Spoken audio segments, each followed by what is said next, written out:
Chapter 201. Charlotte was not afraid of Julian. After all, they had fought before, and he did not suffer any loss. But this time when he practiced spear skills with Julian, he realized belatedly that the spear skills of this youngest Songqing and Byron were really terrifying. Julian's spear skills were even better than Zeus's. Charlotte could handle the same ordinary spear skills when Zeus used them, but he could not resist when Julian used them. In addition to the fact that he was not good at spear skills, it can also be seen that Julian's moves were more calm. Julian is just too young, he is only a freshman. If he reaches the age of Zeus, he will definitely be stronger than Zeus. Under Julian's training, Charlotte's gun skills still improve very slowly. The cat mask can only extract skills, not superpowers. Charlotte tried once, but only extracted wine tasting from Julian, which is worthless to him. Charlotte practiced with Julian for a few days, and just when he was familiar with the 77-way sky wing, Aurora sent someone to send him 3 things: the dual book, the knight's lance, and the rapier. Charlotte went to Julian's store during the day, and came back at night to get these 3 things. Aurora came during the day, but after asking Dorothy, she learned that Charlotte would be back very late, so she left someone to wait and went back. This was the 3rd official duel in Charlotte's life. The opponents of the first 2 duels were all high-level extraordinary people. Both Harriet Alva and Zalman were powerful, and not in vain. When Charlotte received the 3rd duel book in her life, and saw the dual object Ben Lamelok, she suddenly felt a little emotional. She finally received a dual book of the same level. He and Ben Lamelok were both mid-level extraordinary people. Although Ben Lamelok's extraordinary level was higher, there was no desperate gap after all. The duel will be held in 3 days. The witnesses of the duel are Count Lamelok, Count Sume, and His Majesty Emperor Alfred Guillaume. Generally, the duel book is made in triplicate, one for each party, and the other will be sent to the local patrol army office for safekeeping. But this duel book is made in 5 copies, 2 of which are sent to the Ingrima royal family, and the Farge royal family for safekeeping. The level of this duel has suddenly increased by countless levels. The knight's lance sent by Aurora has the emblem of the Ablerhin family, which is dark red with complex patterns. The spear head is extremely sharp, the spear shaft is flexible, the shield is thick, and there is a balanced cone at the tail. The overall shape is very similar to the knight's lance of ancient Europe on Earth. But there are extraordinary people in this world, and the countries in the old continent have also developed complex knight lance techniques. So the knight's lance has become sturdy, and is not comparable to the disposable knight's lance on Earth. In duels and battlefields in the old continent, there will be no scenes like the sound of the lance breaking resounds through the sky. This is an extraordinary knight's lance. Charlotte actually has another extraordinary knight's lance. He dueled with Zalman, the general of the Yugoslav Restoration Army, under the Mostar Castle, killed his opponent, and stole his lance. But Charlotte was not good with spears, so she sent the knight's spear to Machupi, and never brought it with her. This knight's spear is called Collapse Mountain, which has 5 properties: armor penetration, shock, magic breaking, blood loss, and absorbing vitality to repair the spear body. Even in Byron, it is a good knight's spear. Maybe it was too short. Aurora did not find a blood-sucking rapier, but the rapier sent was of quite good quality, not inferior to the unicorn. The duel book Charlotte received also specified the duel location, but it was not designated by Ben Lamerok, but by the Ingrima Emperor Alfred Guillaume. The duel between the two was on the Severnais River that passed through Breton. If a superhuman ran at full speed, he could tread water for a short time, but if he stopped, he would sink unless he had special abilities. His Majesty the Emperor designated the Severnais River as the duel venue, which was like forcing the two to keep running, making the duel more lively, and allowing more people to watch. The Severnais River must be long enough to accommodate countless spectators on both sides. Charlotte had the light and spider techniques, so he was not afraid of dueling on the river, but he also knew that as one of the witnesses of the duel, Count Lamerok had no objection, and Ben Lamerok must have the corresponding abilities, which would give him a certain advantage in a duel venue like the river. Charlotte had just signed the duel letter, and asked Aurora's people to take it back. A group of people wearing Far's envoy uniforms rushed into the embassy. Seeing Charlotte holding the duel letter, someone asked, "Where's the Grand Priest of Oxraden? Is Mechlin here?" Charlotte saw that this group of envoys came at night so quickly, and she was a little curious and said, "The Grand Priest is not here. He is talking with officials from Ingrima on a foreign affairs mission. I am Charlotte Mechlin. What can I do for you, gentlemen?" A man in gorgeous clothes stood out from the crowd. When he saw Charlotte, he said arrogantly, "Are you the Mechlin who signed the covenant?" Charlotte nodded slightly and replied, "It's me." The man said, "You don't need to know my name. I came here only to bring the will of my king. The great priest Oxrating was sent to Ingrima and made outstanding achievements. You signed the covenant and made great contributions to the empire, so I especially commend you. Here are the commendation documents for both of you. I am too tired after traveling all the way. These 2 documents are for you. You will pass on the one for Grand Priest Oxrating. I will go home and rest first. The man handed over the 2 documents and left. He was extremely arrogant, but he did not embarrass Charlotte. In order to complete the task, he had to travel a long way to the Ingrima Empire. He did not want to cause trouble and talk nonsense with Charlotte. Charlotte took the 2 documents and watched the man, who must be a noble, leave the embassy. Suddenly, Emperor Alfred Guillaume gave her a position and political identity, and also gave her a house. She felt somewhat accepted. The nobles of the various countries in the old world often have some intricate connections, even relatives, close blood ties, and positions in different countries. They are good at diplomacy, and are very good at maneuvering. This is the style of these nobles. The concept of loyalty to a country has not yet emerged in the old world. For the nobles, the first thing to be loyal to is themselves, followed by their families, and then their territories. The country is just the ruler above them, not the object of unconditional loyalty. Most nobles in the old world are far less loyal to the country than civilians. Charlotte put away the 2 documents and went back to her room to sleep. He has to rest up these days and wait for the duel. Chapter 202. The nobleman who sent the document came in a hurry, left 2 documents, and never appeared again. The great priest Oxrating never appeared in the next 3 days. Charlotte went out early, and came back late in the past 3 days, practicing various martial arts in the old man's shop. On the day of the duel, he brought Dorothy, Anastasia, Belisa, 18 overback Red Bear warriors, and a bunch of entourage to the bank of the 7th River. Thanks to the publicity of the Inglima noble circle these days, the entire bank of the 7th River was densely packed with people, and this duel attracted countless people to watch.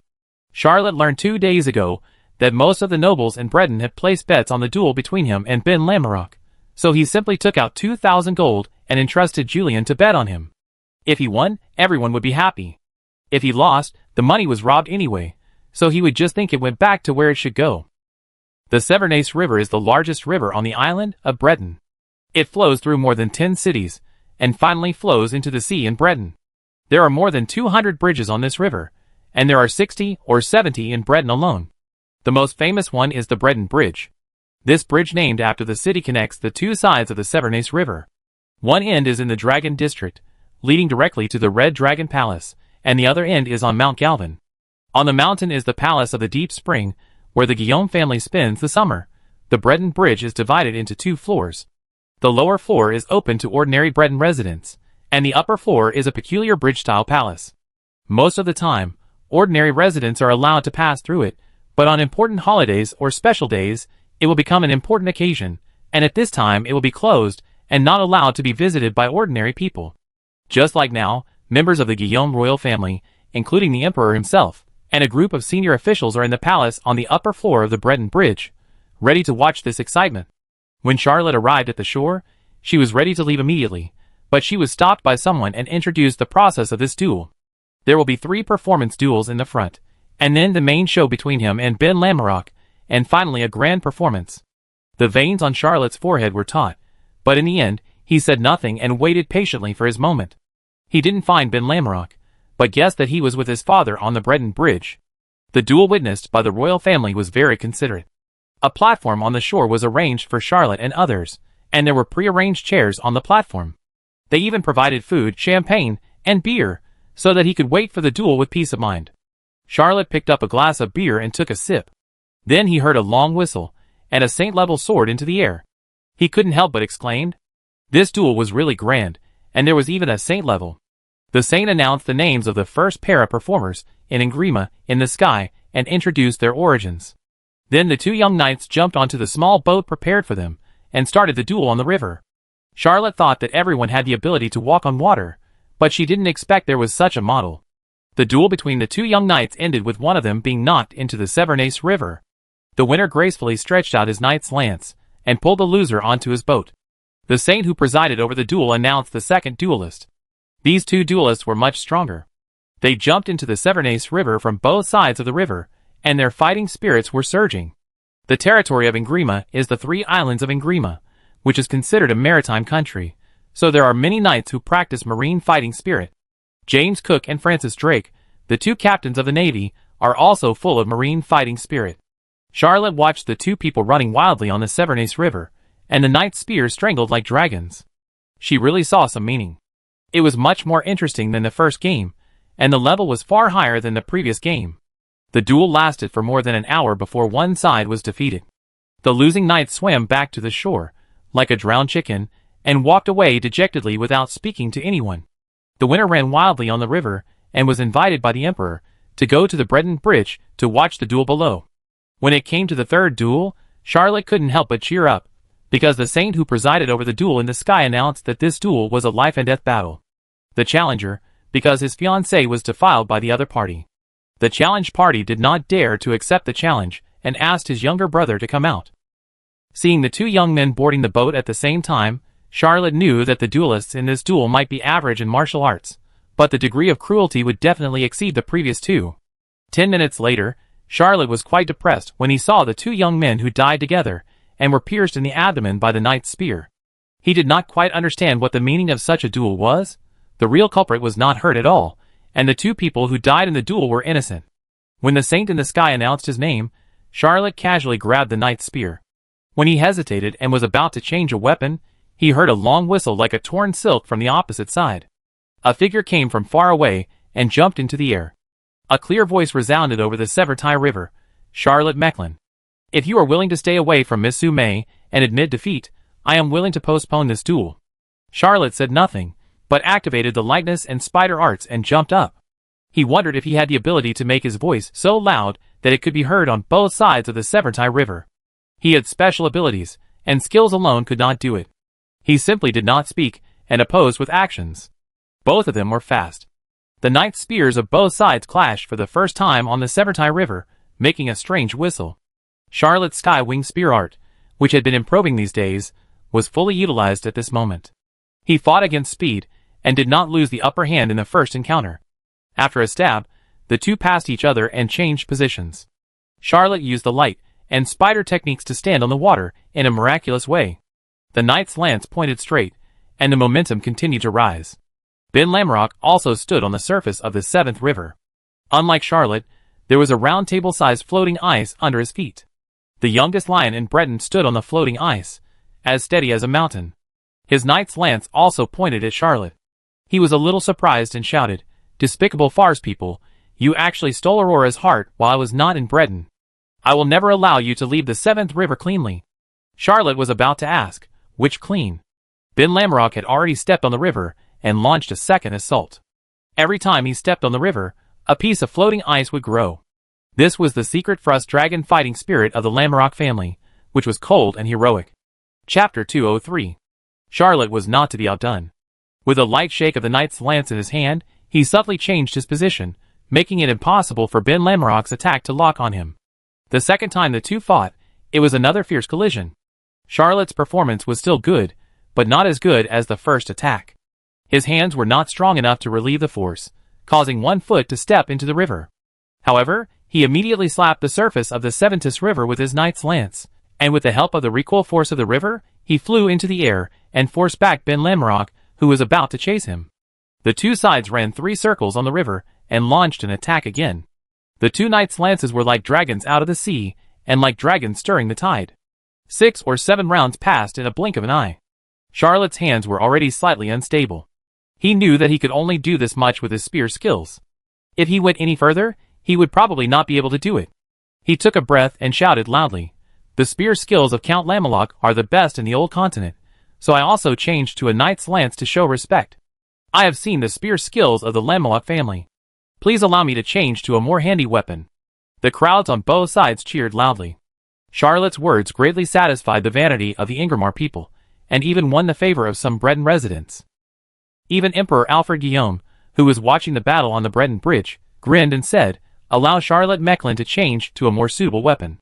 Soon, the Emperor's order was passed on to the two people in the duel, by the Holy Order presiding over the duel. Ben Lamrock lowered his knight's lance and shouted, "Change your weapon." Charlotte threw the collapsed mountain with her backhand. The knight's lance crossed the vast Severness River and stuck on the river bank. Julien pulled out the knight's lance with a smile, and with both hands, threw the rope dart that Charlotte had played with a few days ago into the air above the river. Charlotte was very surprised. He originally thought that Dorothy would throw his spare meteor hammer. Dorothy, who was holding a pair of meteor hammers, was also stunned for a moment and said to Anastasia and Belisa, "This weapon is so weird." Charlotte took the rope dart, and Ben Lamorak attacked again. Charlotte had no choice but to use all the rope dart tricks one by one. Even Emperor Alfred Guillaume, who was watching the battle, praised her. Ben Lamorak had never seen such a weapon before. He felt that every blow of Charlotte's was full of power. The rope of the rope dart had many wonderful uses, allowing many parts of the body to use the swinging rope to launch two short knives. He had to deal with it carefully. After fighting for 17 or 18 moves, Ben Lamorak finally figured out the secret of the rope dart. If it was an extraordinary weapon, he would have a slight headache, but this was just an ordinary weapon, and it couldn't penetrate his protective frost dragon fighting spirit. Although the rope was longer than the knight's spear, it was not a threat. Ben Lamorak regrouped and changed his tactics. Every strike of the knight's spear in his hand brought a 3-point rotation force. As long as he was entangled by his spear, Charlotte's rope dart would inevitably be entangled. Seeing that the situation was not going well, Charlotte threw out the rope dart and shouted, "Ben Lamorak, I think we should show some real skills and stop playing games." He waved his hand, and Dorothy deducted a magic card. A mysterious force sent a pair of meteor hammers to the surface of the river. Charlotte reached out and grabbed the meteor hammer, changed her moves, and used a set of orc meteor hammer techniques, which were fierce and uncast, and the hammer technique was exquisite. Ben Lamorak fought Charlotte fiercely for more than 20 moves, and then he understood his foundation. He shook his hands, and the frost dragon fighting spirit spread from the gun barrel. When it touched Charlotte's meteor hammers, the overbearing icy fighting spirit froze the meteor hammers and cracked them. Although Charlotte's pair of meteor hammers are exquisite, they are just ordinary weapons, and cannot withstand the fierce fighting spirit of the Lamorak family. Charlotte dropped the chain in her hand, and waved her hand again. Anastasia threw his 2 magic rapiers at him. When the 2 magic rapiers fell out of her hands, she remembered that she was used to using 2 swords, but Charlotte usually only used 1 magic sword. She couldn't help but secretly exclaimed, "Oh no, I was so fascinated that I forgot which one I should give him." Charlotte didn't actually remind him of this. She thought that when they dueled, Dorothy would throw him a meteor hammer and Anastasia would throw him a rapier. She didn't expect that this female knight, who was used to using 2 swords, would throw both rapiers. He took both magic rapiers in his hands, with a backhand move. These 2 extraordinary weapons were both exquisite. It would be a pity to drop them into the 7th river. Charlotte saw the expression on Ben Lamorak's face, smiled awkwardly, and said, "Change weapons again." Ben Lamorak didn't waste any words, and urged the knight's spear, like a frost dragon turning the river and the sea, to make the family knight's spear skills surging and the momentum like a mountain. Charlotte finally changed his usual weapon. With the experience of the previous dozens of moves, he was finally not so panicked. He relied on the light and spider skills to swim all over the river, and his 2 swords were either staggered or split, showing the swordsmanship of the Asilo family to the fullest. Charlotte was able to practice the 12 movements of the angel to the 8th movement, Dusk Elegy. In terms of pure swordsmanship, Zeus and Julian were not as good as him. Although his star-fighting spirit was slightly weaker, he had opened up 7 bloody whirlpools, 6 of which could be amplified, which made up for most of the gap. Charlotte was not an orthodox warrior, and had never felt that changing weapons would make any difference. But under the huge pressure of Ben Lamorak, one of the strongest knights of the younger generation, he finally found that the magic rapier was more convenient. No matter how long or short the weapons were, they were not as powerful as the bonus of the 12 movements of the angel. The 2 sides fought fiercely on the Severnès River for 200 or 300 moves. All the nobles and residents of Breton who watched the battle felt that the trip was worthwhile. They were fascinated and people kept cheering them on. Aurora was watching the duel on the Breton Bridge beside her father. She watched him change weapons several times in a row, and each weapon was used skillfully. The follower Lamorak was not at a disadvantage in the fight, and finally changed to a 2-handed rapier, and his swordsmanship was even more elegant and romantic. She couldn't help but feel a little jealous and thought to herself, "Is Mindelman really the most beautiful woman in the old world? Before there was Zimmerman, and now there is Charlotte Mecklin, and there is no telling how many admirers are willing to fight for her. We are both girls. Why is she so outstanding?" What Aurora didn't know was that Ben Lamorak challenged Charlotte Mecklin for her, and the duel was so grand that almost everyone knew that His Majesty the Emperor was a witness. On this day, At least half of the girls in Bridgeton envied and jealous Aurora Sume, and wanted to say to her, "We are both girls. Why are you so outstanding?" Chapter 204. Charlotte's biggest advantage is the spiritual enhancement brought by facing the evil god twice.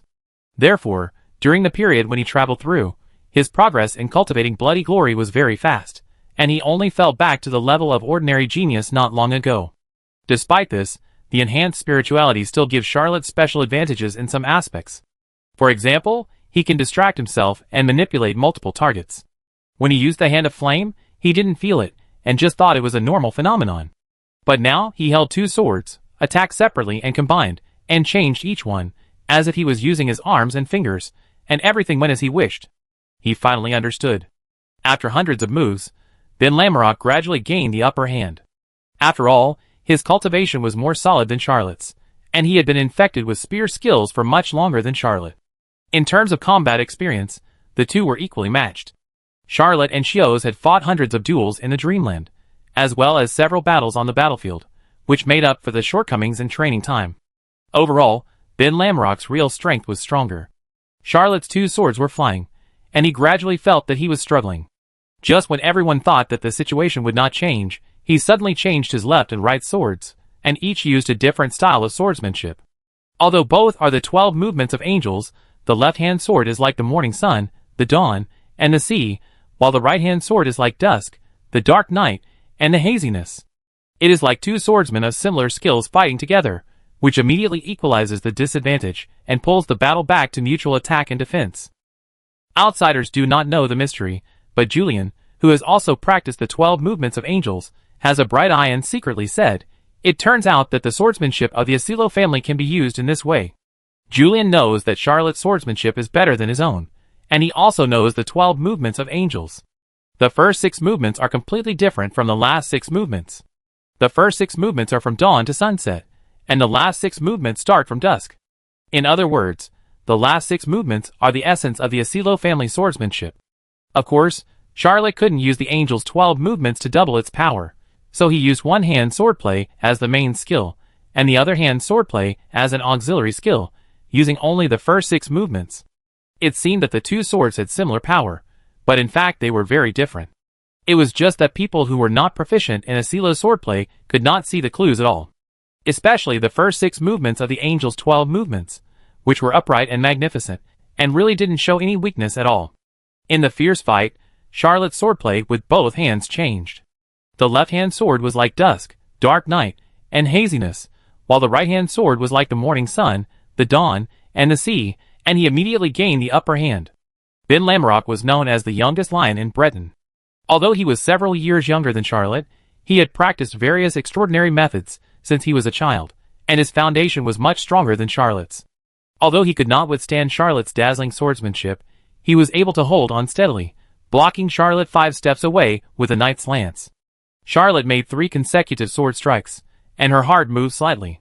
She found that Ben Lamorak's knight's lance was just right to block the sword every time, and she knew that the two-handed swordsmanship she was using had been seen through by the opponent.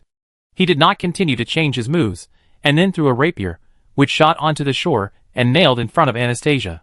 Only one rapier was left, but his momentum suddenly soared. Julian only took a look and couldn't help but blurt out, "Ninth movement, Ode to the Night." This is a world of extraordinary people, so even in the Asilo clan, very few people specialize in swordsmanship and spearmanship, and most of their energy is invested in various supernatural powers. For example, someone can cultivate a colorless blade, and the star battle spirit is stronger than the opponent. Even if the swordsmanship is slightly inferior, with the sword light that can be stretched and retracted at will, and is indestructible, it can also gain the upper hand. Julian only practiced Angel Thorn to Young Dragon Wings. It was not that he could not go further, but only Young Dragon Wings was pure swordsmanship. The rest of Colorless Blade, Fiery Erosion, and Dark Erosion were all Foundation and Star Fighting Spirit. He majored in spearmanship, and did not need to invest so much in swordsmanship. Although Julian thought that if he went all out, he might be able to practice Angel 12 movements to this level when he reached Charlotte's age, he was still surprised by the swordsmanship talent of this good friend. At this time, the Severnace River was frozen by Ben Lamorak's Frost Dragon Fighting Spirit because of the fight between the two. Countless round table-sized floating ice floated on the river, creating a spectacular sight. When Charlotte broke through before the battle and performed the ninth movement, Night Ode, the entire river seemed to be shrouded in a layer of night. Charlotte's body movements were like a civet cat in the night, elegant and light, but with hidden murderous intent, and could explode a fatal blow at any time. The fight between the two people was sublimated again after Charlotte gave up a rapier. Emperor Alfred Guillaume was very satisfied. He looked around and asked, "Ben Lamorak is the youngest lion in Breton. What title is appropriate for Charlotte Mechlin?" Count Sume said lightly, "Charlotte is no longer young." The emperor said "oh" slightly and began to focus on watching the duel again. Aurora couldn't help rolling her eyes. She knew what her father meant. If Charlotte was too favored by the emperor, it would trigger a series of consequences such as her competitive pressure would be greater. Aurora is not young anymore. Even though she was born into an aristocratic family and had a good father, it took her 5 or 6 years to become a 19th class associate and a cultural commissioner in the residence of a diplomat. It was only a few years after graduating from university that she was able to achieve such a position, which shows how outstanding Aurora is. But for a girl, this is already the age when roses begin to wither. In the first few years, Earl Sume was quite picky about his son-in-law. In the earlier years, there were many harsh conditions. But now, the Earl has reached the point where even a Farsian will do. Julian was born in the Three Emperors clan, and the family education of the Asilo family made him study step by step, so he is now a freshman. Ben Lamorak's father was a famous warrior in the Old Continent. He was promoted to the saint rank when he was very young. He was very radical in educating his son, and everything was benchmarked against Zimmerman Axel Robin, so this young man entered university at the age of 12 and graduated in just 1.5 years. Aurora couldn't accept Ben Lamorak because he was too straight and too young. Ben Lamorak was too young for her. The eagle in Charlotte's hand suddenly whistled loudly. He smiled from the bottom of his heart for the first time since the battle began and shouted, "Mr. Ben Lamorak, warm-up is over." Chapter 205. Ben Lamorak was in a state of mental collapse. Charlotte came out with a knight's lance, and he thought it was an orthodox duel. Then Charlotte changed to a fancy rope dart, and he thought it was Farza's special weapon. When Charlotte changed to a meteor hammer, he really thought that this was Charlotte's real hidden skill. Until Charlotte changed to a pair of swords, he was no longer sure how much skill Charlotte had. When Charlotte gave up a rapier and only had a horned eagle, Ben Lamorak was 100% sure that this guy was proficient in more weapons than just these, and there must be a backup. At this time, Charlotte shouted, "The warm-up is over." Ben Lamorak breathed a sigh of relief, thinking that it was true, and shouted, "Come on. Let's fight to our heart's content." Charlotte swung her sword and drew 17 circles in a row, and the colorless blade condensed into 17 circles of light in the air, pushing with the sword. Ben Lamorak had never seen such a wonderful swordsmanship, and he concentrated on preparing to fight, but just as he activated his frost dragon fighting spirit, his feet sank, breaking through the ice, and stepping into the water. He hurriedly activated his frost dragon fighting spirit, but he didn't have time to stabilize his body, revealing a big flaw. Charlotte smiled slightly, increased the agility to the highest level, and sent the eagle directly to break Ben Lamorak's spear style, pointed at his chest, and said lightly, "You lose." Ben Lamorak didn't expect that he would lose so easily. He was a tough person, and didn't want to argue that it was the broken ice under his feet that made his body unstable. He whispered, "You win." He turned the knight's spear in his hand, handed the handle to Charlotte, and then let go and turned away. Charlotte reached out and grabbed the knight's spear, and glanced under the river. The 7 flaming hands returned one by one and merged into his body from his feet. He had come up with this move to deal with Hughes, but he didn't expect to use it on the youngest lion in Breton. At the beginning of the battle, Charlotte thought of this move when he found that Ben Lamorak relied on the Frost Dragon's fighting spirit to condense the ice layer and move freely on the river surface, but he went to great lengths to avoid leaving any traces. Ben Lamorak's foot just now missed and broke the ice layer. He had calculated it well. He used the flaming hands to melt the ice under the ice layer, leaving only a thin layer. If Charlotte had used this move at the beginning of the fight, it would have been useless, because both sides were at their peak fighting spirits, and Ben Lamorak would have just stepped on the river and the water would have frozen, and he would not have been affected at all. But the two sides had fought for hundreds of moves, for exactly half a morning, the whole noon, and part of the afternoon, and their fighting spirits were no longer at their peak. In order to save fighting spirit, Ben Lamorak did not let it leak out and freeze the river. It was just this little detail that allowed Charlotte to catch the ankle of the goddess of victory. Charlotte raised his rapier and lance high, and there were constant cheers from both sides. I don't know how many girls from Breton threw him victory kisses. Charlotte circled the Severnais River twice before returning to the shore. The first thing he said to Dorothy was, "Hurry up and give me a set of dry clothes and shoes. I'm soaked all over. It's really uncomfortable."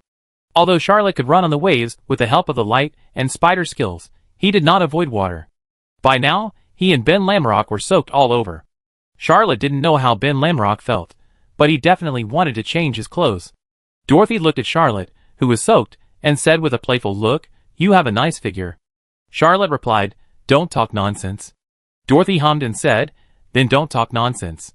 How could you think that I would prepare these for a man?" Charlotte was speechless. There were 3 ladies in his team. Dorothy was also a lady from Sue May's family.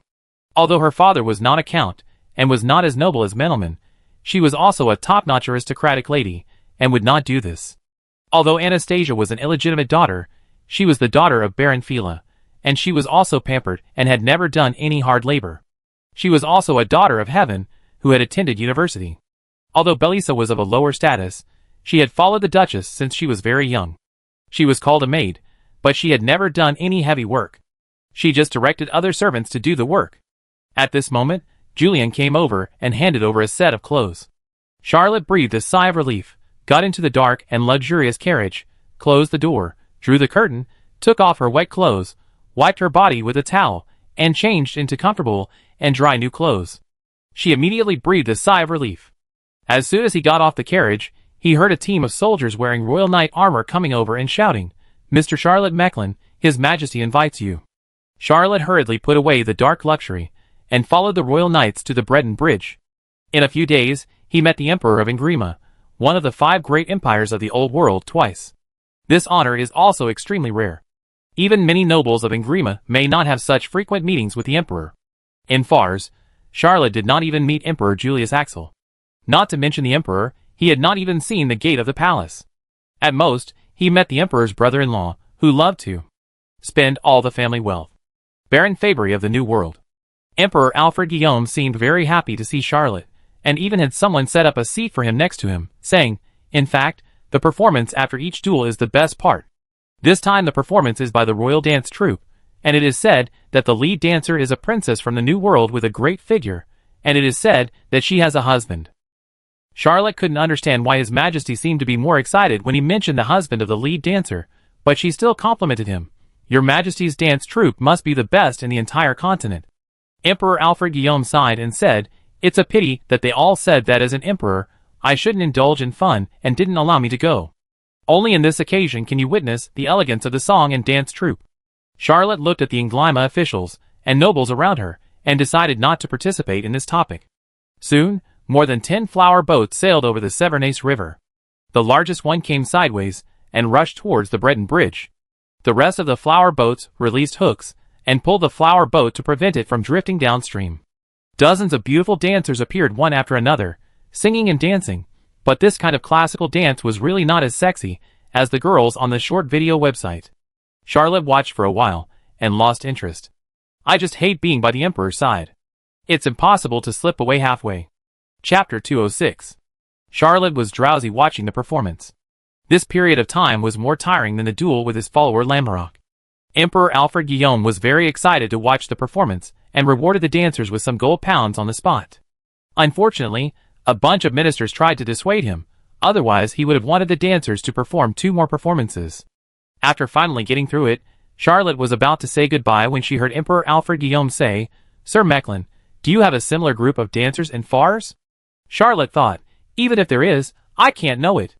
I have seen this kind of song and dance troupe in Inglima, which no one can afford except the royal family, but how can I have the opportunity to see it in Fars?" He was about to answer, but suddenly felt countless eyes on him. The ministers of Inglima were all eyeing Charlotte, which made him feel particularly stressed. Charlotte could only laugh and said, "I am just a small district patrol army commander in Fars, and I am not qualified to see such a luxurious scene." This answer satisfied the ministers of Ingrima, and Charlotte also felt that the pressure on her was reduced. Emperor Alfred Guillaume said with some regret, "Yes, your status is not enough. Unfortunately, I can only grant you the position in Ingrima, and I can't promote your position in Fars. Sir Mecklin, you have to work harder." Charlotte didn't dare to respond. Was this encouraging him to inquire about the situation in Fars and report to Emperor Ingrima? Isn't this a high-level spy? If you do this job well, you will be hanged, and the crime is no less serious than summoning an evil god. Doing the splits. I guess people will also be split. Emperor Alfred Guillaume said to the officials around him with satisfaction. Okay, don't stare at Lord Mechlin like that. I go back to the Red Dragon Palace and deal with those government affairs. He reached out and patted Charlotte's shoulder, saying, I summon you in a few days. Charlotte felt as if a prehistoric beast was pressing on her shoulders. It was not mental pressure, but physical pressure. She was horrified and thought to herself, Your Majesty Alfred Guillaume is at least a saint. The Emperor left with a group of ministers. Charlotte waited for a long time before she was about to leave, but Aurora called her. Mr. Mechlin, you have worked so hard today. Charlotte took a deep breath and activated Bloody Glory to dispel the pressure left on her body by Emperor Alfred Guillaume. She forced a smile and said, I also got a generous reward, didn't I? Aurora said, I treat you to a meal as a thank you. Charlotte readily agreed and said, No problem for me. After they got off the Breton Bridge, Aurora did not take the carriage, but took Charlotte to a restaurant on the banks of the Severn Tace. The restaurant was very elegantly decorated, and stretched out in the air towards the river. Guests at that seat could enjoy the beautiful view of the Severn Tace while dining. Aurora ordered a few authentic English horse dishes. Charlotte originally thought that in such a high-end restaurant, even if English horse cuisine was famous for being unpalatable, it would not be that unpalatable. But when the first dish came, he knew he was wrong. This dish was a pot of sticky vegetable puree with a circle of fried fish heads. Not to mention the appearance, the smell alone was very uncomfortable. Each fish head stared, as if telling the guests that they died a miserable death and could not rest in peace on the table. The second dish was quite normal, a huge pork elbow, but the cooking method was a bit strange. Charlotte poked it with a knife and was sure it was raw. Aurora introduced, This is our famous dish in Inglima, salted pork knuckle. No seasoning other than salt is used, and it is not cooked. Salt is applied on it and waited for air drying, and then it is stored in a cave to develop a unique flavor. It often takes several years to make one. At Aurora's instigation, Charlotte cut off a small piece and took a bite. She felt her tongue was numb from the saltiness. As the next few dishes were served, Charlotte tasted them one by one under Aurora's introduction. She felt that this was the most painful thing in the world, even more unbearable than watching classical dance next to the Emperor. He knew that Ingrima's dishes were unpalatable, but he didn't expect them to be so unpalatable. The ingredients used in each dish were also top-notch, but the cooking methods of each dish were incredible, and the creativity was beyond imagination. It was almost impossible for a normal person to make it so unpalatable. Aurora casually talked about duels. Charlotte was trying her best to deal with these unpalatable hard dishes, and didn't dare to be distracted. Seeing that he had no interest in duels, Aurora changed the subject and said, What do you think of your Majesty's dance troupe? Charlotte reluctantly swallowed a mouthful of salted pork knuckles, and said, I always feel that it's strange that there is a dance troupe but no assassination. Under normal circumstances, shouldn't a princess, who hates the destruction of her country, appear as a female assassin? Aurora couldn't help laughing and said, How could there be an assassin? Do you know how many saints are around His Majesty? I am afraid there are more saints than Fars invested in Felindon. If an assassin appears, I am afraid that not only the assassin, but also the organization from which the assassin came and the financiers who hired the assassin will be uprooted. Charlotte was surprised. Is there more than one saint present today? He really has never seen what the Emperor looks like when he travels, but when he thinks of this young Emperor, he can understand that it is normal for him to have a stronger protective force around him. However, Charlotte couldn't help but secretly complain. This Emperor is so powerful that few people in the old world can compare to him. What kind of protection does he need? At this time, the Fars embassy was already very lively. Charlotte didn't come back, but Dorothy, Anastasia, and Belisa had all returned. They also brought back Charlotte's trophies, Ben Lamaroc's knight's spear. Because he was going to see the Emperor, Charlotte certainly couldn't bring any weapons. His horned vulture, blood rose, and the magic rapier sent by Aurora, as well as the withered rose, and the knight's spear collapsed mountain, were all brought back by Dorothy and others. The people in the embassy were passing around Ben Lamaroc's knight's lance. This knight's lance was very famous in Breton. It was called the Whale Killer. It was said that when Count Lamoroc was young, he used this knight's lance to kill a giant whale, hence the name. Later, when Count Lamaroc's cultivation level improved, he changed to a more prestigious knight's lance, and the Whale Killer was passed to his son Ben Lamaroc. Then Lamorak relied on this knight's lance to defeat hundreds of enemies in duels. So this lance also has a nickname called Lion Pill, which is also a symbol of the youngest lion in Breton. Chapter 207. After eating, Charlotte separated from Aurora and even declined her suggestion to go shopping. He felt uncomfortable without a weapon. Usually, he at least had a blood rose. Before he had a blood rose, he would carry a blood-sucking hand axe and a magnum hand shovel. Aurora said nothing and only asked Charlotte to send her back to the foreign minister's residence. After sending her back, Charlotte hurried back to the embassy street. When he found Dorothy, took back the blood rose and the withered rose, and put them into the bloody vortex in his left arm, he breathed a sigh of relief. That sense of security returned. He thought to himself, it's a pity that the anti-space long-range rifle and the 2 silver rhinos are in Machupi, otherwise the sense of security would be stronger. Charlotte took back the 2 knight lances and 2 rapiers. It was already late, so he went back to his room and practiced Bloody Glory for a while. Just as he was about to go to bed on time, he remembered the 2 documents. In order not to affect the mood of the duel, the Grand Priest Augsraden did not come back, so Charlotte did not touch the 2 documents. He did not open the document of the Grand Priest Augsraden, but took out his own document, opened the wax seal, and took out the official document. This is a standard royal document. In addition to commending him for his contribution to the alliance between the 2 countries, there is only one sentence that counts as dry goods, promoting Charlotte Mecklin to the 27th level, 3rd level General Affairs Director. Although Charlotte was promoted to the 24th level, she still did not reach the 24th level or above, commonly known as the insurmountable level, and was not as high as her position in the Angleima Empire. But Charlotte also knew that her experience in the Angleima Empire was a very special situation. After all, not everyone has the opportunity to be received by the Emperor and be appreciated. He received the important document in a very happy mood. The next day, Grand Priest Augsraden appeared in the embassy very rarely. No one knew where he had been in the past few days. The Grand Priest looked tired and his legs were weak, as if he had done a lot of heavy physical work. Charlotte hurriedly handed the document to the Grand Priest. Grand Priest Augsraden took out the document, looked at it for a while, and said lightly, "Mr. Charlotte Mecklin, your wonderful life in Angleima is over. You will return to Strasbourg soon, and you will have a new appointment." He generously handed the document to Charlotte. Charlotte took a look and found that there was indeed a message urging her to return home. It was not just a random remark by the Grand Priest Augsraden. He was full of confusion and asked, "Why am I the only one going back?" The Grand Priest Augsraden said with a smile on his face, "I don't understand why only you are allowed to go back. However, this is also a good thing. I also miss Strasbourg, but for the Emperor and Fars, I will continue to stay in Angleima." Charlotte saw that the High Priest was very happy, and she really couldn't tell that he missed Angleima. He did miss Strasbourg a little, and mainly missed N. Although he had a little social circle in Breton, Julian was from Braun, and would have to go back to Braun sooner or later. Aurora's personal charm was obviously not comparable to Anne's. It goes without saying that Dorothy, Anastasia, and Belisa would go back with him. Charlotte chatted with the High Priest for a while, then wrote a document, and submitted an application to the foreign minister's residence to return home. As a diplomat, his every move must be in accordance with the rules to avoid causing unpleasantness between the 2 countries. Soon Charlotte received the official document from the foreign minister's residence.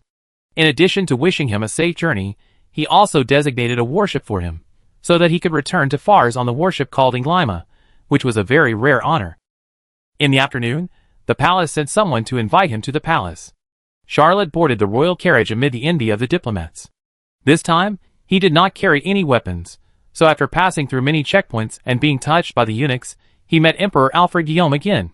His Majesty the Red Dragon Emperor was very happy to see Charlotte, and invited him to a royal dinner. The main dishes were the same as those Aurora had invited yesterday, but they were more exquisite, especially the pan of sticky vegetable puree with a circle of fried fish heads. It looked bigger and more miserable than the one Aurora had invited. At the dinner table, Emperor Alfred Guillaume said proudly, "I have also sent an envoy to go to Strasbourg with you. The ambassador extraordinaire is my aunt, a widowed princess of the royal family. I specially selected her for you.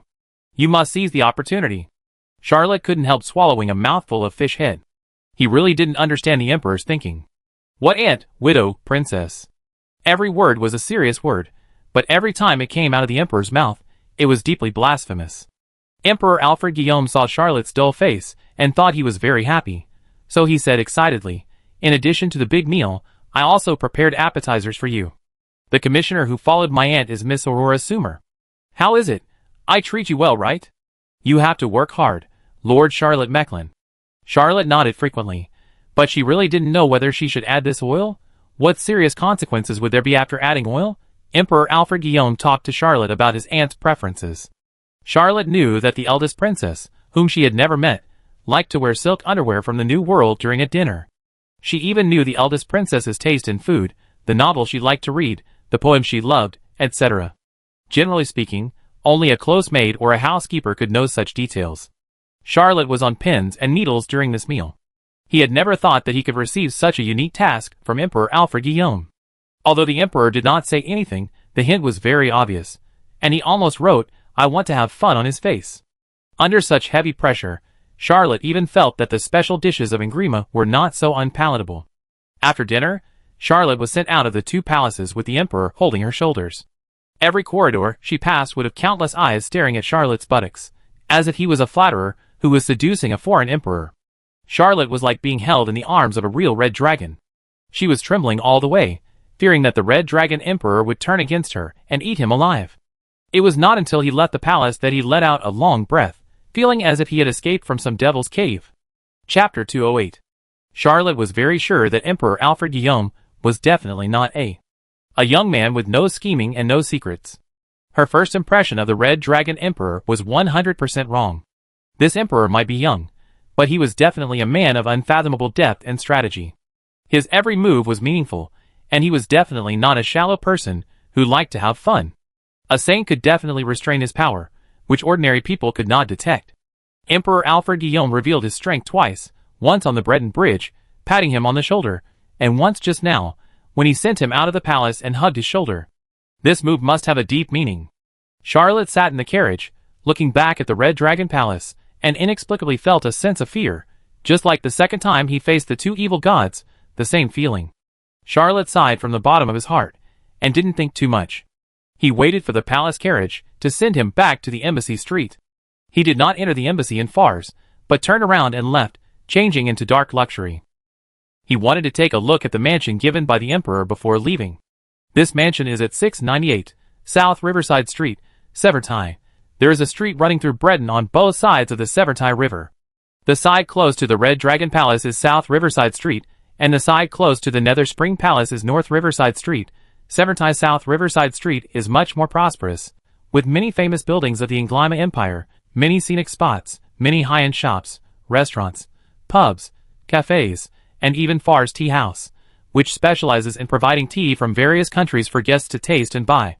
Number 698, South Riverside Street, 7th, not far from Embassy Street.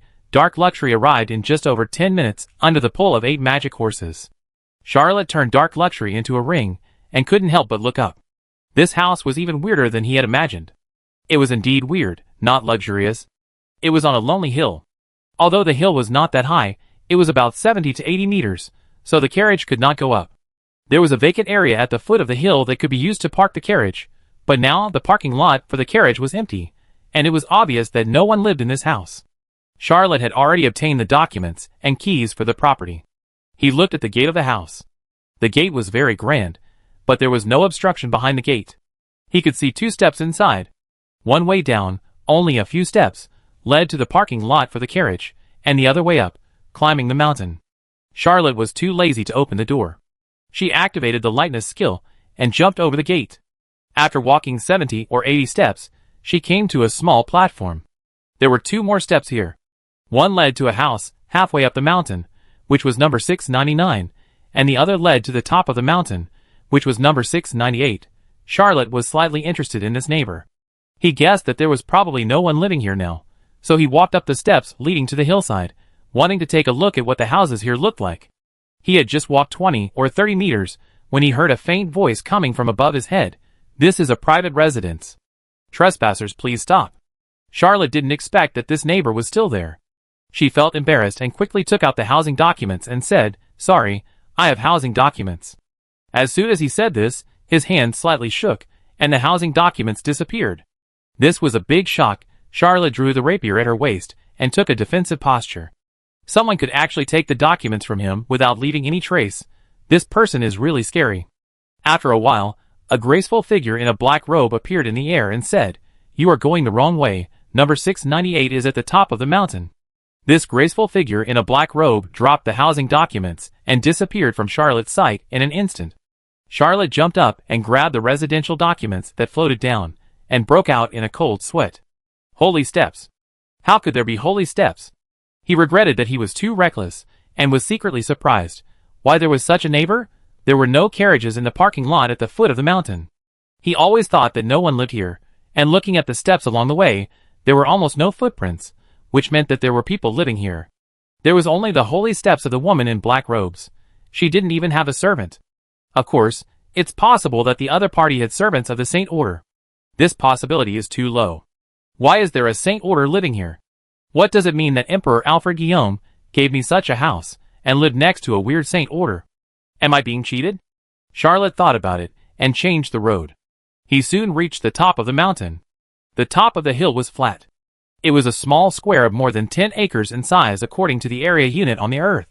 On one side of it, a Sherlock-style building was built. It was also very tall.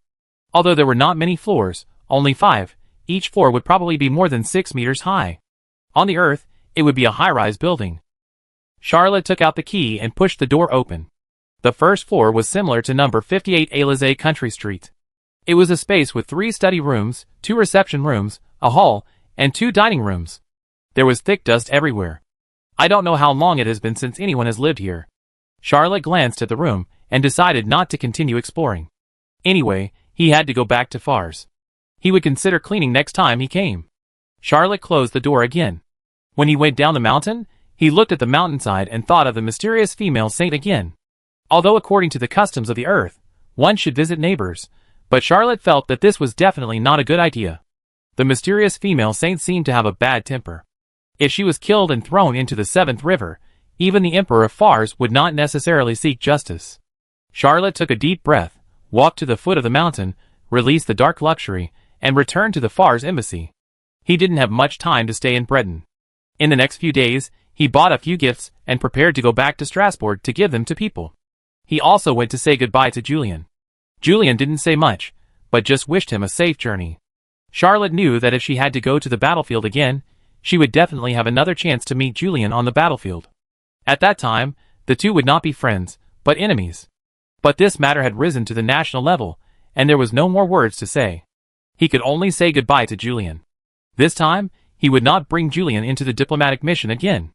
A few days later, Charlotte received the news that the warship Giant God Whale that was going to take him to Fars was leaving. She packed her luggage, took Dorothy, Anastasia, Belisa, and 18 Red Bear warriors, and set off for the port. He did not expect to meet another acquaintance at the port. Chapter 209. James Cook is the captain of the Titan Whale. Charlotte once had a friendship with Francis Drake, the captain of the White Sea Dragon, and Captain James Cook in Cappadocia. She also defeated a fleet of slave traders with the help of their warships. The two sides had a relationship of gold pounds. By the way, Charlotte entrusted Julien to bet her 2,000 gold pounds, because he defeated Ben Lamorak, which has quadrupled to more than 8,000 gold pounds. With the money he had before, he now has more than 9,000 gold pounds, which makes him a rich man even in Inglyma. Seeing James Cook, Charlotte embraced him warmly. James Cook was also very happy to see Charlotte. He had a very pleasant time in Cappadocia last time. When he returned to Breton, he learned that Charlotte not only delivered the heads of Chatham and his important subordinates as promised, but also described herself and Francis Drake as heroes who rescued foreign envoys, recovered Cappadocia, and defeated the pirate fleet in the documents. He also heard that His Majesty Alfred Guillaume liked Charlotte very much, had summoned Charlotte several times in a row, and gave her a position and political identity in the Inglyma Empire, and felt that he needed to make more friends with this young man. Charlotte arrived at the port earlier, and James Cook invited him to the Titan Whale, and arranged a VIP room second only to the captain's room. At noon, Aurora also led a team and boarded the Titan Whale. When she saw Charlotte and James Cook chatting and laughing, she couldn't believe her eyes. James Cook is 35 years old this year. He is a 20th level 5th level warrant officer of the Empire.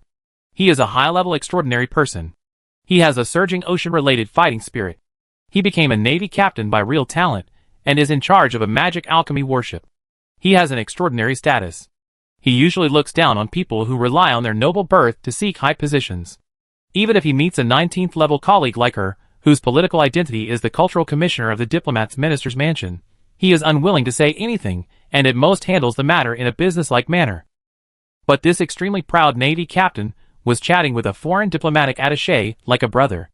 Aurora was sighing and remembered some of the things her father had said in the past 2 days, telling her to seize the opportunity. Aurora was originally quite disgusted with these old-fashioned words, but now she was slightly moved. Charlotte was naturally friendly when she saw Aurora.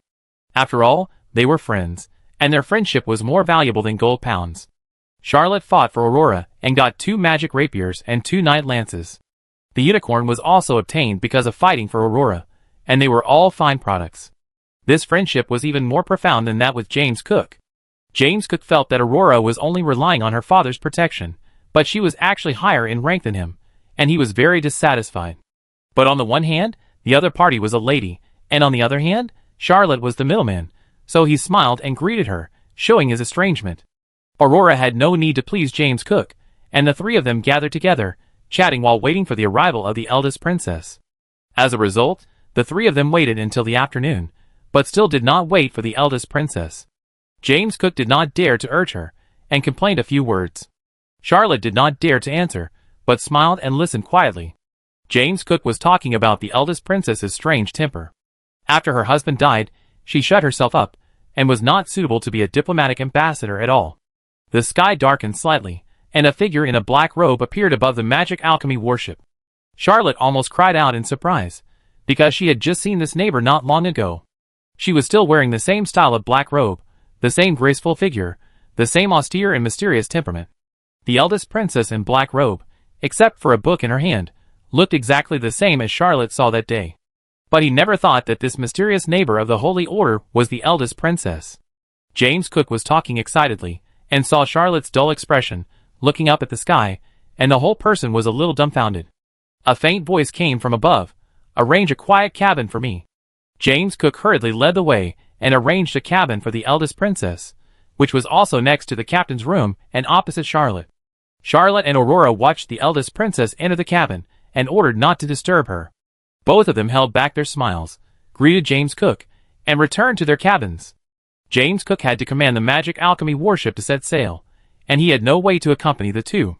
He returned to the captain's room, still sweating coldly, and kept wondering if the princess had heard his nonsense. Charlotte returned to her room and practiced Bloody Glory, as usual. After he practiced all the bloody whirlpools, he was thinking about how to pass the time. After all, in this era, taking a ship was still a bit boring, and then he heard someone knocking on the door. He thought it was Aurora, so he opened the door, but he didn't expect it to be a graceful figure in a black robe. This eldest princess is called Guillaume. Her black robe even covered her face, revealing only a pair of lifeless eyes. Charlotte performed an imperial salute and was about to speak when she heard Princess May say, "Do you have any books here? I only brought 1 book, which I have already finished reading." Charlotte was slightly surprised and asked back, "Books? What type?" Princess May said in a light tone, "Novels." Charlotte had also read a few novels from the Old World after traveling through time. She thought, novels from the Old World are crudely written and have old-fashioned stories. They are not as good as those newcomers who cannot even sign contracts and ask for reviews on Jihu. What can they read? Although he didn't say it, the disdainful expression on his face exposed his inner thoughts. Princess May's lifeless eyes were slightly angry, and she said, "Just you look down on those novelists? Do you know how many sad and happy, love and hate, magnificent and ups and downs they have created? Do you know how deeply they analyze the human heart, respect morality, love the world, and sympathize with the world?" She stretched out her palm and pushed. Her slender palm just made a gesture, and Charlotte felt like being crushed by a mountain. He couldn't even draw out the rapier, and could only run Bloody Glory frantically, struggling to say, "I still like to read classic literature." He was a time traveler, and he never thought that because he didn't like to read the vulgar novels of the old continent, he offended a saint, and a saint princess of a very high status. Widowhood and so on have nothing to do with this matter. Chapter 210. Grand Princess Guillaume raised her voice a little and said, "Have you read some classic novels? Then please describe which authors' books you have read." She casually mentioned a few authors, and Charlotte was dumbfounded. He naturally knew nothing about them. What was the point of reading novels in this era? Grand Princess Guillaume sneered and said, I knew you were just talking nonsense. You don't understand literature at all, and you haven't read any classics. Today, I will teach you a lesson on behalf of all writers, you treacherous minister. Charlotte was really going crazy. His mind was spinning rapidly. He tried his best to activate his insight and look at the book in Princess May's room. It was a night novel, a genre that had long been lost on Earth. In the end, only the anti-night novel Don Quixote was promoted to the altar of world classics. Charlotte had never read Western night novels, but he only used his insight to flip through this night novel from the old world. He thought that no matter how bad the night novels on Earth were, they would not be as bad as this. He searched through all the online novels he had read in his life, and even though the backgrounds were too different from the old world, he could not find many fantasy classics. He cursed those online writers for not writing more fantasy novels, and at the same time, he picked out the few online fantasy classics, discarded those that were written by straight men, and found a fantasy novel that was slightly more female-oriented, and shouted, Once upon a time, there was a kingdom of Grey Castle, and there was a fourth Prince Roland. Princess May was actually very angry. It was very abnormal for Charlotte to become her neighbor, and it was even more abnormal for her to be named by the Emperor's nephew to go on a diplomatic mission to Fars. After boarding the Titan whale, she met Charlotte again, and she had seen through the Emperor's nephew's dirty thoughts. When Charlotte was reciting the book, she didn't feel anything. When she heard that the fourth Prince Roland saved the witch Anna, who was about to be executed, her eyes suddenly lit up. The story was so exciting that she had never seen it before. She pushed out her palm, restrained 70% of the strength, pushed Charlotte into the room, stepped in herself, and closed the door behind her. The whole room was filled with only Charlotte's hoarse voice. Yes, she was reciting the novel. Charlotte recited for half an hour, and only memorized about 5 or 6 chapters, but she was almost dehydrated, more tired than the follower Lamorak, who dueled for several hours. Princess May was sitting cross-legged on the bed, listening to him patiently telling stories. Charlotte finally felt that the threat of life and death had gradually dissipated. He poured himself a glass of water and drank it in big gulps. Then he coughed lightly and changed his voice to a less hoarse and more leisurely tone, and continued to recite novels to the eldest princess. Princess May listened for a while, grabbed a pillow, leaned lazily on it, and listened more and more fascinated. There was a knock on the door, and Aurora's voice rang out, James Cook invited us to the captain's room for dinner. Just as Charlotte was about to agree and get up to open the door, Princess May suddenly floated up, covered her mouth, and stretched out her slender fingers to draw in the air. The pink fighting spirit gathered into a line of English words. Don't tell them that I was here? Charlotte thought. We made such a big noise just now. They must have known about it a long time ago. Why bother to cover up the truth? The eldest princess drew another line of words. I use fighting spirit to seal the sound. Charlotte was quite surprised and thought, is there such a technology? The eldest princess let go, and the black robe flashed, and she disappeared in the room.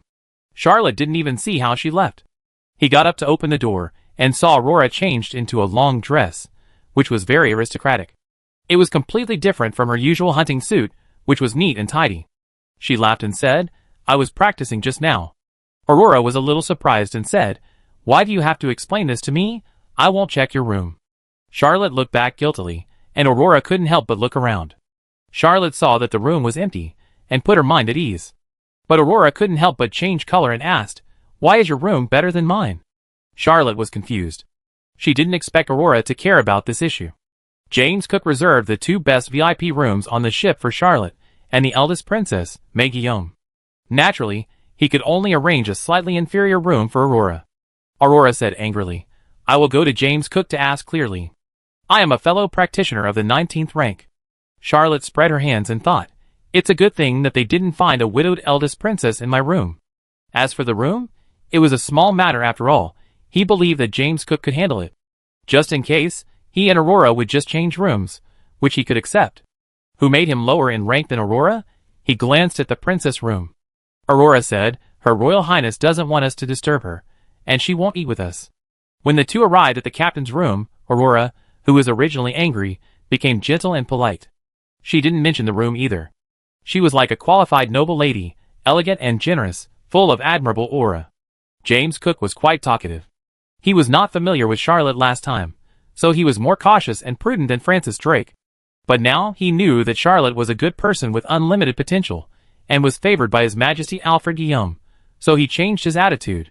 Only James Cook and Charlotte talked at the dinner table, and Aurora didn't say a word. Charlotte was quite interested in this magic alchemy warship and asked some questions about it. James Cook was willing to explain most of them, and a few of them said that this was a military secret and could not be explained in detail. The dinner was a great pleasure for both the host and the guests. After the meal, James Cook invited the two to have a cup of coffee, and then he left because he had to operate the warship. Charlotte wanted to go on the deck for a walk, and was about to ask Aurora if she wanted to go with him, when she heard a faint voice in her ear. "It's time for dinner, come to my room quickly." Charlotte had no choice but to say goodbye to Aurora, and said she was going back to practice. Aurora said nothing and left. Charlotte returned to her room, stood at the door, looked at the opposite side, and was wondering if she really went over, when Princess May's door opened and she was sucked in by a force. When the door closed, Charlotte saw Princess May sitting on the bed, with a pillow in her arms. There was a cup of brewed black tea beside her. She had obviously prepared it. He could only continue to recite the novel to the eldest princess, but in the later plot, the novel involved some chemical knowledge. The damn old continent had no chemistry, so he had to force himself to make up stories. When night fell, Charlotte was finally able to escape temporarily. He returned to the room, took a long breath, and couldn't help but mutter to himself, "Thanks to the author, if I can go back to Earth, I will treat her to a meal to express my gratitude. Actually, she can treat me too." Chapter 211. Oh, there are so many kinds of magic, it's incredible. Can magic be used like this? The fourth prince is really a genius. Is this the writer from your fars? I want to visit this great writer. Charlotte was sweating and said hurriedly, "No, you don't want to. This author. He went out to travel. Well, it's far away. It is said that he is seriously ill, and needs to find a very strange herbal medicine to treat it." Princess May held her cheek, pondered for a while, and suddenly said, "Don't tell this one anymore. I think your storytelling skills are too poor. This good novel is ruined. I will go to Fars to buy the original book. Before that, you must not spoil the story." Although Princess May's face was covered by the black robe, Charlotte believed that under the black robe, the eldest princess must have a look of contempt. Charlotte just breathed a sigh of relief when she heard Princess May say, "Change to a slightly worse story." A slightly bad story? Charlotte suddenly had a terrible thought. If he returned to Earth one day, he would definitely not be able to find other authors to work for. He thought for a long time, and finally chose a fantasy book that girls might like. He said, "Once upon a time, there was a count who had a son named Dewey. This Dewey never wet the bed. He couldn't speak when he was 3 years old. Everyone thought he was dumb, or even an idiot. On the day he was 3 years old, it rained and thundered, and lightning flashed. He suddenly said the first sentence in his life." When Charlotte was telling stories, a 1.89-meter tall, fat man wearing a pair of expensive glasses always popped up in her mind, angrily roaring, "Whose book are you talking about is slightly worse?" Princess May soon became fascinated by the story. She found that this book had a dramatic plot, vivid characters, humorous language style, and a touch of pretentiousness. Except for the story, she just heard Charlotte tell, all the novels she had read in her life were garbage compared to this one. It was simply unimaginable that there were such interesting stories in the world. She suddenly understood why Charlotte looked so contemptuous when she heard that she liked novels. The eldest princess secretly said in her heart, "Is the difference between Ngrima's novels and Far's novels so big? No, I have also bought many novels by Far's writers, and they are not as good as this." Is it possible? Only in Fars can you see authentic Fars novels? The best novels in their country are not published in Ingrid. What kind of weird rule is this? Princess May still felt that Charlotte was tongue-tied, and could not express her ideas clearly when she told the story. She did not know that Charlotte was trying to change the original story to fit the style of the old world and remove the time traveler plots, which inevitably made the story a little fragmented and then collapsed. She listened reluctantly for a whole day, and when she let Charlotte go at night, she said, "This story is too good, but your story is still too bad. I will also go to Fars to buy the original story of this story. Please change another story for me tomorrow." Charlotte was so upset that she was about to leave when Princess May said, "I'm going to visit this author in Fars." Charlotte said hastily, "He is the author of the last book." Princess May said coldly, "The conception, creativity, writing style of these two books are completely different. Are you kidding me?" Charlotte didn't expect that the eldest princess had a high level of literary attainments. She certainly knew that the two books were not written by the same author. She was about to make up a reason why a certain author was also out when she heard Princess May say, aren't you going to say that he went on a long trip again? Every author of Fars goes on a long journey. Do you think I'm a fool? Charlotte hurriedly replied, No, the author's wife is very jealous and doesn't allow him to have any contact with any female readers. Every time he receives a letter from a female reader, he will be punished by not eating dinner, and every time a female reader visits, he will be beaten up. This is really inconvenient. Charlotte wiped the sweat off her face and said to him that she was lucky that she had traveled through time and space, and that the novelist would not come to the old world to beat him up. Princess May was half believing and half doubting, so she waved him off.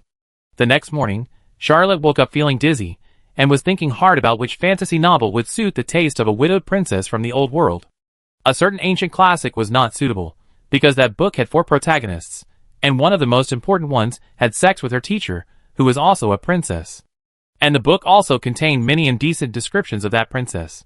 He also had no ability to forcibly transform the characters in that book. If he read it out loud, Princess May would definitely misunderstand it, and might suddenly become murderous. While he was washing up, he heard the alarm on the ship. He was relieved and ran to the deck. He saw 2 magic alchemy warships coming in the distance. The flags of Byron were flying on the warships. James Cook also went to the deck and looked from a distance. His face was livid and he said, "Turn around. We only have 1 warship, and we can't resist 2 Byron warships." Charlotte couldn't help but say, "Can we ask Princess May to help?" James Cook shook his head and pointed to the sky and said, "The other side also has Saint rank." Charlotte looked up and looked into the distance. His cultivation was slightly worse than James Cook's. Insight was all-round observation, not far-sightedness. Therefore, after a while, he could see clearly that there were 2 figures floating in the sky. Obviously, the Saint rank was also dispatched by the Byron side. James Cook's decision was right. Only relying on speed to get rid of the 2 magic alchemy warships was the best choice. 2 warships combined are definitely stronger than 1 warship, but 2 warships combined may not be faster than 1 warship. Under the command of James Cook, the Titan whale quickly completed a beautiful turn, but under the pressure of the 2 Byron magic alchemy warships, it could not return to Ingrima, and could only be forced to head west. The 3 magic alchemy warships were of almost the same generation in technology, and had similar sailing speeds. The Titan whale could not get rid of the 2 warships behind it, and the 2 warships behind it could not get close for a while. The 2 blood clan saints of Byron did not seem to have the intention to catch up and fight with Princess May. After sailing for several days, the 2 sides gradually deviated from the continental route and began to enter the depths of the sea. At present, people in this world have only explored the old and new continents, but have explored the oceans a lot. A total of 7 oceans have been identified, and the most explored one is the Giant Whale Ocean. As the magic alchemy warship sailed into the deep sea, Charlotte could occasionally see deep-sea giant whales surfacing and spraying water into the sky. This ocean is the home of giant whales, and sailors often encounter various ocean giant whales, hence the name. Chapter 212. This kind of dull pursuit at sea is a great test of the commander's level. As an elite naval force in Ingramar, James Cook's command ability is unquestionable, but the 2 magic alchemy warships behind him appear and disappear from time to time, always chasing closely, which makes James Cook very stressed. He is not here to fight, but to escort the envoys to Fars. James Cook knows very well that sending the envoys to Fars is his main task, and a decisive battle with the navy of the Byrons is not the strategic goal of his trip. He looked out at the sea and said to Charlotte beside him, "If the Titan whale sails north, it can go around the other end of Goling Island. I remember that you have a fleet in Cappadocia City. I will drop you off at Goling Island. You can cross Goling Island and set sail from Cappadocia City to Fars." Charlotte was surprised. Doesn't that mean you have to lead away 2 magic alchemy warships of Byron? If Princess May is not on the warship, Baron's holy order will stop your ship. Charlotte couldn't say the rest. There were many taboos on the warship, and many things were inappropriate to say. James Cook said in a deep voice, "This is my duty. The first duty of a soldier is to complete the mission." Charlotte shook her head and said, "I have a better way. James, you might as well listen to it. If it doesn't work, we will do it according to your method." James Cook was stubborn. If it was someone else, he would definitely not even listen and directly reject it, but Charlotte was extraordinary to him. He patiently said, "You say it." In fact, he didn't believe that Charlotte could make any suggestions. After all, Charlotte was a civilian and had no military system at all. Although Charlotte captured Cappadocia and built a fleet from scratch, which made James Cook admire her a little, he didn't think it was a military talent, but just good luck. After all, he forced Chatham's fleet to surrender. He didn't know that Charlotte himself was more capable. His fleet in Cappadocia was just for maze-like purposes, and was forcibly pieced together. Before leaving, Charlotte left the fleet to seamen and crews. One was the owner of the merchant ship, and the other was the former chief patrol officer of the Cappadocia city. The former was not trustworthy at all, and only reluctantly obeyed the command under the threat of salted fish ball. The latter was a Goling, who was first deceived and mistakenly thought that Charlotte was a Byron, and then James Cook and Francis Drake arrived in Cappadocia city, so naturally they could not hide anything. It was lucky that no one exposed Charlotte's identity on the spot. Charlotte didn't believe that she would see a fleet when she returned to Cappadocia. As for using the maze to go back to Fars, it was not in Charlotte's plan. The fewer people who knew about this secret, the better. After all, this secret directly pointed to the fact that Charlotte Mechlin had summoned the evil god. Charlotte coughed lightly and said, "In fact, the navy of Ingrima is definitely better than the navy of Byron. I also firmly believe that your command and combat capabilities, James Cook, are far superior to the naval officers of Byron." This flattery made James Cook very comfortable. He showed a listening attitude and waited for Charlotte's advice. Charlotte said, "So, I have a plan. Let me find a way to divert a magic alchemy warship and create a one-on-one combat environment between you and another magic alchemy warship." James Cook also agreed with this strategy, but he still patiently explained, "This is almost impossible." Charlotte smiled slightly and said, "The Byrons can not only wait on the way that the giant whale must pass, but also send 2 saints to put pressure on Princess May. They know us very well." James Cook nodded. The Titan whale was intercepted by 2 Byron magic alchemy warships at sea. Someone must have leaked the information. Charlotte then said something that surprised James Cook.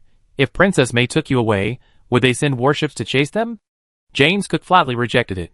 "I will never leave the warship." Charlotte smiled and said, "No one can make you leave the warship. If you leave the warship, this plan cannot be implemented. I can't command this big thing." Charlotte took out the cat mask, handed it to James Cook, and said, "We will let Miss Aurora Sume disguise herself as you, and let the Grand Princess take her to take a circle around the 2 Byron warships. Even if they have any doubts, they will send a warship to chase them. And they will definitely send at least 1 saint. Without a saint, the Grand Princess cannot be stopped." James Cook's mind suddenly became clear. Although this plan was very rough, if Princess May really took him as the captain, if he escapes, the Byrons will chase him even if they know it might be a trick. If they don't chase him, it's not a big problem. Princess May can just go around and come back. James Cook pondered for a long time and said, "I tell Princess May about this plan now." Charlotte thought to herself, "That's great. I can hardly find a novel to recite these days. Every time I recite a few dozen chapters, Princess May says, 'This is a great story.' My words are boring and my expression is dull. It affects the excitement of the story. She told me to shut up.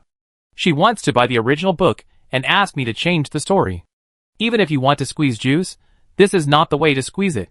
This is like drying up the pond and trying to get something out of it." James Cook was gone for dozens of minutes and hurried back, saying, "Princess May agreed to this plan, but rejected Miss Aurora, and appointed you to play me."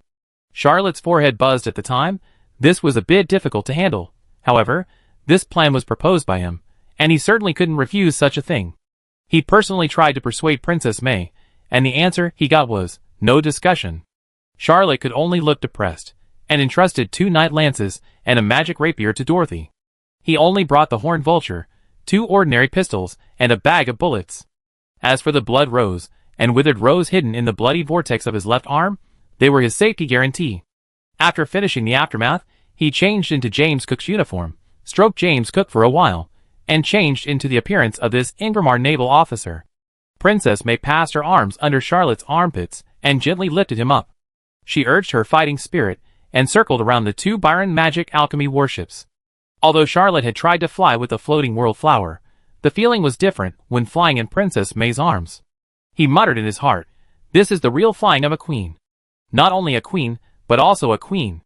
Chapter 213.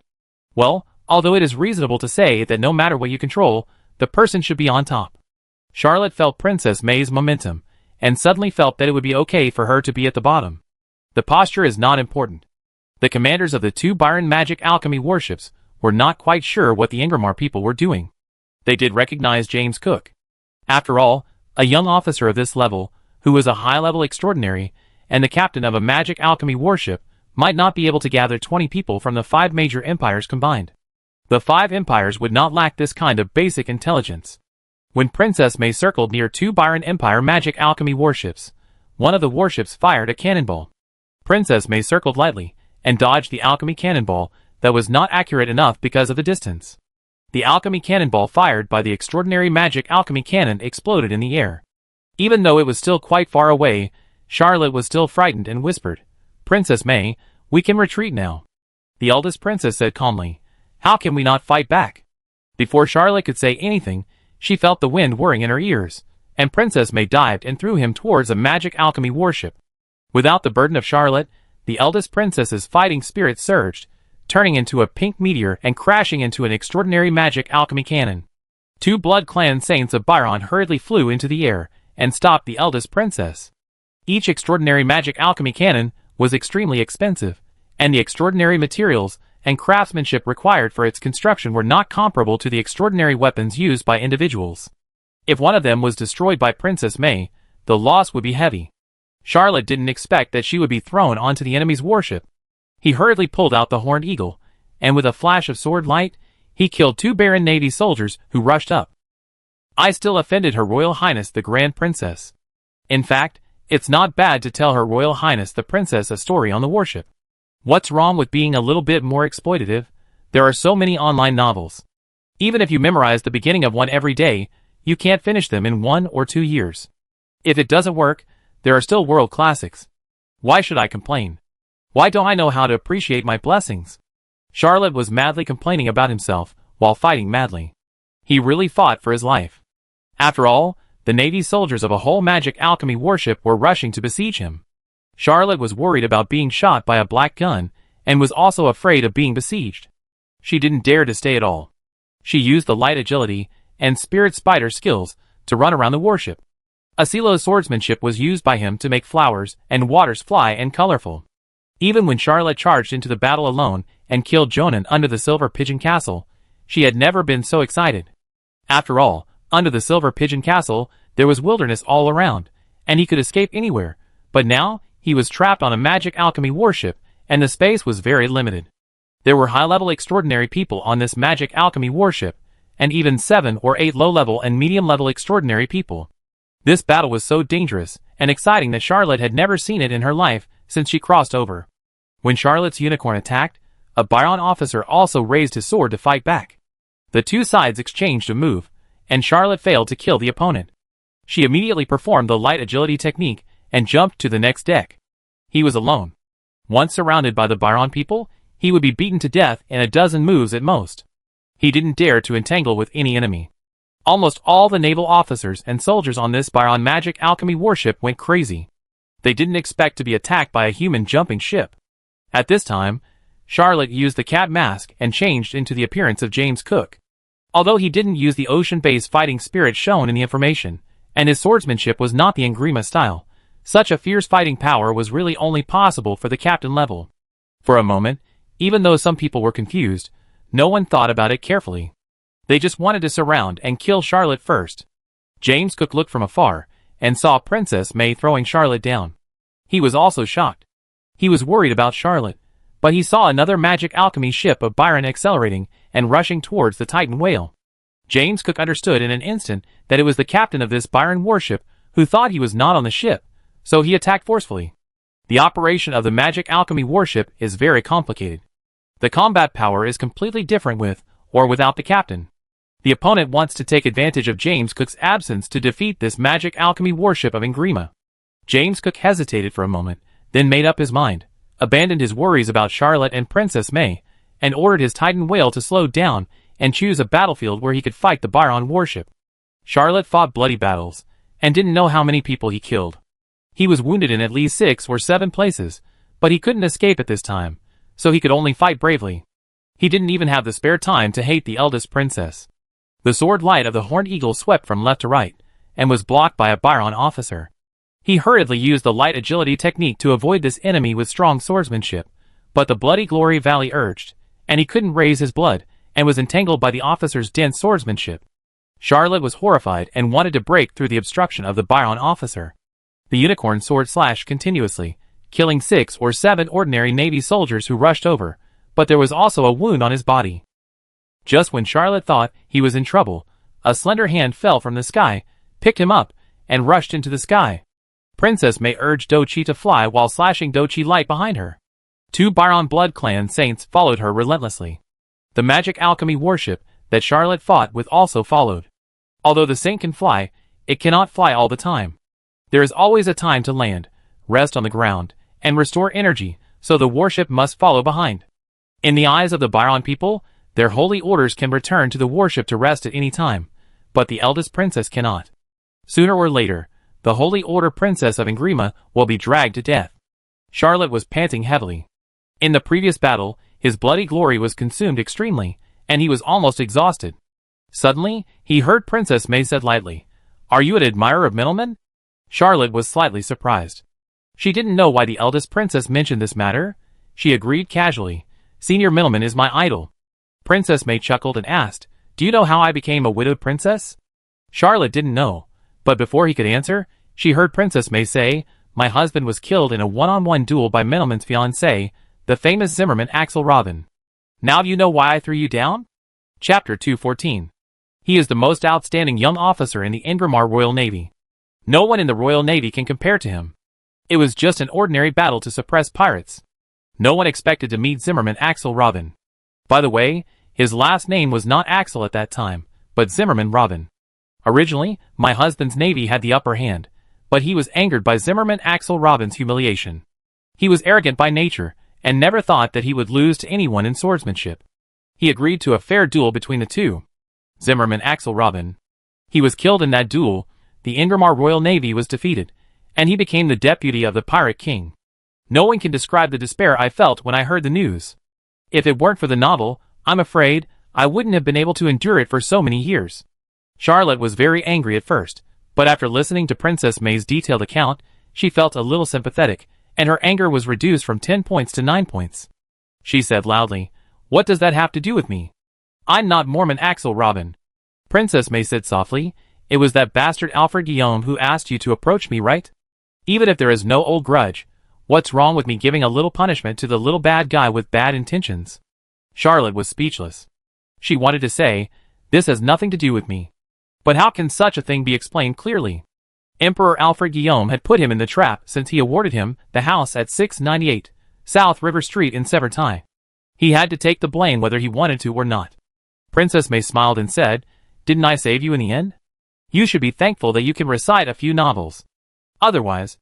The eldest princess didn't say what would happen next, because the 2 blood clan saints of Byron were already chasing them. Charlotte looked far away from the sky, and saw that the giant god whale had already started fighting with a Byron magic alchemy warship. Although the other Byron warship couldn't catch up with the flying saint, it was still following behind. He took a deep breath, suppressed his emotions, and said, "Find an island and throw me down. In the battle with the Saint Order, I am a burden." Charlotte didn't want to stay with the eldest princess any longer. Princess May nodded, and then let go. Charlotte fell from a high altitude and almost died. Fortunately, he activated the blood flame transformation in time, which slightly buffered the momentum before hitting the sea surface. Then a wave knocked him down to the bottom of the sea dozens of meters deep. Charlotte hastily restored his human form, activated the lightness skill, and floated to the surface of the sea. The 3 saints in the sky had already started fighting. He took a breath and chose to go with the flow instead of jumping into the sea and running. There were 2 enemy saints in the sky. If any of them attacked him, he would have a hard time surviving. How could he expose his target? Charlotte identified the direction, estimated the distance along the way, and chose to swim towards Gillying Island. He just felt that this huge island should be the closest land to him. Charlotte had just experienced a fight and was exhausted, so he did not go at full speed. He slowly recovered his bloody glory, while slowly moving towards the direction of Gillying Island. Soon, he could not see the 3 saints in the sky, nor could he find any warships. Charlotte was just feeling fortunate that he had regained his freedom, when he felt a huge black shadow slowly rising under his feet. He was alarmed and hurriedly fled to the side. Soon a giant whale rushed out of the sea, and even jumped into the air. This giant whale was so huge that it was far larger than the largest life on Earth. It was 60 or 70 meters long, like a small mountain. It soared into the air, and then slammed into the sea. The waves were several stories high. Charlotte was like a grain of coffee thrown into a cup and stirred wildly. He was involuntarily swept into the sky with the waves, and then smashed into the sea with the huge waves. For the first time, he realized that the power of nature was so irresistible that even if he was a transcendent, he was as small as dust. After the giant whale broke through the seawater and fell into the sea, it swung its tail and shook Charlotte, who had just stabilized his body, into the air again. When Charlotte fell, he happened to be beside the giant whale. He pulled out the horned eagle and wanted to insert it into the body of the giant whale, but the giant whale just turned around and stared at him with an eye that was bigger than his body. Charlotte put away the horned eagle awkwardly, but unexpectedly found that there seemed to be a hint of smile in the eyes of the giant whale. The whale spread its fins, as if inviting him. Charlotte hesitated for a moment, then jumped up and climbed onto the whale's back. The whale never tried to dive into the sea again, nor did it try to jump out of the sea, but swam steadily in a certain direction. Charlotte was very surprised. He looked up and looked around. The sea was blue, and the clouds were white. The weather was very good, and the scenery was beautiful, but everything was strange. But now that things had come to this, Charlotte didn't know what to do, so she could only adapt to the situation. He tried to take off his clothes one by one, wring them out with his hands, and put them back on. Julian didn't have any dry clothes for him at this moment. Although in the martial arts novels on Earth, it was common for martial arts masters to use their internal energy to dry clothes, but this kind of control was probably something that only a few extraordinary people in the entire old continent could do. Charlotte knew she couldn't do it either. Bloody glory didn't have much temperature, but the blood flames could set clothes on fire. It was too difficult to dry clothes without burning them. After practicing for several hours on this giant whale that appeared out of nowhere, Charlotte recovered most of his bloody glory and regained his full strength. Charlotte's courage also increased greatly. He couldn't help but shout loudly, "Old friend, what's your name?" The giant whale under him seemed to understand and made a loud sound, like singing, but Charlotte couldn't understand the giant whale's language. He could only spread his hands and said, "Sorry, I don't understand." The whale seemed to be very angry at his stupidity, and sprayed a stream of water. Charlotte relied on her agility to dodge most of it, but her clothes, which had just been wrung out, were still wet again. He decided not to provoke the whale anymore and wait patiently. No matter what the whale's origins were, he would know it sooner or later. It couldn't be to eat him, right? Charlotte was confident. Regardless of whether he was delicious or not, this portion was definitely not enough. Chapter 215. Charlotte didn't know how long it had passed. The sky above the ocean was gradually darkening, and the wind was chilly. He was a little hungry. This giant whale should be a supernatural creature. It was so powerful that no fish dared to approach it. Even though Charlotte wanted to catch a few fish to eat raw, he couldn't find the target. He had never experienced such a thing, and he didn't know how long a supernatural person could last without food. As for the injuries on his body, they had already healed for the most part. He performed the blood flame transformation technique, turned into blood flame, and then restored his human appearance. The injuries would be alleviated a little, but it only consumed some blood energy. He changed back and forth 7 or 8 times, and his body was no longer in danger. Charlotte was thinking hard when he suddenly saw a meteor passing through the sky. He made a wish. "Let me escape the crisis of the evil god and become a saint." After a while, he felt that this wish was not ambitious enough. How could a time traveler be so unambitious? Before the meteor died, he made a second wish. "I hope to become a god." After a while, he found that the meteor had not died yet, so he made another wish. A cup of Coke. This time, he found that the meteor in the sky was not the right color, slightly pink, and fell towards him, getting bigger and bigger. Charlotte shouted hurriedly, "Danger, old friend, let's get out of the way." The giant whale sang loudly, and seemed very excited. Charlotte saw that the giant whale didn't seem to understand what danger was. Just as he was about to save himself, he realized that the meteor looked familiar. Sure enough, when the pink meteor passed over his head, he finally saw it clearly. It was a pink fighting spirit, and a woman in a black robe and a graceful figure was wrapped in the fighting spirit. Princess May landed on the head of the giant whale, stretched out her slender hand, and patted the big head of the sea monster. The giant whale sang even louder, resounding through the night sky. Charlotte was still in shock and asked, "Did you raise this?" Princess May replied, "I am also a magician part-time, and it is my contracted beast. You can call it stargazing or a con like me." Charlotte's mind suddenly popped up the famous dish of Ingrima. She could not associate this giant whale with a basin full of fish heads. The fish and shrimp eaten by this giant whale would not die so unwillingly.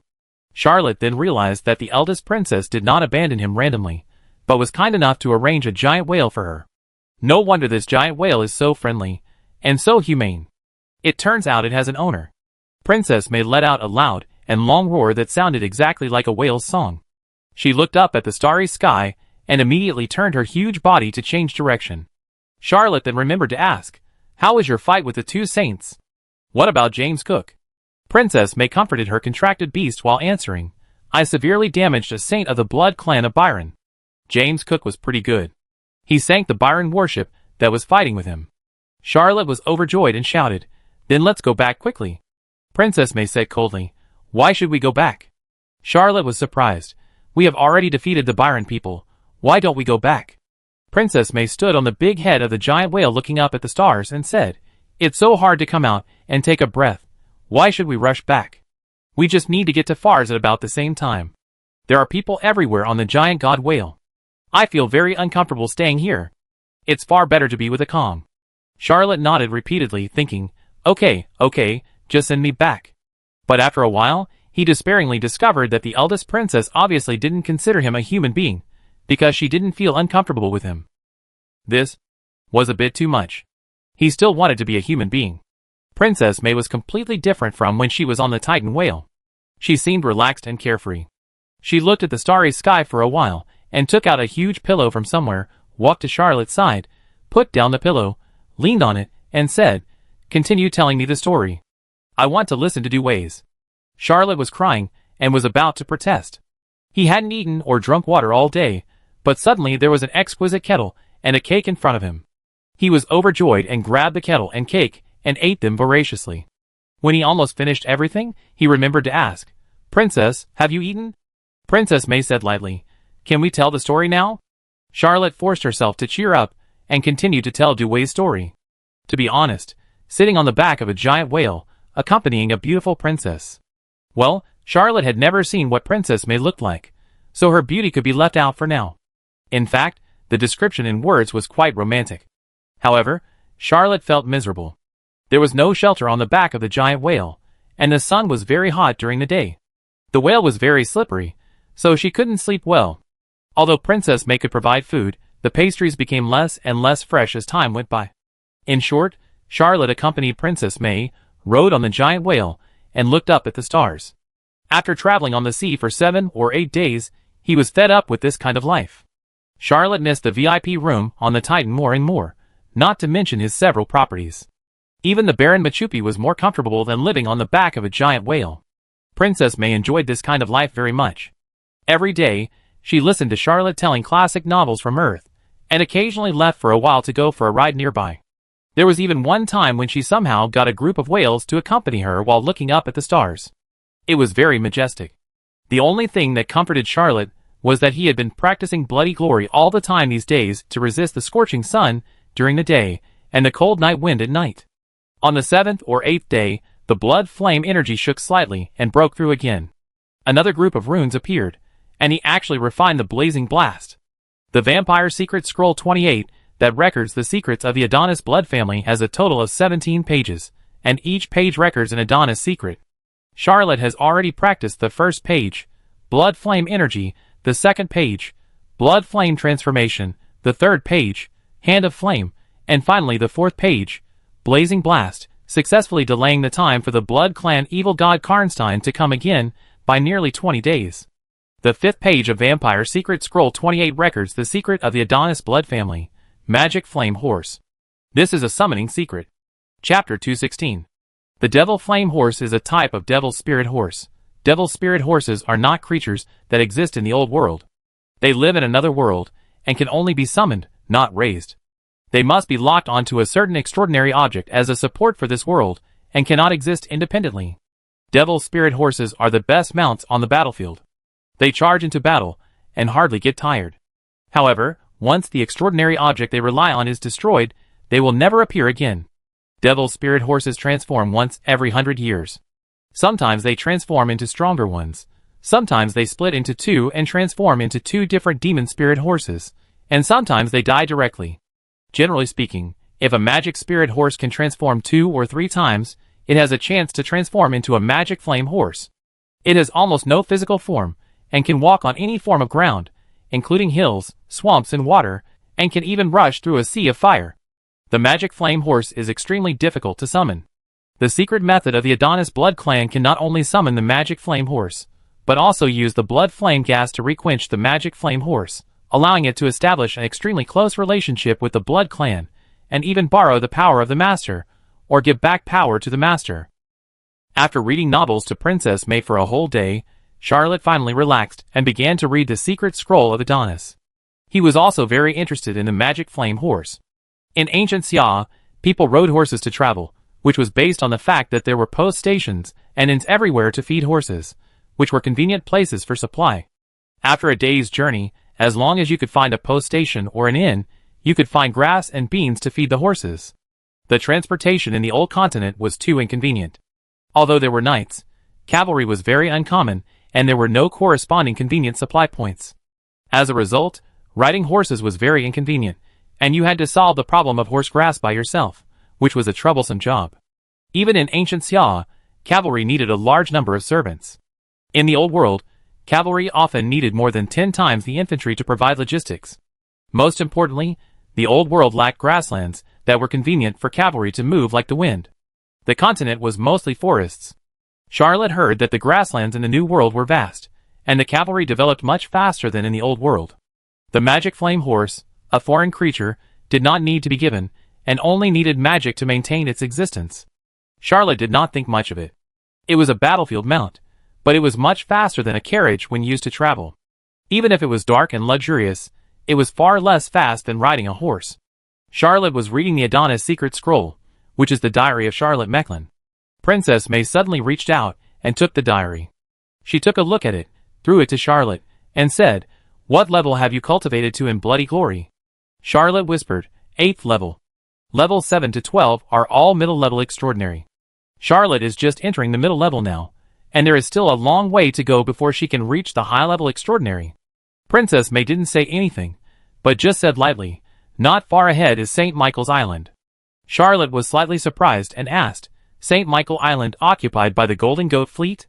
Charlotte remembered that Crazy Horse Davis said, starting from Cappadocia, it takes at most half a day to reach St. Michael Island, and the Golden Goat Fleet that occupied St. Michael Island has more than 30 ships, 3 of which are warships. Now one of the warships should be in Cappadocia, but I don't know what happened to the fleet, Princess May hummed, and then said, "Even I dare not go to St. Michael Island. They have a magic alchemy warship, an ancient magic warship, and a saint." Back then, Zimmerman Axel Robin wanted to conquer all the pirate fleets, so he personally challenged the master of the Golden Goat Fleet. Charlotte couldn't help asking, what was the result? Princess May replied, the result was that Zimmerman gave up St. Michael's Island. Charlotte originally looked down on the Golden Goat Fleet, but when she heard that this fleet had such a brilliant record, she immediately looked up to it and said, "No wonder Francis Drake and James Cook didn't say they would attack this island city." Princess May chuckled and said, "Even if there is a saint on their ship, they dare not go to St. Michael's Island." Charlotte asked, "If we don't go to St. Michael's Island, where should we go?" Princess May said lightly, "Of course, we go to Cappadocia." "Don't you have a fleet there?" Charlotte said a little embarrassedly, the method of controlling merchant ships was a bit rough at the beginning. "I didn't leave any managers, so the fleet should have been dispersed." Princess May said, "Won't you know if you go and take a look?" Charlotte didn't argue anymore. Anyway, the fleet was gone, so it didn't matter. What if it was still there? Well, how could such a good thing happen? The next day, when the sun rose, Charlotte saw a hill suddenly protruding from the sea. The whole hill was built into a city. There were huge cannons in every direction. There were 30 or 40 medium and large ships around this island city, but only more than 10 of them flew the flag of the Golden Goat Fleet. Princess May did not provoke the pirate fleet, and let the giant whale look up at the stars, bypass St. Michael Island, and turn to Cappadocia. The speed of this giant whale was much faster than that of an ordinary merchant ship. In the afternoon, Charlotte saw the small seaside town again. What surprised him was that although there were no 17 ships in the port of Cappadocia, there were still 5 or 6 merchant ships docked, and they were still flying his flag. Yes, when Charlotte was in Cappadocia, she let the city and merchant ships fly the caravan flag of the Mecklin family. The giant whale was too big to dock, so Charlotte and Princess May jumped into the sea in advance. He used the light and spider magic to run wildly on the waves. When he approached Cappadocia, someone shouted, "It's Mr. Mecklin." Then, countless residents appeared from nowhere in the entire port, waving their hands, clothes, baskets, and other messy things, and cheered loudly, "Welcome back, Mr. Charlotte Mecklin." Princess May glanced at Charlotte unexpectedly and said, "You are quite popular?" Charlotte laughed awkwardly. He didn't expect that he could still have such prestige in this city after leaving for so long. As soon as he stepped onto the port, he saw the former chief patrolman of Cappadocia, Cruz, leading a team. When he saw Charlotte, his eyes were filled with tears, and he shouted, "I meet Lord Meckelon." Charlotte raised her hand to help him up and asked, "Why are there still 5 or 6 ships left? Haven't you all dispersed yet?" Cruz whispered, "They took the alchemical potion and were very worried that they would die. I had no choice but to make some ointment and lie to them that it was an antidote." Unexpectedly, it worked. Now the merchant fleet of Cappadocia has expanded to 23 ships, and several merchant ships have joined voluntarily. Now most merchant ships are not docked at the port, but are out transporting goods, and have not left Cappadocia. Everything in this city is thriving, and life is much better than before. Charlotte took a look at this temporary subordinate, and felt for the first time that this guy was actually a talent. His alchemical potion was fake. Under normal circumstances, it would have been discovered soon.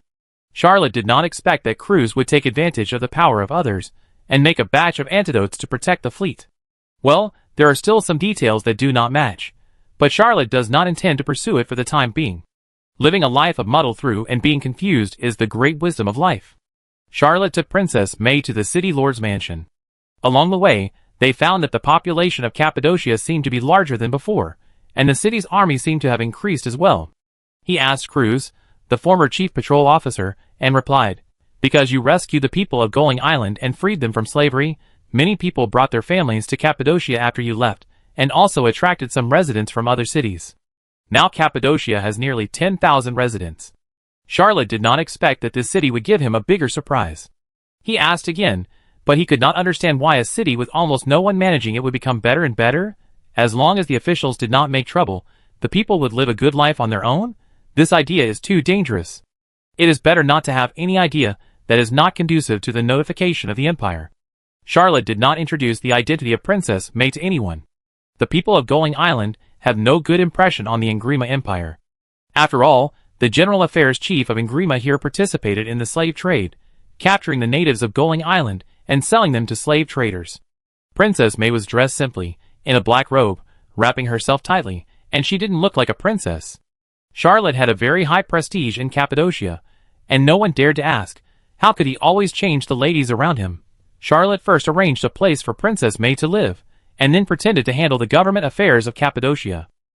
When he left, this small town had very good public security because of the existence of the Knights of Favonius, and because there were no tax collectors, the residents lived a relaxed life and business developed. Compared with when he left, the business was almost twice as prosperous. Soon after Charlotte returned to the city lord's mansion, Shimon came in a hurry. When he saw Charlotte, he was also very happy, and he didn't look forced at all.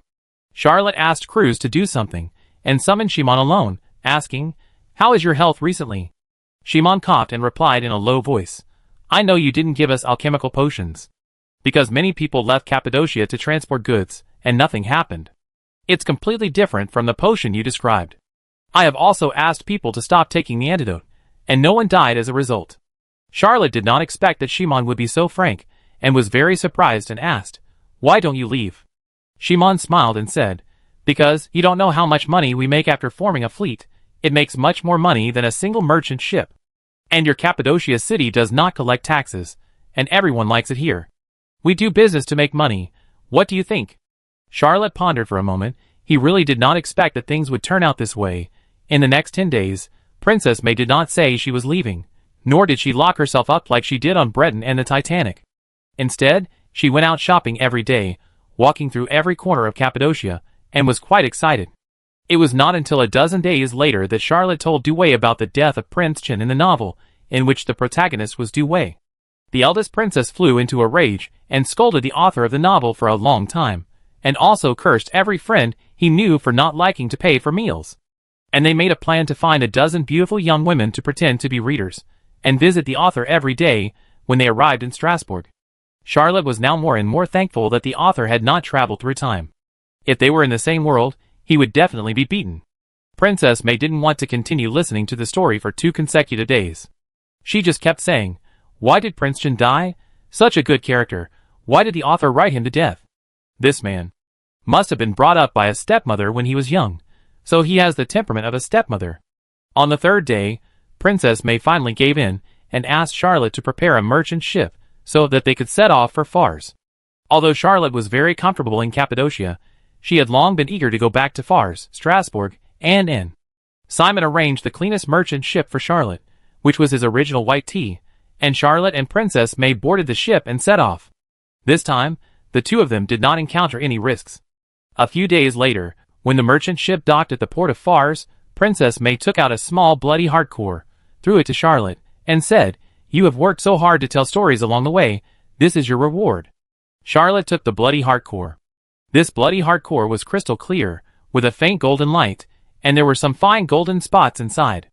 It looked very beautiful. I thought it was the hardcore of a monster. I thought, I will not be a monster hunter, it is useless to take it, this thing can be sold. But the next second, his face changed, and he asked hesitantly, "Is this thing from that Blood Clan saint?" Princess May got off the boat, looked around for a while, and was very disappointed with the scenery of Fars, and said, "Yes." Charlotte asked in disbelief, "You said he was seriously injured, do you mean?" Princess May said lightly, "Well, I dug out his blood core." Charlotte looked at the blood-colored hardcore in her hand, and her heart was shocked for a long time. Yes, this is a blood core of the Blood Clan saint. It is a priceless treasure. Chapter 217. Charlotte took a closer look again, and finally confirmed that the tiny golden spots she had seen just now were actually blood runes. Charlotte slightly activated the Bloody Glory to check and confirmed that it was the blood core of the Dwellian clan. The Dwellian clan's secret method is based on the blood chain technique. After being promoted to the extraordinary, it can condense a blood chain. It has infinite secret methods, and is best at long-range attacks. Although the Dwellian clan is not a clan of the 3 emperors or the 6 kings, the clan's secret method is very powerful, and has produced many famous extraordinary people who have made countless contributions to the Byron Empire. Princess May had no interest in this port and said, "Let's set off. Get to Strasbourg as soon as possible." Charlotte hurriedly released Dark Luxury, and Princess May got on the carriage and closed the door. Charlotte touched her nose, and knew that it was not appropriate for a foreign man to ride in a carriage with a princess, so she could only sit in the driver's seat in dismay. Fortunately, Dark Luxury's driver's seat was also quite comfortable, with a canopy above his head, and the magic horses did not need to be driven. He gave instructions to the 8 magic horses, and Dark Luxury galloped towards Strasbourg. Charlotte flipped through the secret scrolls by herself, thinking about how to digest this blood core, which was quite carefree and comfortable. Because of the boiling of original blood, if she wanted to devour this blood core, she couldn't use Bloody Glory or the secret methods of other clans. She had to practice the secret method of the Dwellian clan to the boiling of original blood and condense the blood core before she could start digesting this holy blood core. Of course, using it this way would definitely cause a lot of waste. The holy blood core could only push a person to the initial stage of the high level at most, and it was impossible to transform without loss. If you want to avoid waste, you can use the blood core to create a saint-level extraordinary artifact to maximize its value. However, to create a saint-level extraordinary artifact, at least a saint-level alchemist must be involved. Charlotte doesn't know an alchemist of this level, and this level of extraordinary artifacts requires countless precious materials in addition to the blood core, and the cost of creating is also sky-high. Although Charlotte can afford it, she doesn't really want to invest. Because for him, even if a saint-level extraordinary artifact is created, it is not necessarily safe. A saint may not be interested in worldly wealth, but will definitely try to snatch a saint-level extraordinary item. Charlotte is only a mid-level one, and even if he is a high-level one, he can't use a saint-level extraordinary item. He held the blood core and pondered for a long time, thinking to himself, this saint-level vampire probably won't be able to condense the blood core again for more than 10 years. As for whether he can recover his strength, it depends on luck. Maybe he can recover in more than 10 years, maybe in decades, or maybe never. The lifespan of the saints of the Blood Clan is longer than that of humans, and their strength is relatively strong. The Grand Princess was able to dig out the blood core of one of them in a 1-on-2 situation. How terrifying is her strength! Charlotte put the blood core on her right arm and pressed it hard. The blood core penetrated the skin and entered the bloody vortex on her right arm. Charlotte raised her arm and looked at it carefully, and she felt that there was no flaw. The blood core is the condensed bloody vortex. It was a coincidence that the seventh bloody vortex opened by his bloody glory was originally intended to condense the bloody rune of the Dwellian family. If it were any other bloody vortex, it would repel Dolian's original blood and it would be impossible to hide in it, but this bloody vortex was just the right place to hide Dolian's blood core. After collecting the blood core, Charlotte decided to ignore this treasure for the time being and continue to study the Adonis secret scroll and delve into the secret method of the magic flame horse. Adonis' secret method is based on blood flame energy. All supernatural changes are derived from blood flame energy. Blood flame deformation, burning hands, and blazing bombs are almost all advanced applications of blood flame energy. But the magic flame horse, which can also be called the summoning magic flame horse, is different. It uses the blood energy of the Adonis family as bait to lure a magic flame horse from another world, and then controls it with secret methods. Charlotte reversed the bloody glory and turned all the blood energy into blood flame energy. The two blood-sucking weapons on his body suddenly became eager to move. Both the blood rose and the withered rose seemed to be responding to the blood flame energy. Although these two weapons belong to the Asilo family, the blood flame energy can resonate with the blood-sucking weapons of any family and manipulate them. Charlotte was used to fighting with the 12 angel movements, but after switching to blood flame chi, he knew that his fighting style would have to change accordingly. For example, holding a blood rose, but always having a flame hand holding a withered rose. If his Collapse Mountain was still around, it would be two more flame hands to control Collapse Mountain, or he could use Collapse Mountain himself and let the two flame hands use the blood rose and withered rose respectively.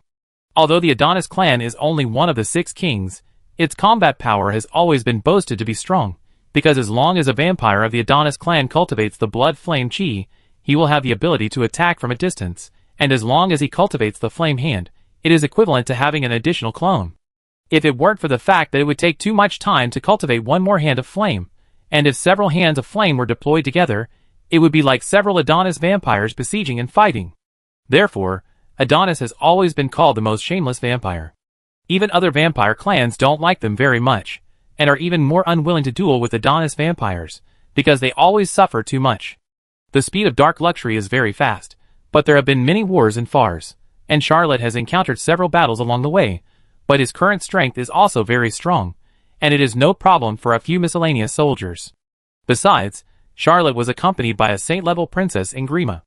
No matter whether it was a small group of Byron soldiers, the Black Phoenix dynasty, or the Orc warriors, they could not do anything to him. Charlotte did not encounter a large army along the way, whether it was an enemy or a friendly army. A few days later, he rushed back to Fars. The first thing Charlotte could do was, of course, to report to the General Office of the Central Government, and then the General Office of the Central Government would come forward and submit the official documents to the residence of the Minister of Foreign Affairs. Count D'Artagnan heard that Ingrima's eldest princess, May Guillaume, had arrived in Strasbourg, and hurried over. It was the first time that Charlotte saw this hereditary earl, who was in a high position in the empire. When Count D'Artagnan was young, he must have been a handsome man. Now he is also a handsome uncle, and his image is meticulously maintained. He invited Princess May to stay in a royal palace according to the etiquette of the empire. When receiving Princess May, the earl did not forget to comfort Charlotte a little, and let her go home and wait for the next arrangement of the empire. Charlotte had been away for too long, and finally returned to Strasbourg. She also wanted to relax, and not have to participate in the reception of the princess. Instead, she was a little happy in her heart. After saying goodbye to Count D'Artagnan, he went back to number 58, Champs-Élysées. Chapter 218. Although she already had an apartment at 221B Baker Street in the Val d'Oise district, Charlotte was still used to 58 Champs-Élysées. First, the house there was bigger, and second, there were Mrs. Nancy and Mrs. Wumizijiang there, and the private service was always more thoughtful. Most importantly, he also had 3 clever cats, and the kittens were at their cutest and most fun. On the way back to 58 Champs-Élysées, he went to 1 Falcon Street. Dorothy had a residence in Strasbourg. She was an unmarried lady and still lived with her parents, so she was not at the patrol office in the Lucavaro district, but Anastasia and Belisa were there, as were his 18 Red Bear warriors. They all returned to Strasbourg earlier than Charlotte. Charlotte retrieved her 2 knight lances, the Mountain Collapse, and the Whale Killer Lion Maru, and another magic rapier. As for the anti-space long-range rifle, the 2 silver rhinos, the Assassin's Dagger, the blood-sucking hand axe that she never left behind, the magic alchemy staff, and some other items, they were all in Machupi. She couldn't get them back that day, and in fact, there was no need to take back many of the wealth. After all, for Charlotte, the Savings Union was not considered safe. Machupi was the real safe place. Back at 58 Champs-Élysées, Charlotte sent Mrs. Nancy to give a message to Anne, Dorothy, Vinnie Arsenault, and Sylvie Martin, his only social circle in Strasbourg. As for the Ridge Detective Agency, Charlotte planned to go there in person when she had time, instead of delivering the message. Charlotte did not expect that after the message was delivered, several ladies came to 58 Champs-Élysées one after another, and was the first to arrive, because Mrs. Nancy was the first to deliver the message to her. Anne's eyes were misty when she saw Charlotte. She was really worried to death during this period. Especially Dorothy, who came back early, brought bad news. Charlotte was seducing two blood clan saints from Byron, with the eldest princess of the Angrima Empire. This was really not good news. Knowing that Charlotte had returned safely, and didn't care about anything else, she must meet her Mr. Mecklin, and was determined not to wait until the next day. Vinnie Arsenault and Sylvie Martin came together. Vinnie Arsenault, the famous female detective, didn't expect Charlotte to be promoted so quickly. She even wanted to move the detective agency to the Lucavaro district. After all, in the Lucavaro district, Charlotte is truly the one who has the final say. Dorothy was the last to arrive. She first went to number 1 Falcon Street and brought Anastasia and Belisa with her. When Charlotte saw the three of them, the curse of the eldest princess suddenly popped up in her mind. Well, it's not a curse that every friend of a certain author doesn't like to pay for meals. It's to find a dozen beautiful young women disguised as readers, and visit the author every day. All Charlotte could think of at once was that if Princess May appeared again, a Shura banquet could probably be held here. The most luxurious level. Number 58 Chrysanthemum Street had never had so many beautiful women. Charlotte's mood had never been so complicated. He wanted to slap himself. What message was he sending to Dorothy? Fortunately, Miss Enda Breton was a very generous girl, especially since her portrait was hung in the living room on the first floor of number 58 Chrysanthemum Street, which made her feel confident. She even showed some of her hostess style, and helped arrange an afternoon tea. In terms of the complexity of emotions, the one below Charlotte is Miss Sylvie Martin. She is now Charlotte's cousin, but in fact, she is his ex-fiancée. If you want to talk about the person who knows Charlotte best, it must be her. Sylvie Martin knows how bad this cousin, ex-fiancée, is, but she can never imagine that after just a few years of not seeing her, this ex-fiancé has changed dramatically. She had always thought that Charlotte was a prodigal. But when Sylvie saw the 5 girls who came to visit number 58, Champs-Élysées, each of them had the best looks, and their family backgrounds were high and low, but they were all extraordinary. Even the lowest one, Belisa, was the Duchess's personal maid and had seen a lot of things. Most importantly, except for Sylvie, all 5 of them were extraordinary. She now suspected that her ex-fiancé was not a prodigal, but had transformed into a higher-level expert in hunting for beauties. Enda Brittany, daughter of the Earl, 4th-year student at Gorgias University, first-level transcendent. Dorothy, daughter of the Sume family, graduated from Gorgias University, 3rd-level transcendent. Anastasia, illegitimate daughter of Baron File, graduated from Hattingen Thunder and Storm University, 2nd-level transcendent. Belisa, personal maid of Duchess Joseph, self-taught at Gorgias University, 2nd-level extreme soarer. Vinnie Arsenault cannot be counted, otherwise it would be too scary. Sylvie would never believe that her former fiancé could even handle a high-level transcendent. Sylvie even thought of a possibility in her mind. If I hadn't broken off the engagement and married Charlotte, would a noble lady come to my house crying with a child in her arms every morning when I opened the door? Well, there might also be some older and beautiful ladies, or even angry gentlemen holding rapiers. That kind of life. I don't want it at all. Breaking off the engagement was my best choice. The only thing that comforted Charlotte was that he really had no special relationship with the young ladies, not even any ambiguity, so after accompanying the guests for a while, he quietly withdrew from the circle of ladies, holding his 3 clever kittens, and continued to think about his diary in the corner. On the one hand, Charlotte worked hard to practice every day and tried to improve his strength. On the other hand, he was deeply afraid of the 2 evil gods, and did not completely believe in this diary. He thought for a while, took a glass of beer, drank it, and felt refreshed all over. Since he obtained the passage between Silver Pigeon Castle and Machupi, he no longer lacked Silver Pigeon Castle beer. The quality of Silver Pigeon Castle beer is much better than that of Strasbourg beer. This drink, which tastes a bit like beer, makes Charlotte very fond of it. He rarely drinks the fruit wine produced in Strasbourg. Of course, he had no way to get more expensive champagne for the time being. In Englima, whether it was Count Lamorak or Red Dragon Palace, they seemed to be everywhere and within easy reach. But back in Fars, the origin of champagne, Charlotte could not get real champagne. At this time, Winnie Arzino and Sylvie were about to say goodbye. After all, it was late. Charlotte took the diary and asked Mrs. Nancy to take out the gifts she bought in Englima, handed them to the two ladies, and sent them out of number 58 Champagne Fields. Dorothy also took Anastasia and Belisa to say goodbye, and Charlotte sent the three ladies away. They didn't need gifts, after all, they had been to Engrima together.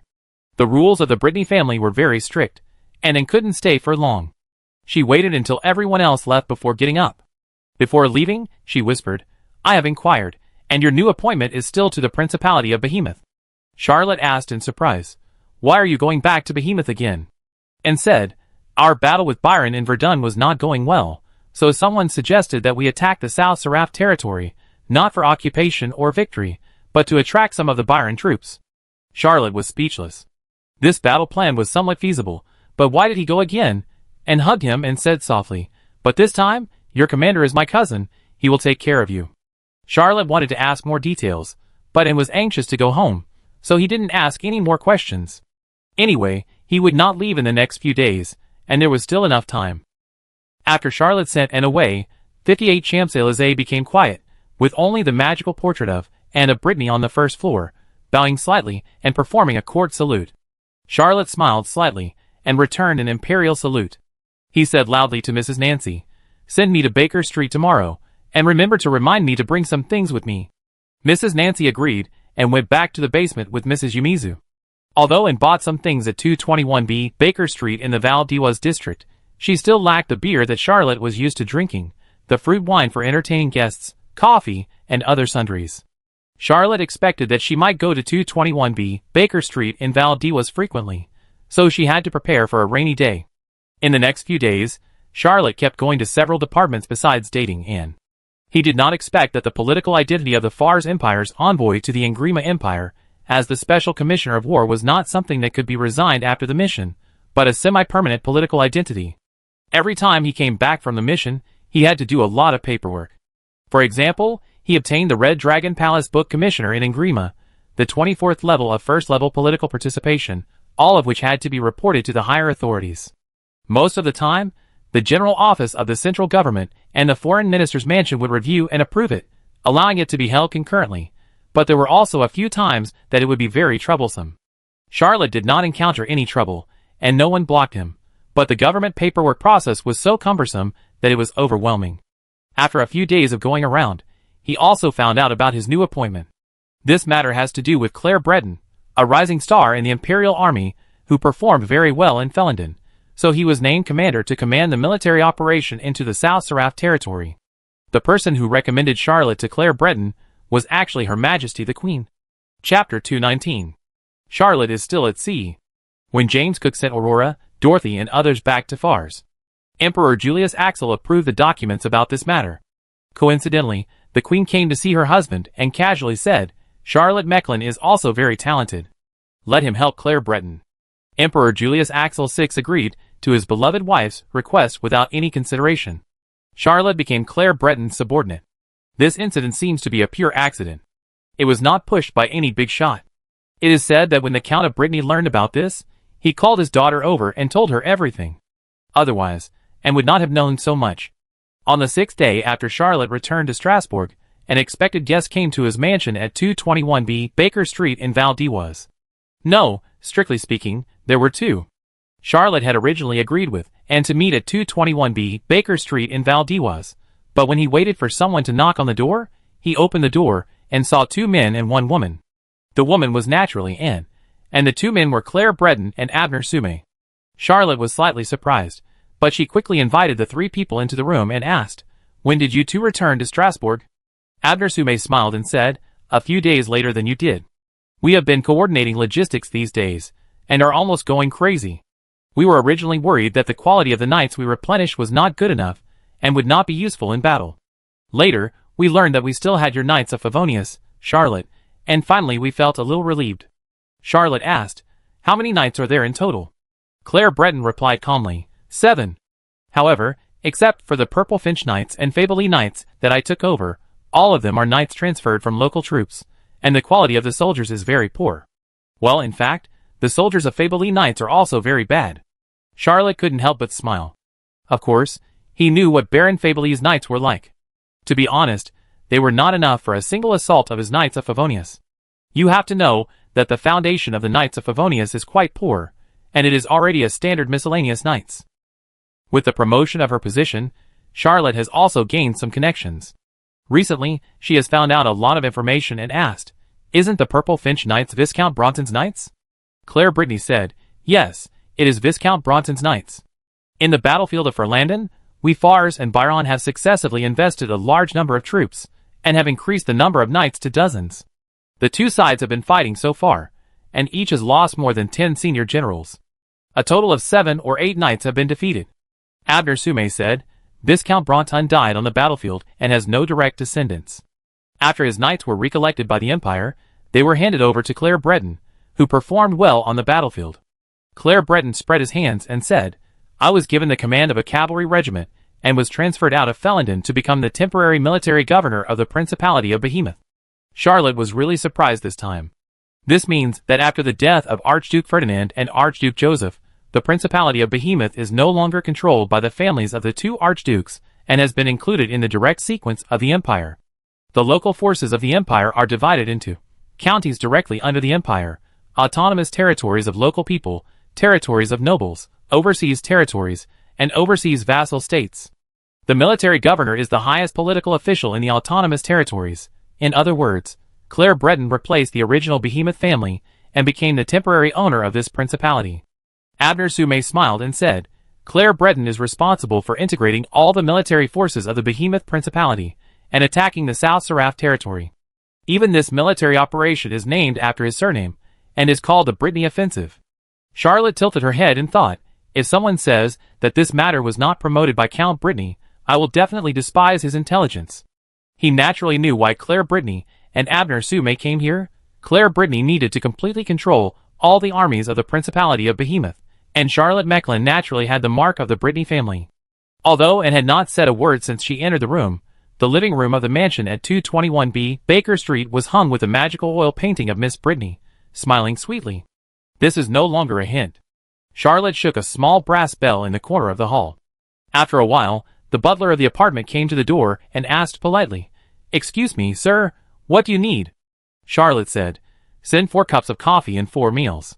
He paid her and said, "The rest is a tip." The apartment butler left happily. After a while, the apartment butler brought coffee, set meals, and some desserts. Charlotte invited Claire Breton, Abner Sume, and Anne to the restaurant for dinner, saying, "I will definitely support Claire with all my strength.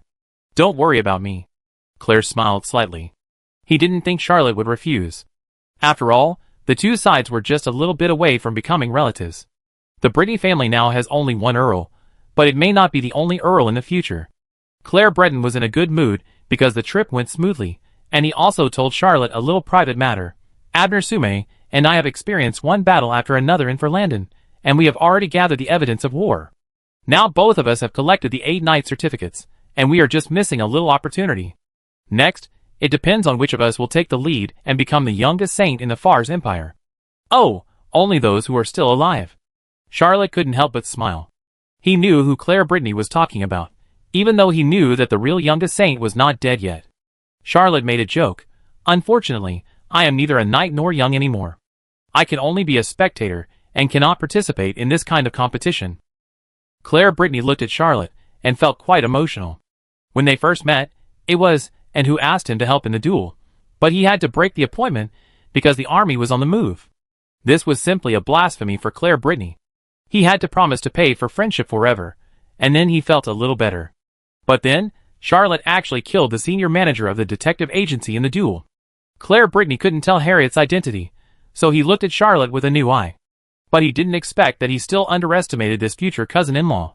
Charlotte actually charged into the battle alone in Silver Pigeon Castle and killed Jonan. In Mostar Castle, she killed 2 extraordinary people and a high-level extraordinary person, Zalman, from the South Seraph Restoration Army. Although she can't be compared with him, She can be regarded as a little military god of the younger generation in the army. Recently, Charlotte went to Ingrima as an envoy and actually had a duel with the youngest lion in Breton. It was said that it was for a lady from the Sume family. Although this news made Anne so angry that she smashed a set of tableware, it also made Charlotte Mecklin officially famous in the old world, and no longer an unknown person. Claire Brittany thought of this and laughed secretly. He knew how angry his cousin was at that time, but he didn't think it was a big deal. Charlotte would not stay in Ingrima and not come back. Well, Anne never mentioned Aurora in front of Charlotte from beginning to end. Abner Sume was also considered an insider. He laughed and said, "Mecklin, you will catch up with us sooner or later." Charlotte didn't think that he could become a saint anytime soon. He wasn't even sure when he could be promoted to a high level. He shrugged his shoulders, skipped the topic, and said, "Next, when will you set out?" "My knights of Favonius were lost in Machupi. We can take them with us on the way to the Principality of Behemoth." Claire Brittany said, "I don't know yet. You have to know that the efficiency of the Empire has never been very high." He pushed the plate away and said, "I'm done eating. These past few days have been hard. Abner Sume and I haven't had a proper meal. We're having a great time here, but we have things to do, so we won't bother you and." Claire Brittany came here to make sure whether Charlotte would join him. Although the two sides have a good relationship, he still has to take this step personally, and can't take it for granted. Since it has been confirmed that Charlotte, the prospective cousin-in-law, will stand firmly on his side, he will prepare for other things. This is the first time Claire Brittany has led troops independently, and he wants to fight this battle beautifully. Charlotte did not try to stop him and said, "When you leave, remember to call me." Abner Sume laughed and followed Claire Breton's steps and left 221B Baker Street, Val d'Oise. As soon as the two left, Anne became lively and walked around the room. Although she bought a lot of things, she was still not satisfied. She pulled Charlotte to buy some more things. Although 58 Champs-Élysées was Charlotte's home, Anne felt no sense of belonging. Although she also left her own personal mark there, 221B Baker Street, Val d'Oise was chosen by her personally, and she had a special feeling for it. She wanted to make it warm and sweet. Charlotte naturally would not spoil the fun and accompanied Anne out. He still remembered that he still owed a sum of money for the house at 58 Champs-Élysées, and he discussed with Anne on the way whether to pay off the balance first. Chapter 220. Charlotte received salaries in 2 countries, and had a quota for a private knighthood. Not counting her savings, she didn't need the final payment for the purchase of 58 Champs-Élysées, purely in terms of income, and also agreed that he should settle the debt. This matter was very convenient for Charlotte to handle. He gave Anne a sum of ECU, and Anne would naturally bring him back the corresponding dead documents. The two left the Val d'Oise district, but did not go to Picardy. The goods in Picardy are quite complete, but not high-end. If you want to buy high-end goods, you have to go to Alexandria. Although Anne tried to be as frugal as possible, she was the daughter of the Count of Brittany after all, so this shopping trip made Charlotte know what consumption meant. They spent a total of 52 ECU. Well, converted into RMB, it was nearly 1 million. Miss Anne of Brittany paid for the whole process. Mr. Charlotte Mecklin was only responsible for signing the delivery address. Charlotte knew that this day would come sooner or later, and he had already prepared for it, so he chose to accept it silently. The two of them bought things and returned to 221B Baker Street in the Val d'Oise district. Charlotte saw a carriage parked in front of the door. The person in the carriage did not get off, and was obviously waiting for someone. Charlotte was about to move the things in with, and when she heard a voice saying, "You really live here? I came here to ask why the 2 books can't be bought in the bookstore in Fars." Charlotte was completely frozen. Not to mention the old world, even on Earth, it was hard to find these 2 books in bookstores. Although online novels are published, they are rarely printed and are not popular books. They are generally poorly distributed in bookstores.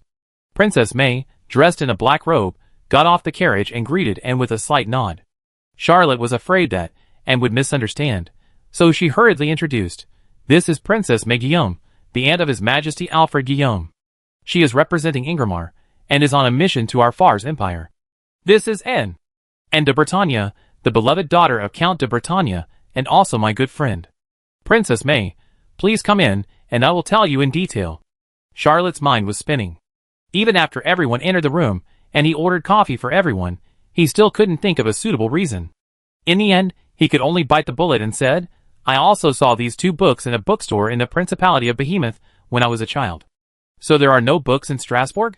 "They are all very old books, and the publisher may have run out of stock. Princess May looked very regretful and murmured to herself, I also read Fars's novels, but they are still the same books, no different from Ingrima, and far inferior to the stories of Roland and Douay. How can such a good novel not be a bestseller? And looked at the two of them with some curiosity, and she wisely said nothing. Princess May stayed for a while, and then said to Charlotte, I will go to the Principality of Behemoth now. Charlotte's forehead was sweating again. It was impossible for the Principality of Behemoth to have these two books. But he couldn't slap himself in the face right now, so he could only say awkwardly, I wish you a safe journey. Princess May stayed for a while, then got up and left. If Anne wasn't there, she wouldn't mind letting Charlotte continue to tell her stories, but Anne was there. She also wanted to behave like a princess. After sending Princess May away, Charlotte decided to confess half of it first. He whispered, I'm going to be in trouble. And asked, how bad is it? Charlotte cut off the beginning and the end, picked out the key points, and said, the princess is a fan of novels, and brought a novel on board. I was inappropriate, and showed a little contempt, and was almost beaten to death by the princess.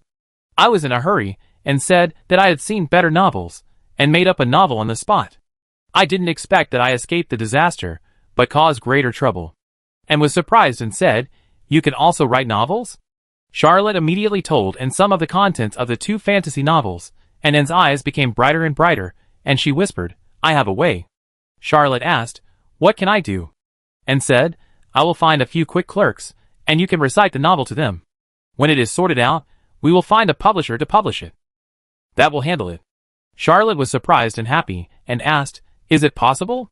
And nodded and said, I can take care of it. I can bring people here tomorrow. Charlotte breathed a sigh of relief and said, Anne, you are really my lucky goddess. And de Breton smiled brightly. She believed what Charlotte said. Charlotte didn't know Princess May.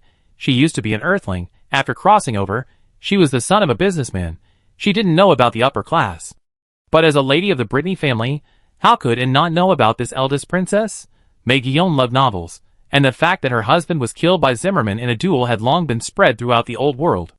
And had already had a high opinion of Charlotte's ability, otherwise she wouldn't have gradually dated him. But Anne didn't expect that Charlotte actually knew novels.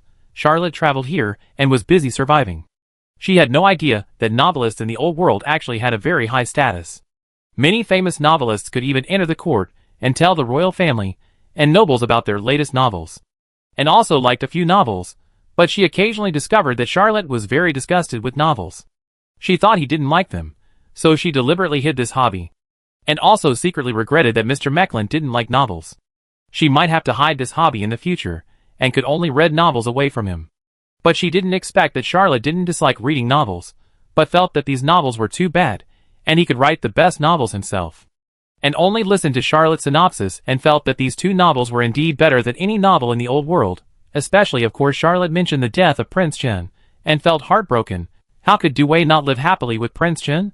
When Anne decided to publish, she asked someone to write a sequel, and put it in the main text. She wanted to find the best novelist for the sequel, and make sure that Douay and Prince Chen lived happily together. Well, Charlotte didn't know that and would do this. If he knew, he would definitely advise, and not to let this gunman use his real name and common pen name, and must change to an Ingrima-style pen name, Angry Banana. It helps to live 100 years. Chapter 221. While Charlotte was patiently waiting for news from Claire Breton, and assigned him 15 quick clerks, Charlotte recited 5,000 words every day, and then immediately replaced them. She always kept these quick clerks at the highest speed, and they could actually produce 50,000 to 60,000 words every day. These manuscripts would then be sent to a publisher who had some relationship with the Breton family. The manuscripts would be sorted out that night, with illustrations, and every 60,000 words would be edited into one volume.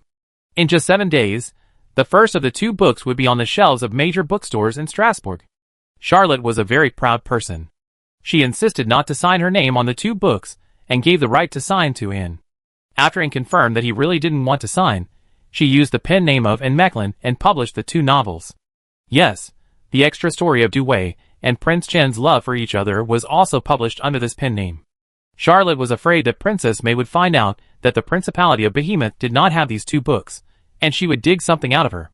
This eldest princess fought one against two, severely damaged a saint of the Dolian clan, and dug out the opponent's blood core. This record really left a deep impression on Charlotte. Senior Mendelman wasn't so cruel. So Charlotte relied on her extraordinary status to work non-stop every day and recite books crazily. Claire Brittany and Abner Sume didn't come these days. They were very busy. This time the Purple Sparrow Knights went on an expedition, which was also an opportunity for them. They were not direct descendants of the family, and had no chance to inherit the title in the future. They had to work hard on their own. Not every noble was born with a silver spoon in their mouths. Some were born with a gilded spoon in their mouths.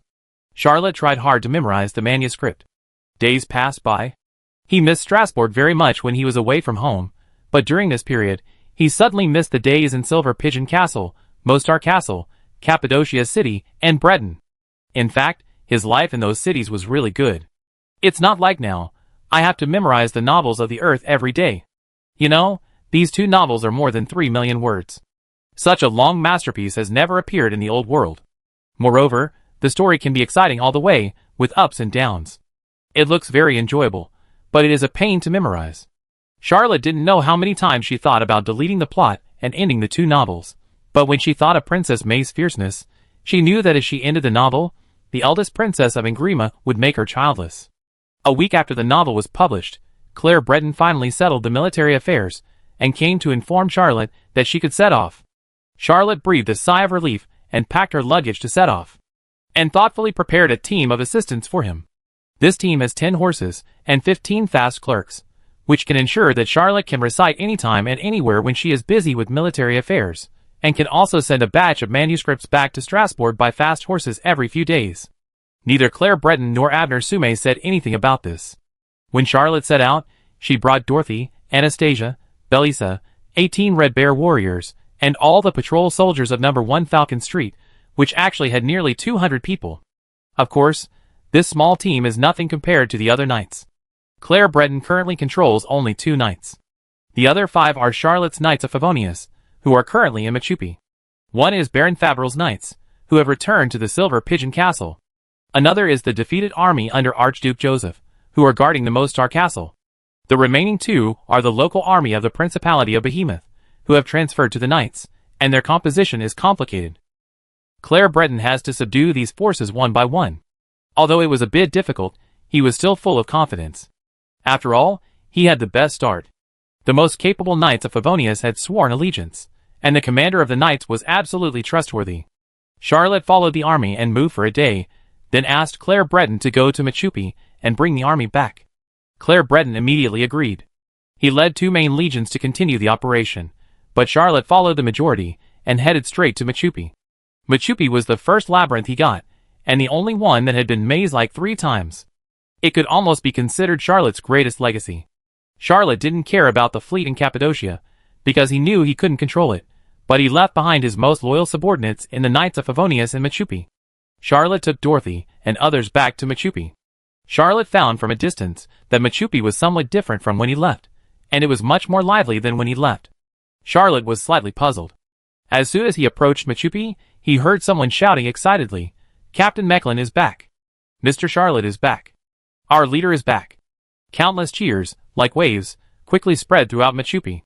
Doberman Yellow Bear, Spotted Deer Gwyn, Wind Wolf Bancroft, and hundreds of others rushed out and surrounded Charlotte and others into Machupi. When Charlotte entered this maze city, he found it much more lively. Not only was the population nearly 30% more than when he left, but there were even dozens of more shops. He was about to ask what was going on, when he saw Ross Bader of Bader Chamber of Commerce greet him with a smile on his face. Charlotte didn't punish him before, not because of any foresight, but because of the time traveler's stickiness. But he still felt a little uncomfortable when he saw this businessman.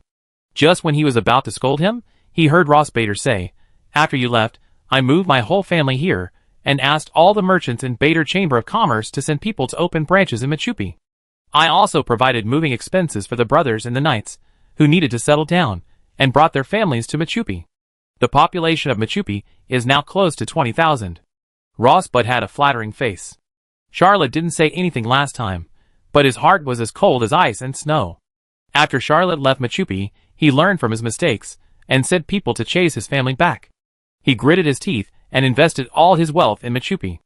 Machupi today can become like this because Ross Bud went all out and used all his business skills.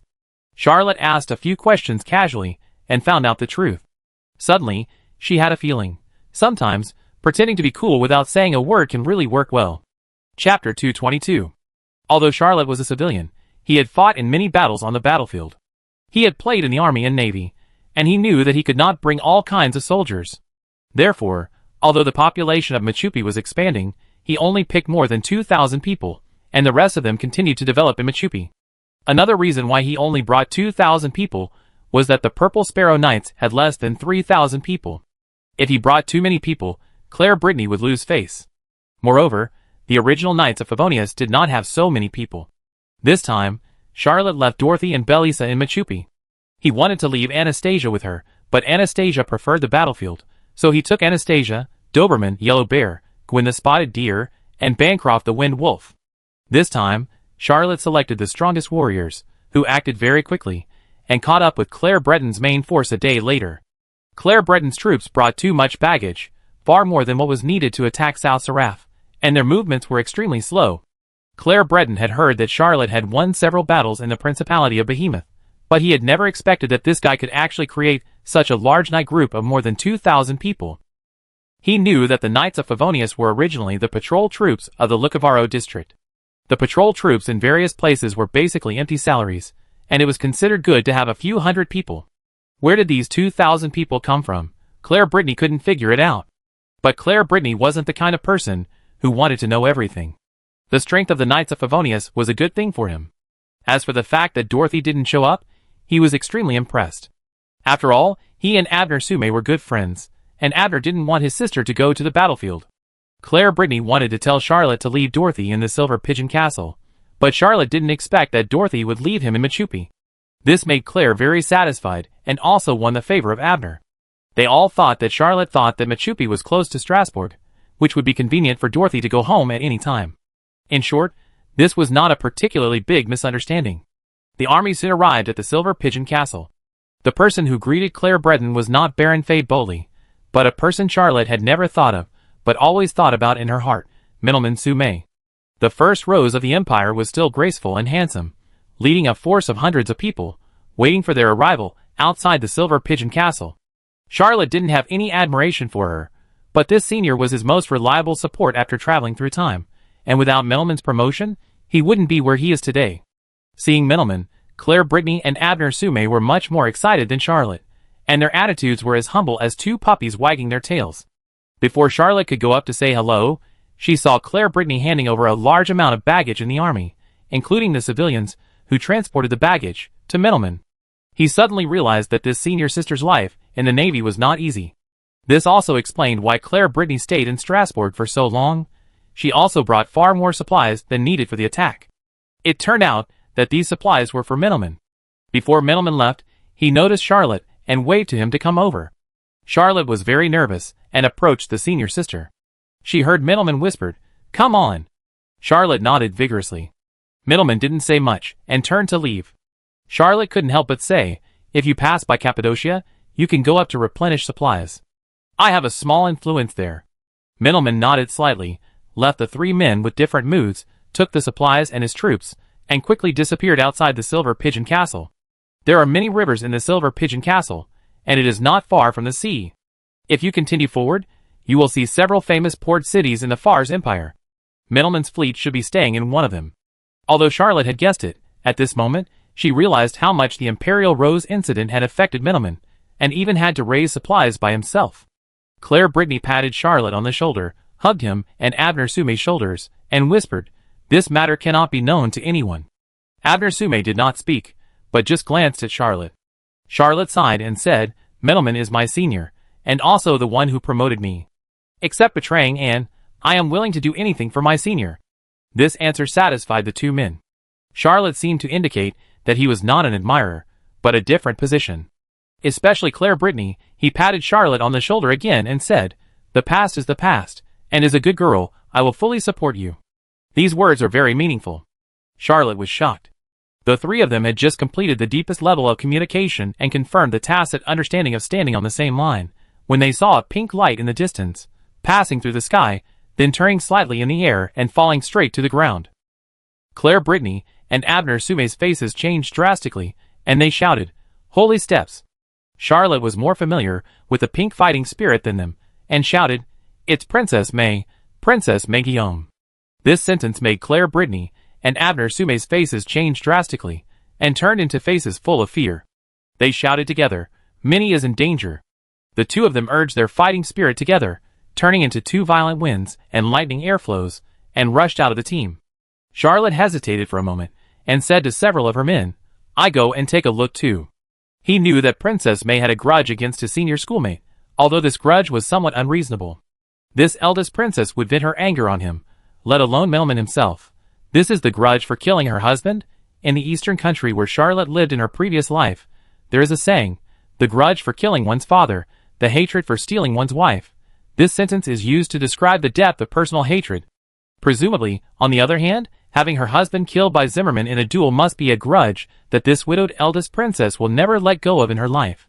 This eldest princess always wears a black robe when she goes out, and she refuses to show her face. She has no other hobbies except novels, and she doesn't associate with anyone. She must have been greatly shocked after her husband died, and her temperament has changed drastically. Well, Mr. Charlotte Mecklin has experienced it firsthand.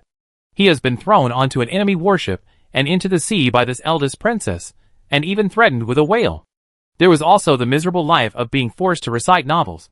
Speaking of traveling with this Princess May, that was the most painful time for Charlotte since she traveled through time, and it was also the most painful time before she traveled through time, which was the most painful time in her two lives combined.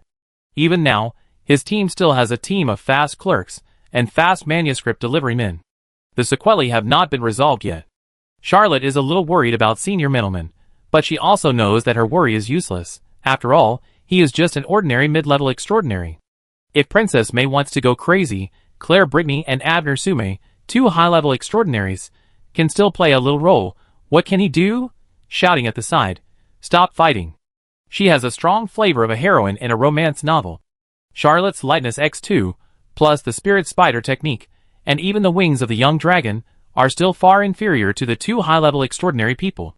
Whether it is Claire Brittany or Abner Sume, they are completely different from the high-level people he has encountered before.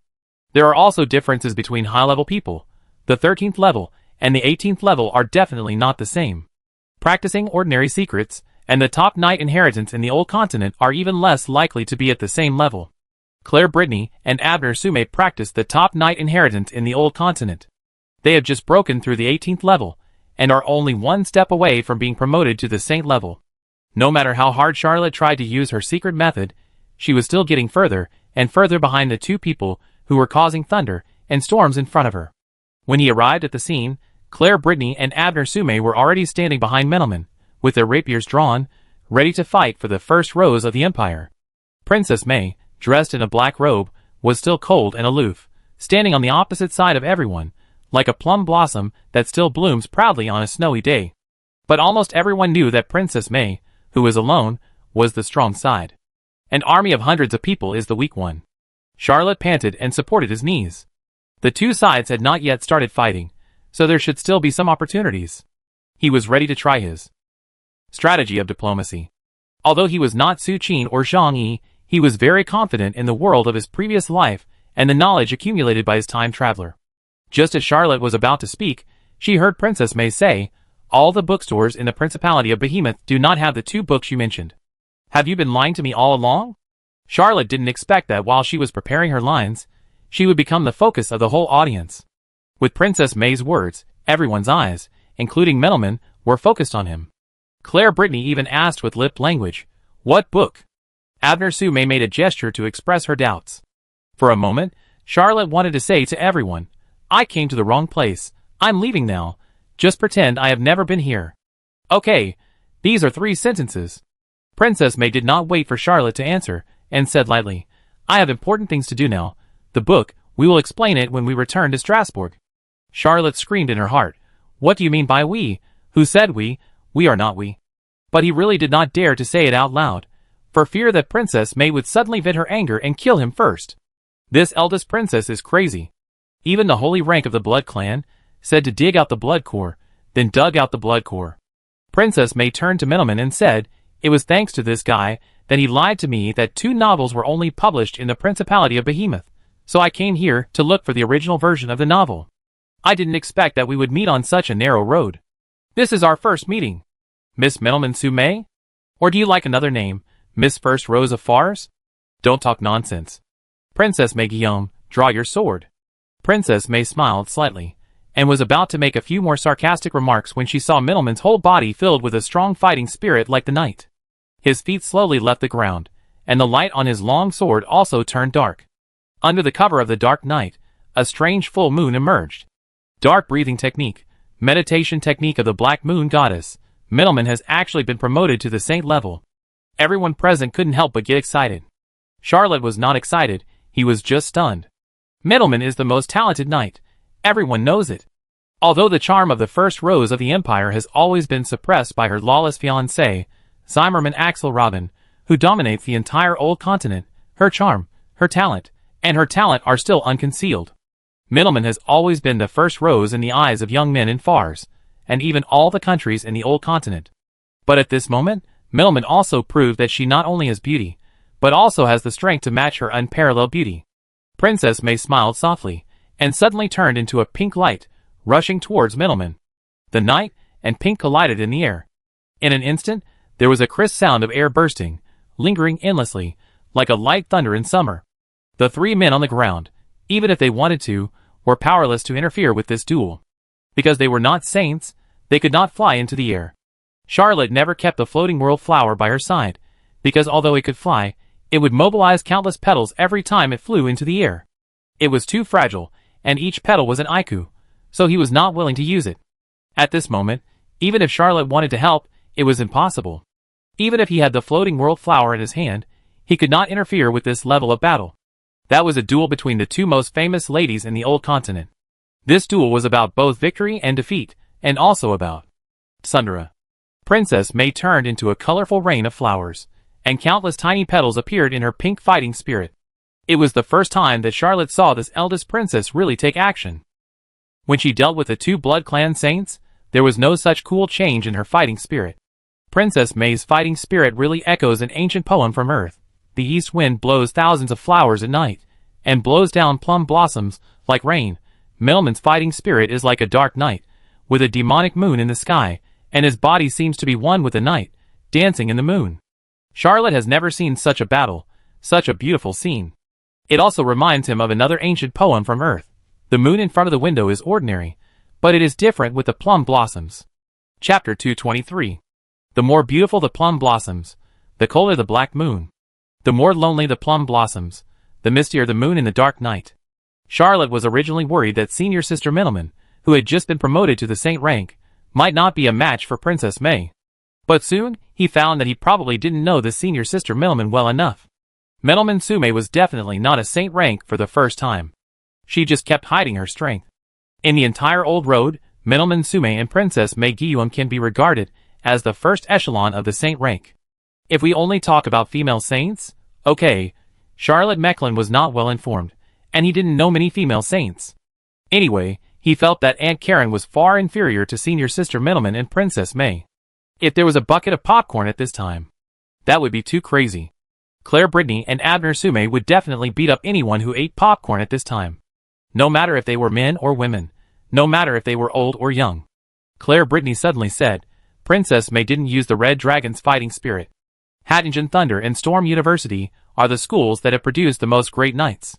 Whether it is Thunder Knight or Storm Knight, they are the top knight inheritances in the old world. Only the University of Tübingen, founded by the Ablerhan clan, which is known as the first knight clan of vampires, can be compared with it. However, it does not mean that there are no other top knight inheritances in the old world. For example, the Red Dragon fighting chi of the Ingramar royal family, and the Frost Dragon fighting chi of the Lammerlock family are also top knight secrets. But these knight secrets will no longer be circulated among the people. Although Charlotte had been to college, he didn't know much about the affairs of the nobility. He had always thought that Princess May practiced the Red Dragon fighting chi. Although it was a little pink, it was in the same color system, and should be about the same.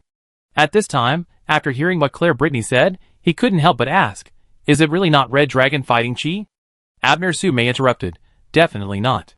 He took a deep breath and whispered, if Claire and I are not mistaken, this fighting chi should be created by Princess May herself. Claire Brittany also echoed, I think so too. This princess is really talented. Not inferior to Middleman.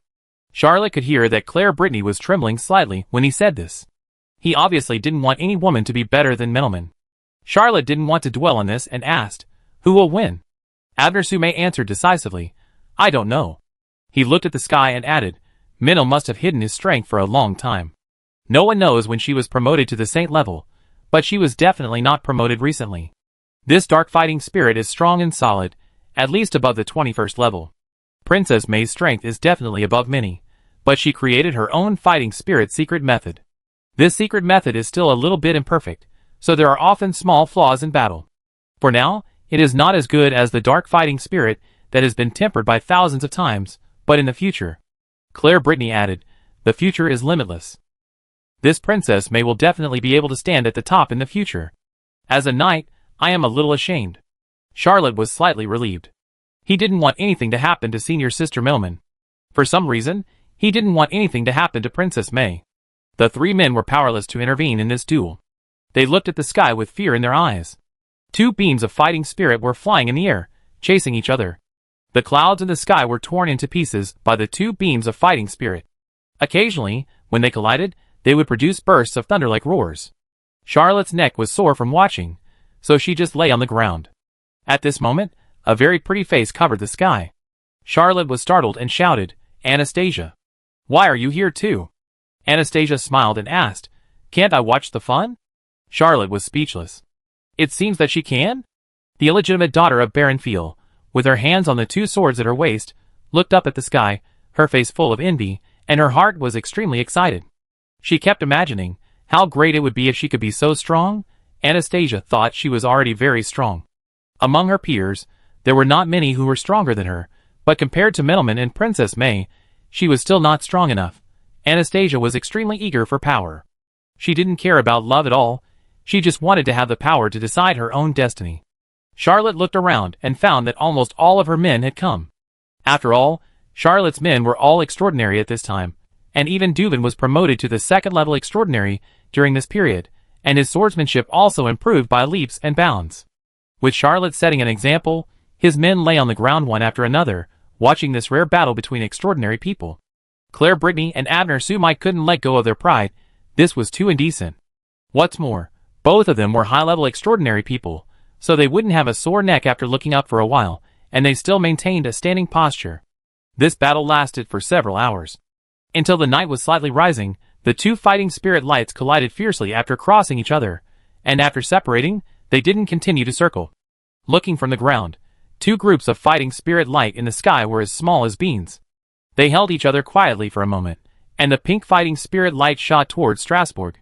A few minutes later, Middleman was shrouded in darkness, and the moonlight sometimes appeared and sometimes disappeared in the darkness, floating on the ground.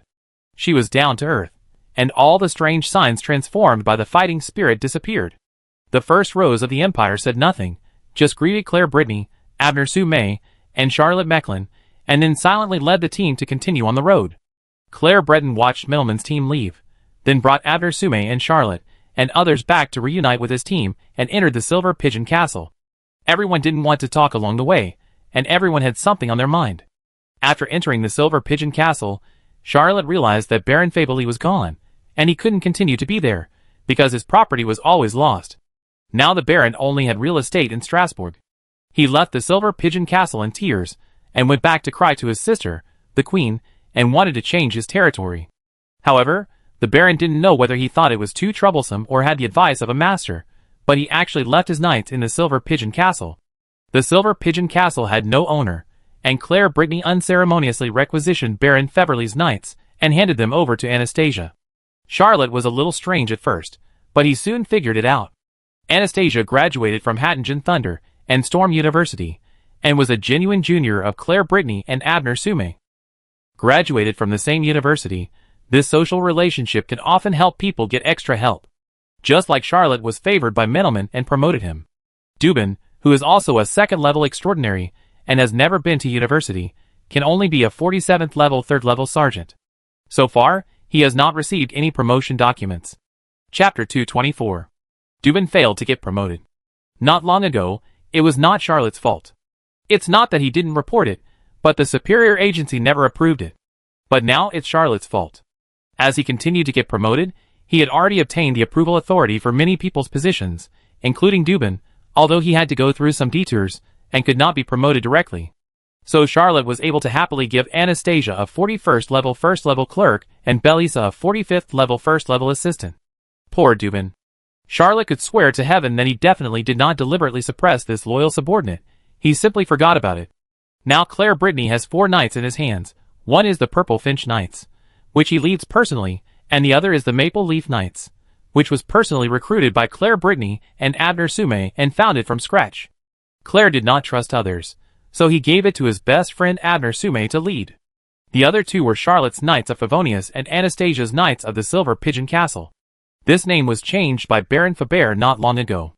The original name of this knight group was not called this. Claire Breton stayed in the Silver Pigeon Castle for only 3 days, replenished some supplies, and then continued on his way. He gave almost all the supplies to middlemen, and the supplies of the army at home were not sufficient. After replenishing supplies in the Silver Pigeon Castle, the combat effectiveness of the knight group was restored. Claire Breton's way of replenishing supplies was to directly impose a fee in accordance with the terms of the Imperial War. Charlotte felt a little sorry for the people of Silver Pigeon Castle. After Claire Breton led his troops away, he personally led a team of Knights of Favonius back to Silver Pigeon Castle, and gave compensation to all the people of Silver Pigeon Castle who were taxed. Although the compensation was not much, it made Charlotte gain more enthusiastic support from the residents of Silver Pigeon Castle. The people of Silver Pigeon Castle, who were taken to Machupi by him, would occasionally go back and forth to purchase supplies, and bring back news about Machupi, such as no tax in Machupi, almost free houses, etc. It's just that Machupi is an abandoned fortress, and the living environment is far worse than that of the Silver Pigeon Castle, so no one wants to live in Machupi. But this time, Charlotte deliberately came back to give compensation to the people of Silver Pigeon Castle. No one knows that the money actually came from Baron Feber, although Baron Feber would never use the money on the residents under his rule. Almost all the people of Silver Pigeon Castle believed that this was compensation paid by Charlotte out of her own pocket, and a movement of settling in Machupi was born in Silver Pigeon Castle. This was what Charlotte had not expected. After Joseph's death, his knights fled back to Behemoth and gathered in Mostar Castle. They still do not have a nominal leader. After leaving the Silver Pigeon Castle, Claire Breton went straight to Mostar Castle. He wanted to take the last legacy left by Grand Duke Joseph. As long as he could gain control of this knight group, the entire Principality of Behemoth would no longer have the power to resist him. Archduke Ferdinand had no offspring and was assassinated, so the empire handed over the Principality of Behemoth to his nephew. But after Archduke Joseph died, especially after Archduchess Joseph also died, the empire did not want to hand over the Principality of Behemoth. Although the nobles of the Principality of Behemoth did not want to be incorporated into the empire, they were scattered and each was independent. Everyone wanted to make a profit, and no one was willing to work hard. This matter was beyond their control. In short, the current Mostar Castle was a mess. A few days later, Claire Breton led his troops into Mostar Castle. Charlotte was also a member of this army, and even the Knights of Favonius was an important part of it. Charlotte had never entered Mostar Castle. The last time he came, he was only outside the city, and did not enter the city at all.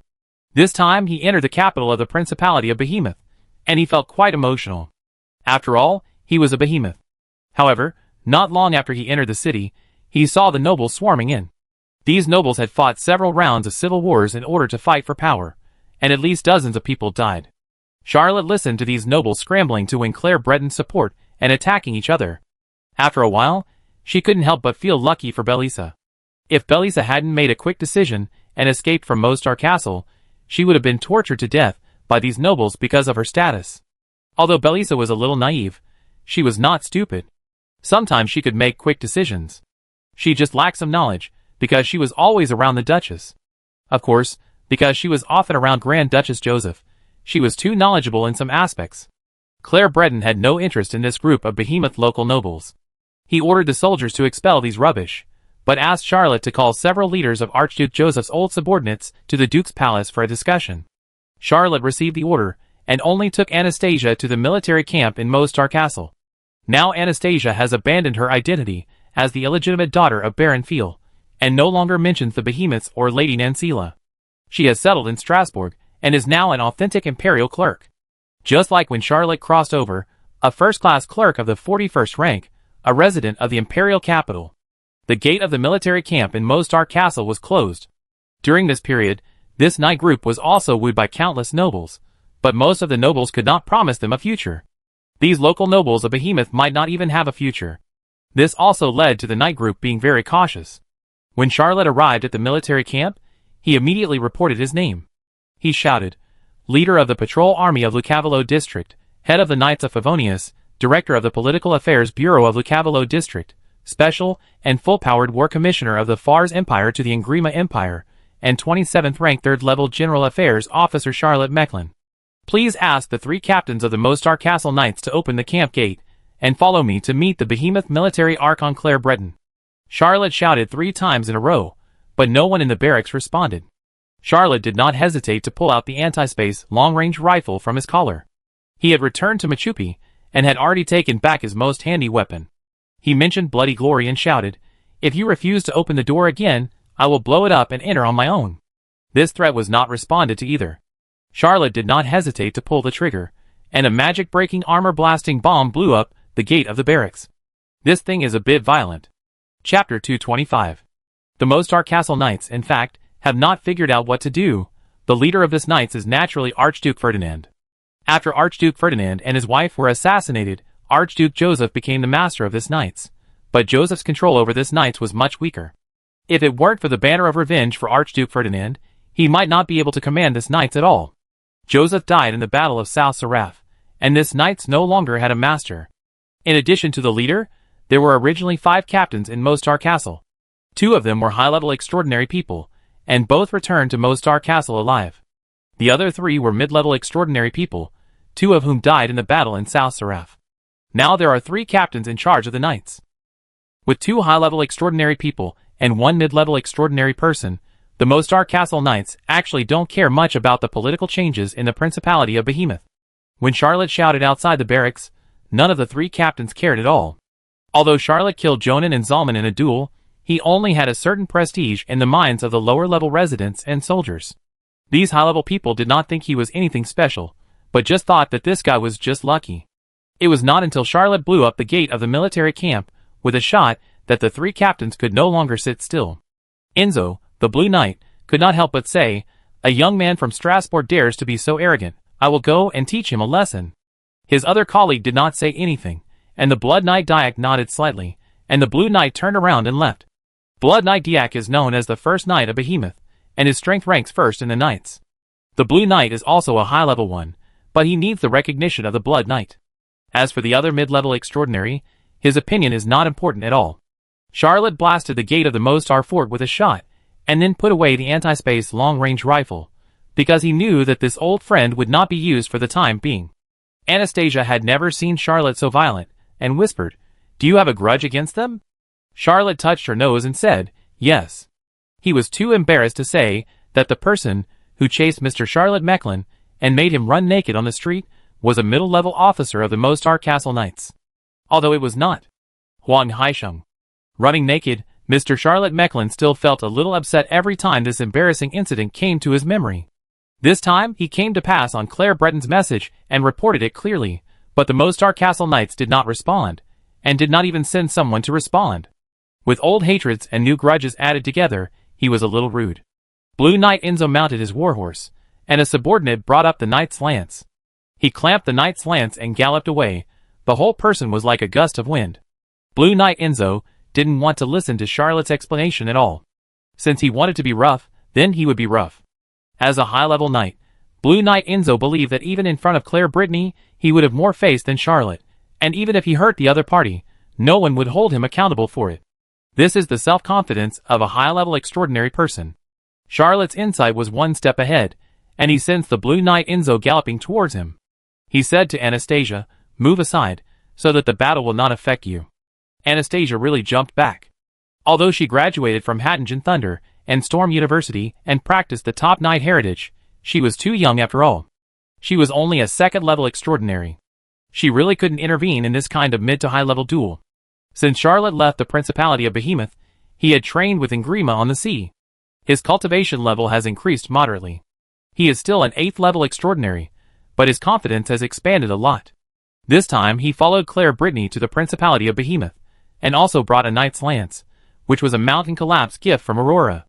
This is a blood-sucking weapon with 5 properties: armor-piercing, shock, magic-breaking, blood loss, and absorbing vitality to repair the gun body.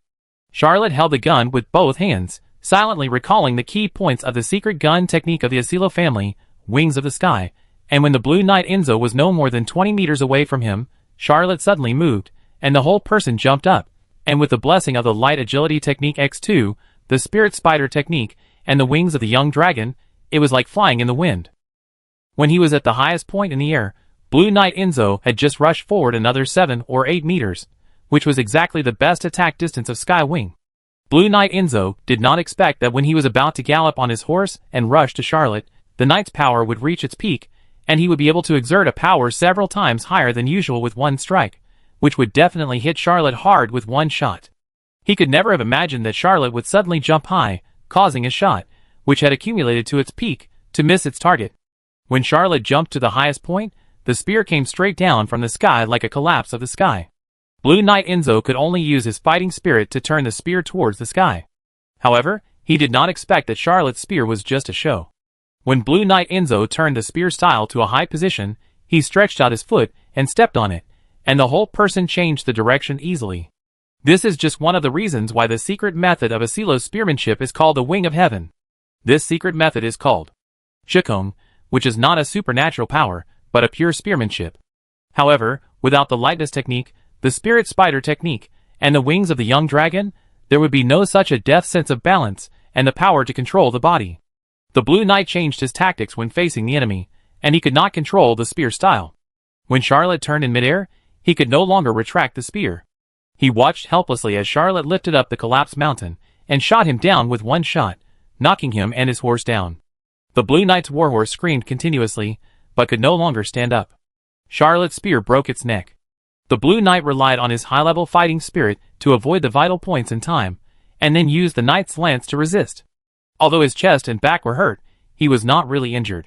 He was furious and jumped up, cursing, "Strasbourg boy, how dare you attack by surprise?" Charlotte was slightly stunned, and then she understood why the other party did not mention that he was a behemoth. During this period, Charlotte won several battles in Behemoth, even killing Jonathan, the leader of the South Seraph Restoration Army, and killed Zalman in a duel under the city of Mostar Castle. His prestige was too high. These local generals of Behemoth did not want to admit that he was also a behemoth, lest he gain greater influence. Charlotte landed gracefully, pointed her spear at the mountain, and said, "Since you are not convinced, come again." The Blue Knight Enzo clenched the knight's spear in his hand.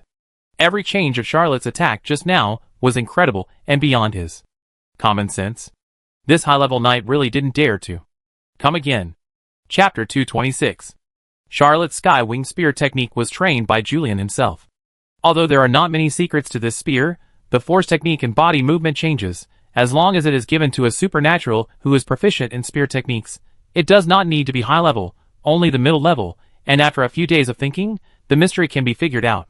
But the cruelest thing on the battlefield is, often, there will be no next time after a fight. The souls who died under the Sky Wings may not be unable to break the spear technique of Asilo if they are given time, but they generally will not have a second chance. There are 77 techniques like Shikong and Sky Wing, enough to kill 77 enemies. When Charlotte was learning spearmanship from Julian, his progress was quite average, but when he dueled with his follower Lamarok, he delivered the best attack of his life, although he couldn't maintain the level with the second shot and had to change weapons after a few moves. But after that duel, Charlotte made progress in spearmanship every day. At this time, facing Enzo, the Blue Knight who barely passed the bottom line of high-level extraordinary, he only felt that the opponent had flaws everywhere and his tactics were rigid, and there were many places that could be exploited. The attack just now gave Charlotte more confidence. He ignored Enzo, the Blue Knight who dared not come again, and strode into the camp of the Mostar Castle Knights. Enzo hesitated for a moment, suppressed his anger, shot the injured warhorse to death, and turned back to the camp. Anastasia hesitated for a moment, and did not follow in. If Charlotte fought with others in there, he would have to take care of her, and the probability of breaking out of the encirclement was not high, but if there was no drag, breaking out of the encirclement would not be a problem. Anastasia had led troops and fought in battles, and had fought alone in the territory of South Seraph and Behemoth Principality. She was already a qualified general. She considered things from the perspective of the advantages and disadvantages of the battlefield, rather than being emotional. This time, Charlotte soon met Bloody Diak and another mid-level extraordinary captain.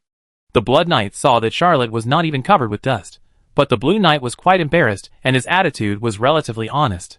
He knew that in the duel just now, Charlotte did not suffer any loss, and the Blue Knight must have lost. Although he asked himself that his strength was far superior to that of Blue Knight Enzo, he could not make his colleague admit defeat in such a short time. He had to face up to this young man, who was becoming famous in Behemoth.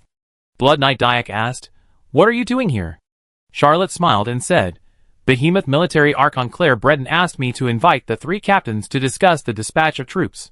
Blood Knight Diak sighed and said, "Under the leadership of Archduke Joseph, we gathered all the knights of Behemoth, but we suffered a great defeat in Interlaken. Of the 12 knights that set out, only 3 returned, and 70% of them died.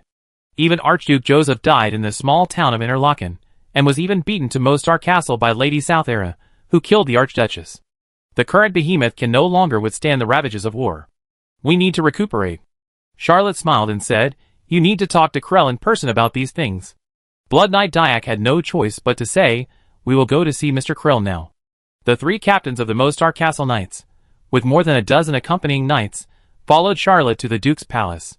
Now there was no owner here, and Krell occupied it without hesitation. Charlotte did not participate in this meeting. It was not because he was not qualified, but because he was too lazy to participate in such a long and boring political meeting. Kress was influenced by this since childhood.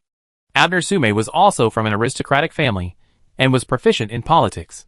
Charlotte was from a merchant family and a civilian class. Although he had seen a lot of things, he was still half a political idiot. Participating in such a meeting would only make him unhappy. Charlotte did not even stay in the Duke's mansion.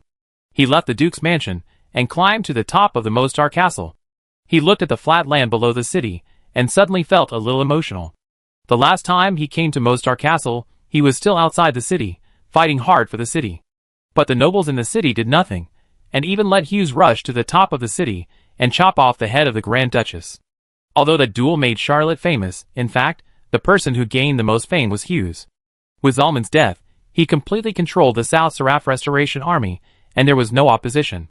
Today, Hughes is leading the South Seraph Restoration Army to the battlefield of Flandin. Charlotte doesn't know how many of those South Seraph ladies can return to their hometown. According to the current war process, when this war is over, the Fars Empire should still exist, and the Byron Empire should also still exist, but the Principality of Behemoth and the territory of South Seraph, which were the fuse of the war, may not still exist. 2 dukes, and even 2 Grand Duchesses died in Behemoth. It will no longer be an independent duchy, and can only choose between a direct county and an autonomous territory. Although this choice is not necessarily a bad thing for the people of Behemoth, the native nobles of Behemoth will definitely be hit hard, and many nobles will lose their territories, such as the Baron File whose entire family died. South Seraph will be even worse. If the Krell offensive really succeeds, South Seraph will not exist, because the South Seraph Restoration Army is in Fellenden, fighting for Byron, and it is very likely that the South Seraph Army will no longer exist. Without land and army, South Seraph may not exist. Among all the choices, war will never be the best one. Anastasia, who has been silently following Charlotte, suddenly asked, "Will there be no peace between the Principality of Behemoth and South Seraph?" Charlotte smiled bitterly and replied, "Maybe, but not necessarily the kind of peace that everyone can accept." Anastasia was silent for a long time, and whispered, "Can you help me get my mother back? I want to bury her in the Silver Pigeon Castle." Charlotte nodded and said, "I will try my best." He glanced at the beautiful girl and felt a little emotional. As noble girls, Anastasia and Anne have similar life rules, but because of their different backgrounds, they have different lives. Both girls graduated from top universities, and were extraordinary people. Anastasia was 2 or 3 years older, so her extraordinary level was slightly higher. She was also outstanding in appearance, and also had good character and personality. However, one was still the beloved daughter of the Earl and enjoyed a happy life, while the other had to fight alone on the battlefield. Maybe this was fate. Just like he was originally a math teacher, but he traveled to the world of extraordinary people. Chapter 227. Claire Brittany took little effort to subdue the Mostar Castle Knights. After a conversation, whether it was Blood Knight Diak, Blue Knight Enzo, or another captain, they all decided to fully support him and attack the South Seraph territory. In order to win over the Mostar Castle Knights, Claire still let them lead this knight group. Claire can almost be regarded as one of the most outstanding people of the younger generation of the Fars Empire. Charlotte didn't find it strange that he could deal with the Mostar Castle Knights. However, Charlotte considered various aspects and gave the commander a special suggestion, asking him to divide the Mostar Castle Knights into 3, and select outstanding soldiers to join the Purple Sparrow Knights, and let the Blood Knight Diak and others recruit soldiers to fill the vacancies. Claire accepted this suggestion, and indeed let the Blood Knight Diak, the Blue Knight Enzo, and another captain form new knights, and selected a group of strong soldiers to join the Purple Sparrow Knights and the Maple Leaf Knights. This Count Bronton's Purple Sparrow Knights are one of the strongest troops on the continent, and are more powerful than many earls' private knights. Julius Axel gave this knight group to Claire Breton for many reasons. It can make the Empire lose one disobedient noble, and gain a loyal commander. The Sparrow Knights fought until the leader was gone, which shows that the battle was fierce, and the casualties were serious. They really need to be supplemented. As for Claire, he also supplemented the Maple Leaf Knights because this was the knight group he founded, and he had a special feeling for it. After the split, the Mostar Castle Knights no longer existed, which was very beneficial to Claire Breton. After the split, the 3 captains were able to get a knight order of their own, and they were quite satisfied. Although Claire Breton had drawn a group of strong soldiers, the right to recruit soldiers was more beneficial than harmful to them. After all, it was easy to gather the defeated and retreating soldiers at this time, and it was not difficult to replenish the personnel. After Claire got the Mostar Castle Knights, he was not so eager for the remaining 2 knight orders. The other 2 knight orders fought fiercely, and most of the soldiers were lost, and they were all remnants of less than 500 people. He stayed in Mostar Castle for 7 days, reorganized his knights, and decided to personally lead the Purple Finch, Maple Leaf, and the 3 newly established knights to raid the South Seraph territory, leaving Charlotte and Anastasia to guard Behemoth, and also gave Charlotte an order to gather the other 2 knights. Although Claire Brittany didn't say it, Charlotte guessed that he also got a piece of advice about himself from the Blood Knight Diak and the Blue Knight Enzo.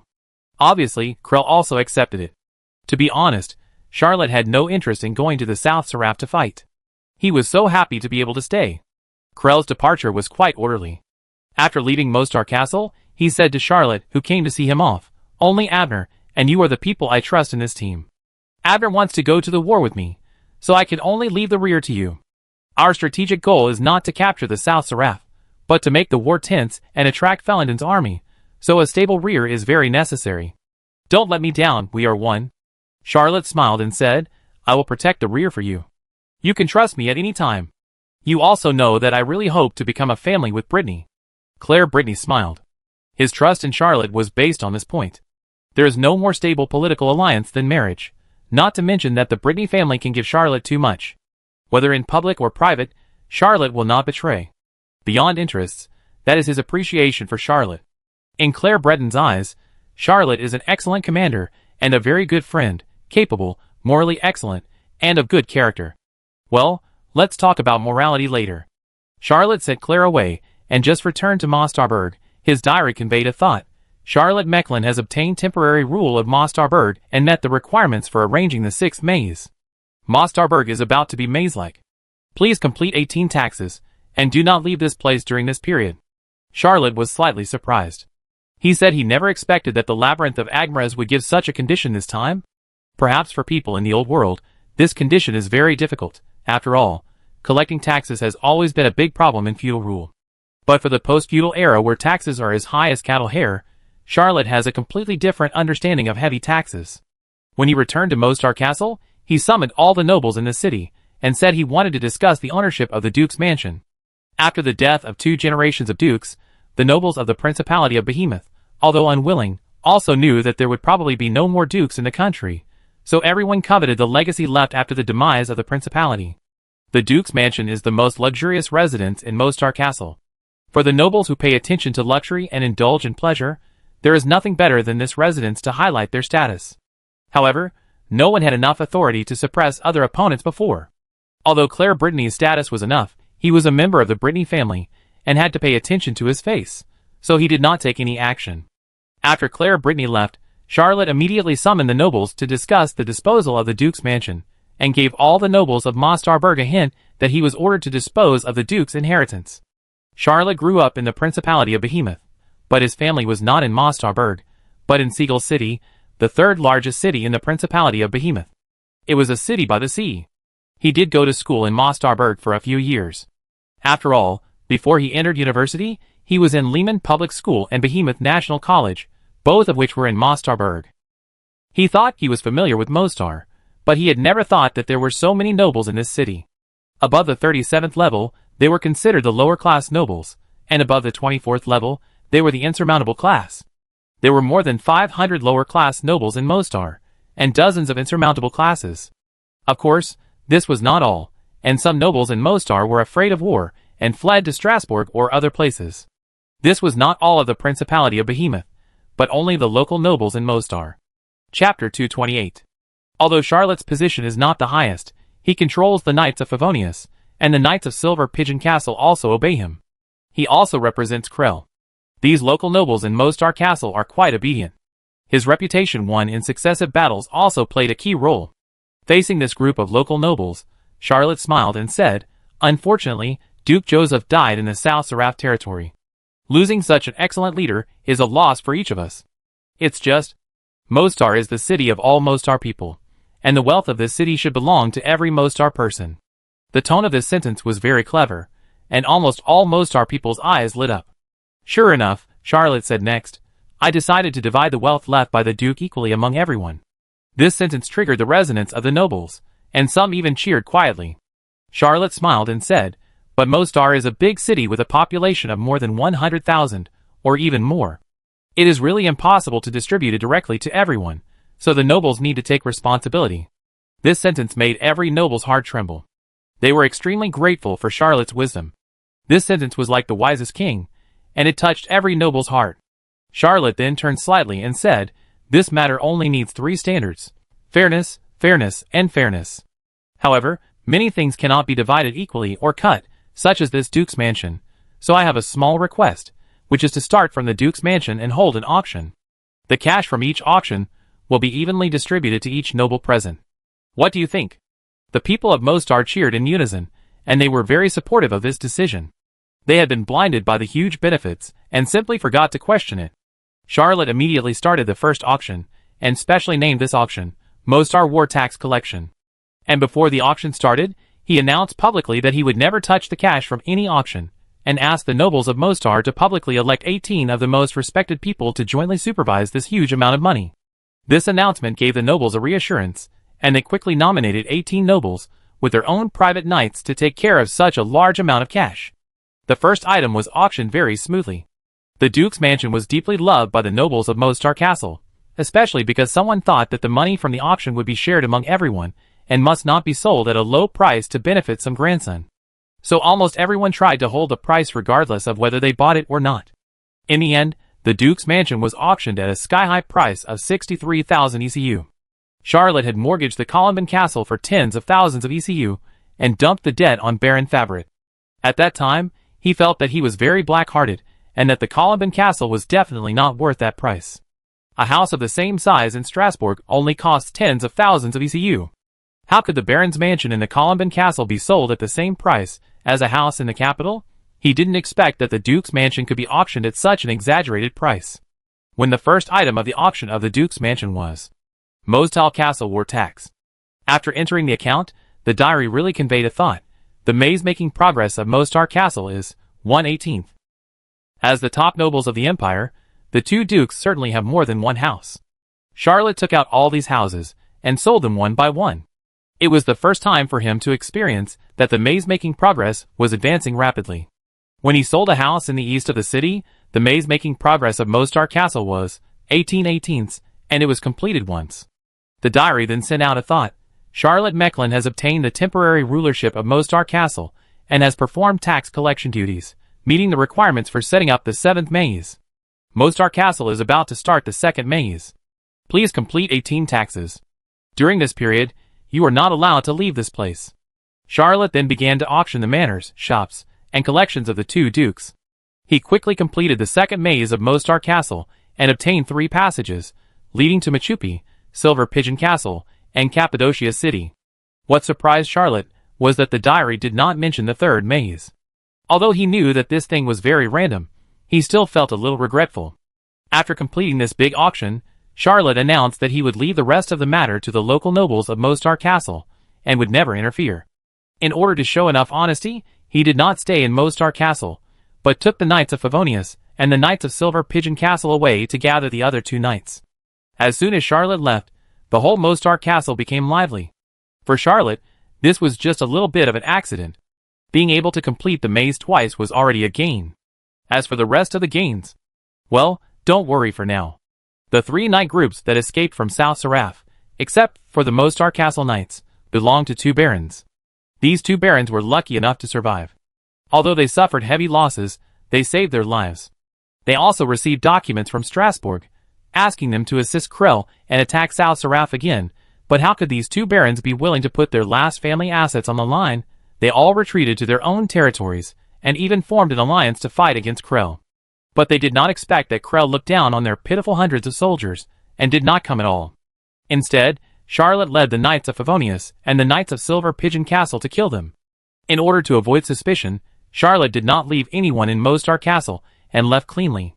When they were about to reach their destination, Charlotte suggested to Anastasia that she go to Seagull City, and let her go to Ode Mountain City. Anastasia obeyed happily, and took the Maple Leaf Knights to Ode Mountain City. Seagull City is the 3rd largest city in the Principality of Behemoth and Charlotte's hometown. He had countless romantic affairs in Seagull City, such as a certain baroness, who was charming and seductive, although a little older, but mature and charming, and the baroness's young and lively daughter. In addition to these, there are many old acquaintances. For example. Charlotte was very worried that Anastasia would hear some unbearable rumors in Seagull City. As far as he knew, there were many rumors about Mr. Charlotte Mecklin in this small town of his hometown. Chapter 229. Charlotte stopped outside Seagull City, and said Doberman and Yellow Bear to inform Baron Valentine. He did not want to meet the Baron, and even felt embarrassed about it. Charlotte hoped that Baron Valentine would hand over the knights, so that she could go back and report to Claire, and try to make this matter as simple as possible. Doberman and Yellow Bear went there, and came back half an hour later. Both of them were forced to shave their heads, and brought back a sentence: "Let Charlotte clean her ass." This was just a simple threat, but Charlotte thought for a moment that her affairs with the Baroness and the Baroness's daughter had been exposed. He repeatedly asked for details, and then he was sure that it had nothing to do with Baron Valentine at this time.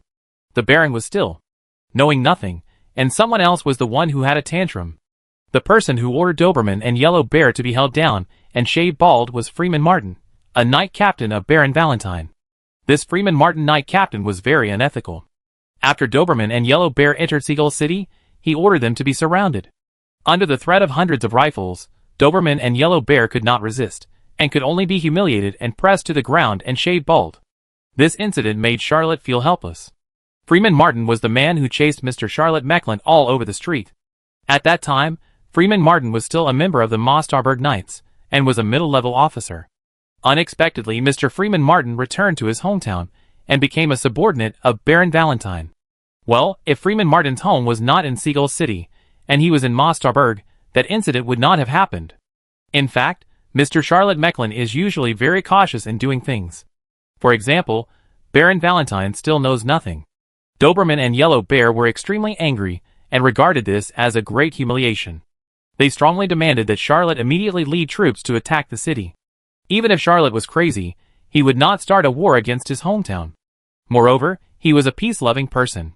So he hesitated for a few minutes, and asked his subordinates to find a set of bows and arrows.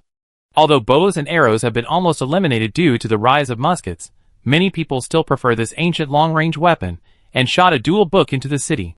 Charlotte hoped to solve the problem of Seagull City through duels, not wars. Less than half an hour after the duel letter was shot into Seagull City, a group of soldiers rushed out of the city gate, led by a bearded man holding a rapier. He had a strange iron-blue face, and his whole body was gushing with fighting spirit. He shouted at the top of his lungs, "Charlotte, you bastard, come out and die." Charlotte didn't expect that the duel book would be so effective. What surprised him even more was that Mr. Freeman Martin had also entered the extraordinary realm. If this gentleman had extraordinary strength, he would not have been able to leave Seagull City alive, and go to Strasbourg to study at university, without the help of the evil god. Charlotte took a deep breath. He had to face his past life. He rode away from the team and said, "How are you, Mr. Freeman Martin?" As soon as he said this, The soldiers behind Freeman Martin laughed loudly. There was no way. Almost everyone in Seagull City knew about Charlotte and Freeman Martin's affairs. This is so funny. Even the soldiers of Seagull City did not take the threat of the Knights of Favonia seriously. No matter how famous Charlotte was in the Principality of Behemoth, she could not show off her power in her hometown. No one thought that Charlotte would attack Seagull City where her father, brother, and family lived. Charlotte was at least covered by the skin of a time traveler, so she could hold on. But Freeman Martin lost his temper. He did not look back, and he was too embarrassed to look back. The gentleman gritted his teeth, brandished his rapier, and ran toward Charlotte. Charlotte pointed at Collapse Mountain and said, "I get off my horse first." Freeman Martin seemed to be humiliated by this sentence, roared wildly, and his speed suddenly increased by 10%. Charlotte then remembered that she seemed to have said something similar when she first met Freeman Martin. He didn't mean it, but he really didn't want to think too much about the past. Freeman Martin was a middle-aged man who was in something. Under the stimulation, he suddenly broke through the limit of life and became a superhuman, but because of his age, he had no hope of promotion after becoming a first-level knight. Although his fighting power soared to 200% because of anger, the gap between him and Charlotte was too big. Facing such a swordsmanship with many flaws, Charlotte only used the knight's lance to press Freeman Martin to the ground. Charlotte didn't dare to use heavy hands. Freeman Martin turned over and got up, still waving his rapier to attack wildly. His swordsmanship was similar to that of Charlotte Mecklin at the time, and it was also at the level of barely passing the swordsmanship course of the National Academy. Now, Charlotte has gone through countless trainings and can be considered an expert in swordsmanship and spearmanship. Although he is still not considered good at close combat, he is better at long-range attacks, but facing such a mediocre opponent, he is still very comfortable. The knight's spear in Charlotte's hand twisted and turned, and knocked Freeman Martin to the ground again. The two fought for 70 or 80 moves, and Charlotte threw the opponent dozens of somersaults. Although Freeman Martin still wanted Jia Yong to fight again, the Snake of Fate refused to give him credit, and he was so tired that he lay on the ground and cursed. Charlotte shouted at Freeman Martin's soldiers, "Why don't you help your captain up?" The soldiers came forward one by one and helped Freeman Martin up, and kept persuading their superiors, "It's all over. You can't beat him." Charlotte went to Strasbourg to study at university. Now he is the best fighter in Behemoth. Freeman Martin roared, "The best fighter? I chased him naked on the street with a rapier." Charlotte almost wanted to order the Knights of Favonius to cover their ears, but it was too late. He took a deep breath, thinking of the quick document and had prepared for him, and decided to write another book with Freeman Simon Ching Martin as the protagonist, so that this gentleman, who lived a relatively depressed life in reality, could have a good time in the ocean of words. This book must be published under the pen name of Angry Banana, and it must be published in Behemoth without Anne's knowledge. Freeman Simon Ching Martin didn't know yet that he would soon become famous throughout the ages, shock the literary circles of the New and Old Worlds, and become one of the cultural symbols of the Fars Empire. He scolded Charlotte for a while, but he knew that he was helpless against this guy. The other party was now stronger than himself, and brought a knight group of thousands of people. He could only return to Seagull City with a curse, supported by his soldiers. Chapter 230. That day, Charlotte camped outside the city, and he was too embarrassed to go back home. In the evening, his brother Mycroft Mecklin came over. Grand Duchess Joseph was killed by Hughes, and her head was taken away. No one cared about the Mecklin family anymore, so Charlotte's father took the whole family back to Seagull City. Mycroft Mecklin felt very complicated when he saw his brother. The last time he saw Charlotte, his brother looked prosperous, but he was still in danger. After all, there was Lady Sutherland's Restoration Army outside the city. No one knew what would happen tomorrow, but when he met Charlotte this time, Mycroft Mecklin already knew that his brother had been promoted again and even became a diplomat. He had been sent to the Angrima Empire once. It was said that he was appreciated by the Emperor of the Angrima Empire and was given a position there. In Strasbourg, Charlotte was not qualified to be on the newspapers. After all, his position was not high, but he was a hot topic in the local newspapers in Seagull City. After all, there were many rumors about Charlotte in Seagull City, and the topics were really rich recently. Charlotte had never been back to his hometown. Otherwise, if he had read a few Seagull City newspapers, he would never have had any hope of luck. Mycroft Mecklin said to his brother with a humble attitude, "I am following the orders of Baron Valentine, and I hope you can withdraw your troops. This is your hometown after all. Why do you have to start a war here? Your reputation is not good." Charlotte interrupted her brother and said, "I am following the orders of His Majesty Julius Axel to take away the Knights of Seagull City." Do you think the orders of Baron Valentine can be compared with the orders of His Majesty Julius Axel? Brother, I don't want the war to start in my hometown, but the only way to prevent the war is to make Baron Valentine obey Strasbourg's orders and hand over the knights. I'm not Lady Nancila, there's no need to treat me as an enemy. And, dear brother, don't mention the past to me anymore. I'm not asking you as your brother, I'm asking you as the commander of the patrol army of the Fars Empire, Strasbourg, and Lucavaro district, the leader of the Knights of Favonius, the director of the Lucavaro District Political Affairs Bureau, the Fars Empire's Special Plenipotentiary War Commissioner to the Engrima Empire, and the 27th level 3rd level General Affairs Officer Charlotte Mechlin. And I'm reminding you of Charlotte Mechlin, the 24th class 1st level Counselor of the Engrima Empire, and the Red Dragon Palace's Book Commissioner. Never mention the past again. I don't want our brotherly relationship to be damaged because of this. Mycroft Mechlin's expression was slightly gloomy, and he whispered, I know. Charlotte said gently, Go, tell Baron Valentine that I'm not his enemy, and I'm not here to attack Seagull City. I was ordered to transfer his knights. This order comes from His Majesty Emperor Julius Axel. It is not something that a baron like him can resist, nor can it be condoned by a mere 27th rank 3rd level General Secretary like me. Mycroft Mechlin felt speechless, and asked to leave, but Charlotte tried her best to keep him, invited her brother to dinner, and took some gifts brought back from Breton and asked him to give them to everyone in the family. Charlotte Mechlin was a captive wanderer who had no feelings for her family. After going to Strasbourg, she only mentioned one thing in her letters to her family, I want money. After Mycroft Mechlin refused his brother's financial assistance, Charlotte Mechlin never wrote home again. Huang Haisheng. Although he is a better person than Charlotte Mechlin, he really has no feelings for the Mechlin family. So Charlotte doesn't plan to support the Mechlin family. It's good enough to let the Mechlin family stay in Seagull City. At most, she can give some financial assistance. Well, Mycroft Mechlin's children, his nephews and nieces, can be trained. If they can train a few college students or even a few extraordinary people, it will be very helpful to him. Mycroft Mechlin has 3 children, 2 boys and 1 girl, so Charlotte's gift to her brother included 3 rapiers from the Ingramar Empire, all of which were fine products worth at least 6 or 7 florals. Although the quality may not be better than the rapiers from Fars, the styles are different and have an exotic feel, which will obviously be more popular. Mycroft Mechlin came here on foot. Charlotte prepared a carriage for her brother, saying that there were too many gifts, and said that the carriage did not need to be returned and could be kept for use at home. The Mechlin family is a merchant family. In fact, they need carriages to transport goods. Moreover, they have a large population, so they need many carriages when traveling. But before, neither Charlotte's father nor her brother were willing to invest in this aspect. He gave one last time, and this time he gave another one, which is probably enough for the family to use.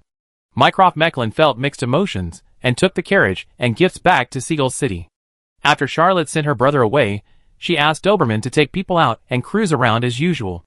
This was because he came from Earth and brought caution, so that he could detect the enemy's sneak attack in advance.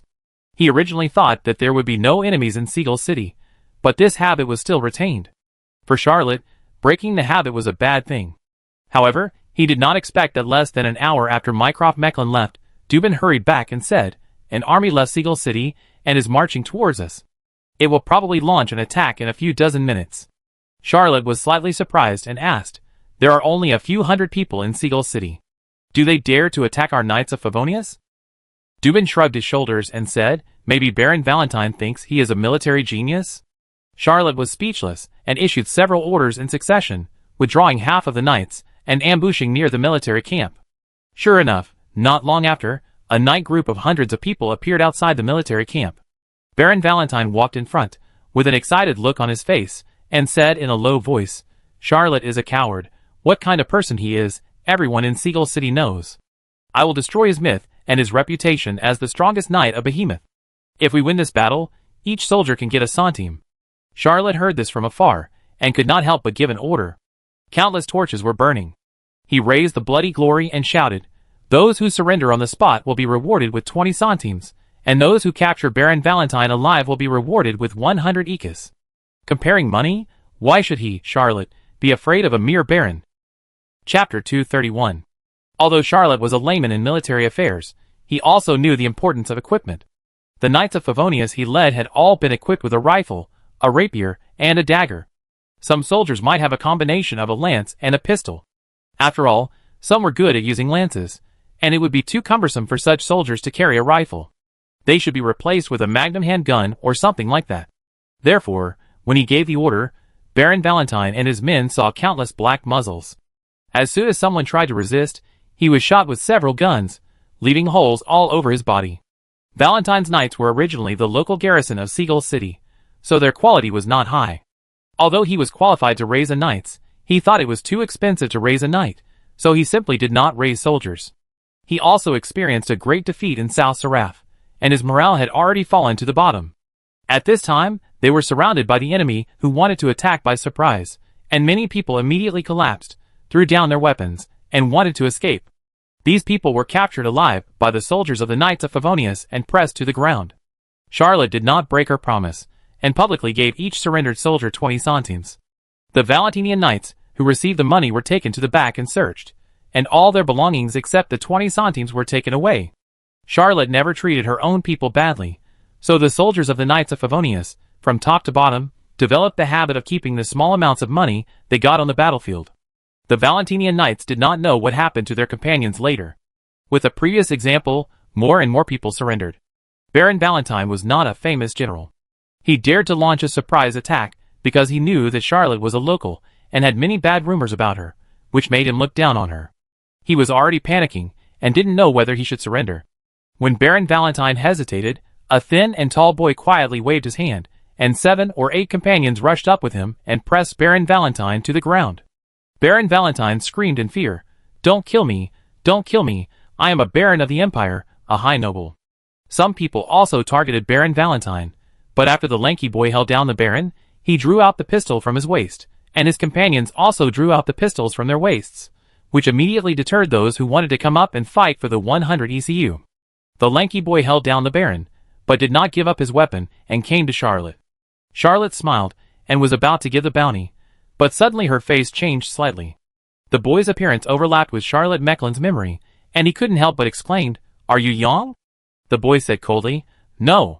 Charlotte was slightly excited, but soon suppressed her emotions and smiled. "I made a mistake." He waved his hand and asked Dear Gwen and Wind Wolf Bancroft to take Baron Valentine away, and personally took the small team of 7 or 8 people to the side. Charlotte waved, and the thin boy hesitated for a moment, but still followed him to a deserted place. Charlotte kept suppressing the emotions in her memory, but she couldn't do it, because this memory was too precious to Charlotte Mecklen, and it was almost unforgettable. He was helpless, and could only sigh and ask, "Yang, are you okay?"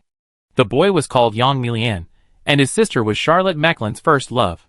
The two families lived not far from each other. Charlotte Mecklen and Talia Milian were of similar age, and often played together. When Charlotte was about 17 years old, Talia Milian fell seriously ill and died. According to the medical knowledge of the time traveler, it was a disease that modern medicine on Earth could not treat. Yang Milian was always Charlotte's little follower at that time. Later, her sister died of illness, and Charlotte's reputation was infamous. The two had not been in touch for a long time. Yang replied calmly, "Very good." Charlotte felt a sense of melancholy in her heart, and he could do nothing but sigh and said, "I want to see your sister when I come back this time." Yang's eyes became sharp, and then lowered again, saying, "On the mountain outside Seagull City, you also know the temple of the Dark Goddess." Charlotte sighed. The temples of the 9 gods also run cemeteries, which is the main business of the gods. However, the temple of the Dark Lady on the mountain outside the city is very dilapidated. Only an old priest is struggling to support it. The rest of the priests have moved to the new temple in the city. Only very poor families will send their deceased relatives there. Charlotte wanted to say something, but found that he had nothing to say. He handed the bounty to Yang and said, "Don't stay in Seagull City anymore. I won't kill Valentine, and he will still be the Lord of Valentine. This guy has a bad temper and is petty. He will definitely take revenge on you." Yang sneered and said, "We are not afraid of him." After a pause he said, "We were originally planning to go out to hang out." Charlotte glanced at Yang's companions, all of whom were teenagers and had a strong spirit, and asked, "Have you joined a local gang?" Yang shook his head and said with a little pride, "I formed my own gang." Charlotte wanted to advise that there was no future in joining a gang, but when she thought of the society of the old continent, she swallowed the words, because there was no future for civilians to work in other industries. Yang waved his hand, took his companions, and walked away, and Charlotte did not stop him. In Charlotte Mecklen's memory, Talia Milian was not a very pretty girl, and her temperament was not gentle. She was like a tomboy, running around the streets all day like a boy. Charlotte Mecklin and her did many things that boys and girls would do, running around together, catching birds, playing pranks, doing odd jobs, and giving each other small gifts. Charlotte even had a feeling that if Talia Milian had not died, it was highly likely that Mr. Charlotte Mecklin would not have become what he was later, and might have become a hard-working and family-oriented man like his brother. Perhaps if he had a good job in Strasbourg, he would have found a way to take Talia Milian over, work hard to make money, run a small family, and live a life that was not rich but very happy. Although Sylvie Martin was Charlotte's ex-fiancée, Talia Milian was his childhood sweetheart. Charlotte pressed his eye sockets, and they were slightly moist. Although he was an 8th-level extraordinary, he still couldn't suppress the slight tremor of his body. He knew, although someone's soul had passed away and was taken away by the evil god, this body still couldn't stop the sadness. Everyone has a past, and everyone's past is not just one side. Life is complicated. Chapter 232. Baron Valentine was brought over. He looked dazed. He was indeed a little scared. He didn't know how Charlotte would deal with him. He originally thought that Charlotte was notorious in Seagull City, and her reputation was even worse than his. She must not be a great person. Most of the rumors were just exaggerations. He had seen the South Seraphs before. The South Seraph Restoration Army was too fierce. Behemoth's knights could not defeat them at all. But after being captured, he also saw that Charlotte's Knights of Favonius had a completely different appearance from his Knights of Favonius. Charlotte's Knights of Favonius were indeed a mess at first, but after several battles, all of which were won, morale was high, training was in place, and salaries were adequate, so they naturally became disciplined. Baron Valentine gradually became afraid. He shouted several times to attract people's attention, but a soldier of the Knights of Favonius stuffed a piece of rag into his mouth, and he could only hum and hum. There were many gang members in Charlotte's Knights of Favonius, and they did not have much respect for the nobles. Charlotte suppressed her emotions after a long time, and asked someone to bring Baron Valentine over. When she saw the Baron, she felt very complicated, which was completely different from the emotions she had just felt when she saw young Milian and accidentally recalled Talia Milian.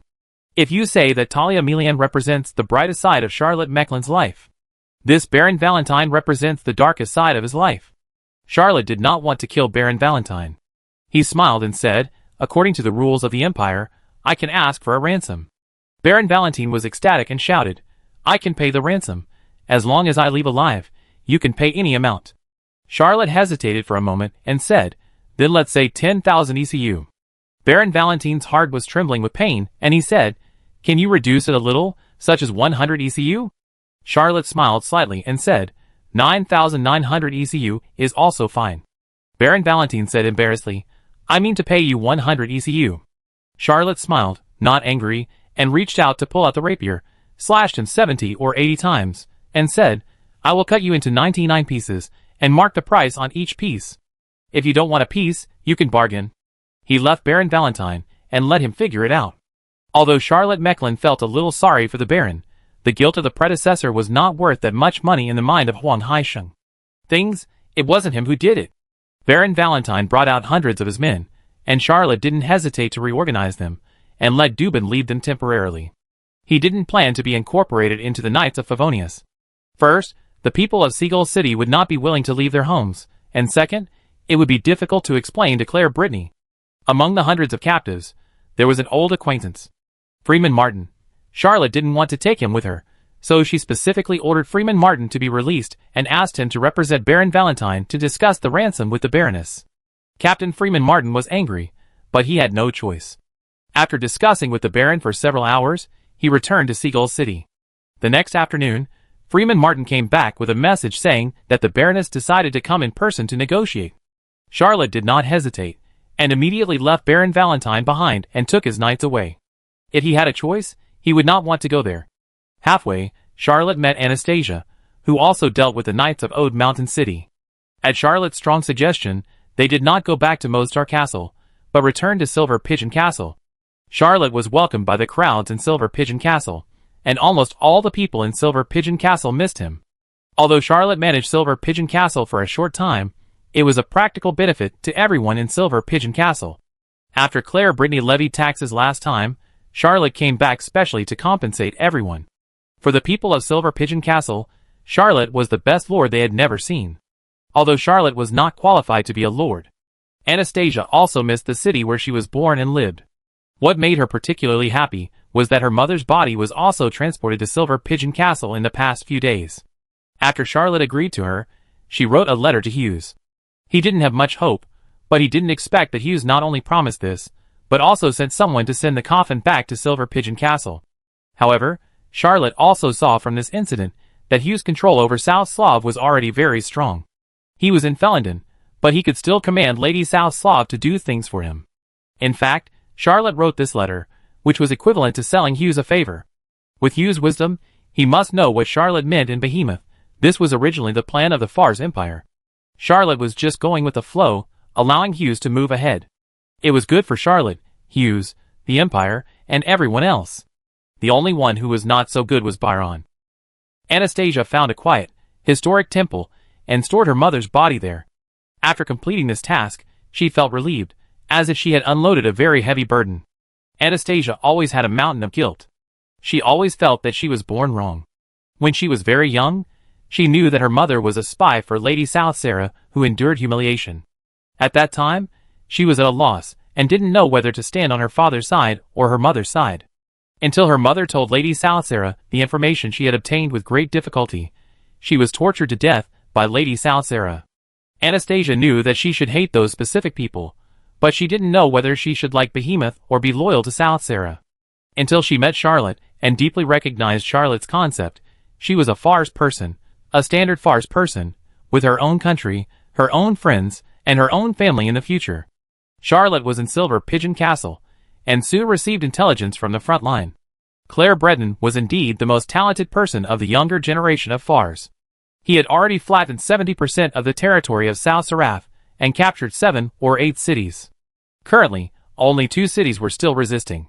In the letter Claire Breton wrote to Charlotte, he mentioned that he wanted to draw food and supplies from the rear, not only for the army, but also for the occupied South Seraph. Charlotte read the letter, and fell into deep thought. Claire Breton wanted too many supplies. Chapter 233. Yang Milian sat quietly in front of the temple of Lady Black Moon. He had been waiting for more than 10 days, but Charlotte did not come at all. The boy clenched his fists, looked angry, and whispered, "I will go to Strasbourg to find you." Yang turned and went down the mountain. More than a dozen boys of the same age followed him with packages on their backs, looking like they were going on a long journey. These boys all had a sentence in their hearts: Yang and his sister have a deep relationship.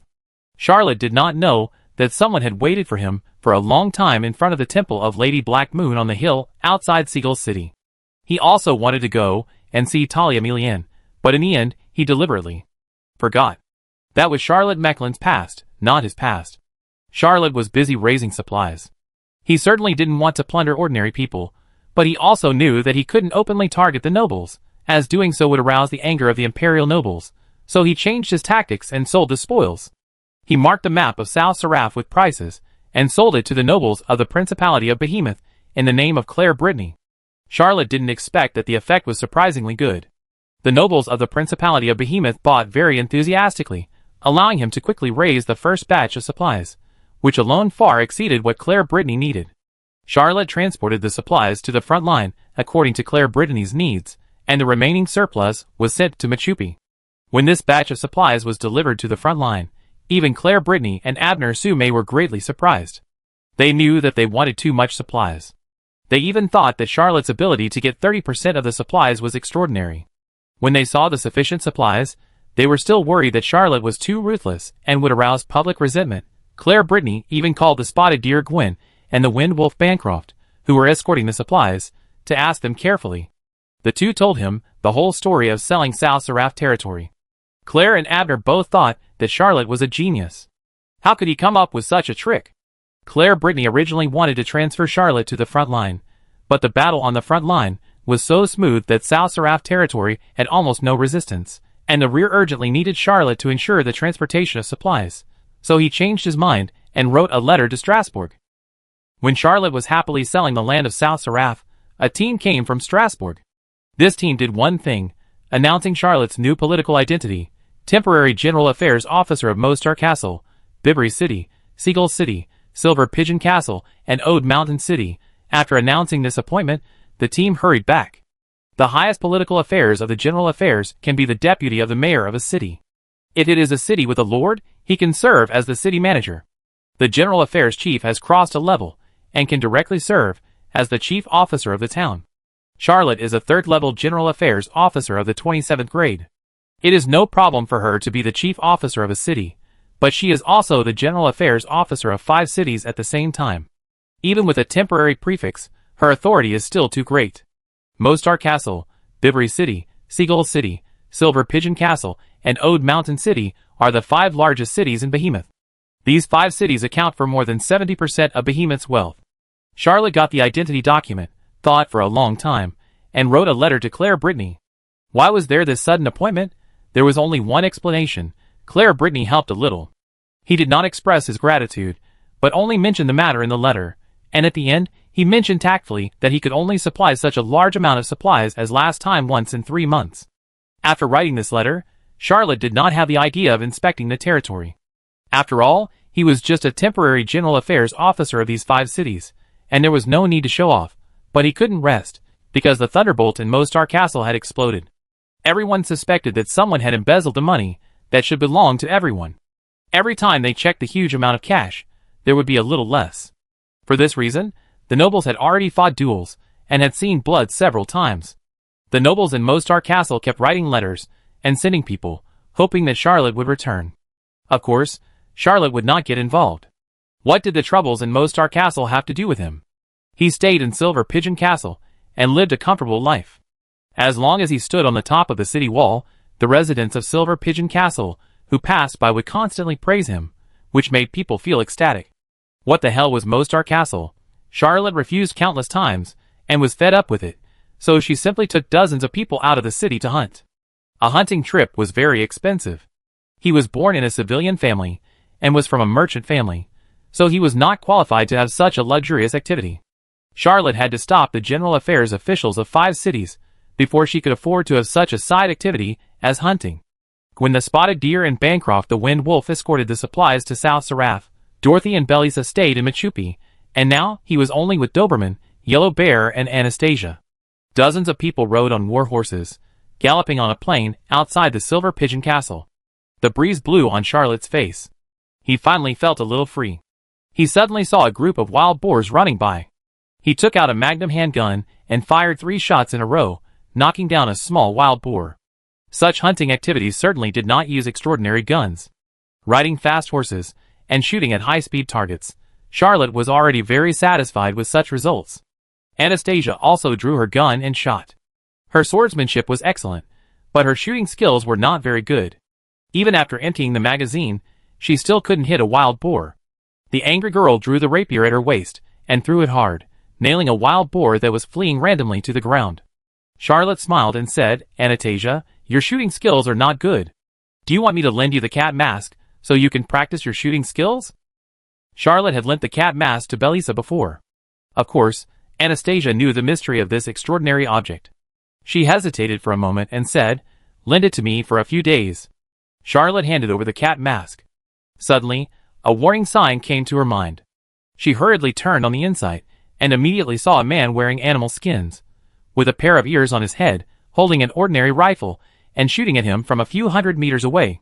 Charlotte pulled out the horned eagle, chopped off the bullet that was shot at him with a sword, and shouted, "There is an assassin!" He reached out and pressed the saddle, and the whole person flew into the air. The Light Agility X2, plus the Spirit Spider technique, is much faster than the horse. Charlotte has not been assassinated for a long time, and he will never allow this assassin to escape. The appearance of this assassin reminded Charlotte of a case a long time ago. He also had a hunting order from the Orc Assassin League. Chapter 234. Frederica said that she would help him prolong the time for the 3rd assassination. Charlotte also believed that Frederica must have done what she could. So facing this Orc assassin, Charlotte was not panicked or angry. He was no longer the low-level extraordinary person he was in the past. Facing Charlotte, who was rushing towards him, the Orc assassin was not panicked at all and fired 18 shots in a row. His shooting skills were even better than Aubrey Tootin Atwood. Although Charlotte cut off the bullets continuously, she felt that the angle of the bullets was more tricky every time. When the 18th bullet came, Charlotte just cut the 17th bullet. He twisted his body slightly, but he was definitely unable to deflect this bullet. Fortunately, Charlotte was not a person who relied on swordsmanship to get by. A flaming hand flew out and crushed the bullet. At the same time, he rushed to the side of the orc assassin. The orc assassin slowly hung up his rifle, pulled out a long-handled nail hammer, and gently put it across Charlotte's chest. Charlotte's unicorn picked out and fought with the orc assassin for a few moves.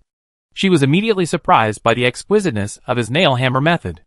Charlotte had trained in the orc meteor hammer method for a short period of time, and roughly knew some of the veins of orc martial arts.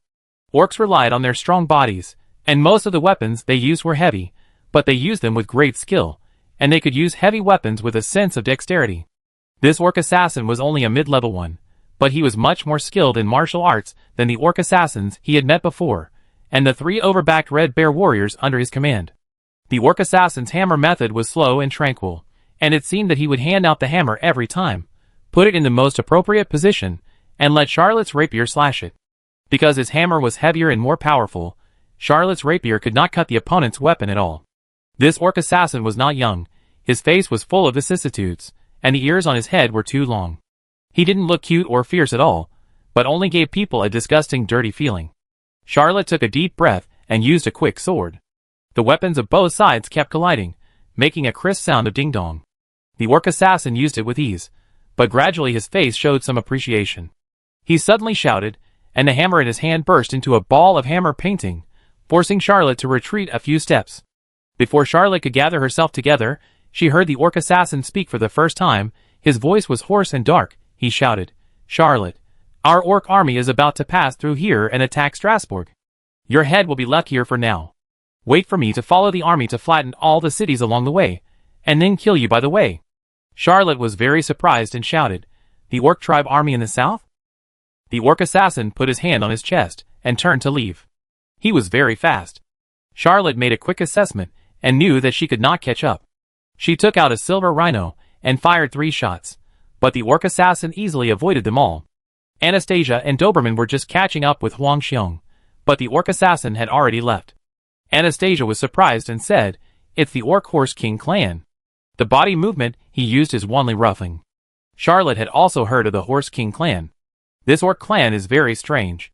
They advance to the extraordinary level very slowly, but they pay great attention to the cultivation of supernatural powers. Therefore, the combat power of the Horse King clan cannot be measured by level. But because cultivating supernatural powers is actually more difficult than improving the level of extraordinary powers, there are almost no young masters in the Horse King clan. Most of the masters in the clan are middle-aged uncles, or aunts in their 40s or 50s. The extraordinary people of this age generally have their combat skills honed to perfection, and their moves have a kind of calmness that returns to nature. Wanli Roughing may not be faster than a leopard, but this orc assassin is obviously more accomplished in supernatural powers than the assassin Charlotte has encountered. Charlotte's face was solemn. This orc assassin from the Horse King clan was at least 40 or 50 years old, and had practiced for more than 30 years longer than him. Although his extraordinary rank was not high, his strength was really strong. He had never really encountered such an old supernatural person before. This old guy, who has been tortured by the years, is really hard to deal with. However, what made Charlotte more worried was that if the army of the orc tribe really attacked, the 4 knights under his command would definitely not be able to resist. The Knights of Favonius only dispatched 2,000 people. The Knights of Silver Pigeon Castle, under Anastasia, had even fewer people, and weaker combat power. As for the other 2 knights, they barely had more than 1,000 people in total, but they were not as good as the Knights of Silver Pigeon Castle. Not to mention that he couldn't resist, even Claire Breton couldn't resist. Claire Breton's 2 knights, one was beaten to collapse and reorganized, and the other was a newly formed knight. As for the 3 knights after the Mostar Castle knights split, they were even worse.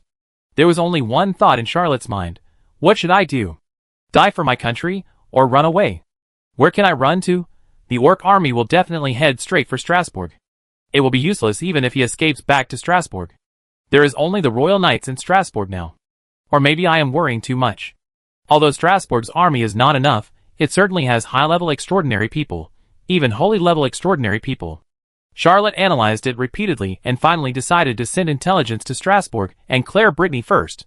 As for the orc tribe coalition coming over, she would consider how to deal with it then. Charlotte was no longer interested in hunting, so he took Anastasia, Doberman, and Yellow Bear back to Silverdove Castle. The next day, When he got up, he heard Doberman hurriedly reporting, "The orc army outside has surrounded us tightly, just like they came out of the mud." Charlotte packed up, took enough weapons, and followed Doberman to the top of the city. His eyes tightened slightly. Charlotte had fought several battles, but he had never seen so many enemy troops. The orc army surrounding Silver Dove Castle had tens of thousands of people, and the city was surrounded by wind and rain. Charlotte looked for a while, and found no holy ranks among the orc army, so he could not help but breathe a sigh of relief. "Forget it. Let's continue to make the Silver Pigeon Castle a maze." Charlotte touched the diary in her arms, and decisively chose to start the maze.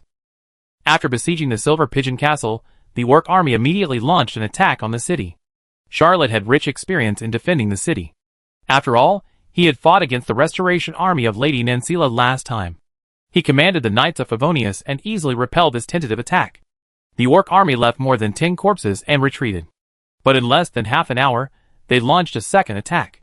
This time, they replaced a team of more than 100 Red Bear warriors. Chapter 235. The Overback Red Bear warriors were tall and strong among the orcs. Charlotte had 18 Overback Red Bear warriors under his command. Of course, he knew how powerful this kind of orc warrior was. He pulled out his anti-space long-range rifle, aimed at an Overback Red Bear warrior, and pulled the trigger. Although this Overback Red Bear warrior was very powerful, and was already a mid-level extraordinary, it was still blown up by Charlotte's shot under the magic-breaking armor-blasting bullet. Charlotte killed an Overback Red Bear warrior, turned the gun around, and named the second Overback Red Bear warrior. Although this Overback Red Bear warrior raised the warhammer in his hand in time, he still failed to block the magic-breaking armor-blasting bullet. Unless it is a super weapon and is operated by the most skilled warrior, even a high-level warrior cannot easily resist the power of the demon-breaking armor bomb. When Charlotte bombarded the 5th Red Bear warrior, the most powerful warriors among the orcs had already approached the Silver Pigeon Castle and rushed to the top of the city. Charlotte put away the anti-space long-range rifle and replaced it with the Knight's Spear mounting collapse. He used both hands to pick up 2 Red Bear warriors in a row. When using the demon-breaking armor bomb, Charlotte aimed at the mid-level super warriors, which allowed him to maximize the power of this expensive bullet. But when using the Knight's Spear, Charlotte only targeted ordinary crossback Red Bear warriors. This is also to maximize the combat power. Although these ordinary crossback Red Bear warriors are not extraordinary, they are no worse than extraordinary warriors in killing ordinary soldiers. After all, their strength is too great. When Charlotte took action, his subordinates also joined the battle. When the 18 crossback Red Bear warriors appeared, the crossback Red Bear warriors attacking the city became slightly agitated and kept shouting to their companions. But these crossback Red Bear warriors, who had been transformed into maze guards, could no longer respond to their former compatriots. Although this battle was fierce, it did not last long. After just a few dozen minutes, the group of Red Bear warriors retreated and jumped off the city walls. Charlotte slapped the Red Bear warriors, who had not died on the city walls, with his spear, severely wounding them or knocking them unconscious. At this time, he could not care about anything else. He just wanted to wait for the third maze transformation of Silver Pigeon Castle and collect a group of maze guards. This orc army attacked like a tide, wave after wave, and did not give the West Wind Knights, who were guarding the city, any rest time. At night, Charlotte's hands were too tired to hold the Knight's Spear, but he also waited until the third maze transformation of Silver Pigeon Castle was completed. Charlotte stretched out her hand and pressed it on the ground, choosing to transform all the captives into maze guards. More than 100 orc warriors, who had entered Silver Pigeon Castle, but had not yet died in the battle, stood up tremblingly, roaring to the sky one by one, emitting a strange momentum. Although there was a little more power to defend the city, Charlotte still did not have much confidence in the future of Silver Pigeon Castle. After all, there were too many orc armies surrounding it. He also did not know why these orc armies always attacked the city one by one instead of rushing it all at once. If tens of thousands of orcs attacked the city together, even with the maze, Silver Dove Castle would not be able to withstand so many orcs, and it might not be able to hold out in the afternoon. Charlotte secretly used Bloody Glory, and this evil energy wandered in every bloody vortex, allowing his physical strength and energy to gradually recover. When Bloody Glory turned into Starry Battle Chi, a bottleneck loosened slightly, and with a slight push from the Starry Battle Chi, it broke through the shell and overflowed, breaking through the first level. Charlotte took a deep breath and thought to herself, war is the most efficient way to practice. This kind of practice is too dangerous, and it can easily lead to life and death. The Star Fighting Chi broke through again, and Charlotte was already a 9th level extraordinary. He took a deep breath, pulled out the knight's spear that was inserted into the top of the city, and shouted, "We will win! Silver Pigeon Castle will win!" At this time, not only his West Wind Knights, but also Anastasia's Silver Pigeon Castle Knights, as well as the other two knights and the Silver Pigeon Castle militia, also cheered loudly. Charlotte's prestige in Silver Pigeon Castle was too high. He led Silver Pigeon Castle to win countless attacks by Lady South Sarah, and also killed Jonathan, the leader of the South Sarah Restoration Army. Compared with Baron Febely, who had already fled back to Strasbourg, Charlotte was the lord in the hearts of the people of Silver Pigeon Castle. Charlotte pointed to the distance and said, "Tomorrow we will surely repel the orc army and restore peace to Silver Pigeon Castle." The residents of Silver Pigeon Castle cheered even louder. Of course, Charlotte could not guarantee that he could repel the orc army tomorrow, but he could transfer the residents of Silver Pigeon Castle to Machupi, leaving an empty city and letting the orcs rejoice in vain. After a day of fighting, Charlotte was not sure whether he could withstand the full-scale siege of the orc army. The South Seraph Restoration Army did not have such a strong force, and there were not so many extraordinary people in the army. The Silver Pigeon Castle, which has completed the triple maze, is enough for the residents here to evacuate, and even make the orc army that invaded the Silver Pigeon Castle suffer a little loss. Charlotte silently calculated what tactics to adopt. He had no one to discuss with, whether it was the Knights of Favonius or the Knights of Silver Pigeon Castle, whether it was Doberman, Yellow Bear, or Anastasia. They were not proficient in strategy, and it was useless to discuss with them. Charlotte could only bear the pressure by himself. He waited patiently for a night, and at dawn, the orc army really began to attack the city again. This time, Charlotte did not defend the city wall tightly, but lured the orc warriors to attack the Silver Pigeon Castle, and used the maze-like Silver Pigeon Castle to repel the attacks of the orc army again and again. In the afternoon, Charlotte repelled the orc army's attack for the 21st time, and suddenly someone cheered and shouted, "The orcs really retreated." Charlotte looked far away, and saw the flags of several tribes of the orc army slowly moving towards the Mostar Castle. She couldn't help but breathe a sigh of relief. Although she didn't know why, it was good that the orc army could retreat.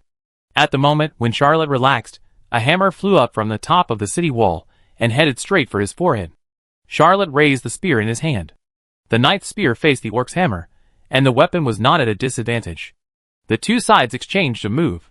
Although Charlotte's spear was swung away, he immediately counterattacked, shaking the knight's spear in his hand, and stabbing 28 times in a row.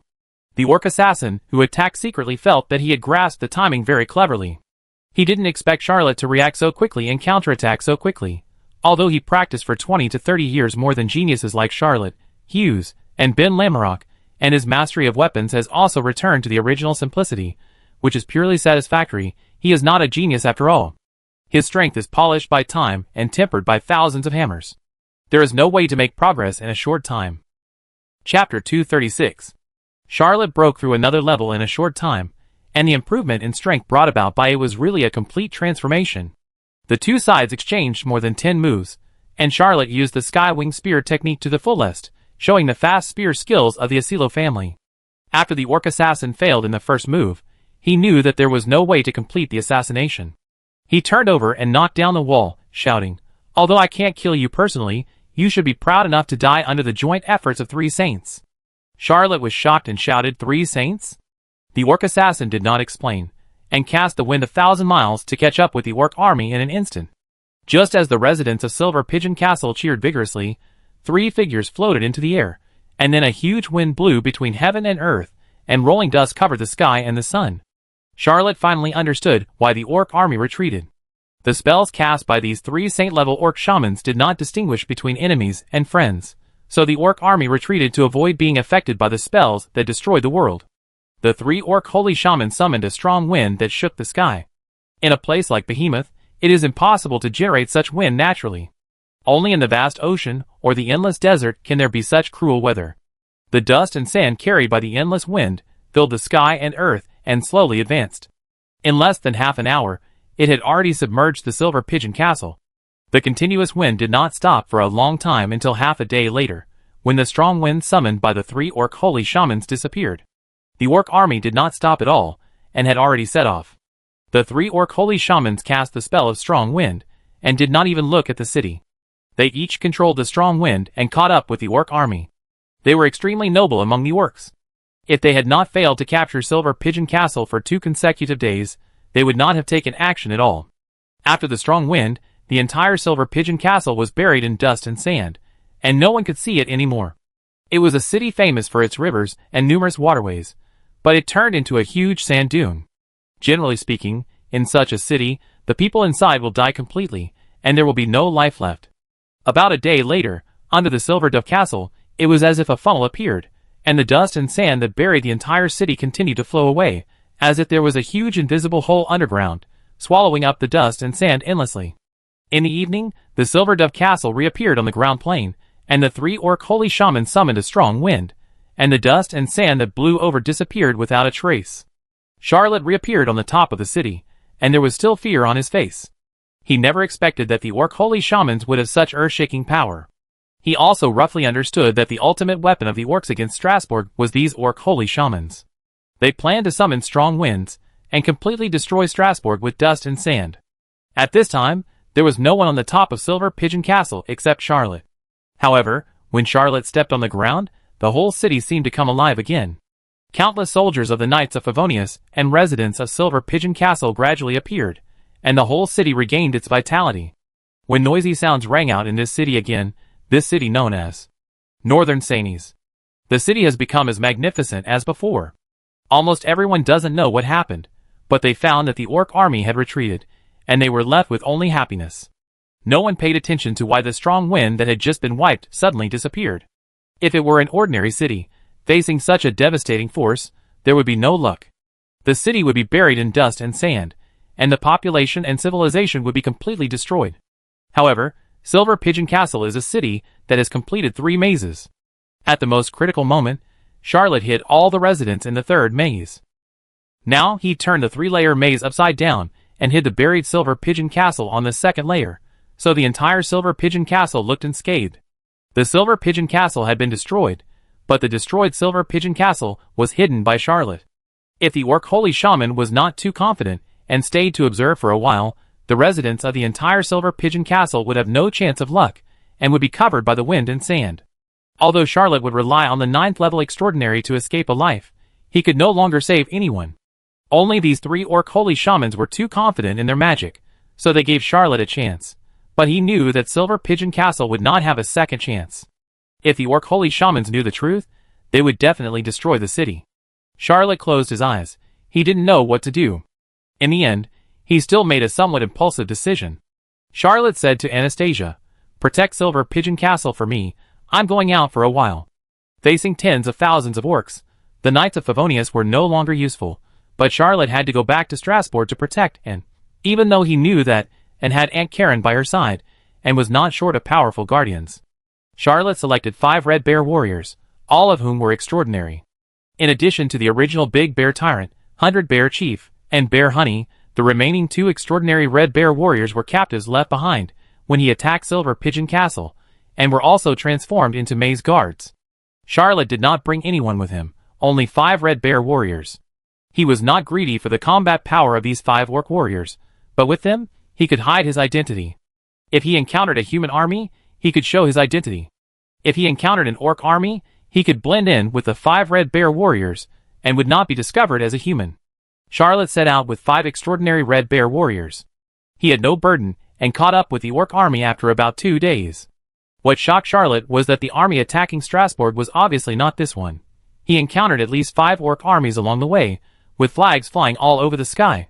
Charlotte had always thought that even if Strasbourg was short of troops, it would certainly not be short of high-level extraordinary and holy troops, and would not necessarily suffer a loss in the battle, but seeing so many orc armies, he was really unsure. The orc tribes in the south of the continent must have come out in full force this time, and used all their strength. After making some considerations, Charlotte followed Daxianba and his men to infiltrate an orc army. In order to conceal his identity, he exchanged weapons with Daxianba, wrapped his body in animal skins, painted some messy patterns on his face, and used a pair of orc meteor hammers, so that no orc would doubt his identity. The vanguard of the orc army soon came into contact with the Royal Knights of Strasbourg. Neither side took a decisive battle posture. After a slight contact, they retreated back. Chapter 237. A werewolf suddenly woke up from his sleep and howled to the sky, startling the sleeping orc warriors. Countless orc warriors were awakened, but most of them fell asleep again after finding that it was a werewolf howling. Isn't it normal for a werewolf to howl? A werewolf that doesn't howl in the middle of the night is not a real werewolf. Only this werewolf had a puzzled look on his face. He sensed that there was an evil energy trying to invade his body, so he activated his fighting spirit to repel it and woke up. He looked around but didn't notice anything, so he fell asleep again. Charlotte hid not far away, shook her head, and gave up on the werewolf. Machupi is not far from Strasbourg, and it is also a fortress of the ancient Orc kingdom. Although it has become a ruin now, several Orc armies still enter and stay for a short time. Charlotte followed the Orc army and rushed back to Machupi. She used the triple maze to hide the Knights of Favonius and the merchant group in Machupi, and tried to transform some of the Orc warriors into maze guards. He had only tried to transform 18 Red Bear warriors and the captives of Silver Pigeon Castle. This time, when he tried to transform the maze guards on a large scale, he encountered problems he had never encountered before. To transform the maze guards, he actually used a wisp of Agmara's evil energy to corrode the creatures that entered the maze and turn them into evil spirits. But Agmara's was not omnipotent. When the Orc soldiers gathered in one place and the number was slightly larger, or the Orcs were of a higher level, this transformation would not succeed and would be resisted by the Orc warriors. Dorothy couldn't help but say, "This is the old world, not the new world. The glory of the 9 gods is strong and can protect us. You'd better stay away from the power of evil gods like Agmara's." Charlotte smiled bitterly and said, "I know. The old world believes in the 9 gods, and almost no one believes in evil gods except vampires. The new world also believes in the 9 gods, but the power of the 9 gods is slightly weak in the new world. More people choose to believe in evil gods. Agmara's is highly sought after by the people of the new world. Many cities in the new world will be maze-like to protect the residents." The Grand Priest August Raiden knew about Agmara's, and Dorothy certainly knew about this overseas labyrinth evil god. She was a little worried about Charlotte, and she was getting too deeply involved. Charlotte couldn't explain it either, because he had actually gotten too deeply involved. Although Charlotte Mecklin believed in Lady Black Moon and attended Sheffield University, which was also protected by Lady Black Moon, the extraordinary path she took was bloody glory. Although she didn't believe in the blood gods, she still belonged to the evil energy. Later, in order to be promoted to the extraordinary, Charlotte Mecklin summoned the evil god. That was an even more tragic thing. Later, it was Huang Haishing's story. He came into contact with the scroll without knowing it, and was contaminated by the breath of Agmara's. He inexplicably attracted the attention of 2 evil gods at the same time, and almost lost his life. If Charlotte had a choice, he would not want it, but his predecessor had gone down the dark road, and there was no way to change him. He even thought that if he traveled back to the time when Charlotte Mecklin was still in college, he would definitely choose to follow the extraordinary path of Lady Black Moon. Even if he could not practice the dark breathing method, he could try the Dark Moon Warlock.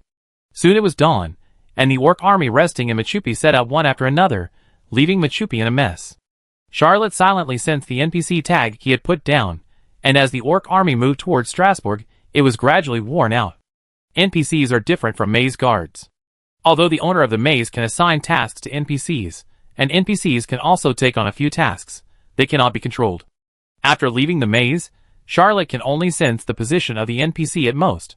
It was the first time he knew that the NPC's logo would be erased. If Charlotte was alone, a high-level extraordinary person, leading hundreds of people, could demolish the maze, but if the maze had enough NPCs, or even maze guards, it could fight against several times the number of siege troops. This is why many cities in the New World choose to be mazes, because the power of Agmara's can indeed resist the evil, weirdness, monsters, beasts, and other crises that are everywhere in the New World. The biggest advantage of the power of the maze is secrecy. It is only when the chosen target is unaware that it is most likely to exert its power. If it is noticed by others, its power will not be difficult to deal with. Charlotte also found that it is quite effective against the vampires, who are also evil spirits, but it is very ordinary against ordinary extraordinary people. At that time, Lord Leo was trapped in the maze, and could not escape, but Aubrey Tootin Atwood, the former president of the Wild Horse Detective Agency, was able to escape. At that time, he thought it was an accident, but now it seems not. Charlotte didn't know it in depth before, but now that he knows it in depth, he feels that the power of the labyrinth is not enough. Agmara's is still just an overseas evil god, not as gracious as the 9 righteous gods, and not as powerful as the prison. Like Dorothy, Belisa has stayed in Machupi for a long time, and she has long noticed the strangeness of the ruins of the ancient Orc Kingdom fortress. Although Charlotte never mentioned it, she has read a lot of books, especially because she was with Archduchess Joseph and came into contact with many affairs from the overseas New World, and guessed that Machupi was a labyrinth. She now deeply loves this city. Belisa chose the extraordinary path of the extreme soarer because she felt that the extreme soarer would bring freedom. She lived freely in Machupi, much happier than with Grand Duchess Joseph. She could do whatever she wanted to do, without having to live in fear every day, fearing that she would be scolded and punished by the master if she made a mistake. In Machupi, she was one of the masters, not a maid. Belisa was not as worried as Dorothy, and whispered in her heart, "Actually, there is nothing wrong with the maze. So many cities in the New World have become mazes." But she didn't dare to say this to Dorothy. Dorothy was a divine covenanter. Although he had never shown fanaticism, he was definitely one of the most steadfast people in the old world. Charlotte clapped her hands and said, "Ladies, help me continue to protect Machupi. I'm going to see the war between the Orc army and Strasbourg. I will take all the maze guards away. You have to rely on your own strength and the Knights of Favonius, who remain here to deal with the Orc army." Dorothy said, "I will take care of the house for you, go ahead." Charlotte waved her hand, and led a team of hundreds of orcs to quietly leave Machupi. This was the result of his transformation of the maze guards. Dorothy watched Charlotte leave, and said to Belisa, "War is a terrible thing." Chapter 238. Charlotte is a civil servant stationed in the Principality of Behemoth following Claire Brittany, and a temporary civil servant in Mostar Castle, Bibbery City, Seagull City, Silver Pigeon Castle, and Ode's Mountain City. According to the laws of the Empire, he should not leave the jurisdiction. If he leaves privately during the war, he may be sentenced to the highest penalty of treason. Although the laws of the Empire are sometimes a joke, for people like Charlotte, who have almost no foundation, it is often serious and not funny. Maybe many people with little social experience think that they can do whatever they want if they have someone to support them, and that the person will always protect them. However, as long as they have basic social common sense, they will know that no one in power will like a person who only makes trouble. They are just people, not mothers. Although Charlotte is worried about and it is impossible for her to reveal her identity, abandon the 5 cities she should protect, and go back to Strasbourg. If he did that, I believe many nobles would be willing to add fuel to the fire and send him to the gallows. Moreover, purely from the perspective of pros and cons, with Strasbourg's war potential, Charlotte can obviously do more things while cruising outside. For example, now he has an additional orc army with 7 extraordinary people alone, 5 of which are crossback red bear warriors, and the other 2 are Moz on yellow bear warriors. Well, Charlotte also feels that she has a great affinity with bears. The great nobles of Fars did not expect that the orc tribe could bypass the front line and appear directly under the city of Strasbourg. Now Strasbourg is quarreling every day, and it is constantly recruiting soldiers from the people to supplement the Royal Knights. Originally, the Royal Knights stationed in Strasbourg were the strongest force in Fars, but most of them have been transferred to Fellenden. Now the Royal Knights stationed in the capital are less than 1/5 of the normal level, and their strength has greatly declined. For political reasons, Strasbourg only has the Royal Knights, the patrol army, the prison army, and other local troops. The private knights of the nobles are all in their own territories. The emperor will never allow the formation of knights of other nobles in the capital. Julius Axel was furious and had reprimanded several ministers, but it did not help the crisis in the capital. The orc army continued to arrive, and soon exceeded 200,000, and was still increasing. However, the orc army was very restrained. They only fought a little with the Royal Knights, who left the city, and then withdrew from the battle without launching a large-scale siege. The bureaucrats in Strasbourg still didn't understand what these orcs wanted to do. Why didn't they rush to attack the city? Strasbourg has sent messengers, urging armies from all over the country to rush to the capital. If time goes on, this orc army will definitely not get any benefits. Charlotte, who is hiding in the orc army, has already understood the tactics of these southern orc barbarians, because he has seen more than 10 orc holy shamans. These orc holy shamans just want to do what they did in Silver Pigeon Castle again in Strasbourg. To use the wind to blow the dust and submerge Silver Pigeon Castle, only 3 holy shamans are needed, but if you want to bury Strasbourg with dust, 3 orc shamans are not enough. The orcs also know this clearly. They may have gathered at least 12 to 15 orc holy shaman spells. As long as they can flood Strasbourg, the 200,000 orc army can completely destroy the Fars Empire, and the entire Fars will not find a force that can resist this orc army. At this time, Strasbourg has closed all the gates. Even if Charlotte wants to report the news, he can't break into the city under the watchful eyes of the orc army. The Royal Knights of Fars will never believe him, and let him into the city. Charlotte looked at Strasbourg and missed and a little. But at this time, he could only hope that the Holy Orders of Strasbourg could resist the Holy Order shamans of the orcs. At this time, he was deep in the army of hundreds of thousands of orcs, facing dangers everywhere, and did not dare to do too much. The 100 Bears chief suddenly roared in a low voice. An orc army approached, and he was threatening them. This orc army was not large in number, only a few hundred people, but they escorted nearly 1,000 human captives, and orcs kept beating and scolding human captives. Charlotte suppressed the blood in her heart and shouted in a deep voice, "Ask the other party what they want to do." The 100 Bears chief immediately roared, "Report your tribe and purpose." An old werewolf stepped out of the crowd and shouted, "We are from the Shanda tribe, escorting food to the front line. We need to rest, and we also need a place to process the food." Charlotte glanced at the team, and was slightly shocked. This team had no food except human captives. In other words, these human captives were food. Charlotte suppressed the surging anger in her heart, waved her hand, and said, "Let him enter the camp." The 100 Bears chief really gave the order, and made way for the werewolf tribe to enter the camp to rest. Just as Charlotte was thinking about how to deal with this matter, he heard the sound of fighting. He hurried over, and saw a female human captive clashing with several werewolves. This female human captive was seriously injured. One of her arms must have been broken and hung beside her. Her head was covered in blood. Her delicate clothes were soaked in mud and blood. Large pieces were torn, and even the style could not be seen, let alone the color. Her feet were tied up, and she was beaten wildly by several werewolves with sticks, but she didn't say a word. She rolled on the ground in a very embarrassed posture, and wanted to take advantage of the situation to fight back. A strong werewolf roared, "Little girl, you killed more than 20 of our brothers. Before you die, I want you to taste the most delicious taste in the world. Brothers, stop fighting, let me do it." Charlotte forgot to take a look at the entrance of the camp, winked at a few overbacked red bear warriors, strode over and shouted, "This woman is mine." The strong werewolf glared at him, and shouted, "Are we Shanda tribes not easy to mess with?" Charlotte grinned and said, "Coincidentally, our overbacked red bear warriors are not easy to mess with either." He reached out his hand, and the big bear tyrant obediently handed over the knight's spear, the mountain break. The majestic werewolf's eyes narrowed, and suddenly he screamed, "You are human." Charlotte Mountain Break thrust out with all his strength. Tianzi's spearmanship, he has been practicing it to perfection recently. The speed, angle, and strength of this shot were impeccable.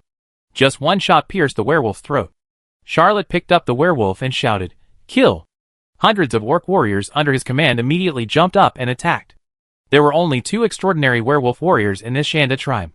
One of them had been pierced through the throat by Charlotte's shot. The other extraordinary werewolf was the leader of the team. He didn't expect to meet an enemy. Just as he was about to howl, his head was smashed by a hammer. Chapter 239. Although the number of people on both sides is similar, Charlotte's subordinates are stronger, especially Charlotte's knight's lance, which is as agile as a dragon, and his subordinates are almost invincible. 100 Bears, Big Bear Tyrant, Xiongmi, and the other 4 extraordinary bears are even more powerful. The 2 Mozan Yellow Bear warriors don't even use weapons, and they slap the werewolves with one claw like slapping cucumbers, which is very crisp. The human female captive with a broken arm did not expect such a change. She didn't know why these orcs were fighting each other, but the strong desire to survive made her pick up a werewolf sword on the ground, cut the ropes that bound her feet, and stood up with all her strength. She was seriously injured, with wounds all over her body. Just standing up, she couldn't help but spit out a mouthful of blood. Charlotte shot back and nailed a werewolf to the ground, shouting, "Don't be stubborn. You need treatment." The human female captive with a broken arm asked warily, "Are you human? Why do you have so many orc warriors under you?" Charlotte said bluntly, "I'm not in the mood to explain. Later, try to find a way to escape. I have a mission, so I can't take you with me." Charlotte had no enemies around him, so he switched to the withered rose and fired dozens of shots. This low-level blood-sucking weapon, each bullet was equivalent to a full-strength attack from a level 5 transcendent, was more than enough to deal with these ordinary werewolf warriors. Soon, Charlotte blew away the blood floating on the muzzle of the withered rose, and looked around. The werewolves of the Shanda tribe had been killed cleanly. He ordered the human captives to be untied, and prepared to release these humans. As for how they survived, Charlotte couldn't worry about it. He was surrounded by the orc army, and couldn't take care of so many people. He had done his best to save them. The woman with the broken arm gritted her teeth, and said, I am a 7th level Dark Moon Warlock. I can fight with you. Charlotte was slightly surprised and asked, Are you a graduate of Sheffield University? The woman with the broken arm replied, I haven't graduated yet. I'm a sophomore. Charlotte was slightly surprised and took a closer look at this junior school girl.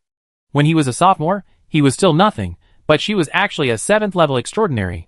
It was still the Dark Moon Warlock that Charlotte envied very much. He nodded slightly and said, all right. Since he was extraordinary, he must be useful. He also lacked extraordinary combat power. Most of these humans were nearby residents, and a few were soldiers of Fars. Without Charlotte revealing their identities, most of them chose to leave on their own. These captives were very wary of the orc warriors under Charlotte. However, there were more than 10 people who chose to stay in the end. These people soon gathered around Charlotte's junior school girl. Around him, obviously everyone knew her and trusted her. Charlotte didn't dare to stay where he was. The human captives he let go were just ordinary people. Once they were caught by the orcs, they would not be able to hide anything and would give him away. So Charlotte dealt with the werewolf corpses of the Shanda tribe and took everyone to move. Charlotte bypassed dozens of orc armies and made sure that no one could catch up. Then she set up the camp again. There are nearly 1,000 orc tribes in the southern continent, and many tribes even have feuds, so the orc armies are not led by each other. It is not easy to find a specific orc tribe. More than a dozen humans who followed Charlotte looked tired, but they were still very excited after escaping death, and no one complained along the way. These people were in excellent physical condition. In addition to the schoolgirl with a broken arm, there were 3 extraordinary people, although these 3 were low-level extraordinary people of level 1 or 2, and their strength was slightly stronger than that of ordinary people. After setting up the camp, Charlotte called these people over and asked, Are you all from Strasbourg? A young man with slightly curly and golden hair said, We are all students of Sheffield University. You saved us. As long as we can return to Strasbourg, there will be a generous reward. Charlotte was slightly surprised and asked, Are you all students of the University of Sheffield? When he saw the dozen young men and women nodding together, he asked curiously, How did you get captured by orcs outside the city? The junior school girl with a broken arm took a deep breath and said, Sophia Gallinold. Seeing that Charlotte looked like she had never heard of her, she did not introduce her identity and continued, We are looking for a herb outside Strasbourg for a course. After we found the orc army, we misjudged the situation and planned to fight our way back to Strasbourg, but we were surrounded and almost half of our classmates died. Sophia said with a trembling voice.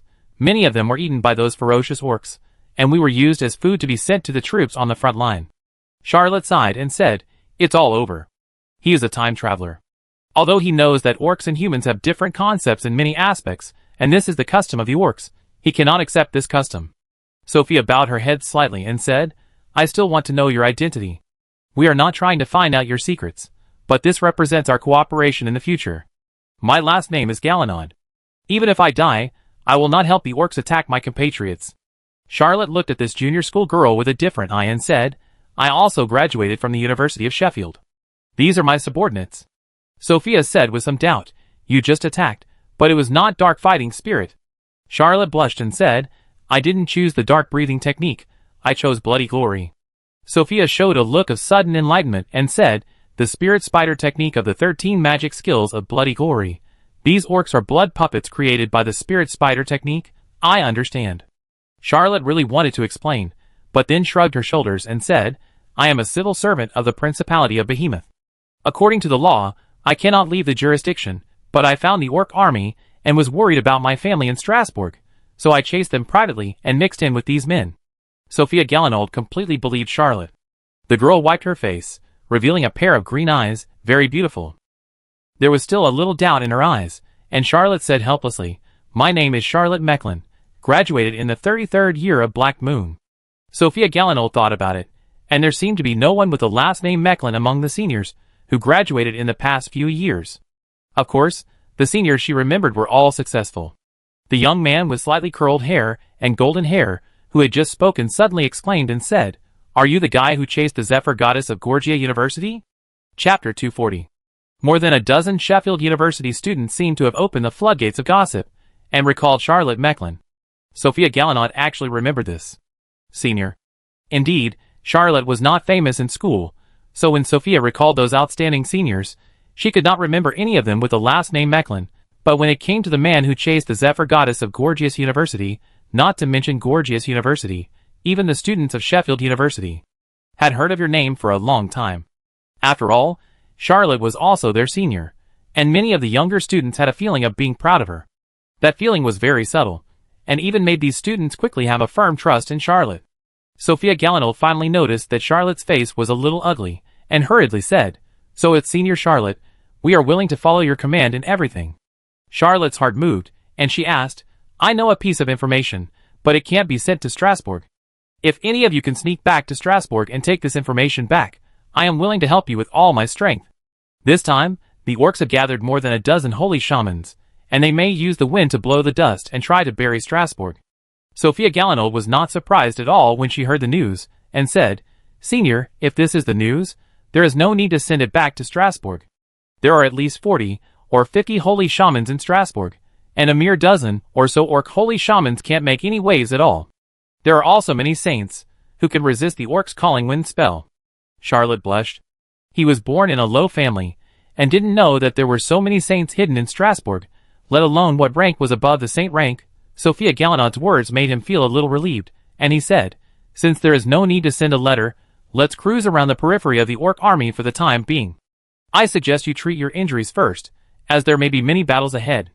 Just after she finished saying this, a young man tore off a small piece of skin, pulled out a black cloth bag, and said, "I have the best holy water of light.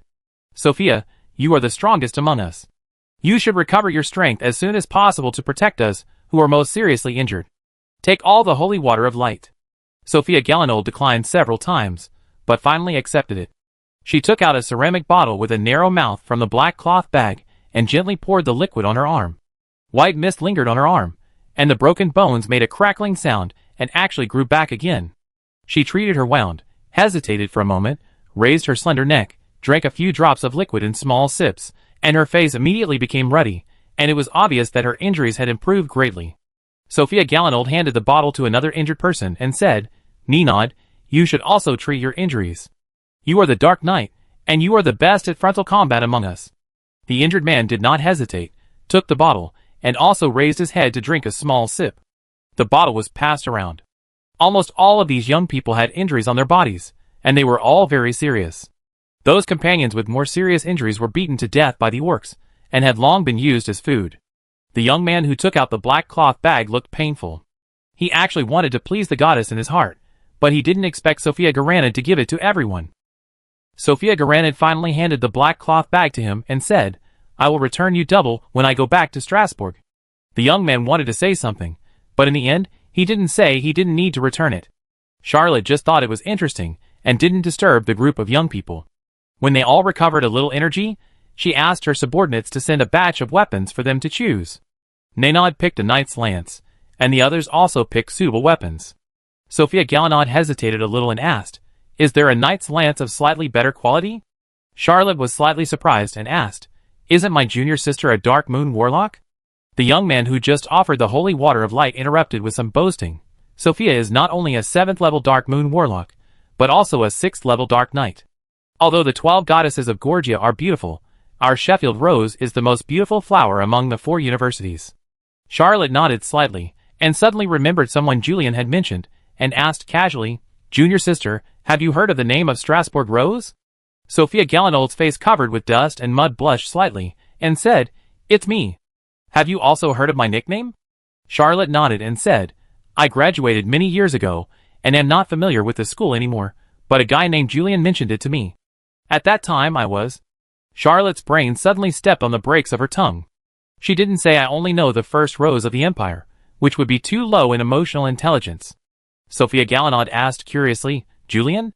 Charlotte nodded and said, "It is said that he is as famous as you, and his name is Julian Asilo, the youngest Sky in Byron." Sophia Galinold explained, and the other young students of Gorgia University also explained together. Charlotte had not heard much about Julian, but these young people were all well informed. How could they not know the youngest and most powerful guys under the age of 20 in the 5 empires? In their minds, these people are the goals they are prepared to challenge and even surpass in the future. They are also the peers they envy and look up to the most. Charlotte saw that they all seemed to have heard of Julian, and was a little curious, but she didn't intend to continue the topic, and said casually, "Speaking of Julian, I remembered that I still have a good knight's lance, but this thing is very commemorative, so I can only lend it to you, my junior sister." Charlotte casually clapped her hands, and a red bear warrior with a back overtook the lion pill. Charlotte went to Strasbourg this time, knowing that there would be an extremely tragic battle, so she prepared an extra knight's lance. Sophia Gallinol took the knight's lance named Whale Killer, also known as Lion Maru, and recognized its origin at a glance. She was stunned and asked with some stammering, "Is this a whale killer?" Charlotte nodded. Sophia Gallinol hurriedly asked again, "Is it Ben Lamrock's weapon?" Charlotte smiled and said, "Yes, I was on a diplomatic mission to Ingramar not long ago, and Ben Lamrock insisted on dueling with me. We dueled on the Severnès River under the witness of His Majesty Alfred Guillaume, and he lost this knight's lance to me." Chapter 241. Although Sophia Gallinol had the lion ball in her hand, she couldn't help but ask, "Senior, did you really defeat him?" Charlotte shrugged and said, "I am several years older than him." Sophia Gallinol couldn't help but mutter in her heart, "I have also seen many extraordinary people who are much older than me, but few are stronger than me." It's not surprising that Charlotte knows Julian. He has been to Ingrima as an envoy. In the minds of Sophia Gallinol and other juniors, they only thought that he had met Julian in Breton. Of course, this is true. But Charlotte was able to follow Lamrock and defeat him under the witness of His Majesty Emperor Ingramar. This honor is hard to describe. Even though he is a few years older, it does not affect this record. The eyes of this group of juniors and seniors suddenly became more admiring, even including Strasbourg Rose, Miss Sophia Gallinol. Charlotte settled this group of juniors and seniors from Sheffield University. Fortunately, it is not difficult to hide a dozen humans among hundreds of orc warriors. For a while, I didn't know what else to do, but he soon didn't need to worry about this. Charlotte was always changing his camping location because he was worried about being discovered. This morning, when he was about to change a location, he saw a gray sky. Charlotte decisively commanded his subordinates to head for a nearby hill. When he climbed the hill, he saw that there was a strange wind whistling and dust billowing over Strasbourg, which was more than 10 times more powerful than the last time at Silver Pigeon Castle. More than a dozen orc holy shamans were floating in the sky, working together to blow the dust and bury Strasbourg. Charlotte's heart was lifted up. In this city of his, there were lovers and friends, but he was just a mid-level extraordinary person and could not do anything. Sophia Gallinol and the students of Gorgia University were also worried, although they all knew that Strasbourg would not be so easily captured. Charlotte was getting more and more worried. She wanted to rush down several times, but she didn't know what she could do if she rushed down. Would he assassinate the Saint Order? Even the devil-breaking bomb might not be able to do anything to the Saint Order. He had no means to hurt the Saint Order unless he summoned the evil god. Just as Charlotte was seriously considering the consequence of summoning 2 evil gods, an oil painting flew up to the sky from the city of Strasbourg. Charlotte felt that the painting looked very familiar, and then she saw it transform into an endless corridor. The corridors overlapped, and countless monsters with red bodies and huge hammers, like skinless monsters, appeared in the corridors. The wind and dust in the sky fell on the endless corridors and disappeared. Charlotte exclaimed in surprise, "It's that painting." Of course, he remembered this painting, not only because he had summoned the overseas maze evil god Agmaras, but also because the appearance of this painting and a story brought him and closer. Charlotte still doesn't know why young Mills bought this painting of the overseas evil god. This gentleman is dead now, and there is no place to ask. He does know who has this painting, another widowed princess, the second daughter of the 6th emperor of the Fars Empire, Julius Axel. This widowed princess is a taboo topic in the empire. Even the great priest Augsrating only calls her that lady, and dares not call her by her title, let alone mention her name. Charlotte knew nothing about this lady, but he was quite familiar with another widowed princess, Princess May Guillaume of Ingramar. Well, not very familiar, at least not more than a century of friendship. Charlotte felt a little relieved when he saw the painting, but just a few hours later, he heard a loud noise in the sky, and the endless corridors collapsed layer by layer. Countless monsters with red bodies and huge hammers, like skinless monsters, screamed and turned into ashes. The oil painting depicting the true appearance of the overseas evil god reappeared in the sky, but it only appeared for a moment before it shattered into countless pieces and was completely destroyed. More than a dozen orc holy shamans joined forces, and their power was so strong that even this evil object could not withstand it. Charlotte's heart was lifted, but before he could really worry, a ray of light rose into the sky, and he saw a square building rising into the sky, with 4 arches opening in 4 directions, magnificent and imposing. It was the Gate of Glory on the Avenue des Champs-Élysées. As soon as the Gate of Glory was lifted into the air, several buildings followed suit, forming a layer of colorful light shield that enveloped the entire Strasbourg. More than a dozen orc holy shamans mobilized their magic power and launched a day-long strong wind spell, which seemed to stir up dust and smoke in the sky, changing the color of the nearby sky, but Strasbourg, protected by the power of the 12 righteous gods, remained motionless. Charlotte heaved a sigh of relief. He suddenly felt the diary in his arms tremble slightly. He took it out and took a look at the side of Agmaraz's labyrinth. This diary was like a bestseller. It suddenly began to reprint. From the first 15 pages, it suddenly increased to more than 30 pages. A thought came into his mind. Charlotte Mechlin has obtained the inheritance of Agmaraz, the overseas labyrinth evil god. When she has mastered more than 15 labyrinths, she will obtain a passage to the real Agmaraz labyrinth. Charlotte's eyes widened. He knew that the evil gods were very tricky, but he didn't expect them to be so tricky. The original tip in the diary was, if the author cannot master 15 mazes skillfully and draw the 16th maze within the specified time to prove himself, he will lose his identity as the author, and his soul will be devoured by Agmaraz's labyrinth. But it didn't say that if more than 15 mazes were mastered, a passage to the real Agmaraz maze would be obtained. In other words, if less than 15 mazes were mastered within the specified time, the evil god Agmaraz would descend, and if more than 15 mazes were mastered, he would be sent to the evil god for extra meals, and he would die whether he succeeded or not, and he would be finished whether he succeeded or not. What can I do? Charlotte pondered for a long time and thought to herself, in the old world, Agmaraz has no influence, and not many people are familiar with this evil god. I didn't find any relevant literature at the University of Sheffield. The great priest Oxraden said that many cities in the New World have chosen to become mazes, and there must be a way to resist the evil god Agmaraz. If I want to solve this problem, I'm afraid I have to go to the New World. Only the New World can solve the evil god Agmaraz. I solve the present first, and then consider the future.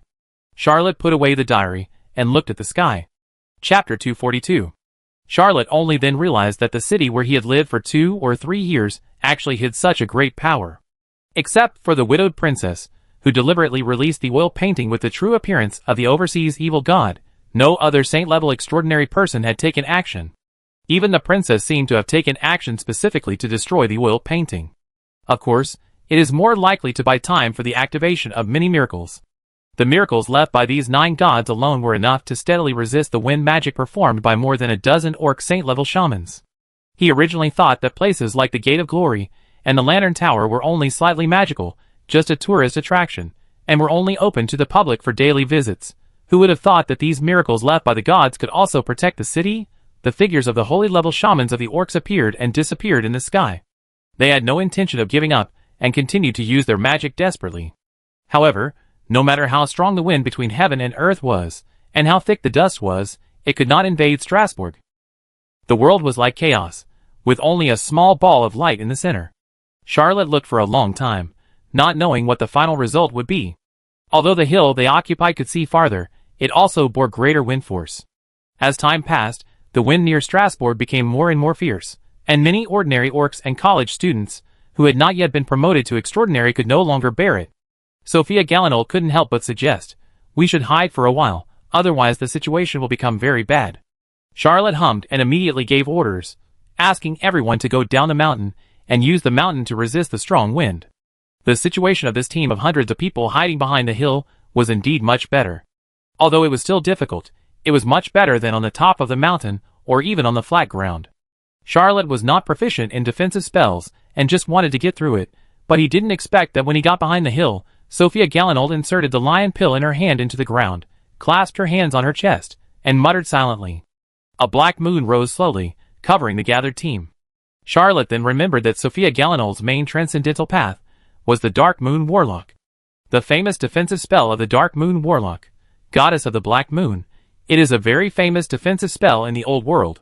It is not like the Radiant Magic Circle and the Blood Boundary, which are known for their strong defense, nor is it like the Beast God's Guardian, which is known for its integrated offense and defense.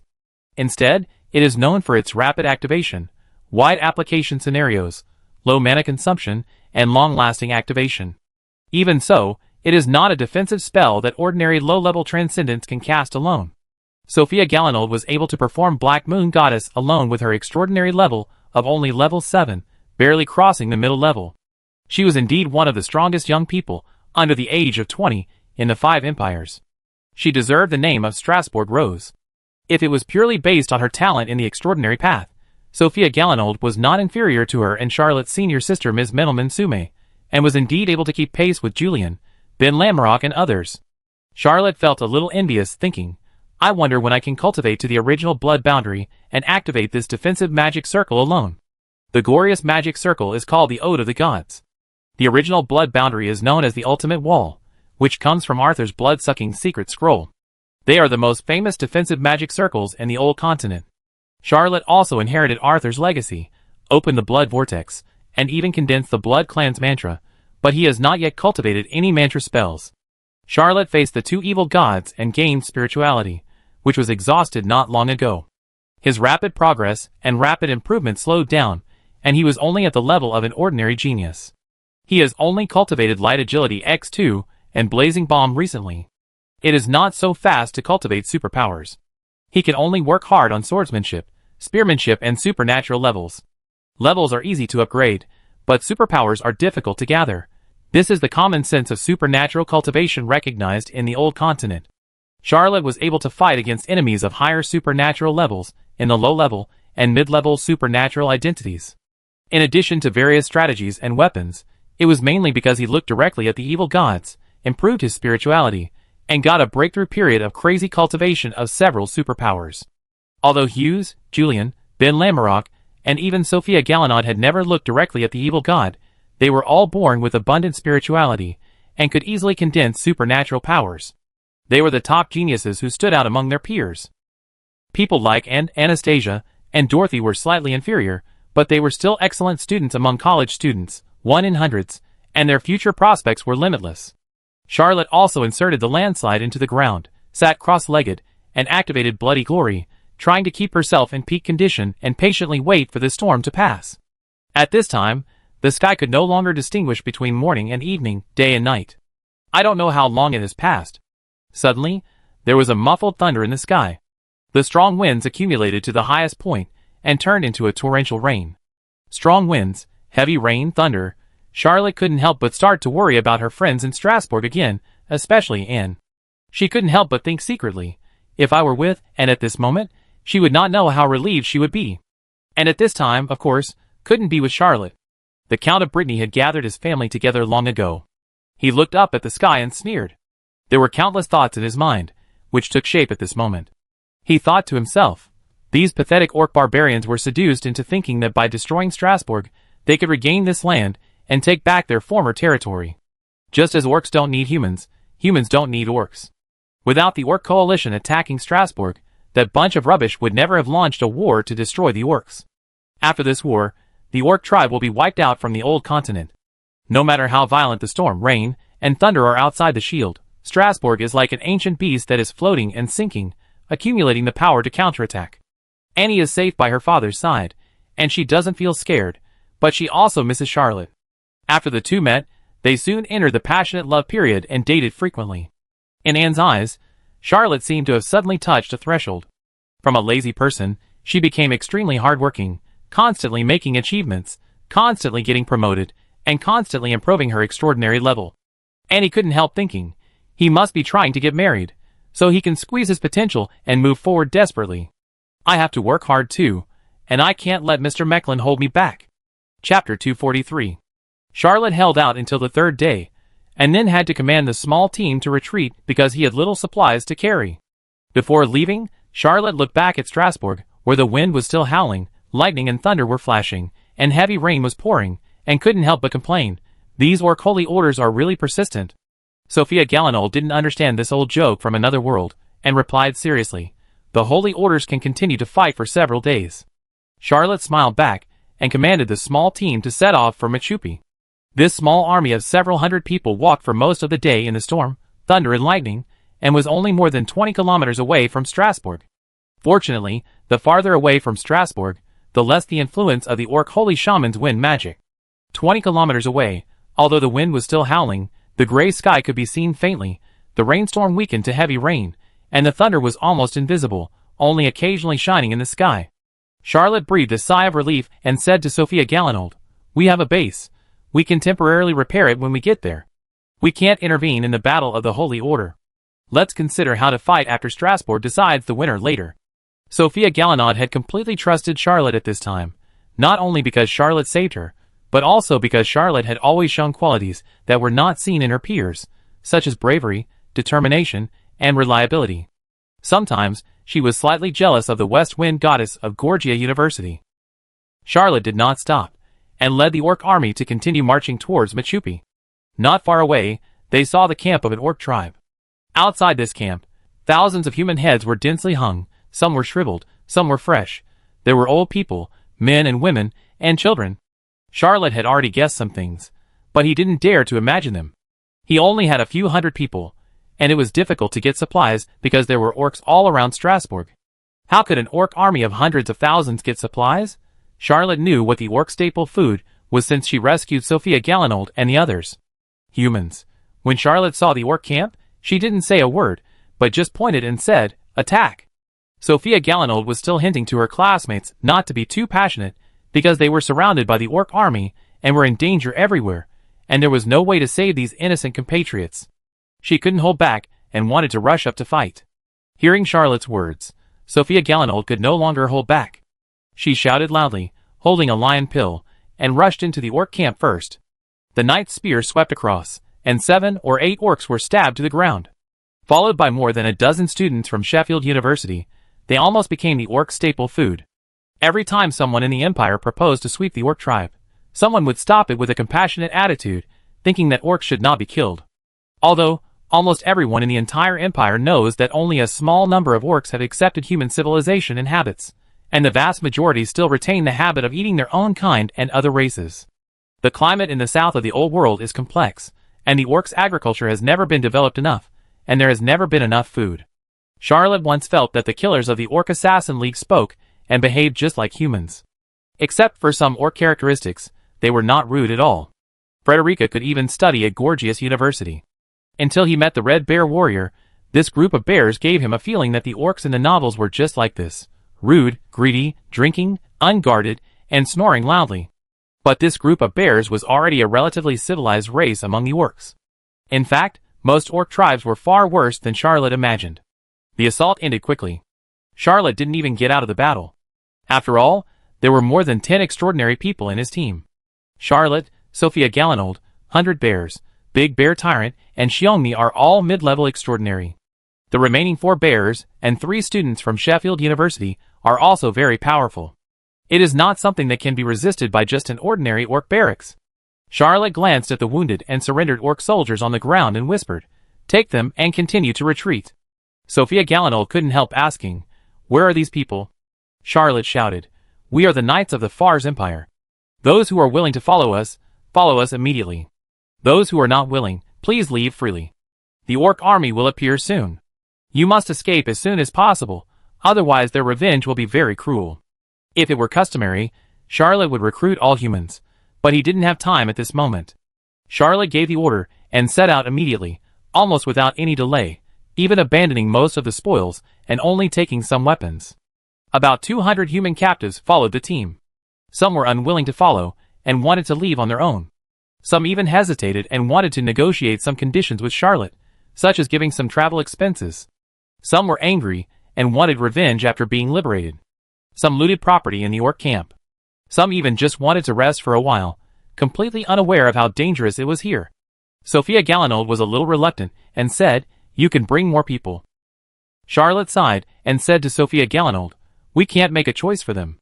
And if we stay to persuade a few people, we won't save them, but will also kill us." Sophia Galinaud wanted to persuade her, but Charlotte was very determined. Although the battle was short, it would still attract the nearby orc army, so they had to leave immediately. Not long after Charlotte's army left, an orc team broke into the military camp. At this time, there were still 500 or 600 people staying in the camp. What awaits them? Charlotte forced himself not to think about those who were unwilling to leave. At this moment, he completely abandoned his emotions and used reason to run his brain. Humans would choose to risk their lives for small benefits and worthless reasons. After all, he had lived in an era of information explosion and had seen countless vivid examples. Charlotte led the army and marched more than 10 kilometers. At this distance, there was only a breeze, and the sky became clear without raindrops. He found a place to rest.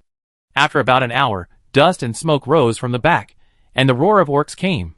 Chapter 244. Charlotte wanted to change her clothes, but she was in such a hurry that she didn't bring any clean clothes with her. She could only sigh. What bad habits people have on Earth. It was indeed only in the world he traveled to that dry, clean, and comfortable clothes were the norm. In this world with the extraordinary, such things are rare. There were many times when Charlotte had to wear damp, dirty, and uncomfortable clothes, but she had no choice. This was the norm in the old continent. Charlotte had time to think about this when facing the pursuers. Because he was not afraid of fighting, soon an orc army appeared on the horizon. Many tall orcs in this orc army had fresh human heads, limbs, or half-torsos hanging around their waists and necks. These were their rations. When Charlotte commanded the Knights of Favonius, he would definitely set up a defensive iron barrel formation first, and then shoot with rifles, but his men were all orc warriors now, so he could only let the orc warriors holding shields stand in front, and wait for the pursuing orc army to shoot a sparse rain of arrows before ordering a charge. Charlotte relied on his agility, X2, to reach his maximum speed. He took out the withered rose, and fired continuously. Each bullet from this extraordinary pistol was equivalent to a full-strength attack from a level 5 extraordinary. Maybe a mid to high-level extraordinary could withstand it, but ordinary orc soldiers couldn't. In a short sprint distance, Charlotte killed dozens of orc soldiers in succession. When he got to the distance of close combat, Charlotte put the withered rose into the bloody vortex of his left arm. He stretched out his hand, and the big bear tyrant handed over his knight's spear collapsing mountain. Charlotte shouted loudly, and rushed into the team of pursuers, piercing 6 or 7 orc soldiers in succession. Suddenly, he heard a roar, and a two-handed war hammer blocked his knight's lance. Charlotte's palms were slightly numb. This Mozon Yellow Bear warrior was actually a mid-level extraordinary, and his strength was no less than that of the big bear tyrant, catching up with the 100-bear chief. Mozon Yellow Bear and Crossback Red Bear are 2 tribes of the Bear clan, and they are also 2 warrior tribes known for their strength among the orcs. Mozon Yellow Bear warrior is stronger in physique, but Crossback Red Bear warrior is more skilled in martial arts. There is always a saying among the orcs that you should not meet Mozon Yellow Bear on the battlefield, and you should not fight Crossback Red Bear alone in the duel field. Charlotte shook his spear, sending out 7 or 8 spear flowers, piercing the eyes of the Mozon Yellow Bear warrior. The bear warrior was not to be outdone, roaring and swinging his two-handed warhammer, ready to fight with Charlotte for his life. Charlotte did not stop at all, and collapsing mountain directly blinded the eyes of the Mozon Yellow Bear warrior. As for the opponent's two-handed warhammer, he just shook it lightly, released his extraordinary speed, and dodged it. Charlotte shot back, and hit the head of the bear warrior, knocking the Mozon Yellow Bear warrior unconscious. He held back on purpose. After all, as long as he could bring back Machupi, these would be his maze guards. This group of orcs pursuers only had this one mid-level extraordinary orc warrior, and the other 2 low-level extraordinaries were killed by Sophia Galinold, and the rest of the ordinary orc soldiers were killed and scattered after a charge. Charlotte asked a small group of werewolves to go around and try to stop the scattered orc soldiers, and kept shouting loudly, asking the defeated orc army to surrender. This group of pursuers had no idea what they were up against. They thought it was another group of orc soldiers. With their leader killed, they did not resist very fiercely, and most of them soon chose to surrender. The orc soldiers who refused to surrender were killed by Sophia Garanid and the group of students from Sheffield University. They were almost eaten as food. No matter what their original attitude towards orcs was, they now became orc haters. Charlotte defeated and surrendered this group of pursuers. He did not dare to stay any longer, and continued to advance towards Machupi. In the next 2 days, he did not encounter any more battles. The orc army should have gathered in Strasbourg. After returning to Machupi, Charlotte recruited the humans she rescued along the way into the Knights of Favonius, and transformed all the captured orc soldiers into maze guards. When all the orc captives were transformed into maze guards, a thought suddenly came out of Charlotte's diary. Charlotte Mecklin had harvested more than 1,000 maze guards, 9 of whom were extraordinary, and could use 3 maze transformation opportunities to infuse themselves with the evil god power of Agmaras. Charlotte was slightly surprised, and he hesitated for a moment, then made up his mind to infuse. Charlotte made this choice without any reason, and she didn't know what the consequences would be. He just followed his intuition, and thought that he should choose. Witnessing the oil painting of the true appearance of the overseas evil god Agmaras being destroyed by more than a dozen orc holy shamans, his diary inexplicably absorbed the aura of the evil god Agmaras, and surged to 37 pages. Originally, the Labyrinth of Agmaras had only 15 pages, because the Silver Pigeon Castle completed 3 labyrinths, Machupi completed 3 labyrinths, Mostar Castle completed 2 labyrinths, and Cappadocia City completed 1 labyrinth, so there are only 6 pages left. Now there are 31 more pages. Charlotte has no shortage of mazes, but he doesn't know what's the value of a few more mazes. Charlotte made a choice, and an evil force invaded her body. Charlotte felt a little strange, because this force was too familiar, so he couldn't help but use bloody glory to combine with this force, and then something happened that he could never have imagined. This power of the evil god Agmaras, which was poured into his body from the endless void, opened up a bloody vortex in his eyes after combining with bloody glory. In the deep core of this bloody vortex, countless silver bloody runes were born, and these bloody runes formed a mirror. In the mirror, there are countless corridors, passages, corners, walls, halls. For a moment, Charlotte thought that a certain Blood Clan evil god had discovered her, rather than obtaining the evil god power of Agmaras. 10 minutes later, Agmaras' labyrinth lost 3 pages again, from 37 pages to 34 pages. Charlotte did not master any evil god power. He only opened up a brand new bloody vortex that was not recorded in the Protagoras scroll. He practiced the Protagoras scroll and followed the routine, except for summoning the evil god. However, there were 2 exceptions. One was when Baron Leo taught him the Arthur scroll, which opened up the bloody vortex in his throat. The other was when he was infused with the power of the evil god Agmaras, which opened up the bloody vortex in his eyes. Well, the identity of the overseas evil god Agmaras was a bit strange. Chapter 245. When Charlotte was in college, he studied the history and culture of the 37 clans of the blood race. He knew that the 3 royal families of vampires were the most noble. The 3 royal families were the Asilo family, the Arthur family, and the Vengo family. The Asilo family was proficient in swordsmanship, and was ancient and noble. The Arthur family had invincible magic. The blood race's mantra was mysterious and infinite, and the original blood boundary was a defensive magic that could rival the glorious magic circle. The Vengo clan was more mysterious than the Asilo family and the Arthur family. The vampires of this clan were all solitary, and almost never held any specific positions in the Bion Empire. When Charlotte was reading the documents, she also saw the fundamental secret of the Vengo clan, which was called the Infinite Mirror World. It could create a world in the mirror and travel freely. It was also recorded in the Protagoras scroll that he had fought with 3 extraordinary people from the Vengo clan in his life, and he narrowly escaped death every time. If he had not carried a kind of gum with him that could cover the mirror surface that reflected the image, he would have been almost killed 3 times. Charlotte was very sure that the bloody vortex condensed in her eyes was the secret of the Vengo clan, and the mirror composed of silver runes hidden in it was the Infinite Mirror World. Charlotte pondered for a long time, thinking, could it be that the blood ancestor of the Vengo clan is Agmaras? He did not stir up trouble in the old world, but secretly went to the new world to establish a new faith? That doesn't make sense. If the blood ancestor of the Vengo clan is Agmaras, how come the abilities of the 2 are completely different? Although the Infinite Mirror Realm can travel through the void and even evolve into a mirror world, it looks somewhat similar to the maze, and may even have something in common in essence, but after all, it is not exactly the same power. Or, is Agmaras the descendant of the blood ancestor of the Vengo clan? Well, I don't remember what happened between Agmaras and Karnstein, the 2 evil gods. Charlotte tried his best to recall, but only had a vague impression.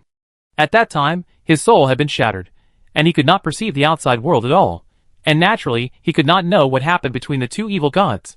Charlotte has opened 9 bloody vortexes, 2 of which are not recorded in the Protagoras' scroll, and condensed 8 bloody runes. The most incredible thing is that the bloody vortexes of the 3 emperors' clans have all been opened and condensed with bloody runes. In terms of pure fate, they are no less than Protagoras at the beginning. Charlotte was very curious about the new powers she had acquired. However, it was difficult to find a mirror in Machupi, so he could only give up for the time being. Charlotte put away her diary and thought to herself, if I stay in Machupi, I should be able to have a period of peace, but I have to do something. Why not leave the maze guards to cruise around and capture as many orc soldiers as possible? Charlotte had been here for a long time, and she roughly knew that the war mode of the old continent still relied on the victory or defeat of extraordinary duels to determine the victory or defeat of a war. It was a bit like the war in storytelling. The audience only cared about the duel between the generals, and tacitly accepted that the duel between the generals could decide the war. They didn't care how many soldiers they brought, and they didn't think that civilian officials could defeat the super generals if they brought enough soldiers. Charlotte herself had played the solo charge and experienced hundreds of battles. She knew that the combat effectiveness of ordinary soldiers was indeed ignored. Charlotte now had 9 extraordinary maze guards under his command, 5 of which were red bear warriors, 3 were Moz-on yellow bear warriors, and 1 was a werewolf. Charlotte didn't even remember when he was captured. 4 of the bear men were mid-level extraordinary, including the Moz-on yellow bear warrior he had just captured, named Xiongwandi. After transforming into an evil spirit, this mid-level Moz-on yellow bear warrior had a faint blue fire in his eyes. Charlotte didn't know if he could see anything, but he fought as if he was not blind and reacted very flexibly. Charlotte could even fight against an ordinary army of more than 10,000 people, with this orc maze guard of more than 1,000 people. When Sophia Galinaud arrived in Machupi, she had never expected that the ruins of the fortress of the ancient orc kingdom would become what it is today. Dorothy and Belisa had heard of the Strasbourg Rose, and were surprised that Charlotte had brought her here. As Machupi's chief steward, Dorothy took the dozen or so Sheffield University students to take a bath and change into new, clean clothes. When Sophia Galinaud changed into a hunting suit and reappeared in front of everyone, even Dorothy couldn't help but exclaim, "Miss Galinaud, your beauty is really as the legend says, you can seduce birds to sing on your shoulders." Sophia Galinaud smiled and said, "I also heard that the beauty of the goddess of laurels is enough to provoke any man to duel." Dorothy shrugged her shoulders. In fact, she didn't like it at all. Sophia Galinaud was slender and taller than Dorothy and she had a pair of sapphire eyes, which were not as bright as water, but rather had a kind of wanton majesty. It was also the first time for Charlotte to see the true appearance of this Strasbourg Rose. Sophia Galinaud was so embarrassed before that he couldn't tell what this girl was like. The first thing that came to Charlotte's mind was Catherine the Great. Of course, it was not the real queen in history, and he had never seen the real queen, but the queen played by Marina Alexandrova. The rest of the Sheffield University students were actually excellent talents, but behind Sophia Galinaud, they automatically became background and younger brothers. Sophia Galinaud solemnly gave Charlotte a court salute and said, "Sophia Galinaud, thank you Mr. Charlotte Mecklin for your rescue. If you need anything in the future, the Garin-Nord family will definitely repay you." Charlotte wanted to ask Dorothy what the origin of the Garin-Nord family was, but she held back. This matter cannot be asked in person. He smiled and said, "Miss Garin-Nord, don't take this matter to heart. I just did what any farce person would do." When Sophia Garin-Nord arrived in Machupi, she knew that Charlotte was definitely not an ordinary person. She was able to run an abandoned Orc dynasty fortress back to life, gather 20,000 people, and form a night group of nearly 10,000 people. This is definitely not something that ordinary imperial officials can do. Especially, when Sophia Galinaud saw Dorothy, she was more convinced of her guess.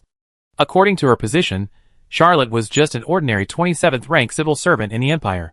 Sophia Galinaud thought to herself, Mr. Charlotte Mecklin must want to use this war to be promoted to a big man above the 10th rank, or even be granted a title. That is, there is no rebellion in the old world. After all, if you want to become an emperor in the old world, you can expand your territory. Grand Duke Guillaume occupied the British Isles and established the Angrima Empire. There is almost unlimited unowned land in the New World. As long as you have enough ability, you can occupy as much as you want. Otherwise, Sophia Galinaud would definitely guess that Charlotte wanted to rebel. Sophia Galinaud's promise is actually equivalent to a kind of political support. Her status in the family is much higher than Anne and Dorothy's, Brittany and Sumay's, and even higher than Claire Brittany and Abner Sumay's in the two families, so she can make such a heavy promise. Well, Mr. Charlotte Mecklin didn't know what Miss Sophia Galinaud promised. Dorothy heard it, and was slightly surprised, but didn't say it out loud. Charlotte came back to his senses. To be honest, Sophia Galinaud shocked him more than Minelman. Minelman couldn't find a reference in reality, but Sophia Galinaud really looked like the Russian actress who played Empress Catherine. When Charlotte watched this foreign TV series, her only feeling was, let go of my Empress. However, after a little shock, he was ready to do serious things and said to Sophia Galinaud, "Are you willing to be temporarily incorporated into the Knights of Favonius?" Sophia Galinaud replied, "We are all willing." Charlotte nodded slightly, and immediately gave all the juniors from the University of Sheffield a team of 200 people. These college students are the top talents of the Empire, and it would be a pity not to use them. Charlotte said, "We can't fight against the Holy Order, but we can't do nothing. I plan to fight against the invading orcs outside Strasbourg. Everyone can rest in Machupi for 2 days, and we will set off in 2 days." Charlotte returned to Machupi, and naturally had countless things to do. He did not specially entertain his juniors, but these Sheffield University students did not care. Instead, they all felt that this senior had some authority. The day after Charlotte arrived in Machupi, Anastasia brought more than 2,000 elite knights of Favonius and Silver Pigeon Castle to Machupi. Charlotte was very surprised, but then she learned that it was Dorothy who sent a letter to ask her to come and join, leaving Doberman and Yellow Bear to lead the 3 knights. There will be no more fighting in Silver Pigeon Castle. After all, the Orc army has already attacked Strasbourg. It is meaningless to keep the most elite warriors of the Knights of Favonius in Silver Pigeon Castle. Charlotte really needs this knight group. After a day of rest in Machupi, he chose to go out in full force. The current Knights of Favonius is still the same as Charlotte's original organization, with 50 people as a combat team, but including himself, Dorothy, Dubin and others, the number of people in the direct combat team will be larger. In order to facilitate command, Charlotte had too many people, and he couldn't handle it himself. The largest combat team would not exceed 800 people. This kind of combat system has an advantage, that is, on the battlefield, they can fight on their own, and each combat team can fight independently, and there is little need for the commander to allocate them. Charlotte is a military idiot. This model is most beneficial to him, a commander who is not even a keyboard military strategist. He only needs to issue the simplest orders, and the more detailed combat instructions will be arranged by the leaders of each combat team. Speaking of which, since he reorganized the patrol troops of Le Cavallo district into a knight group, this organization has not had any problems. On the contrary, on the battlefield, it often has a smooth and easy operation. The Knights of Favonius, who were mobilized in full force, soon engaged in battle with the Orcs' peripheral forces. Charlotte did not attack the powerful tribes at all, but only the weak and small Orc tribes. For a time, he won many battles and captured dozens or hundreds of Orc prisoners almost every day. After 7 or 8 days of this peripheral battle, Charlotte's Orc maze guards had expanded to more than 2,000 people, entering the rhythm of explosion that he was most familiar with. Charlotte thought that this kind of battle could continue for a while, but soon he found something wrong. The Orc army suddenly began to disintegrate in large numbers. Charlotte defeated several Orc tribes in succession, and felt more and more that something was wrong. He commanded the Knights of Favonius to march straight in and march back to Strasbourg. This time, there were no storms along the way. When the Knights of Favonius arrived at the foot of Strasbourg, the sky was clear. Except for the thick dust around Strasbourg, which formed a crater, there was no trace of the Orc holy shaman. And Charlotte soon met the Royal Knights, who were out to chase the Orcs. Charlotte happened to know the leader of this Royal Knights. Although she was not very familiar with him, he was a young man she had met in the residence of the Minister of Foreign Affairs. The two sides had a friendship above the Forer level. When the young man saw Charlotte, he couldn't help but smile and said, "Congratulations, Mr. Charlotte Mecklin. Your Knights of Favonius are the first army to serve the king." He wrote a letter and handed it to Charlotte, saying, "I suggest that you don't participate in the pursuit of the Orcs, but go to the central government office as soon as possible."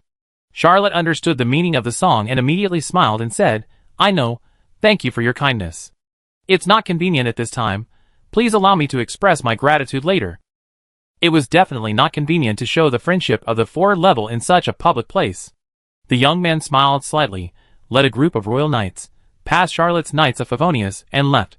Charlotte hesitated for a moment, and decided to listen to the persuasion, leaving most of the people outside the city, especially the team of Orc maze guards, who could not be brought into Strasbourg, and led 2,000 Knights of Favonius directly into the city.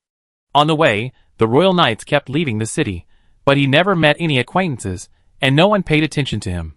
Charlotte left the Knights of Favonius at number 1 Falcon Street, and took Sophia Gallinold, Dorothy, Belisa, and Anastasia to the central government office. None of his male generals were there, otherwise it would not be a pure female army. Charlotte handed over the documents of the young man in the foreign minister's residence. Not long after, an envoy from the palace rushed to the central government office and called Charlotte over. When the envoy saw Charlotte, his face was full of smiles, and he said, "His Majesty the Emperor personally commanded and just repelled the Orc army and killed 7 Orc holy shamans." He learned that someone had come to Strasbourg early to serve the king. His Majesty Julius Axel was very pleased and believed that Mr. Charlotte Mecklin was indeed loyal to the royal family. He specially rewarded her with a 2-level promotion to the 25th level of the 5th level General Affairs Chief, and allowed you to expand your private knights to 100 people. In addition, His Majesty the Emperor heard that you practiced bloody glory, and also gave you a blood core of a blood baron, and assigned the Star Workshop to tailor a blood-sucking weapon for you. All expenses and materials will be borne by the royal family. Charlotte was very surprised. She took the documents, and the secret box containing the blood core handed over by the royal envoy, handed over a tip, and sent the royal envoy out of the central government office. Charlotte got the benefit, and was very grateful to the young man, but he guessed that the other party was the first to leave the city in a hurry to grab the credit, and would definitely not come back so early, so he could not visit him for the time being. After leaving the central government office, Sophia Galinaud and Dorothy left the team one after another. Both of them were from Strasbourg and must go home first. Charlotte sent the two ladies back to number 1 Falcon Street, and she also went back to number 58 Élysée Country Street first. He still didn't know how the Empire turned defeat into victory. So he asked Mrs. Nancy to tell, and the news, and told her to bring back a few recent newspapers on the way. Charlotte had been running around all this time, fighting all the time, and was really exhausted. When she returned to the familiar number 58 Élysée Field Street, she took a nice bath, changed into dry clothes, and asked Mrs. Wu Meizijiang to prepare a meal for her. He was enjoying this rare peace when and hurried to the door. When she saw Charlotte, she threw herself on Mr. Mecklen's words, and tears fell down. Charlotte coughed lightly and began the performance, saying in an emotional tone, "I encountered the Orc army and learned from the captives that the Orc army had crossed the border and was going to attack Strasbourg. Although I knew that Strasbourg must be safe, I still couldn't bear the worry, so I led my knights of Favonius and risked returning, but was always blocked outside until the strong wind dissipated, and then rushed into Strasbourg immediately. Being able to see, and see that you are safe and sound, I think the adventures along the way, and the battles with the orcs are all worth it," and felt very warm in Charlotte's arms. She didn't feel anything when she heard him praise his merits, but she was deeply moved when she heard the name of the Knights of Favonius. She had known for a long time that Charlotte's Knights of Favonius were called the Knights of Favonius, but she felt a different feeling when she heard Charlotte say the name, and whispered, "I would rather you stay in a safe place and not come back than compete for the title of being the first to rush back to Strasbourg." Chapter 246. Last time, Charlotte was ignorant and informed everyone he knew at the same time. This time, he would not make the same mistake again. He only informed and on the first day. As a result, the two of them were able to enjoy a warm afternoon on the terrace on the 3rd floor, drinking coffee, petting cats, and enjoying the scenery of the Lucavaro River. Across the Lucavaro River is Charlotte's jurisdiction. He is the commander-in-chief of the Lucavaro District Patrol Army, the director of the Lucavaro District Political Affairs Bureau, and the owner of number 1 and number 2 Falcon Street. However, the 3rd floor of number 58 Élysée Country Street was not a very tall building, and he could not see number 1 Falcon Street from his own terrace. Although the two young people did nothing but chat casually and express their feelings after separation, Charlotte was still happy physically and mentally. Accompanying the beloved girl on the terrace of his own home, looking at the distant scenery, and there were 3 cute and clever kittens running around, it really made people feel a faint sense of happiness. In fact, many people work hard and rush around, and what they pursue is just a moment of leisure. If you can be so relaxed and leisurely all the time, and don't worry about life, you don't have to rush around. It's just that this world needs cattle and horses more than people who feel happiness. That's why some people keep pushing the world in a messy direction. Charlotte never thought that a math teacher would travel through time, nor did he think that a civilian would lead troops. Moreover, in less than a year, he has been tempered by the battlefield into a old soldier. After sending it away, Charlotte continued to practice bloody glory as usual. After completing his daily homework, Charlotte found a mirror. When he poured all the bloody glory contained in the 9 bloody vortices into his eyes, and looked at a mirror in the hall, a Charlotte also appeared in the mirror. Although the Charlotte also posed the same posture as him, there was an indescribable evil smile on her face. Charlotte smiled slightly, and said to herself, "Is this the mirror spirit? The infinite mirror world of the Vango clan is a very strange supernatural power. All the Vango clan members who practice the infinite mirror world cannot touch the mirror at ordinary times, because as long as they look at the mirror, a mirror spirit will be born in the mirror. This mirror spirit can only exist in the mirror, but in the mirror world, it has the same ability as the original owner. Only by killing this mirror spirit can the Vango clan members manipulate this mirror. The more mirror spirits are killed, the more mirrors are manipulated, and the stronger the infinite mirror world of the Vango clan members will be, until the final evolution of the mirror world." Charlotte raised her eyebrows, and the mirror spirit also raised her eyebrows.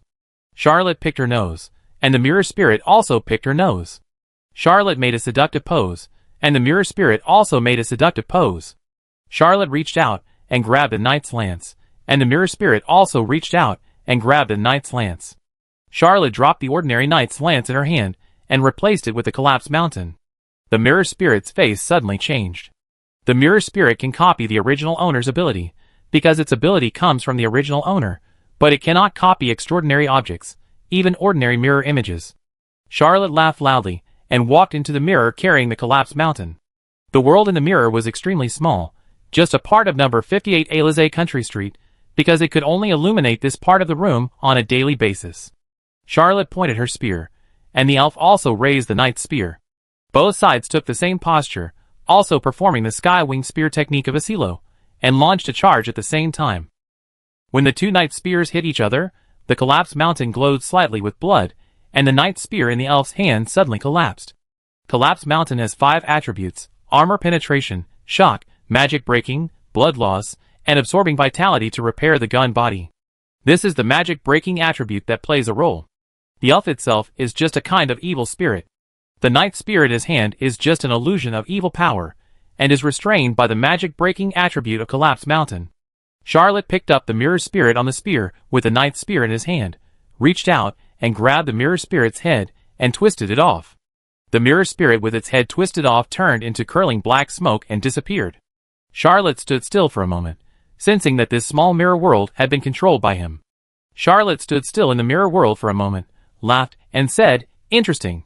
It's just too troublesome." He walked out of the mirror world, and began to walk around the room, holding the mirror. Mrs. Nancy and Mrs. Wu Maizijiang, as well as the 3 clever cats he raised, didn't know what was wrong with their master, but both Mrs. Nancy and Mrs. Wu Maizijiang were strictly trained servants, and would not disturb their masters. They just bowed politely and saluted Charlotte, ignoring his strange behavior. Charlotte used the mirror to illuminate number 58, Champs-Élysées, and even stood on the terrace, holding the mirror high up to illuminate the surrounding streets, rivers, and scenery. When he hung the mirror back to its original position and walked into the mirror world again, this world had expanded greatly, with most of Champs-Élysées, a section of the Loukavaro River, many buildings, even Mrs. Nancy and Mrs. Plum Sauce, 3 clever cat cubs, and even passers-by in the distance. However, the buildings on the Champs-Élysées were inaccessible because the mirrors could only reflect their appearance, not the structures inside. The Loukavaro River was only shallow, and the river looked wide, but it could not even submerge the ankles. The figures in the mirrors were also dull, and could only repeat a few actions. Charlotte found it interesting at first, but soon found it boring. He left the mirror world and thought to himself, "It seems that there is only one mirror at home. The world built in a mirror is too fragile.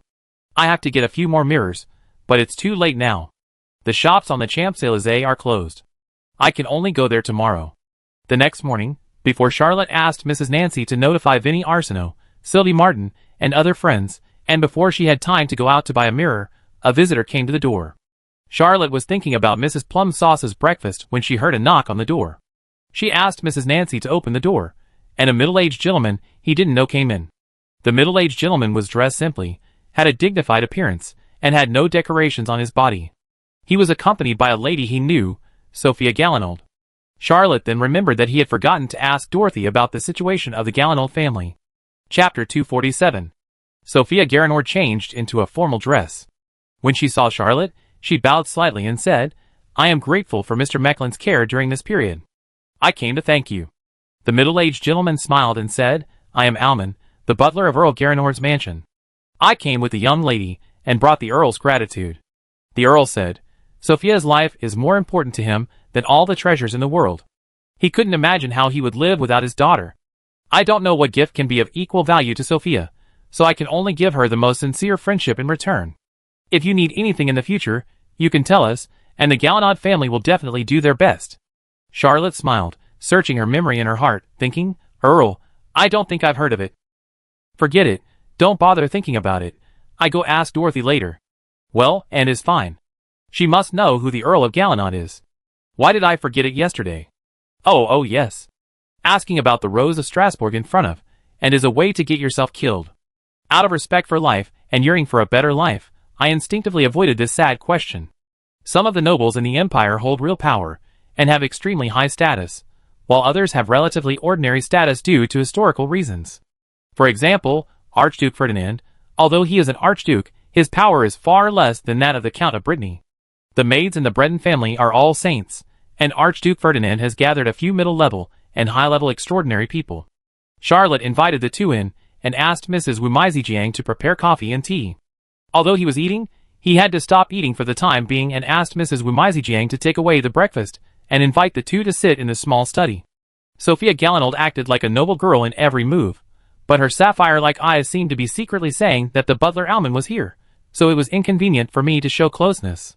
Charlotte just regarded this as an illusion and treated the two as ordinary friends. Sophia Galinold stayed with the butler Alman for half an hour, and the middle-aged gentleman reminded her, "Miss, the Count has something to do later, and you need to be present." Sophia Galinold stood up, bowed slightly, and left. Charlotte saw the two off, and she was slightly relieved. The butler Alman put a lot of pressure on her, and she couldn't explain why. Charlotte didn't want to eat breakfast, so she asked Mrs. Nancy to send a letter to Vinnie Arsenault and Sylvie Martin, and also asked Mrs. Nancy to go to number 1 Falcon Street and bring Anastasia and Belisa over. Dorothy had just returned to Strasbourg, so Charlotte didn't bother her. Mrs. Wumizijiang knew that there would be guests coming soon, and they would be some young ladies. While preparing the cakes, she couldn't help but whisper to herself, "Why are all Mr. Mecklen's guests beautiful young ladies? I don't think I've ever seen a man among his guests. If he was born in the New World, he would probably have more than 100 children now." Charlotte was at home and didn't always have insight, so she didn't know that her cook had complained about her. Half an hour later, Mrs. Wumizijiang brought a few baked apple pies. Charlotte didn't have breakfast. Although she wasn't very hungry, she ate the whole plate of apple pies because the apple pies were crispy on the outside and soft on the inside. The hot apple sauce was very refreshing. An hour later, several young ladies arrived at number 58, Chrysanthemum Avenue. Well, Miss Anne Breton was the third person to arrive. Miss Dorothy was the last person to arrive. Except for Belisa, these young ladies all graduated from college. Even Belisa was a high-quality woman. After all, she was a second-level extreme flyer. Most college graduates could not even touch the edge of extraordinary people. Soon, 58 Élysée Avenue became a ladies' chat. It wasn't that Charlotte couldn't get a word in, but she didn't dare to interrupt. She just stayed by the side to minimize her presence. Sylvie was surprised to hear Anastasia say that Charlotte was now the temporary General Affairs Officer of Starburg, Bibury, Seagull, Silver Pigeon Castle, and Ode Mountain. She also asked casually, "Have you been back to Seagull?" As soon as this inconspicuous question came out, almost all the ladies paid attention. Charlotte was born in a merchant family, and her relationship with her family was not very good. Her brother wanted to take over all the family property, which was his usual character setting. Even Winnie Arson was very concerned about Charlotte's family. This merchant's son was really outstanding. He was already one of the most outstanding young people in the empire, and the others all had a glorious background. Charlotte shrugged her shoulders and said, "I gave them some small gifts." There was a bit of grievance in her tone. Sylvie Martin certainly knew Charlotte's true face, but the other ladies were a bit imaginary, and even imagined that the vicious sister-in-law instigated her brother and forced her younger brother, which were common scenes in countless folk legends, and gave birth to maternal sympathy. Sylvie then realized that the atmosphere was a bit strange, and she didn't dare to bring up the issue. After all, her and Charlotte's identities were a bit awkward. What's more, Charlotte's sister-in-law was also her sister. Once these relationships were exposed, Sylvie's identity as the ex-fiancée could not be concealed. She hurriedly said, "Although it's not good to say that, I still think that you should live like this." Sylvie's words were very vague, but the ladies all heard a bit of helplessness. And brothers quarrel. Anastasia was quite straightforward and said, "I also heard that there were many rumors about Mr. Mecklin in Seagull City. How could someone spread rumors about him without any reason and without any enemies? It must be his brother, who wanted to prevent his brother from returning to inherit the family property." Charlotte was frightened and said hurriedly, "Anastasia, don't say that, just forget about it. He has more than just enemies in Seagull City. There are so many enemies. It's just that some of the enemies don't know that they have a grudge against Charlotte Mecklin. The few who know are not spreading rumors." Charlotte thought, "I was thinking about whether to let Mr. Freeman Simon Ching Martin be the protagonist, but for my future reputation, he has to be the protagonist whether he wants to or not. Mr. Freeman Simon Ching Martin will be famous for thousands of years. The angry Miss Banana will surely become a literary giant in the Fars Empire. I am a clean person." Chapter 248. In the evening, Charlotte sent off every lady. Although he and Anne were affectionate, they did not show any intimate behavior in front of everyone. Anyway, the two of them spent a lot of time alone. Charlotte did not go home. She walked along the Élysée pastoral street for a few hundred steps, and saw a shop using alchemical magic crystal glass. The shop had been closed for a long time, but in the dim moonlight, Charlotte's shadow appeared clearly on the crystal glass. The shadow on the alchemical magic crystal glass window suddenly grinned and made an invitation gesture. The members of the Van Gogh clan who practiced the infinite mirror realm would indeed become stronger every time they killed a mirror spirit, but if they were killed by a mirror spirit, they would be replaced by the mirror spirit and take over their identities. There is a legend in Byron that the members of the Van Gogh clan were killed by mirror spirits when they were practicing the infinite mirror realm, and the active Van Gogh clan now are all spirits in the mirror. Charlotte doesn't know if this legend is true, but one thing is right, that is, mirror spirits are actually very dangerous. Well, but the mirror spirit also has considerable weaknesses. Charlotte did not hesitate, and stepped into the alchemical magic crystal glass window. In his eyes, the brightly lit Élysée pastoral street immediately appeared. There were people coming and going on the street, more than 10 times more than the normal Élysée pastoral street, and everyone had a strange smile. They talked to each other, but their expressions and behaviors did not seem to be talking to the people around them, as if they were talking to a non-existent person. They pushed open the doors of every shop, but often no one came out, and the people who pushed the door out were often other people. The entire Élysée pastoral street in the mirror revealed a trace of weirdness, with an indescribable sense of disharmony. Charlotte did not find her mirror spirit, but she quickly reacted. Why is this mirror world so weird? This alchemical magic crystal glass window has been erected on this street for many years, reflecting countless people. The mirror spirit manipulates the world in this floor-to-ceiling alchemical magic crystal glass window to reflect the Élysée pastoral street in the evening. These people did not appear at the same time, so there were so many people, and their behavior was so strange. A newspaper boy ran by quickly. Charlotte slapped backhand, urging the star battle chi, and slapped the boy's head. The boy had a pistol in his hand, which turned out to be the withered rose that he had hidden in bloody glory. The child showed a strange smile, and turned into ashes. The withered rose was also taken back by Charlotte, but he couldn't help but feel a little daunted in his heart. This mirror spirit can actually transform into other people. It will be difficult to find it and kill it. Forget it, I won't look for it anymore. Charlotte flipped her hand, and the withered rose fired a bullet, killing a passerby. Without even looking at the passerby who turned into ashes, she shot at another lady passing by. This is the world in the mirror, and people here are reflections in the mirror. Charlotte doesn't mind killing everyone. Every time the withered rose shoots a passerby, a new bullet will appear in the magazine. These people evolve from mirror spirits, although they have no life, have a faint evil energy. The withered rose can't distinguish between the two abilities, and actually swallows them all. This discovery surprised Charlotte. He stood there and fired continuously. There were fewer and fewer people on the street. Suddenly, a girl rushed to Charlotte and opened her mouth, but she couldn't say anything. However, her expression seemed to be accusing him of killing innocent people. Charlotte shot the girl to death. There were more than 100 bullets in the magazine of Withered Rose. He was slightly surprised, then laughed and said to himself, I didn't expect that the mirror spirit was so interesting. After being shot, the girl turned into ashes. The people on the street suddenly froze, and then people kept hugging each other, and then merged into one person. The merged people would hug others, and continue to merge. Soon, there were only 6 Charlottes left on the Élysée pastoral street in the mirror. They stared at Charlotte, holding a magic alchemy cane in their hands, and rushed up from different directions. Charlotte often bought goods on Élysée pastoral street, and passed by many times. This door had its shadow reflected in it. His most common image was holding a magic alchemy cane. He shook his head, put away the withered rose, took out the blood rose, and with a flick of the sword, cut off a Charlotte with her cane. The other 5 Charlottes each used the swordsmanship of the Asilo family, but Charlotte's footwork was easy, and he was still at ease under the siege of 5 mirror spirits. He quickly found the flaw of one of the mirror spirits, and killed him with a sword. You can't use the true meaning of Asilo's swordsmanship. Charlotte sighed, turned the blood rose, and fought with the cane of a mirror spirit. The mirror spirit was shocked and invaded by the dark erosion, and instantly exploded into a ball of black air. The mirror spirit cannot copy extraordinary objects, nor can it reproduce the secrets of the Van Gogh clan. However, the power of the mirror spirit comes from the Van Gogh clan members, who practice the infinite mirror world, so the stronger the original owner is, the stronger the power of the mirror spirit is.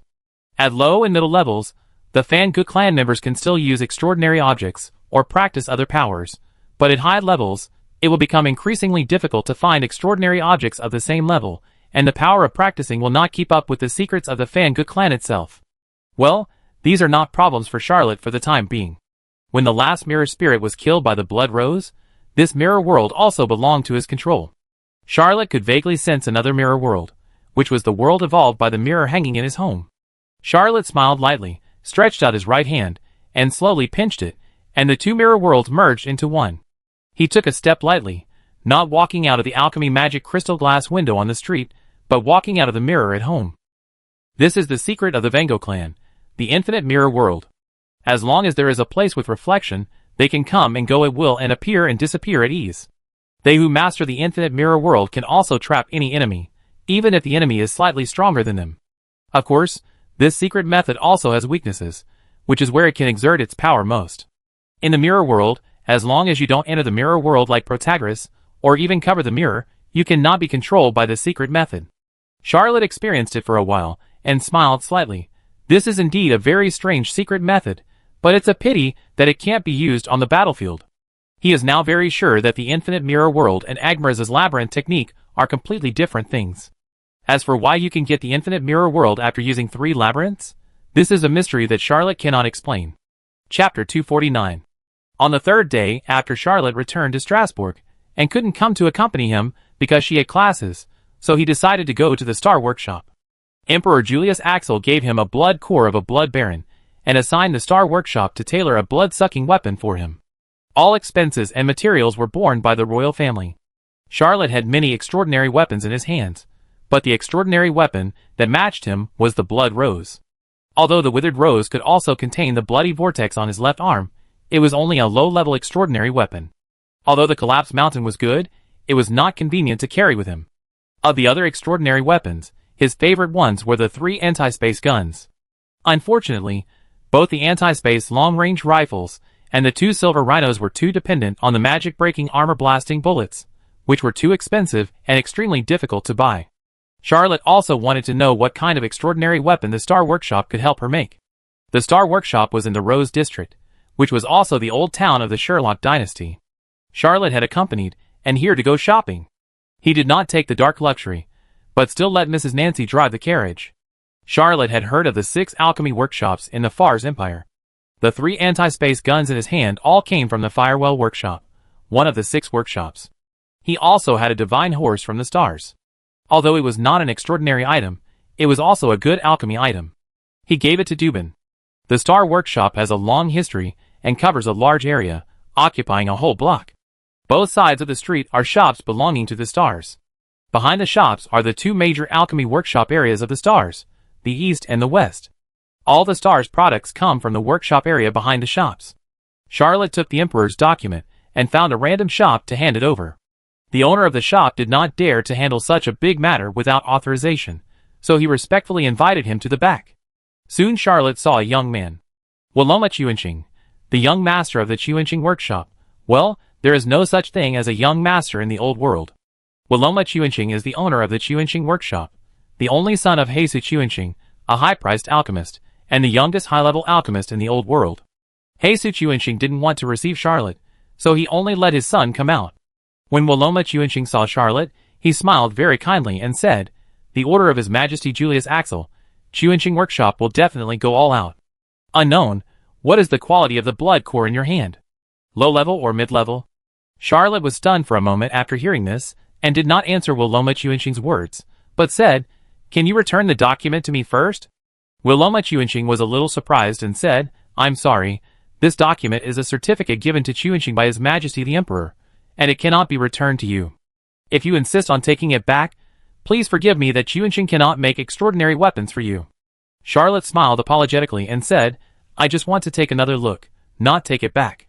Although this request was strange, Waloma Chuanqing still returned the document to Charlotte. Charlotte read it 3 times, and found a fact that made him ecstatic. His Majesty the Emperor did not mention the level of the blood core that was given. This is not the royal family's mistake. The Blood Baron is a high-level extraordinary person. It is not easy to obtain a Baron's blood core. No one would have thought. Charlotte still has a holy blood core in her hand. Charlotte returned the document to Waloma Chuanqing and said with a smile, "I need a private space."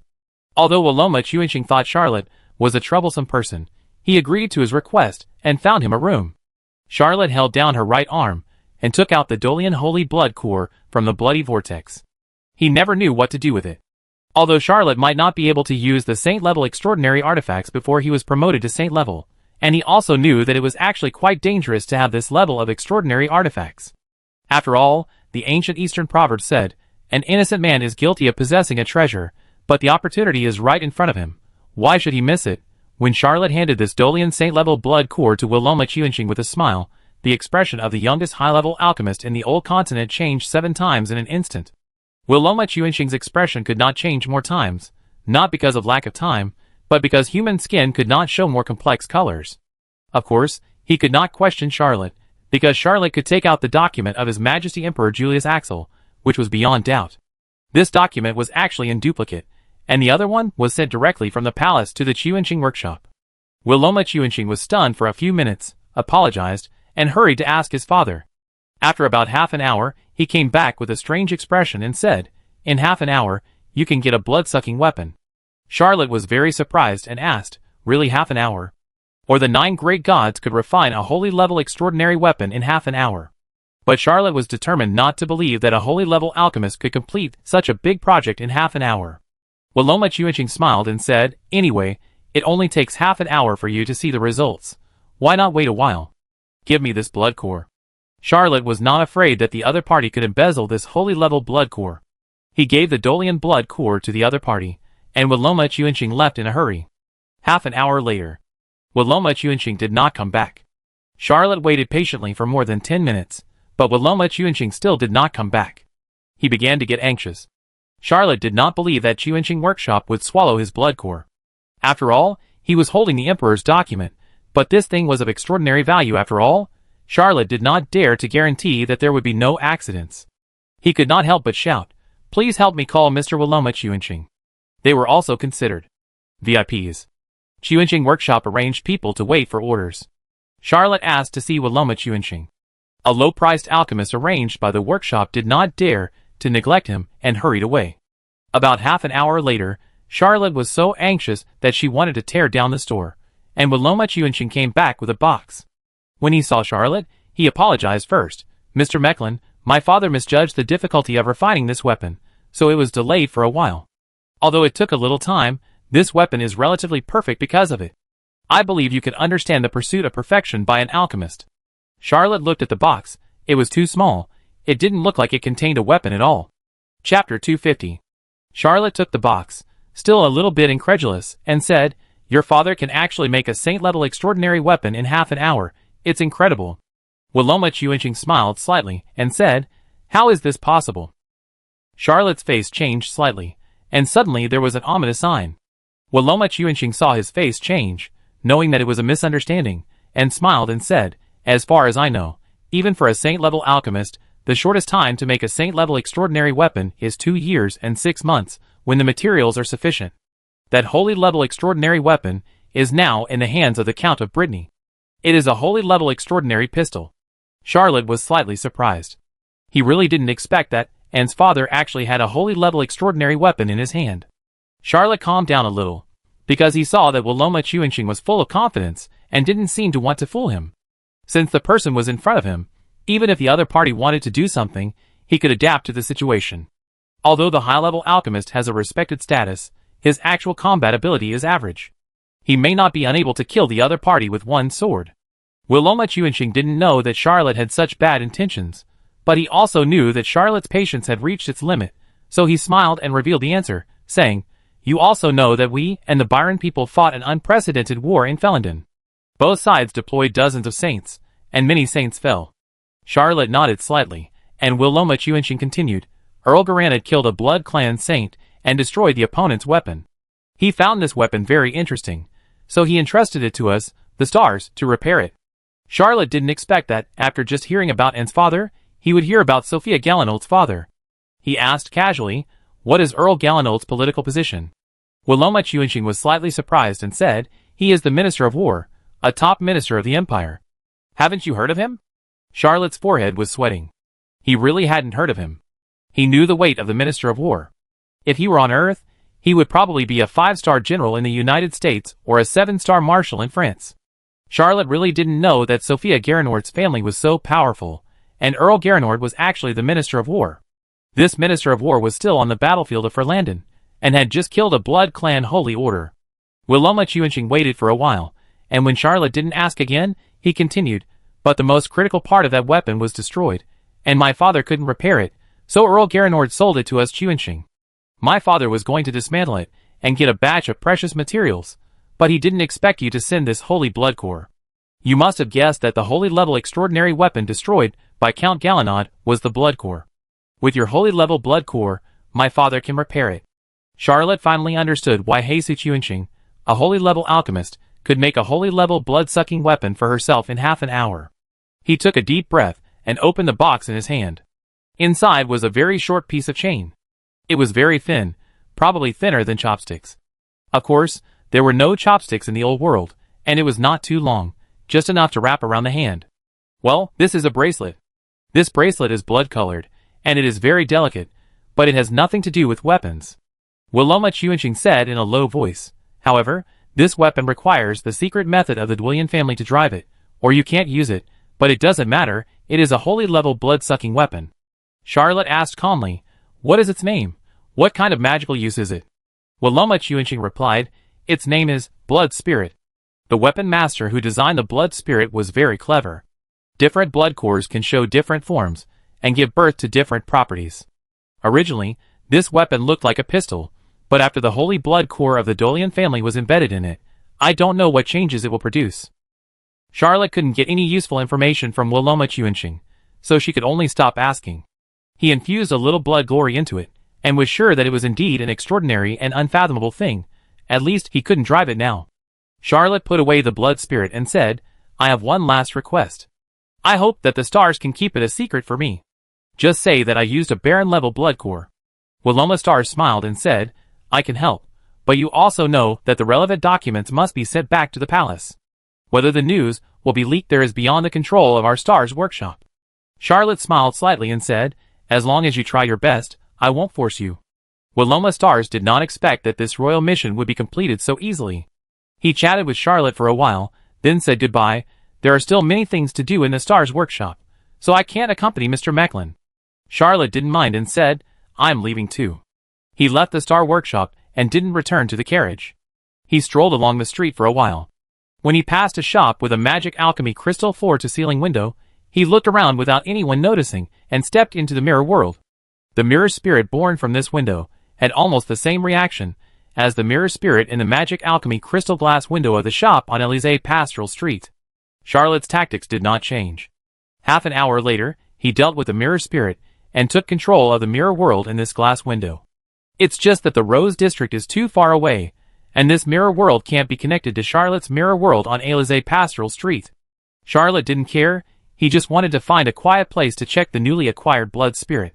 He didn't dare to use his power in the Star Workshop, but in the mirror world, he didn't worry, and transferred all the bloody glory into the bloody vortex on his right arm. The surging blood energy was focused from this bloody vortex into the blood spirit. This holy level secret treasure is indeed of extraordinary quality. Charlotte poured almost all of the bloody glory into it, but it still didn't move. When Charlotte couldn't squeeze out any more blood energy and was ready to give up, the short chain snaked up and, as if alive, drilled into the bloody vortex in his right arm. Apparently, this holy level extraordinary artifact was full of spirituality, but it just refused to recognize Charlotte as its owner. Charlotte pulled it out of his right arm, but as soon as he let go, the blood spirit went back in. It seemed that except for changing from a holy level blood core to a holy level extraordinary artifact, it had not changed at all. Chapter 251. Unfortunately, my strength is still too weak. Charlotte gave up trying.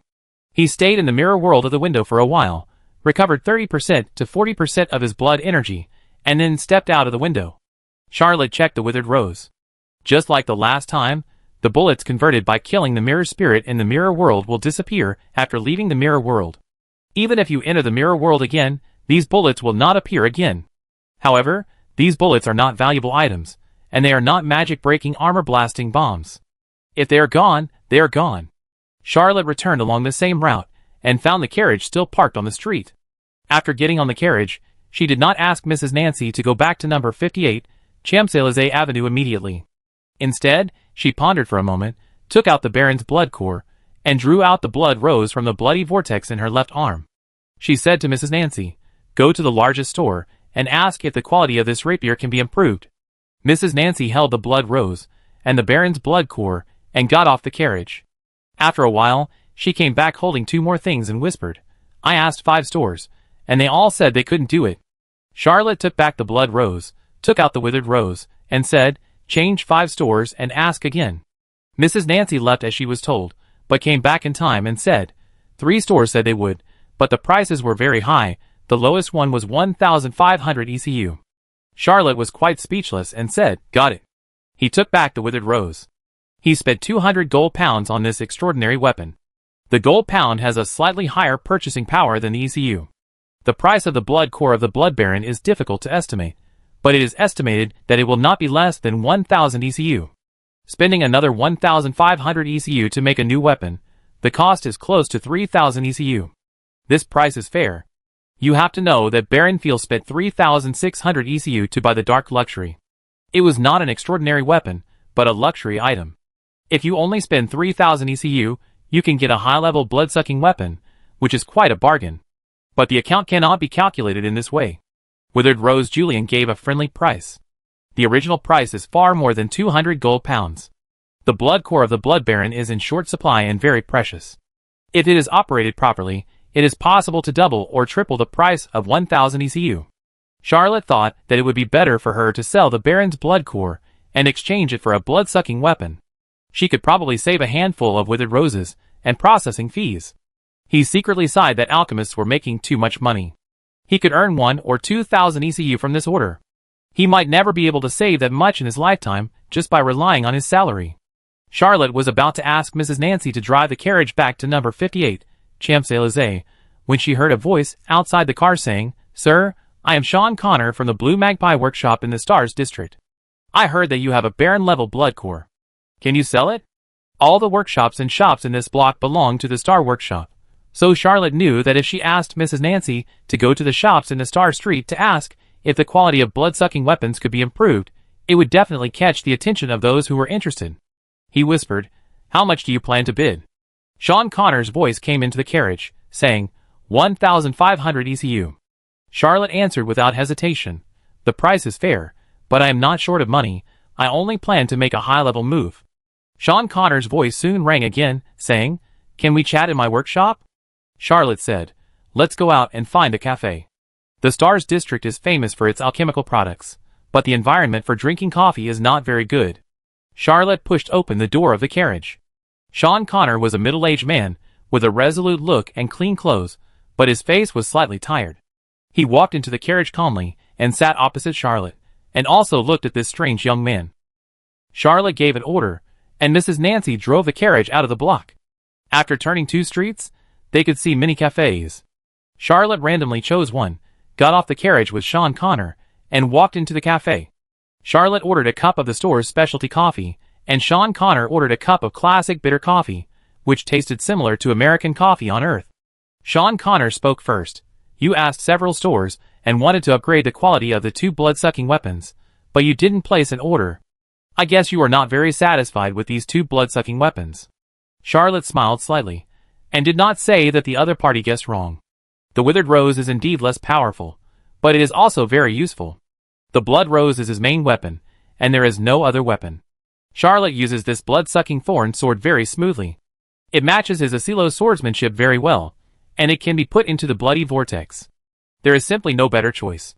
Seeing that Charlotte did not refute, Sean Connor thought that he had guessed right, and said, "I don't know whether you want to improve the quality of the 2 blood-sucking weapons for yourself or for your friends. But you know, except for Byron, in other countries, blood-sucking weapons are considered to be the cheapest type of extraordinary weapons.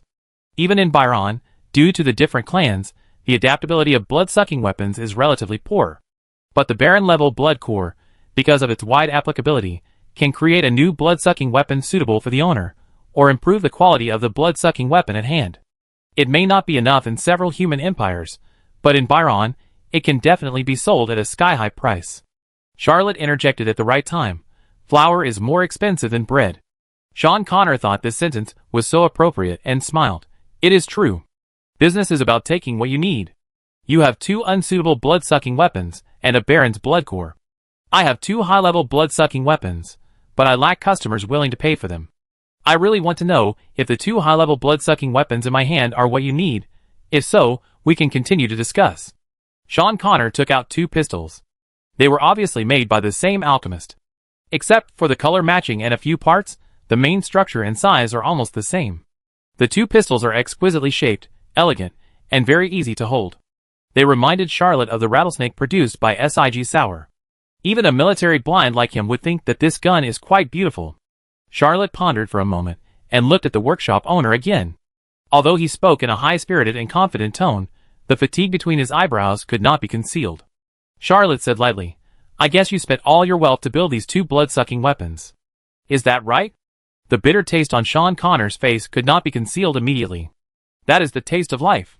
The main tone is always bitter, with only a little sweetness occasionally. Chapter 252.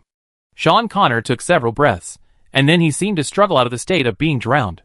He smiled bitterly and said, I was too impatient, and you saw it. I went to Byron to do business, and came across 2 high-level blood cores at a very favorable price. I wanted to sell them, but I couldn't help it. You may not understand that alchemists always have a dream to create 1 or 2 masterpieces. I exhausted all my resources and borrowed money to create these 2 blood-sucking pistols. I thought it could be sold at a high price, but it failed to sell after several auctions in Byron. Charlotte was slightly surprised and asked, Why is this? Sean Connor was silent for a long time before whispering, I am from Fars, and I studied classical alchemy. Charlotte suddenly realized and said, Classical alchemy is popular in Byron. He had several extraordinary weapons in his hands, both classical alchemy and classic alchemy. He didn't think there was any inconvenience. On the contrary, the several anti-space extraordinary guns made by classic alchemy made him feel more comfortable and convenient to use. Except that the magic-breaking armor-piercing bombs he used were slightly expensive, there were no disadvantages. But Charlotte could also understand why the vampires of Byron didn't like classic alchemy. Vampires didn't like machines. They themselves were a special kind of evil, and most machines were ineffective against them. Weapons made by classic alchemy were very effective against humans, but they were less effective against vampires. Vampires actually paid more attention to the damage caused by weapons to their own kind, just like humans. Sean Connor whispered, I am willing to sell 1 of the pistols to you in exchange for your Baron blood core. Charlotte smiled and said, I want both guns. Give me a 30% discount. Sean Connor looked up in astonishment and said, That's impossible. I'm already selling them at a loss. Another 30% discount. You're asking for trouble. Charlotte spread her hands and said, You can't sell these 2 pistols anyway. Why don't you sell them all to me? Sean Connor flatly refused, No, I only sell 1 of them. Charlotte didn't continue to argue with him, and asked, How much did you plan to sell these 2 pistols for? Sean Connor said gloomily, 5,000 ECU, 5,000 ECU for 1, 16,000 ECU for 2. Charlotte heard the price, and did some mental calculations, and came to the conclusion that 1 ECU is equivalent to the purchasing power of 18 or 19,000 RMB. According to Sean Connor's initial offer, the price of each of these 2 pistols is close to 100 million RMB, and the total price of the 2 pistols exceeds 3 small goals. How can this be considered a drop of blood? How can this be considered a knock on the bone? This is definitely a top capitalist. His eyes lit up slightly, and he asked, Will there be any special bonus when these 2 pistols are put together? Sean Connor's eyes sparkled as he said, The blood cores of these 2 pistols are from the Nicholas clan. The blood core of one pistol has AX6 agility engraved on it, and the blood core of the other pistol has AX7 agility engraved on it. When the 2 pistols belong to the same owner, they can give the owner AX9 agility effect. As for the other properties, Charlotte smiled slightly, calm, but her heart was like a stormy sea. Only one thought floated above the waves in her heart. I want it, all of them. I must get these 2 pistols. Even though this is the biggest expense in my 2 lifetimes. Most of the Knights of Favonia soldiers only earn a few dozen centimes a week. This money is enough for me to support the Knights of Favonius for 2 or 3 months, but it's worth it. Charlotte doesn't even need the attacks of these 2 weapons. As long as he can improve his agility to X9, his speed is absolutely invincible below the Saint level. What's more, he has agility X2. Charlotte even groaned slightly. He didn't know how good his acting was, But Sean Connor obviously didn't see through it. He said in a very trying voice, "Even now, I can't accept a pistol for less than 3,000 ECU. The two pistols together cost at least 10,000 ECU. Charlotte even sympathetically patted the other person's shoulder and said, "You can't sell it. Besides, have you ever thought that someone would find an acquaintance and ask you to buy it separately?" Sean Connor's eyes lit up and he said, "No matter which one I sell, I will raise the price of the remaining one, because only the buyer knows the superiority of these two pistols. Supernatural weapons should be expensive. This is something that can save lives and kill enemies in battle. How can it be cheap?" Charlotte asked, "Have you ever thought that the person who bought one of the pistols will not use it, but just collect it?" Sean Connor said anxiously, "How is it possible? My creativity, my work, is perfect. How could anyone not use it?" Charlotte shrugged and said, "Many nobles don't actually fight in person." Sean Connor argued, "I won't sell my brainchild to that kind of person." Charlotte sighed and said, "Only that kind of person has money. Now I know why you can't sell these two pistols. You are so stubborn, you will go bankrupt." Sean Connor was like being hit in the soft spot. The whole person was depressed, and kept saying, "I won't go bankrupt, I won't go bankrupt. I still have a chance to make a comeback. I will definitely be a great alchemist." Charlotte said with sympathy, "Sell them to me, and you will have the capital to make a comeback. I guess you are almost unable to bear the debt, and the interest on the borrowed money must be very high. You still have a chance now, but if you continue to delay, the interest will keep rolling. Maybe even if you sell them, the money you get will only be interest compensation, and you will have no chance to get back on your feet." Sean Connor lowered his head and murmured countless words. Charlotte did not disturb him. This man needed to be alone to be quiet and think carefully.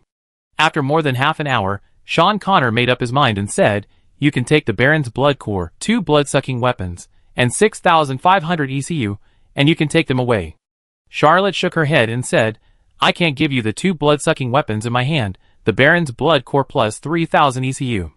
Sean Connor's forehead veins bulged slightly, and he said, "This price is absolutely impossible."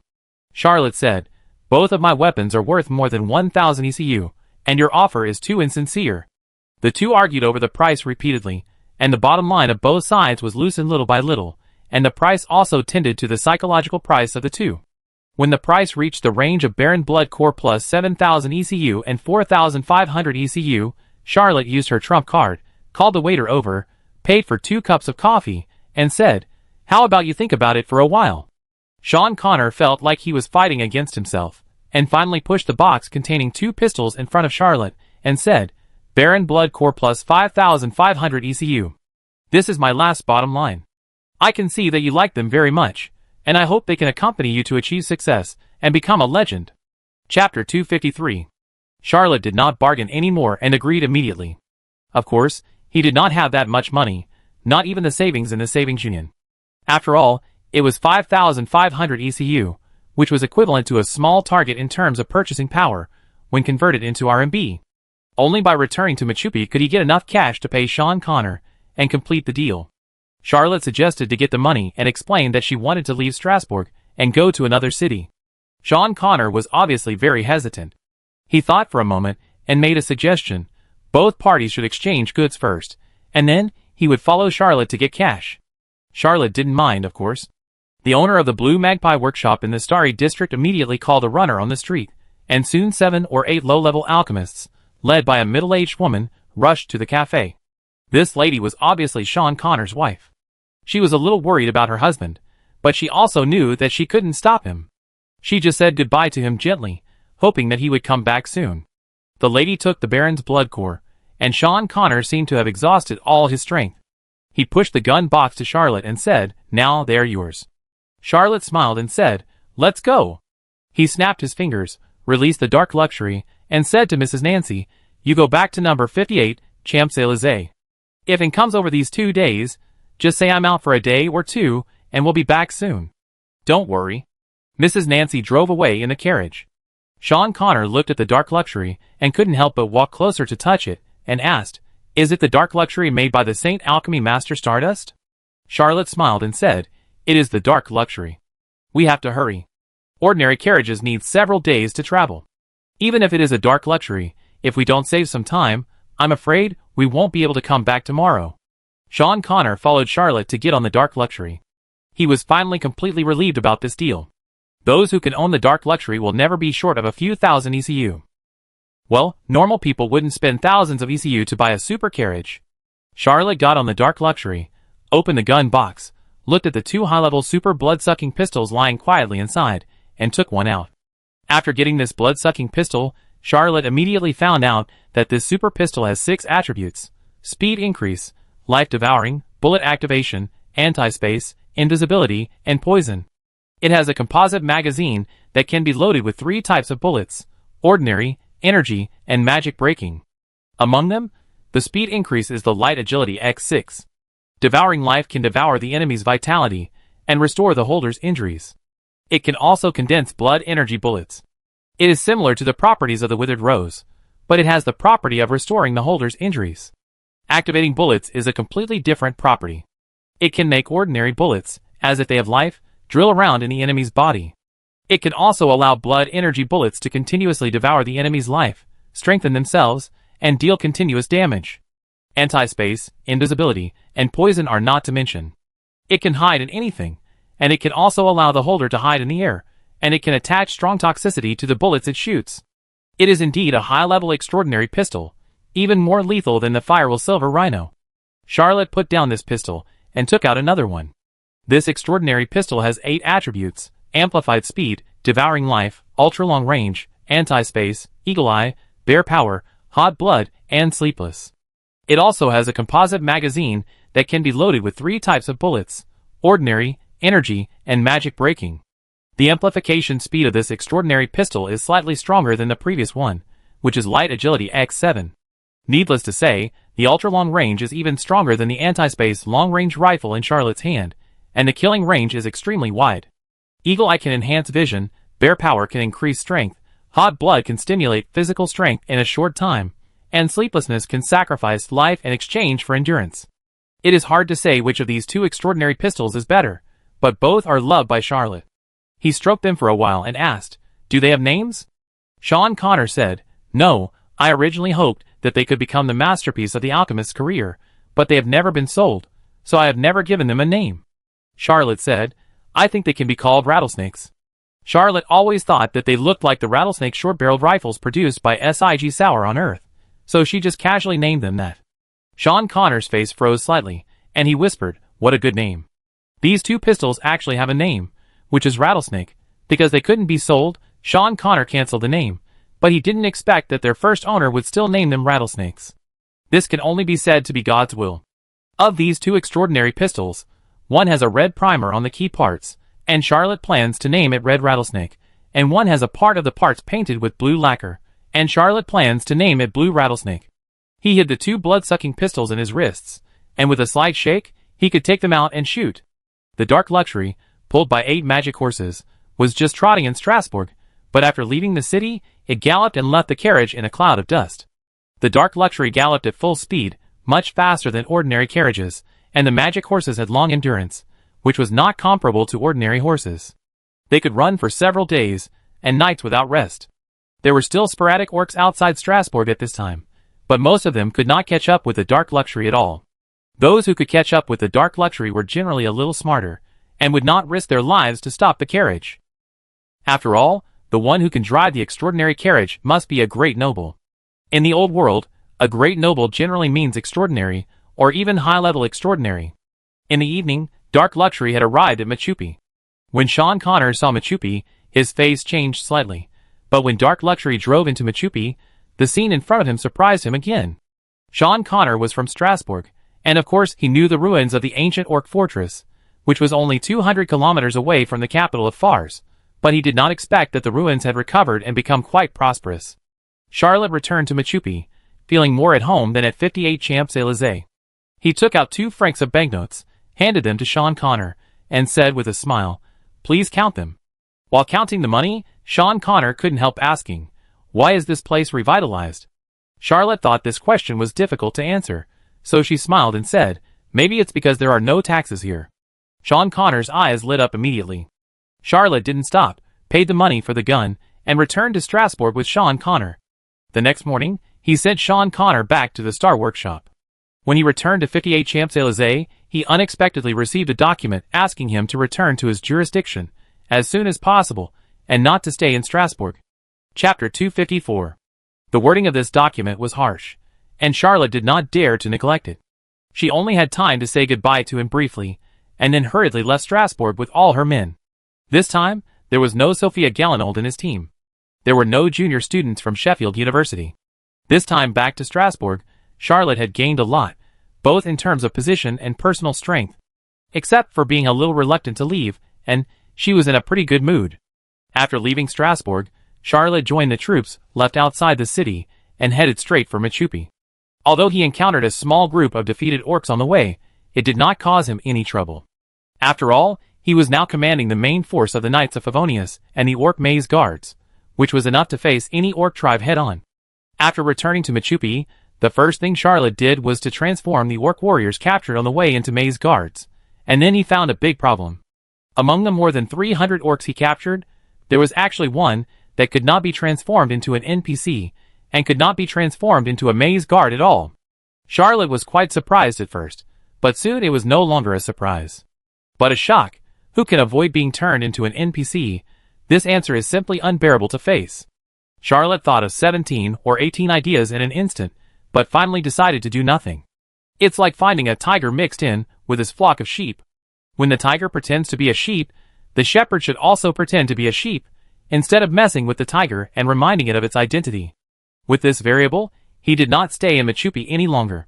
He let Dorothy lead the elite of the Knights of Favonius to set off, and he took the Orc Maze Guards to take another road. Charlotte didn't have to work hard to identify the strange in the team.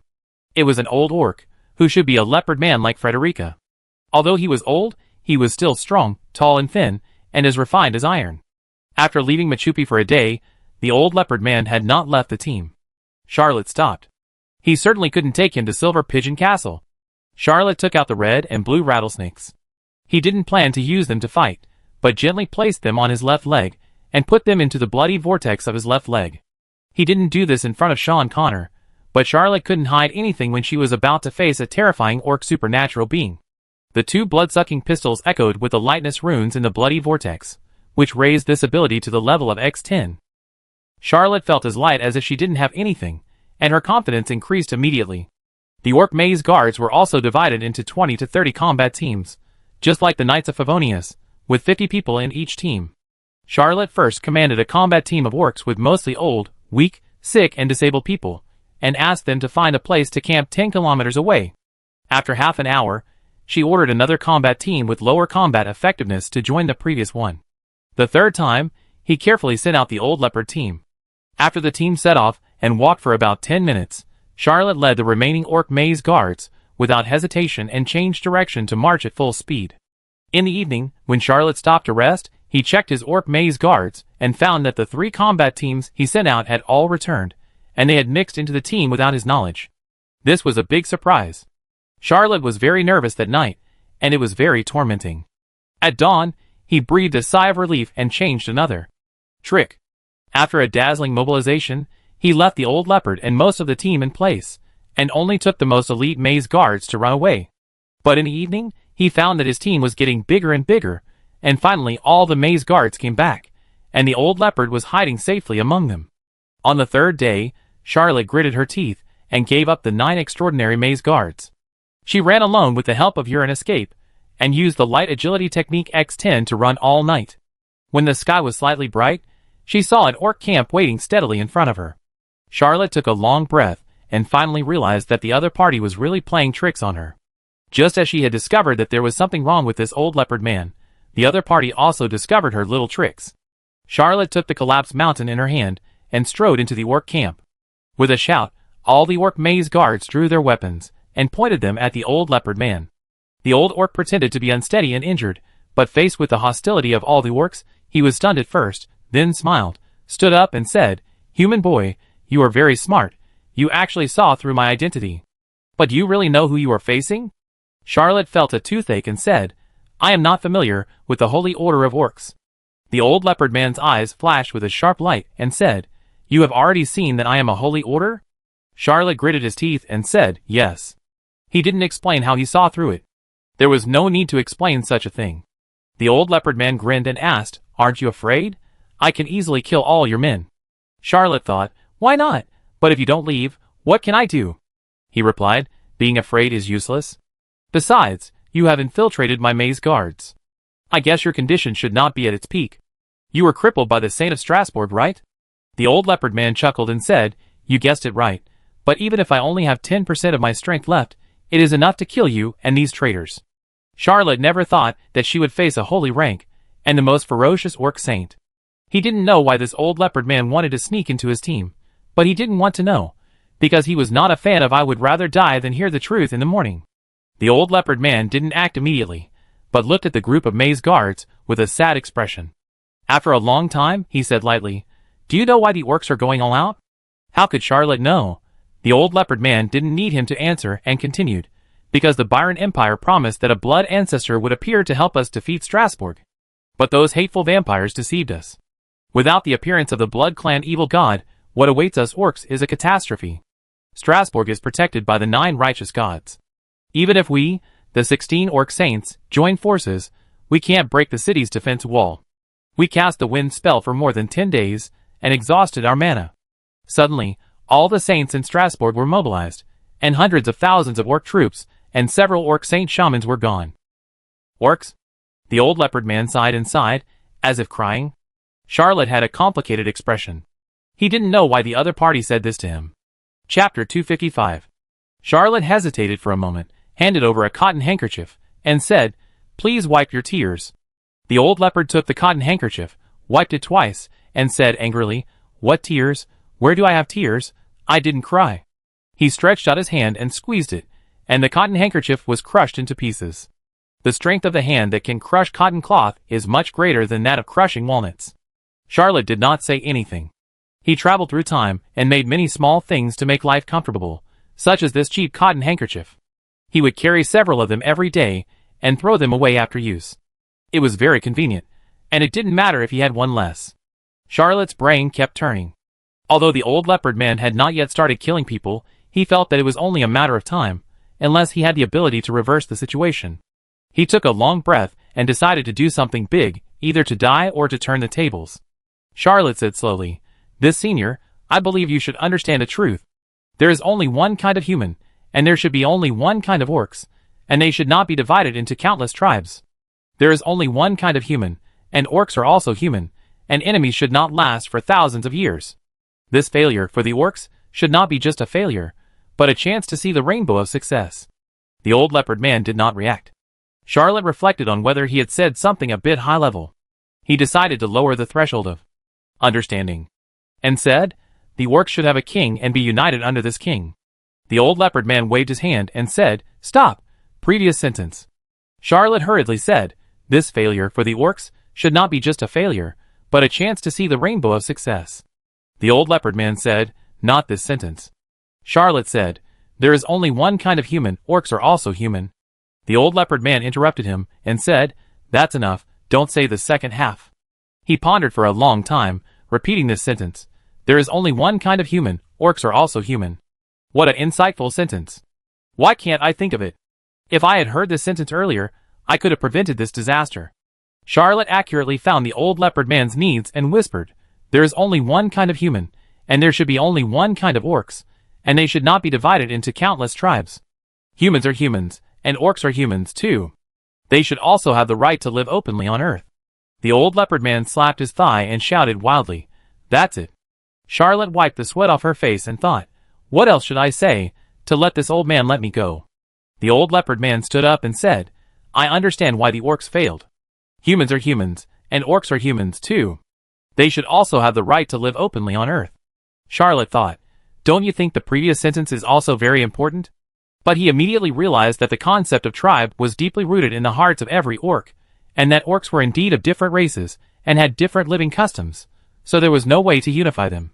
He tried to instill the concept of great unity in the old leopard man, but the old leopard man didn't listen at all. He didn't intend to change the old leopard man's mind. He just wanted to use words to fight for a chance to survive. Charlotte was about to talk about the concept of orcs are also people when she heard the old leopard man ask, do you want to be an orc? Charlotte was startled and thought, are you going to let me reincarnate as an orc? No, there is no concept of reincarnation in this world, and the 9 great gods would not play such a trick. Then the old leopard man shouted in a low voice, I have thought of many ways to restore the ancient orc kingdom. I also prayed to the orc gods, the eternal and illusionary dragon. Finally, on a stormy night, I received the revelation of the eternal and illusionary dragon and created the secret method of the beast god transfiguration, which can transform orcs into humans and humans into orcs. Charlotte suddenly understood and shouted, You are the assassin of the Orc Assassin League. The old leopard grinned and said, Yes, I am Domitian. Charlotte felt cold in her heart. The Orc Assassin League has 7 leaders, 3 of whom are saints, and Domitian is one of them. This orc saint is famous and cruel. Many politicians in the old continent have died at his hands. Domitian even had 3 successful assassinations of saints. Charlotte's mind was wandering, and she asked, You are not here to assassinate me, are you? Domitian laughed and said, You are not taking the slogan of our Orc Assassin League as true, are you? If you don't claim so, how can you get customers? If there is an endless assassination, how can this industry continue? However, young orc assassins are getting stupider and stupider nowadays, and there are still people who are obsessed with such slogans. Let's talk about something serious. I can teach you the orc transformation technique, and you can become an orc. You are such a smart young man, you should be a leopard man. Charlotte was embarrassed and did not dare to refuse, fearing that the leader of the Orc Assassin League would turn hostile and kill people, so she said, I am afraid I can't learn it. Domitian held his head and said, It doesn't matter, the beast god transformation is a very simple little spell. Please accept my consciousness. Charlotte felt that countless mysterious thoughts fell on the top of his forehead, countless secrets, and various changes penetrated into his mind. He wanted to refuse but couldn't. After a long time, he heard Domitian say, You must practice the beast god transformation well.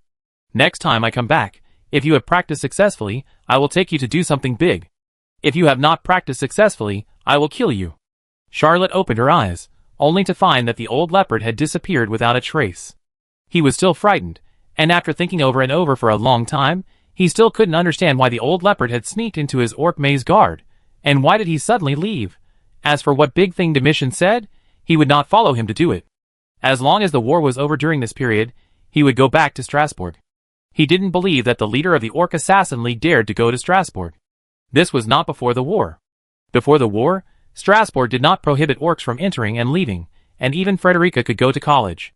But after the war, the orcs defected to the Byron side, and no orcs should be able to enter Strasbourg anymore. As soon as Charlotte thought of this, the secrets of orc transformation appeared in his mind, and his face suddenly became ugly. Orc transformation is very popular in the Orc Assassin League. Of course, these orc assassins prefer to wear a cat mask made by orc transformation instead of practicing the secret method hard. Domitian can change into many forms and incarnate infinitely. Strasbourg cannot stop him. Chapter 256. Charlotte led the orc maze guards and marched aimlessly for several days before he was sure that Domitian had indeed not caught up. He also didn't know what the purpose of this orc saint was. He came mysteriously and left freely. In the middle. He even cried. Charlotte calmed down afterwards, and was 100% sure that this orc saint was not here to assassinate him. He was not yet big enough to require the saint to take action. He guessed that Domitian was injured at the time, and might be avoiding the search of human saints, but he had no evidence at all. Besides, he didn't think that the human saints would be patient enough to distinguish that this was a group of orc maze guards from the Knights of Favonius and let them go. They would definitely kill them all. Charlotte recommended the orc maze guards under his command, and marched toward Silver Pigeon Castle. He also spent a few days studying the beast god transformation technique. He had the ability of blood flame transformation technique, but blood flame transformation technique could only transform into a ball of blood flame, not a kind of transformation technique that could change in thousands of ways. Its biggest function was to escape and repair injuries, and it could hardly be used in combat. Although the beast god transformation technique was exaggerated in Domitian's mouth, saying that he received the inspiration of the eternal and illusory dragon on a stormy night, and created the secret method of beast god transformation technique. But the beast god transformation technique only allows orcs to transform into humans, and humans to transform into orcs, and has no other special abilities. Moreover, due to the different body structures of orcs and humans, humans cannot cultivate the bloodthirsty fighting spirit of orcs, and orcs' bodies cannot operate various human secrets. After humans transform into orcs, or orcs transform into humans, their strength cannot be transformed at all, which is equivalent to turning back into a blank slate. A transfiguration art that is completely worthless except for changing life forms. Even the Orc Assassin League led by Domitian only popularizes the cat mask, because the cat mask does not affect the strength of the Orc Assassin. It is a good auxiliary prop for the Orc Assassin, but very few people practice the Beast God Transfiguration art. Domitian said, "The Beast God Transfiguration art is a very simple little spell." He was not lying. This spell is not more profound than the Cat Transfiguration art. It's just that the Beast God Transfiguration art is much more complicated to practice than the Cat Transfiguration art. It requires a deep understanding of the body structure of each type of orc to ensure that the transformation is exactly the same as that of the orc. Charlotte tried to understand the body structure of Bai Xiongzhong, De Xiongba and Xiongmi. After 5 or 6 days, she was able to transform into a little bear man over 2 meters tall. After transforming into a red bear warrior, the bloody glory in Charlotte's body was sealed and could not function. Although the power became stronger, and bloody glory was never known for its strength, the body became much clumsier, and only the spirituality remained the same. Charlotte tried it, and after transforming into a red bear, she never tried to transform into other types of orcs. He went around for a long time, and finally returned to the loyal Silver Pigeon Castle. When he appeared at the foot of Silver Pigeon Castle, countless residents in the city climbed up the city wall, waved their arms and cheered, welcoming the return of the Knights of Favonius. Charlotte felt more at home when she returned to Silver Pigeon Castle than when she returned to Seagull City. He even knew many residents of Silver Pigeon Castle. Charlotte waved her hand while leading the Knights of Favonius into the city. Some of the soldiers of the Knights of Favonius came from Silver Pigeon Castle, and repeatedly defended Silver Pigeon Castle against the South Seraph Restoration Army and the Orc Army. Therefore, they had a very good reputation in the city. No one was afraid of the soldiers of the Knights of Favonius, and they were even more popular than the Knights of Silver Pigeon Castle in this city. After Charlotte left, only Doberman and Yellow Bear, as well as the other 3 knight groups, were left in Silver Pigeon Castle. After he came back, he took over all the affairs of Silver Pigeon Castle again, and was very busy for a few days. Claire Brittany's clerk arrived at Silver Pigeon Castle again, hoping that he could organize another batch of supplies, and send them to South Seraph, and asked him to let the other 3 knight groups come to South Seraph to participate in the war in addition to the West Wind Knights. In Claire Brittany's letter, Charlotte learned that the army of Byron had not arrived, but the army of the Black Phoenix dynasty had invaded South Seraph, and the 2 sides were fighting fiercely. Charlotte sighed. It was still the early stage of the war. Most places in the Fars Empire had not been mobilized to participate in the war. Even life in Strasbourg was the same as yesterday. There was no major change. Shops were still open and residents' lives were not affected much. But as more and more countries participated in the war, Charlotte believed that the good days would soon be gone. He took Claire Breton's letter and pondered for a day before he began to raise supplies for the front line. At the same time, he ordered the Knights of Favonius to use the developed business of Silver Pigeon Castle to start hoarding food and daily necessities, and began to select a site in Silver Pigeon Castle to build a large warehouse. In name, this large warehouse is used to store the supplies purchased by the Knights of Favonius.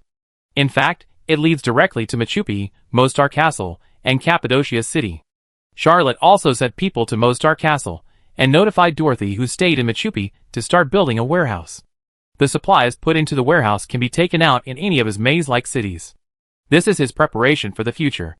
Because Claire Brittany did not release the Spotted Deer Gwyn and the Wind Wolf Bancroft, Charlotte could only let Doberman, Yellow Bear, and Anastasia lead 3 knight groups to transport supplies to South Seraph.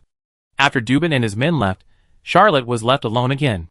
The main figures of the Knights of Favonius were Dorothy, Anastasia, Belisa, Dubin, Yellow Bear, Gwyn the Spotted Deer and Bancroft the Wind Wolf, but now none of them were with him. Charlotte had only more than 1,000 Orc Labyrinth guards besides the ordinary Knights of Favonius, but she was not short of combat power. After all, there were 9 extraordinary warriors among the Orc Labyrinth guards. A few days after Dubin and his men left, the front line was in urgent need of help again, and Claire Brittany asked Charlotte to send another batch of soldiers. Charlotte was a little reluctant to leave the soldiers of the Knights of Favonius. The Xia state military strategy says, a merciful army cannot be commanded, but he would rather not be an excellent military strategist than want his Knights of Favonius to die for a meaningless war. For Charlotte, the war in South Seraph was meaningless. But he could not refuse Claire Breton's request. After hesitating for half a day, he left behind 1,000 soldiers of the Knights of Favonius, tried to select locals from Silver Pigeon Castle, led the remaining Knights of Favonius and the Orc Maze Guards, and went to South Seraph in person. For Charlotte, If he went out in person, he could protect his soldiers more. Chapter 257. Charlotte could still feel peace in the Principality of Behemoth, and there was almost no war, but as soon as she entered the territory of South Seraph, she could feel the breath of war. The South Seraph originally only hated the Principality of Behemoth, but after the war lasted for so long, they no longer had any good feelings towards the Fars Empire. Charlotte's Knights of Favonius were attacked twice just after entering the territory of South Seraph. Even these 2 times, they were not the South Seraph Restoration Army. The main force of the Restoration Army was still in Felendon, and they were just ordinary farmers in the local area. Charlotte was now strong, and he easily defeated the 2 attacks. After the battle, he neither killed nor released them generously, but incorporated them into the Knights of Favonius and tried to brainwash them, but the effect was not good and people often escaped. Charlotte never expected that among the more than 10 quick-handed clerks arranged by and for him, there was a young man with a strong original spirit. While copying the novel for Charlotte, he was greatly impressed by Charlotte's story, and also had the idea of writing a novel. When the Knights of Favonius entered the territory of South Seraph, a quick-handed clerk named Italo Calvino suddenly had an inspiration and created a novella based on Charlotte. In the novel, he boldly portrayed Charlotte as Jonathan's illegitimate child, and wrote Hughes as a loyal knight who was dedicated to protecting his young master. The 2 of them jointly ruled South Seraph and Behemoth, established heroic achievements, and together received commendations from Emperor Julius Axel of Fars. One was made duke, and the other was made count. Although the bug in the plot of Jonah's death was completely ignored, the overall story is smooth. After Charlotte got the original novel by Italo Calvino, she also appreciated it greatly. With her experience of reading novels for many years, she filled in a plot about Jonah setting up 12 trials, gave Jonah a younger brother, and forced the legend of Hercules and the story of the Lion King into it. The plot later turned into that Charlotte, who had passed the 12 trials, was about to inherit Jonah's ambition, and his younger brother killed him and framed Charlotte. Zalman is honored. Originally, he would have been forgotten in the long river of history, but because there were not enough characters, he was set as Jonathan's younger brother, and had a new nickname Scar. Also, because he borrowed a lot of classics, his image was much more vivid than when he was alive. He became very cunning, with 3 strategies in one step, and every pore of his body was full of bad water and bad ideas. After several revisions, Charlotte decisively used this novella to replace her original plan to brainwash Mrs. Sutherland. Charlotte knew that most civilians in this world were illiterate, so she asked the quick-handed clerks to hold a book and tell stories to the South Sarah ladies. At first, the South Sarah ladies refused to believe it, but every time they doubted, Charlotte would appear with a compassionate face and give these South Sarah ladies some favors, such as better food, and personally treat a South Sarah young man, limited to tying bandages, because he didn't have a medical skill package. This brainwashing novel was unexpectedly effective. The captured Lady Nancila gradually became calm. However, because the story was so effective, the Behemoth soldiers under Charlotte were a little depressed. In order to take care of the emotions of the Behemoths, Charlotte quickly launched the second version of the plot, giving herself a Behemoth mother. Although his mother was indeed a Behemoth, in order not to shame her mother, this character became Anastasia's mother. Baron File of Silver Pigeon Castle was awarded a small hat of a unique color that he had never had before. With the emotional feedback of the audience, this novel, which was originally written by Strasbourg fast-handed scribe Italo Calvino and revised by Charlotte herself, has been revised for several consecutive editions. The plot has become more and more perfect, and the brainwashing effect has become better and better.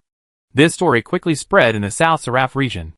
On the 13th day after Charlotte entered the South Seraph territory, an independent South Seraph Restoration Army came to join.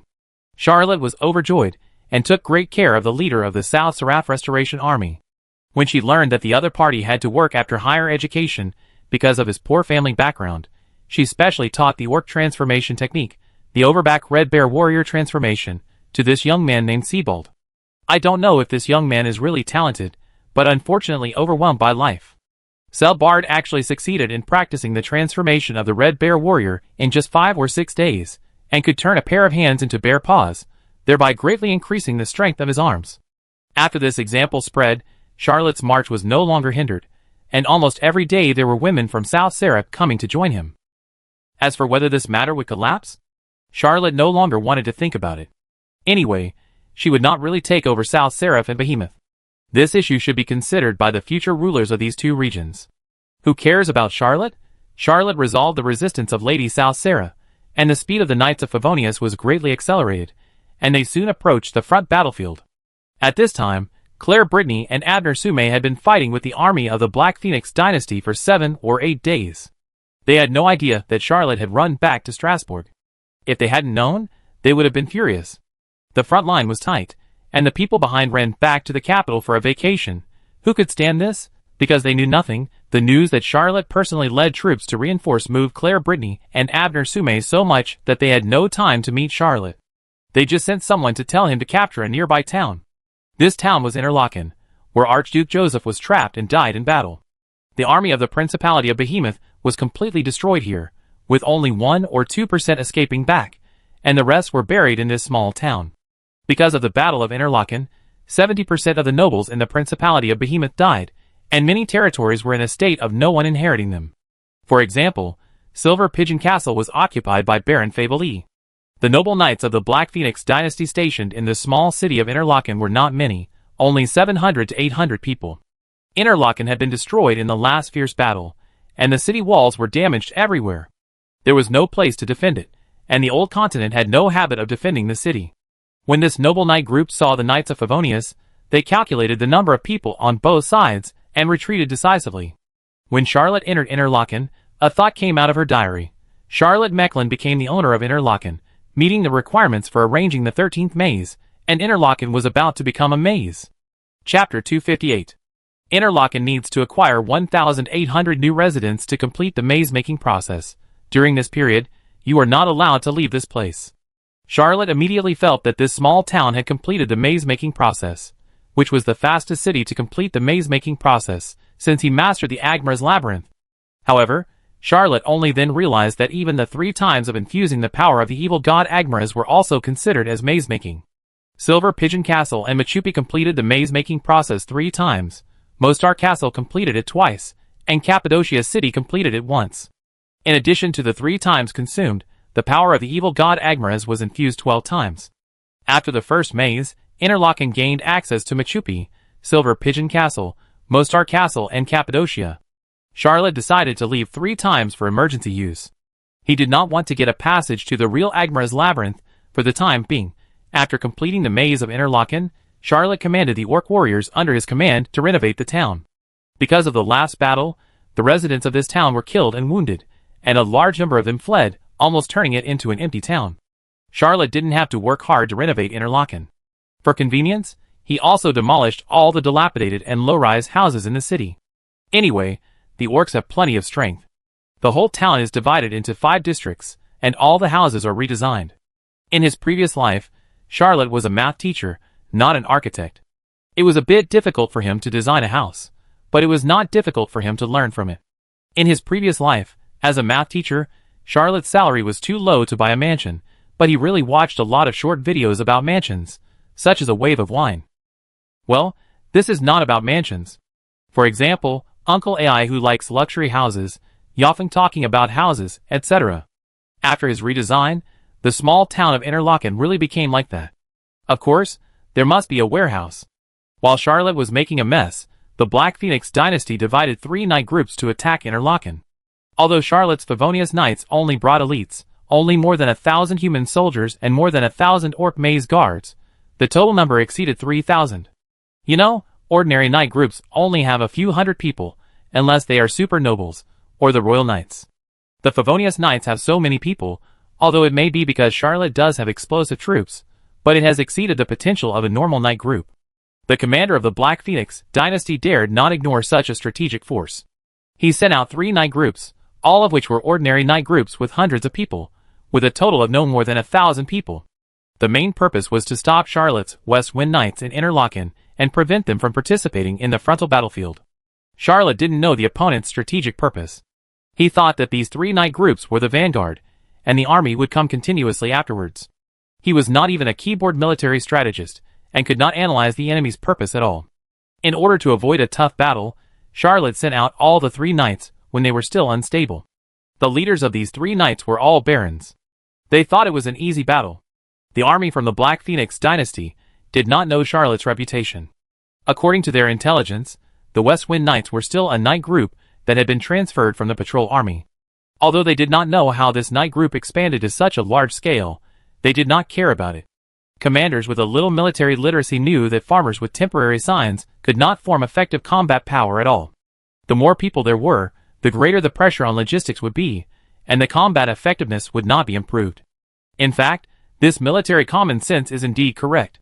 It's just that the Knights of Favonius have already gained some combat effectiveness after several battles, and Charlotte also has more than 1,000 orc warriors, who are warriors from various orc tribes and have strong individual combat power. When Charlotte led the Knights of Favonius out of the small town of Interlaken, the leaders of the three knights were humble to each other. They all regarded Charlotte as an amateur who didn't understand military affairs, and believed that this battle was a sure win. Finally, the Baron Bird of Regret of the Black Phoenix dynasty won the power of the first station. He led his knights and rushed out of the queue, shouting, "Captain of the Knights of Favonius, come out and fight." Charlotte had never had such a fight on the battlefield. He had only fought on the battlefield. He took out the blue rattler with great interest, and fired a shot at the Baron Bird of Regret. He didn't even use the magic armor-breaking bomb, but the blood energy bullet. This blue rattler is a high-level extraordinary blood-sucking pistol. The upper limit of the power of the blood energy bullet can reach the 15th level. Charlotte's strength is not enough, so he could only compress the 9th level blood energy bullet. But he didn't expect that after one shot, the Baron Bird of Regret's head exploded and died immediately. Charlotte shot the enemy Baron dead, and suddenly had a feeling. Has the duel not started yet? Baron Bird of Regret had not expected that someone on the other side would use a high-level supernatural weapon. The body fell to the ground, and the blue rattler's energy magazine had more than 300 energy bullets. This was friendly sponsorship by Baron Bird of Regret, and it was the energy essence of his whole body. It was just average power. The upper limit of energy bullets depends on the person who compressed the bullet and the supernatural level. Baron Bird of Regret could be shot dead by Charlotte, and it is conceivable that his supernatural level is not high. Charlotte casually inserted the blue rattlesnake back into the bloody vortex on her left leg, and replaced it with the knight's lance. With one charge, she defeated the knights of Baron Bird of Regret, and directly attacked the other two knights. Baron Dusk Crow and Baron Colorful Swan of the Black Phoenix dynasty did not expect Baron Bird of Regret to die so quickly, and hurriedly commanded the knights to counterattack. But the first wave of attacks came from the defeated soldiers of Baron Bird of Regret, and the two of them dealt with it quite mediocrely. Even Charlotte, a military rookie who was not even a keyboard strategist, shook her head when she saw it, and then let the Knights of Favonius take advantage of the situation and rush forward. Before the battle, the formation of the Knights of Baron Dusk Crow and Baron Colorful Swan was a little scattered by the fleeing soldiers. The two barons still wanted to turn the tide on the battlefield with their exquisite martial arts, but each of them was surrounded by 3 bear warriors, and at least 2 of them were mid-level extraordinary, and the remaining one was also a low-level extraordinary. After only a few minutes of fighting, the 2 barons were captured alive, and the knights under their command were completely defeated. Charlotte was worried that these fleeing soldiers would be reunited by the Black Phoenix dynasty, and she tried her best to persuade them to surrender on the battlefield. It seems that many of them still ran away, but when cleaning up the battlefield, there were about 400 to 500 prisoners. Charlotte locked these prisoners in the warehouse and went directly to Machupi. Chapter 259. Charlotte defeated the 3 knights, but did not wait for the enemy's main force. She thought the commander of the Black Phoenix dynasty was going to play some special conspiracy. She temporarily promoted the quick-handed clerk Italo Calvino to guard Interlaken City. She led the Orc Maze guards and some members of the Knights of Favonius to leave Interlaken City and prepare for an ambush. Charlotte's military literacy cannot be said to be average, but it can only be said to be non-existent. His tactics were plagiarized from the Romance of the Three Kingdoms. Charlotte didn't know that his action frightened the commander of the Black Phoenix dynasty, who thought he was going to do something big. After all, Charlotte defeated 3 knight groups with ease, which proved his strength. The Black Phoenix dynasty once again separated a knight group. This time it was a knight group from the royal family. Not only were they well equipped, but their leaders were also high-level extraordinary. Claire Brittany learned about the battle situation in Interlaken a day later, and asked Abner Sume to lead the Maple Leaf Knights to attack. The two sides mobilized their troops between 7 or 8 small towns, and soon a melee broke out. Even Charlotte encountered 2 knight groups one after another. The strength of these 2 knight groups was much stronger than the enemies he had encountered before. Although Charlotte did not suffer any loss in the 2 battles, he also lost 100 or 200 people, which made him very sad. Charlotte was indeed not a qualified commander, but he was really a good commander who cared about his subordinates.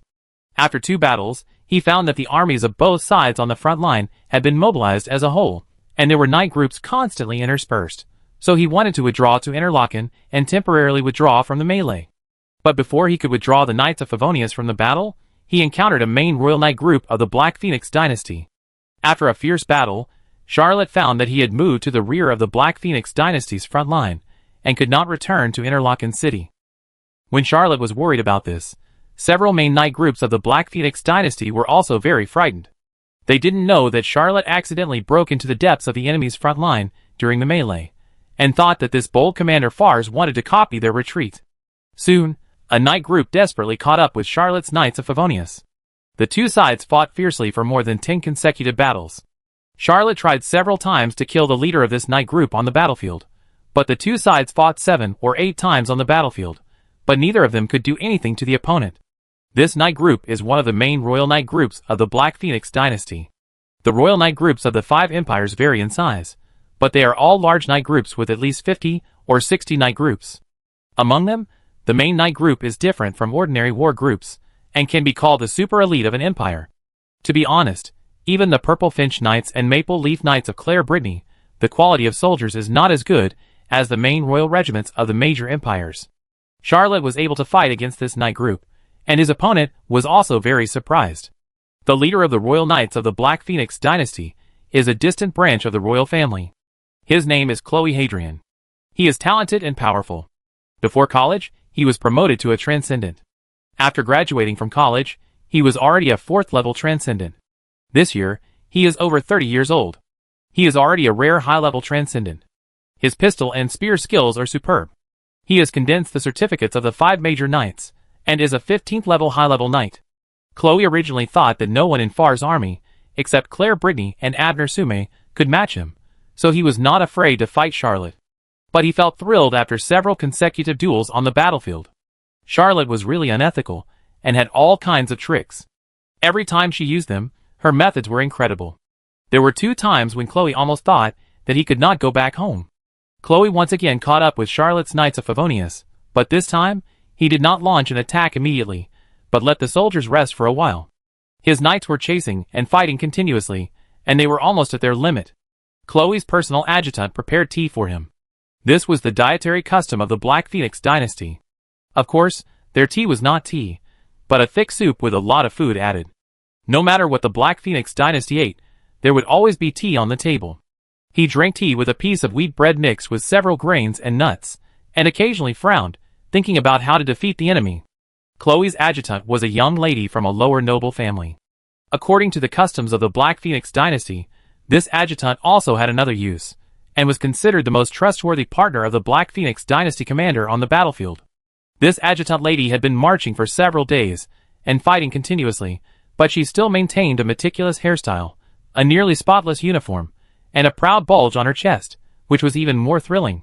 Seeing Chloe frowning, she persuaded, although the commander of Fars is very cunning and has raised a group of orc slave warriors, he is still just a mid-level extraordinary. The previous battles were all based on conspiracy and trickery, not real strength. I believe, Mr. Chloe, I will definitely kill this man on the battlefield next time. Chloe nodded slightly. Although he did not gain an advantage in so many battles, he still had this confidence. As long as he could see through Charlotte's various methods, strength would eventually become the decisive factor. At this time, a messenger rushed over and shouted, "The enemy commander Charlotte Mechlin is challenging." He came out alone without anyone. Claude quickly drank up the tea, stuffed the wheat bread mix with several grains and nuts in his hand into his mouth, and said, "I go meet him again." He picked up his spear and walked out of the camp alone. Sure enough, he saw Charlotte standing alone in front of the 2 armies, quietly waiting for him. Claude shouted loudly, "Charlotte, you will die in my hands today." Charlotte smiled slightly and said, "Chloe, this is not the first time you brag. This is not the first time Charlotte has fought with high-level extraordinary people. She has killed high-level extraordinary people such as Harriet and Zalman, but there are differences between high-level people. Level is not the only criterion for measuring combat power. Charlotte was defeated by Hughes hundreds of times in the Dreamland. Before he got the red and blue rattlesnakes, he had no confidence in challenging Hughes head-on. But after getting the red and blue rattlesnakes, he became more confident in challenging Hughes. However, he has not met Hughes again yet. This Knight Commander of the Black Phoenix dynasty is one of the more powerful opponents he has encountered. Charlotte was able to save the situation repeatedly in the cross-level challenge with her light agility X10. After a few words of verbal battle, Chloe thrust forward, and the whole person seemed to glide close to the ground, with a spear in her hand without any fancy moves, and stabbed horizontally. Chapter 260. Charlotte dragged the mountain backwards, took a step back diagonally, and then shook her spear to counterattack. On the battlefield, the rapier was not a very suitable weapon, and Charlotte gradually got used to using the knight's lance. The spear of the Black Phoenix dynasty was slightly different from the popular knight's lance of Fars, Byron, and Ingrima, and the spear technique was also very different. The spear technique of the Black Phoenix dynasty was more exquisite, with many unexpected changes. In comparison, the spear technique of Fars, Byron, and Ingrima was relatively simple and plain. Even the Byron spear technique of Tianzai, which was famous for its changes, was slightly inferior in terms of changes. Fortunately, Charlotte has the light agility technique X10, and every time they fight, they use the fast to beat the slow, dragging the battle into their own rhythm. Chloe horizontally thrusted her spear to neutralize Charlotte's attack, and the spear in her hand shook 7 or 8 spear flowers, each of which was composed of 5 petals. This spear was so exquisite and dense that even though Charlotte had seen it many times, she still couldn't help but secretly praise it. He couldn't break this spear technique, so he simply didn't break it, retreated a step, and waited for Chloe's spear to retract slightly, and then he struck back again like lightning. The two fought back and forth on the battlefield for more than half an hour, and neither of them could gain the upper hand. Behind Chloe, the flag of the Black Phoenix dynasty fluttered, the god of war loomed, and a shadow of a hill loomed over her. She used 3 of the 5 knight certificates, and her whole body was as hard as a tortoise shell. Charlotte did not follow the path of a knight. The star battle spirit transformed from bloody glory was the authentic swordsman inheritance, and could not condense the knight certificate, but he had various means, often relying on speed, pulling a distance, and then shooting. However, the energy bullets in the blue rattler he used came from the barren bird of regret, and their power was average, and they couldn't even break the protection formed by Chloe's hill certificate. In the previous duels, Charlotte had already tested Chloe's gun skills, and guessed that the opponent also had the ability to deflect the demon-breaking armor bomb, so he deliberately didn't use this kind of bullet, and used energy bullets to test. In this duel, he also used energy bullets at the beginning. Seeing that Chloe repeatedly used hill certificate to deflect energy bullets, and would not attack specifically, he thought, it should be the time. After firing 2 shots in a row, he switched the blue rattler in his hand to an alchemical magazine, and pulled the trigger. A scroll of documents suddenly appeared on Chloe's body.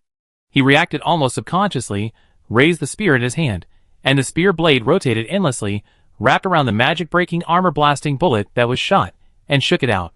The magic-breaking armor-blasting bullet fell to the ground, blasting a deep pit on the ground. Charlotte was very surprised and shouted, "You actually condensed the certificate of the oath?" Chloe glanced at Charlotte, with deep fear in his eyes. If it weren't for the certificate of the oath to protect him, he could deal with all the plots and conspiracies on the battlefield. He would have almost died just now. Chloe didn't expect that Charlotte could fight so many times alone, and he always concealed the existence of the magic-breaking armor-blasting bullet, and always used energy bullets. Just now, he fired 2 energy bullets first, and then suddenly fired a shot, firing the magic-breaking armor-blasting bullet. If he was alone, he would definitely not be able to react, and he would probably suffer a great loss. Chloe yelled, "Despicable villain, come and fight head-on. You Fars pig, you only know how to fight on women. Come on, fight like a man. If you have the courage to fight me head-on, I can name my son Charlotte." Charlotte was too fast, and Chloe was uncomfortable every time she fought with him. Now she finally broke out, and cursed on the battlefield. Charlotte was a little embarrassed. He had used this trick to plot against Zalman, and killed him with 1 shot. However, although Zalman also condensed the 5 knight certificates, they are the Certificate of Glory, the Certificate of Courage, the Certificate of War, the Certificate of Hills, and the Certificate of Earth. But he was not a man who kept his promises, so he did not get the Certificate of the Oath, and could not guard against the plot on the battlefield. Charlotte did not expect that the Certificate of the Oath would be so useful that he could not plot against the enemy. All his previous plans were in vain. With his mid-level strength, he challenged the high level, relying on his amazing speed. How could he fight with the opponent? As for whether Chloe's son was named Charlotte, he did not care, because his last name was not Mechlin. Charlotte put away the blue rattlesnake and replaced it with the collapsed mountain. He thought to himself, as expected, High-level extraordinary weapons need to be matched with high-level extraordinary strength. If I have a high level, each bullet has the power of a high-level full-strength attack. I can compete with this guy for a day with just gun-fighting skills. Unless I find a high-level person to help me condense bullets, but it takes 1 or 2 days to condense a bullet that is equivalent to my full-strength attack. I'm afraid no high-level extraordinary person is willing to do this kind of hard work.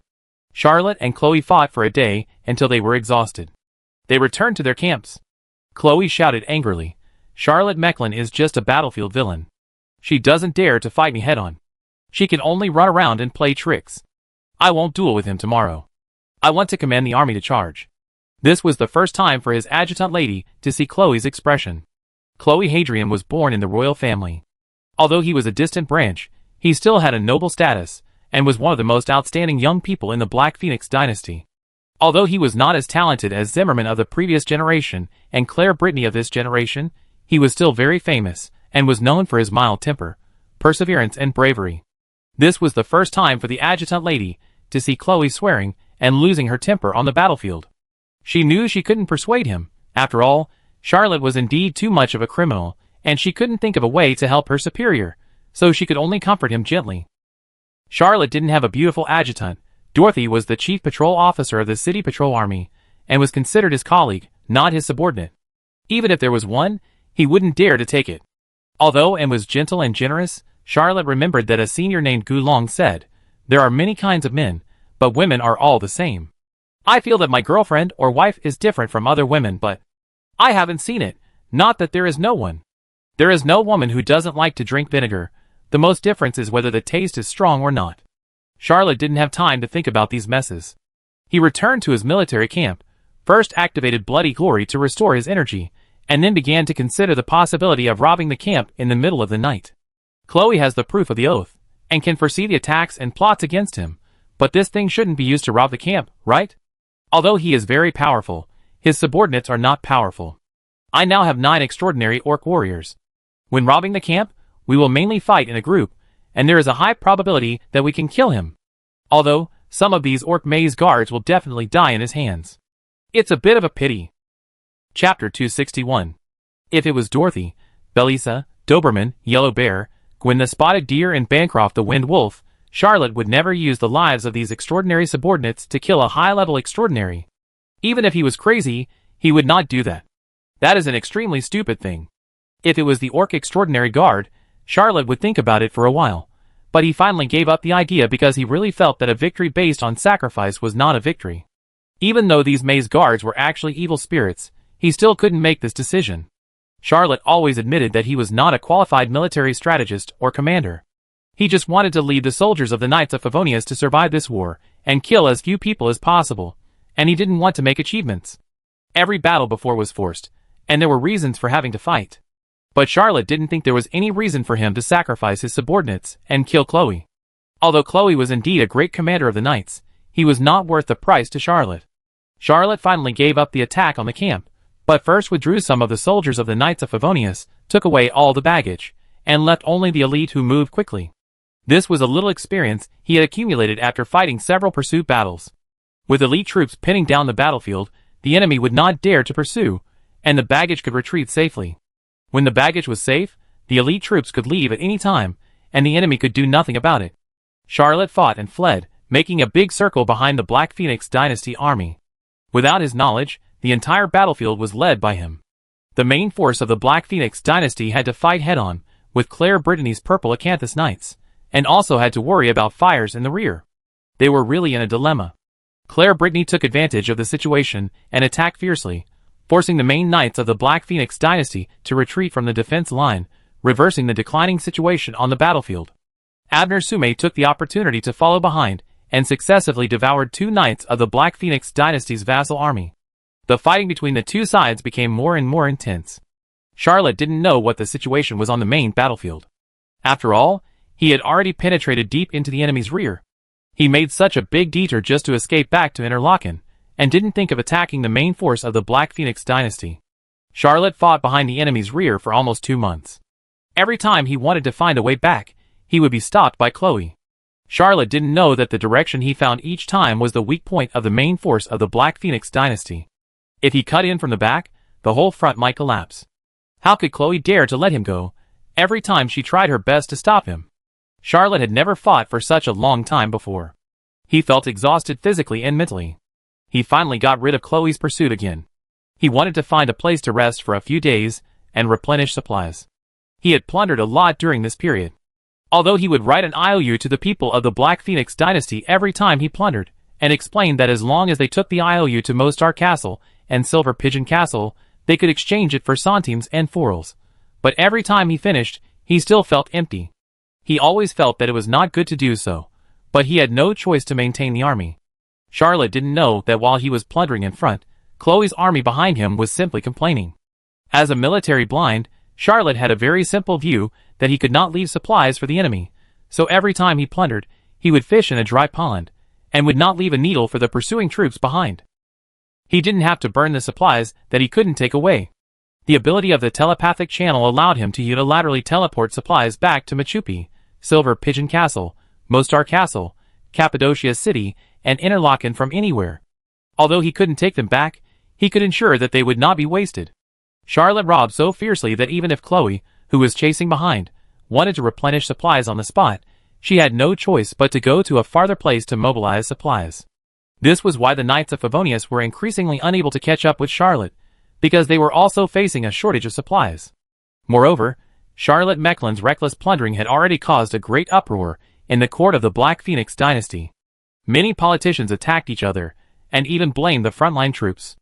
As Charlotte was considering the next direction to turn, a werewolf ran over to report, saying, "Captain, the town of Aya is ahead." Charlotte was shocked. Half of his geographical knowledge came from his previous life, which was no longer useful in this world, and half came from his university studies. Therefore, he had already lost his way in this chaotic march. But Charlotte never thought that he would come to Aya Town. Aya Town is not a town, just like Shijajwang is not a village. Both are big cities, but Aya Town is a city of the Black Phoenix dynasty, while Shijajwang is a city of Hebei. The reason why Charlotte was surprised was that Aya Town was already an inner city of the Black Phoenix dynasty, not a border town. He did not expect that he would go so deep. What should I do? Have we already gone so far into the territory of the Black Phoenix dynasty? Well, I heard that Aya is a free commercial city with no garrison. I don't know if what the university textbook says is right.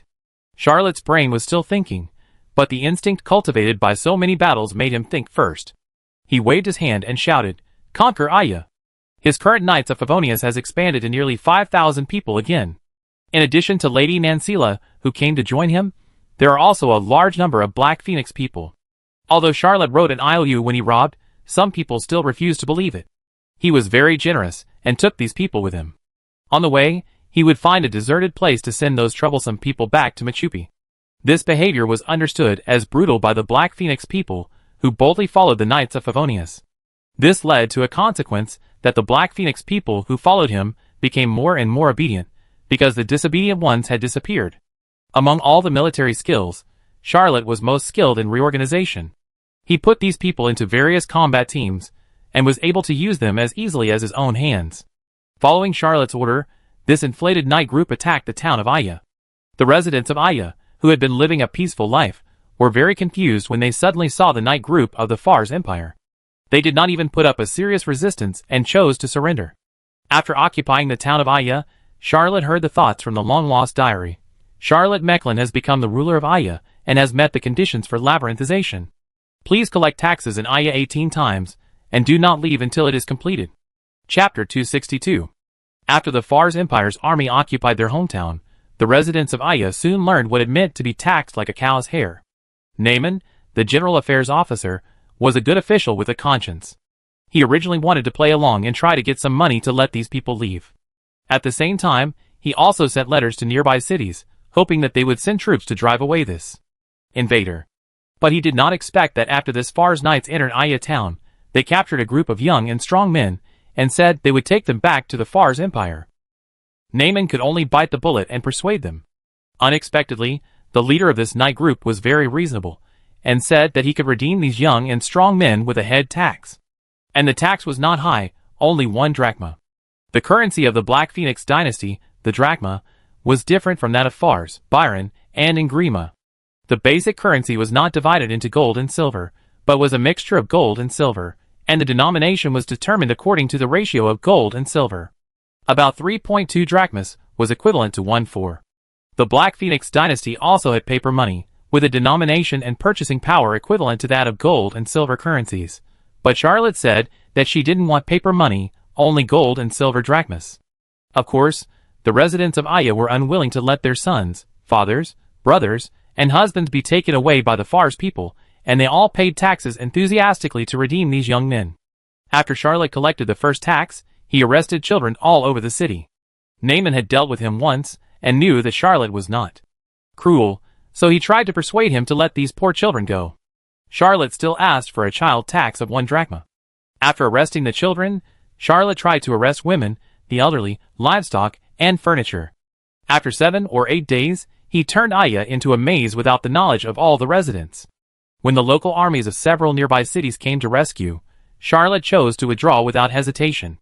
Soon after he withdrew, all the property of the nobles, wealthy merchants, and farm owners in Oia town suddenly disappeared, and the food stored in Oia town was inexplicably reduced by 70%. Charlotte had just sent this batch of wealth and food to Machupi when he had a feeling that the connection between Oia town and several other mazes was cut off. He knew that the maze was not omnipotent.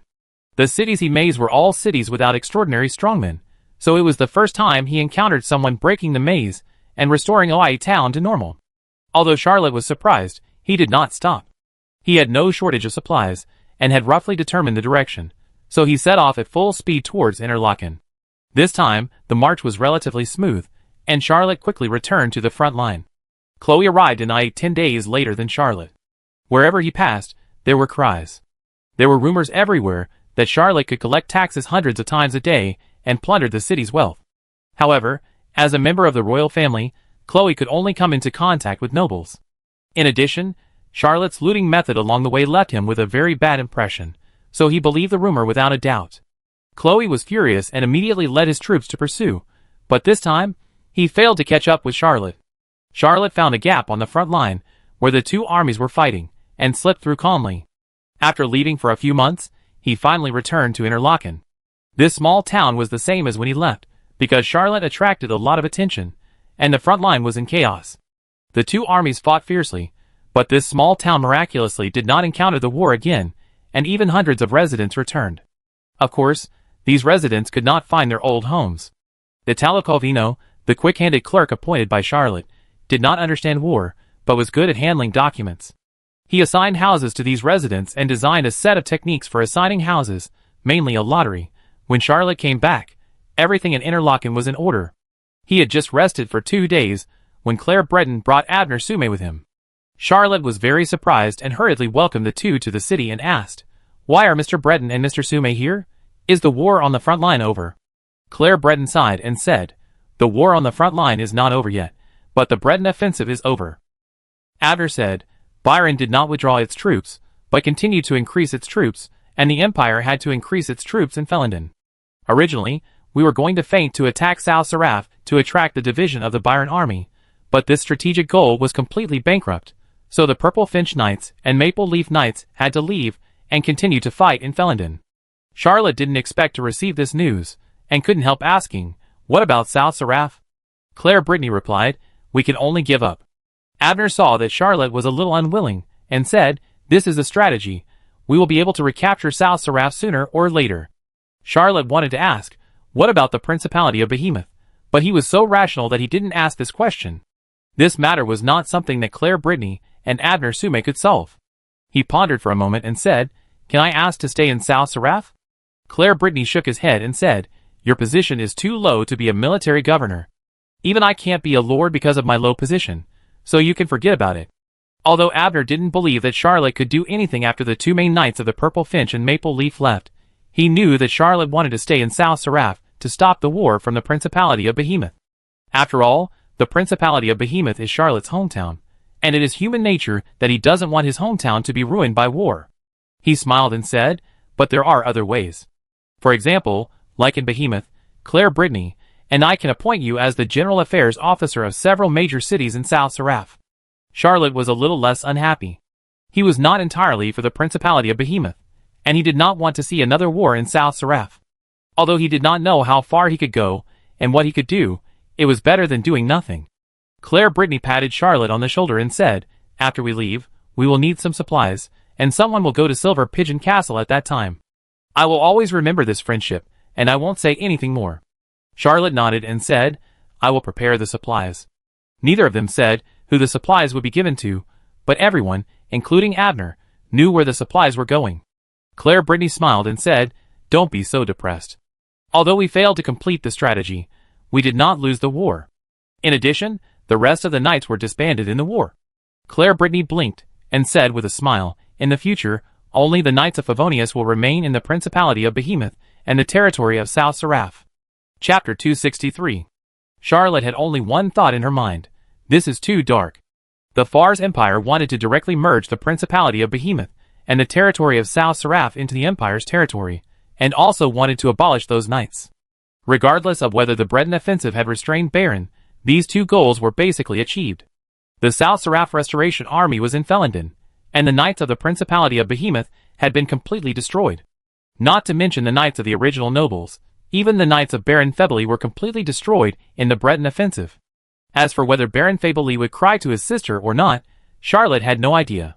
In the next few days, Claire Breton handed over the defense zones to Charlotte one by one, and also handed over several other knight groups to him. However, he asked Charlotte to take away the two extraordinary people, Gwyn the Spotted Deer and Bancroft the Winged Wolf, and Charlotte agreed generously.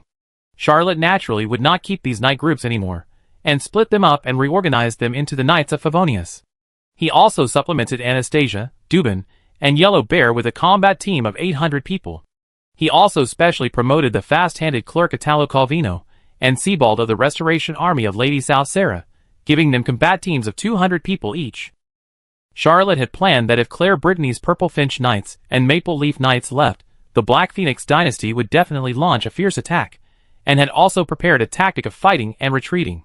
However, she did not expect that Claire Brittany would leave, and the main knights of the Black Phoenix dynasty would also retreat, leaving only Chloe Hadrian, who had been entangled and chasing him for 2 months. Chloe was mainly unconvinced. He felt that he was fooled by Charlotte, and wanted to fight Charlotte Mechlin to the death in South Seraph to decide the winner. When Charlotte learned that Chloe stayed, she immediately sent someone to deliver a letter, saying that the war was too terrible, and it would be better for both sides to cease fighting and stay until the war was over. This was Charlotte's voice. He had been entangled with Chloe for 2 months, and knew that this guy was very powerful, and the knights under his command were also elite. Instead of investing a large number of soldiers and watching people die every day, it would be better for both sides to fight a tacit war. When Chloe got the letter, she cursed Charlotte for being a coward, calling Charlotte from grandfather to great-grandfather, and tore up 2 copies of Charlotte's biography, which was the novel originally written by the fast-handed clerk Italo Calvino, and challenged Charlotte to a duel. Of course, Charlotte was not afraid of Chloe, but he was really not interested in fighting, so he wrote back a letter, saying that the two sides had fought many times and there was no winner, and it was meaningless to fight a few more singles. It would be better for both sides to practice hard and see who could break through the current realm and then fight. Chloe actually thought this suggestion was good and replied to agree. Although there were some twists and turns in the middle, the war did develop in the direction Charlotte expected. The armies of both sides were confronting each other, and the commanders of both sides were practicing hard. It was 99% similar to the tacit war that Charlotte expected. In addition to practicing bloody glory, Charlotte also spread the Charlotte's biography in the South Seraph region, and even specially trained hundreds of storytellers. There was no such profession as storytellers in the Old World. Usually, writers were part-time storytellers, but only the nobles had such enjoyment. He added an entertainment project, and a new type of work to the civilians of the Fars Empire. With this nonsense novel, Charlotte's brainwashing of Mrs. South Seraph went very smoothly. Especially, Charlotte spread the word that South Seraph would not collect taxes in the future, and with many loose economic policies, many South Seraph people gave up resistance.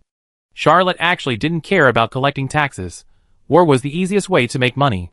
Claire Brittany and Abner Sume had no interest in South Seraph, and the Empire had not had time to send officials here.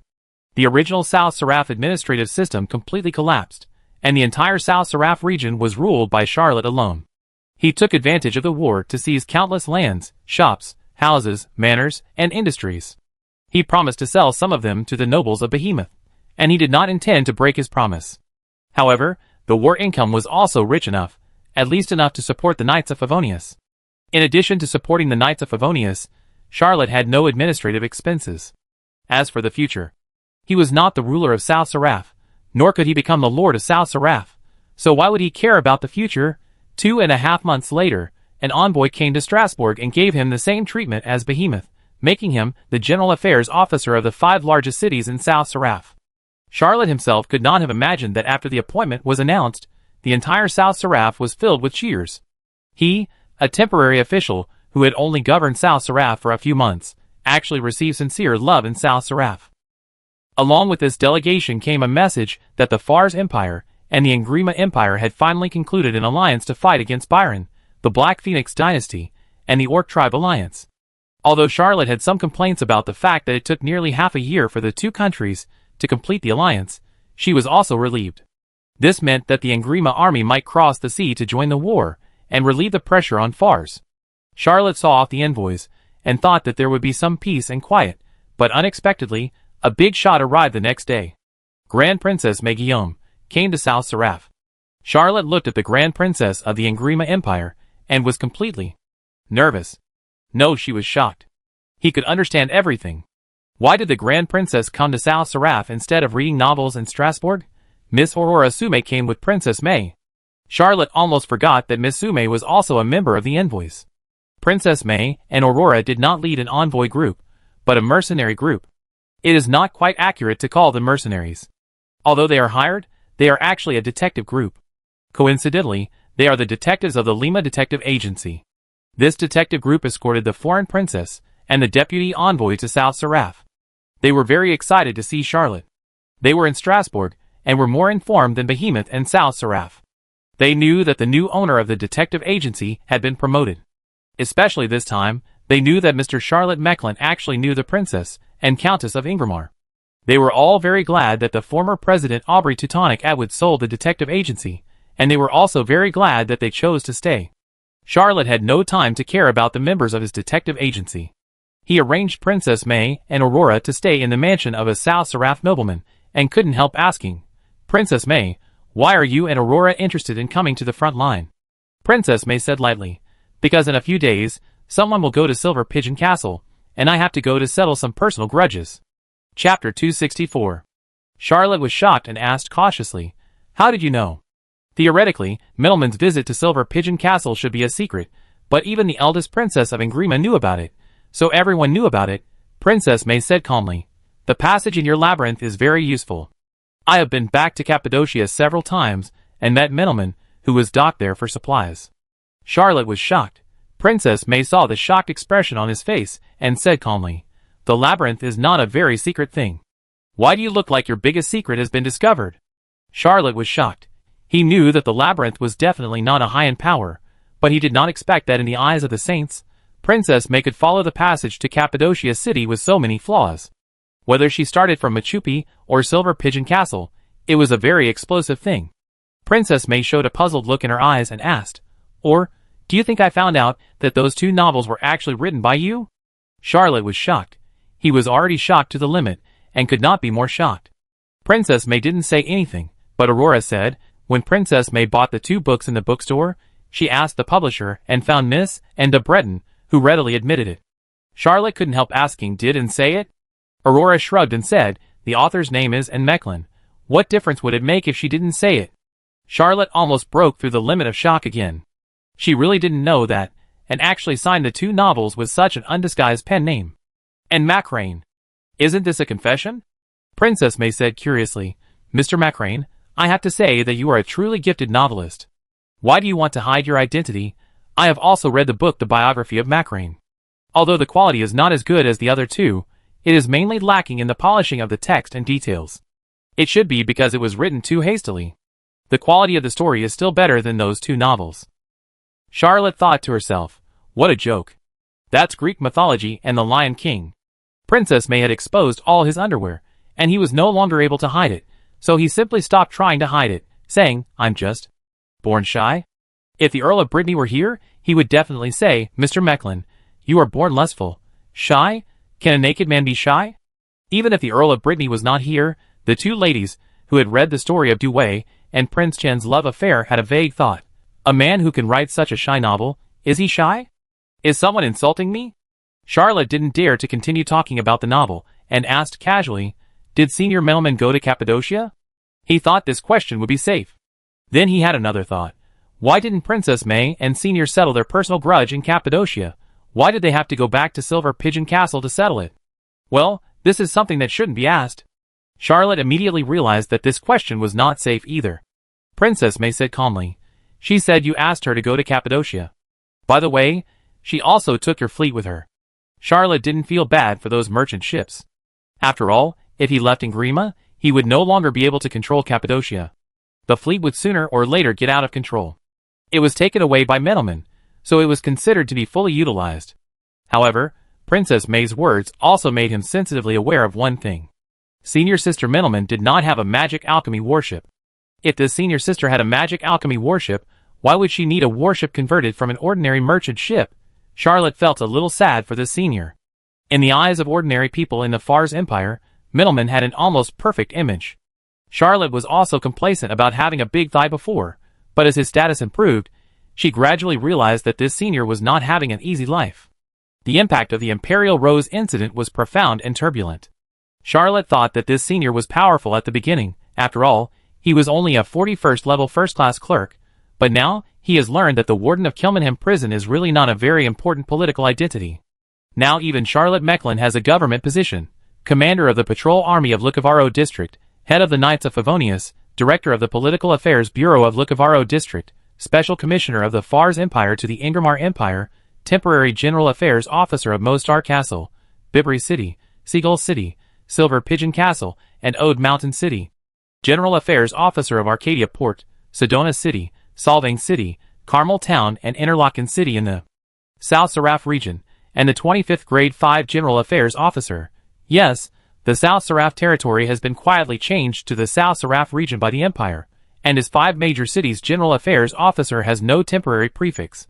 If Charlotte travels back in time, he will be in this identity, and he and Middleman are not sure who will cling to whom.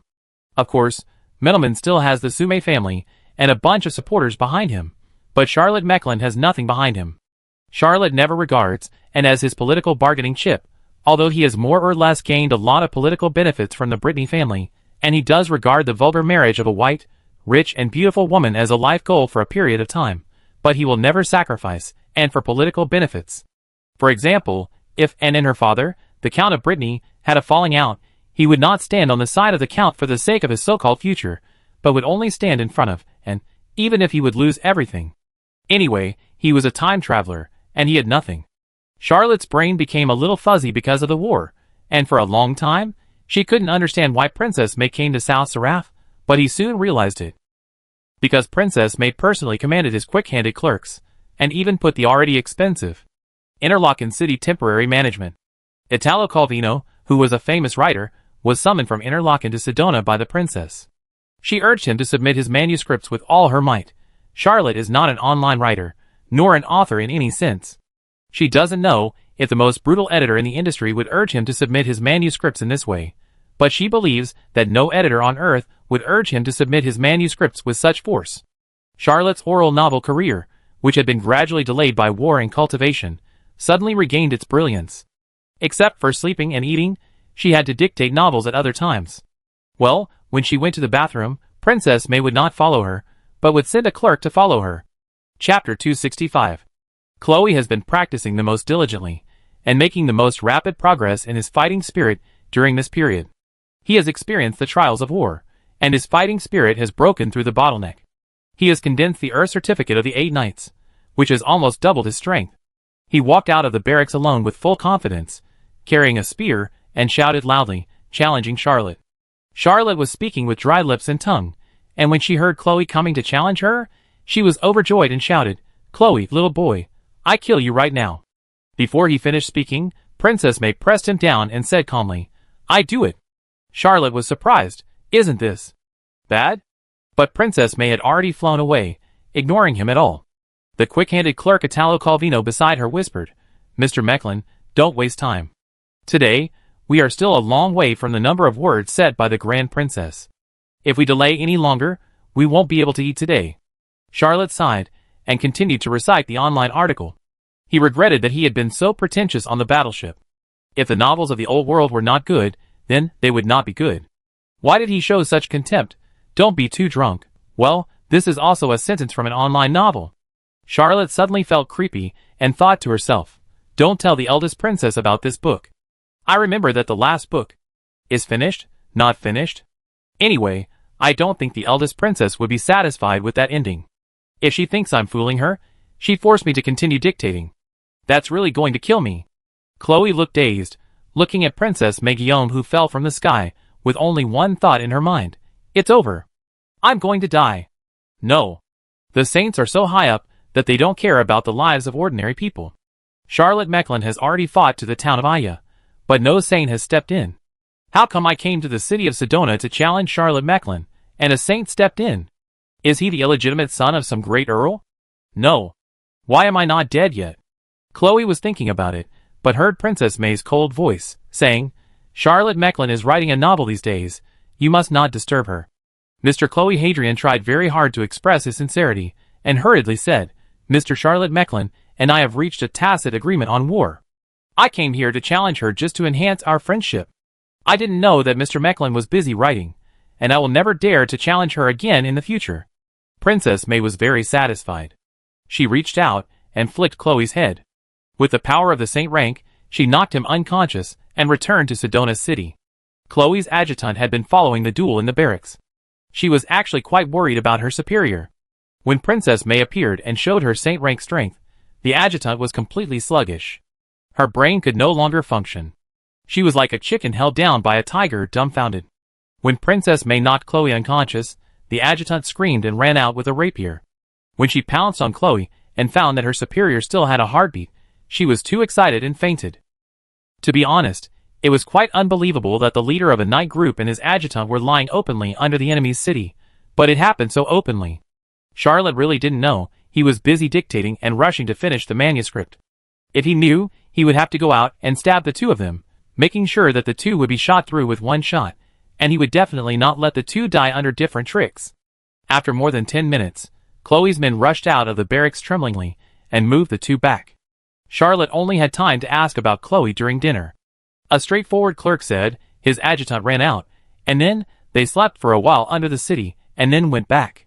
Charlotte was completely dazed, and her mind kept echoing, they slept for a while under the city and then went back?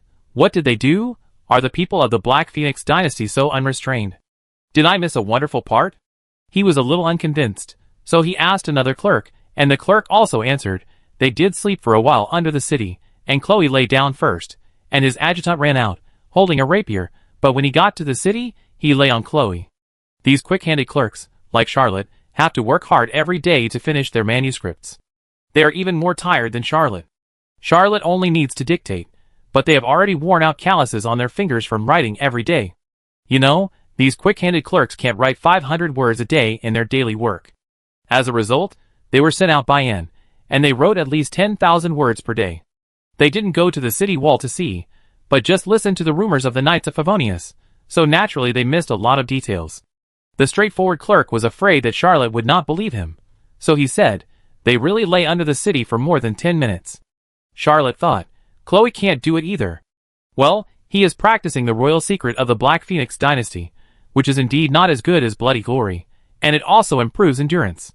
Chloe dared to come out to challenge. I'm afraid his cultivation has improved a little. Fortunately, I didn't go out, otherwise I really couldn't beat him. I've been busy reciting recently and neglected to practice. I have to practice hard after I finish reciting the 2 books in a few days. After dinner, Charlotte started to narrate again. He always felt that the authors of the 2 books should treat him to a meal. How many readers did he get for the 2 in the Fars Empire?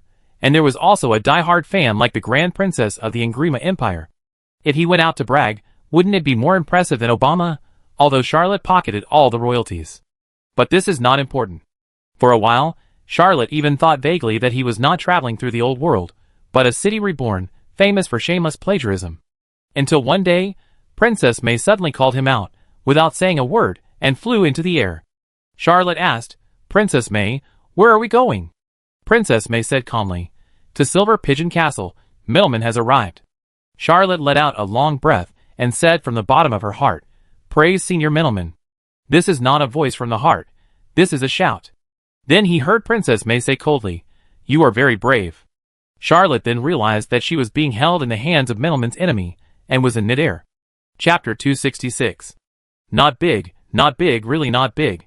Charlotte is not really brave, and what does this have to do with courage? Provoking the Holy Order is not something a wise man would do. Princess May said nothing more. Charlotte was sweating coldly, and she began to reflect on whether she was too rampant. How could she say in front of Princess May, "Praise Senior Sister Middleman"? You know, the person who forced him to dictate the novel was Princess May, so isn't this a blatant passive sabotage? Princess May flew 100 or 200 kilometers, then landed and said, "Release your dark luxury." Charlotte asked, "Are we flying straight?" Princess May said calmly, "Middleman's strength should not be underestimated. I need to save my energy for the next battle." Charlotte obediently released the dark luxury and secretly complained, "Grand Princess, your endurance is not good. How far have you flown? It's not even as good as the endurance of a small ant." The two of them got on the dark luxury. Charlotte saw that Princess May seemed to be behaving a little strangely. However, the eldest princess was covered in a black robe. Even her face was covered, so he couldn't see her expression. He just pretended nothing happened and laid down on the seat honestly, even wanting to stick out his tongue and spit. He was exhausted recently. The eldest princess is more cruel than the capitalists. When readers of Chidian Chinese urged the manuscript, they still knew to leave a breath for the author. The highest benchmark was the eagle who loved to eat chicken. Princess May basically asked Charlotte to follow the standard of artificial intelligence. As long as the power is not cut off, just beat for me. Not a human. Charlotte secretly complained in front of Princess May, and she felt very happy. After Princess May got on the carriage, she didn't say anything. At first, she looked at the scenery outside. After a long time, she couldn't help but said, "Do you think there is something wrong?" Charlotte looked out the window and said, "I didn't go the wrong way." Princess May was silent for another half an hour, and then asked again, "Are we?" Charlotte looked at the eldest princess strangely and asked back, "Are you hungry? Want to eat?" "I didn't bring any food. I buy some when we pass by a village later." Princess May took a deep breath and asked, "As an imperial princess, I shouldn't be in the same space with a man from outside the imperial family."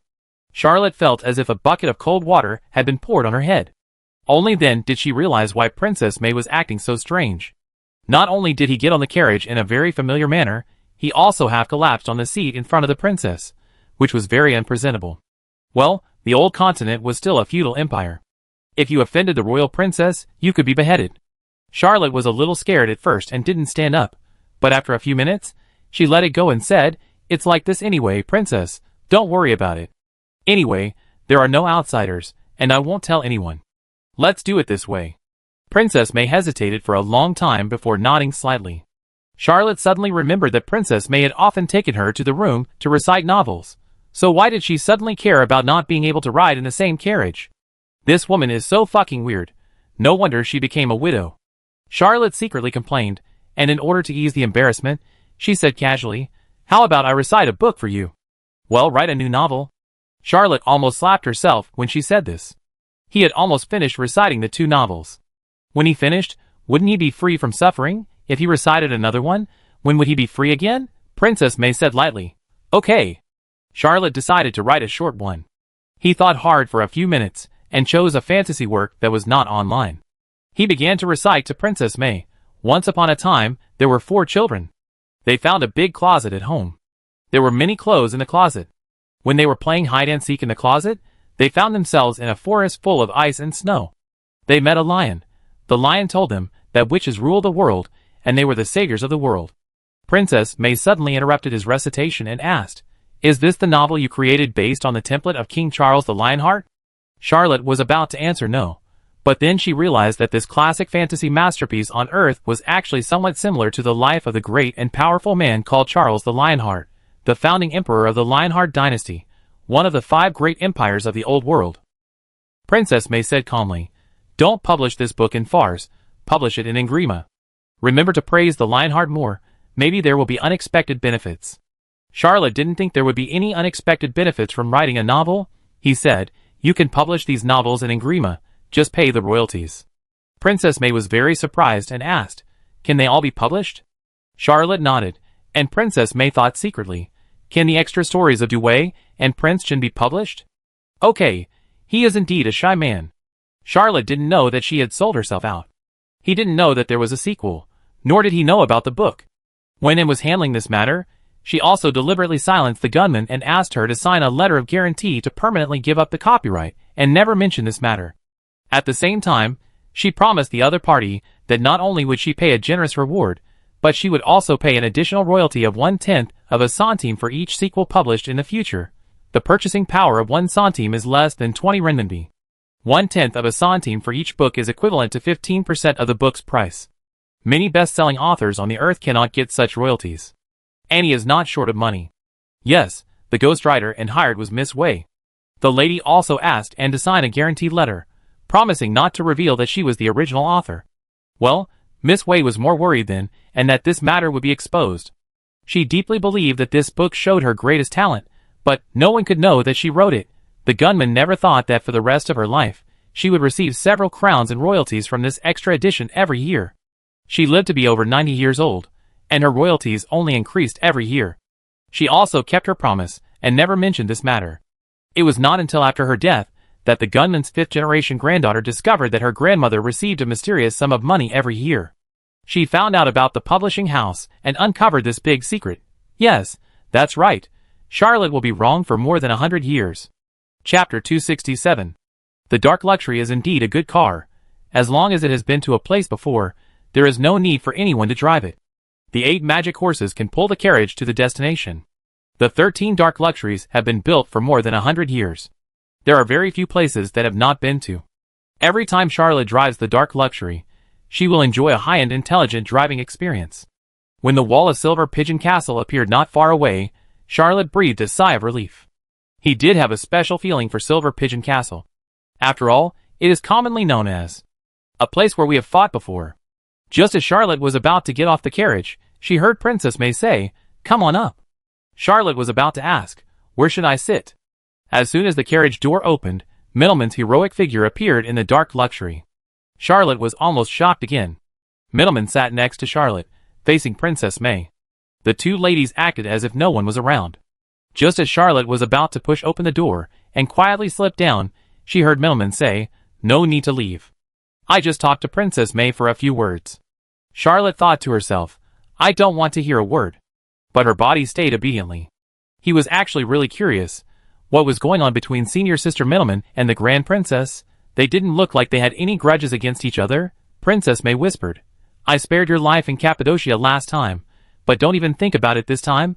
There is still such an opportunity." Charlotte thought to herself, "Have you fought in Cappadocia?" Middleman said calmly, "If it weren't for Fars, and Ingrima was Fars' ally, I wouldn't have let you go." The two of them had a very strong atmosphere of tension after a few words. Charlotte didn't want to be affected by the fight between the two female saints, especially since Dark Luxury was his thing, worth thousands of ecus, and couldn't be destroyed by the fight. He quickly interrupted and said, "How about we get off the carriage first?" Princess May said, "No need. I can take down this little goblin who brought disaster to the country even if I sit." Charlotte glanced at Senior Sister Middleman. Although this first rose of the Empire did stir up countless storms, it was not related to bringing disaster to the country anyway. After all, the little goblins who brought disaster to the country actually had a very prestigious identity, the Queen of the Great Empire, such as Daji, such as Yang Yuhuan, and a few of them also had the identity of Emperor, such as Wu Zhao, such as Catherine, such as Cleopatra. Well, Charlotte didn't remember what Cleopatra was called, but she could still remember a few actresses in related movies. Middleman did not sneer, but took off his gloves slowly with aristocratic temperament and threw them on Princess May's chest. Princess May's hand was full of pink fighting spirit, ready to launch a shocking attack at any time. Charlotte thought that if the two female saints took action, it would only take a moment to blow up the Dark Luxury, and thousands of empires would be destroyed. She could not help it, so she stretched out her hand and pressed the floor of the carriage, shouting, "Collect!" The Dark Luxury disappeared instantly, and turned into a ring. A slender hand reached out, and grabbed the ring. Princess May said coldly, "Are you worried that we will damage it? It's just a second-hand carriage. Is it worth being so bold?" A ball of pink fighting spirit blasted Charlotte out. Charlotte activated Bloody Glory, and she flipped in midair and landed on the ground. She felt no injuries on her body. She knew that Princess May must have shown mercy to him, because he had worked so hard to memorize the novel. She hurriedly shouted, "This thing is quite expensive. I'm not a rich man, so I hope to live a frugal life. Middleman took a step forward and stood in front of Charlotte, saying, "Don't attack my junior, come at me if you can." Princess May's pink fighting spirit surged, and her feet slowly left the ground. Middleman was not to be outdone, and his body seemed to be covered with a piece of darkness, and in the darkness, there was a black moon, and he also slowly rose into the air. The two of them fought with each other, and their breaths were entangled. In the next moment, at least 7 rounds of bombardment broke out. Charlotte rolled over several times again in the aftermath of the full-strength battle between the two saints, and then he hurriedly activated the Light Agility Technique X10 and quickly withdrew from the battlefield. He had not run far when he felt the collision of countless chi forces, and the energy that was released pushed him to slide out 60 or 70 steps. Charlotte looked back and saw 2 balls of light rising into the sky, and the clouds in the sky suddenly exploded.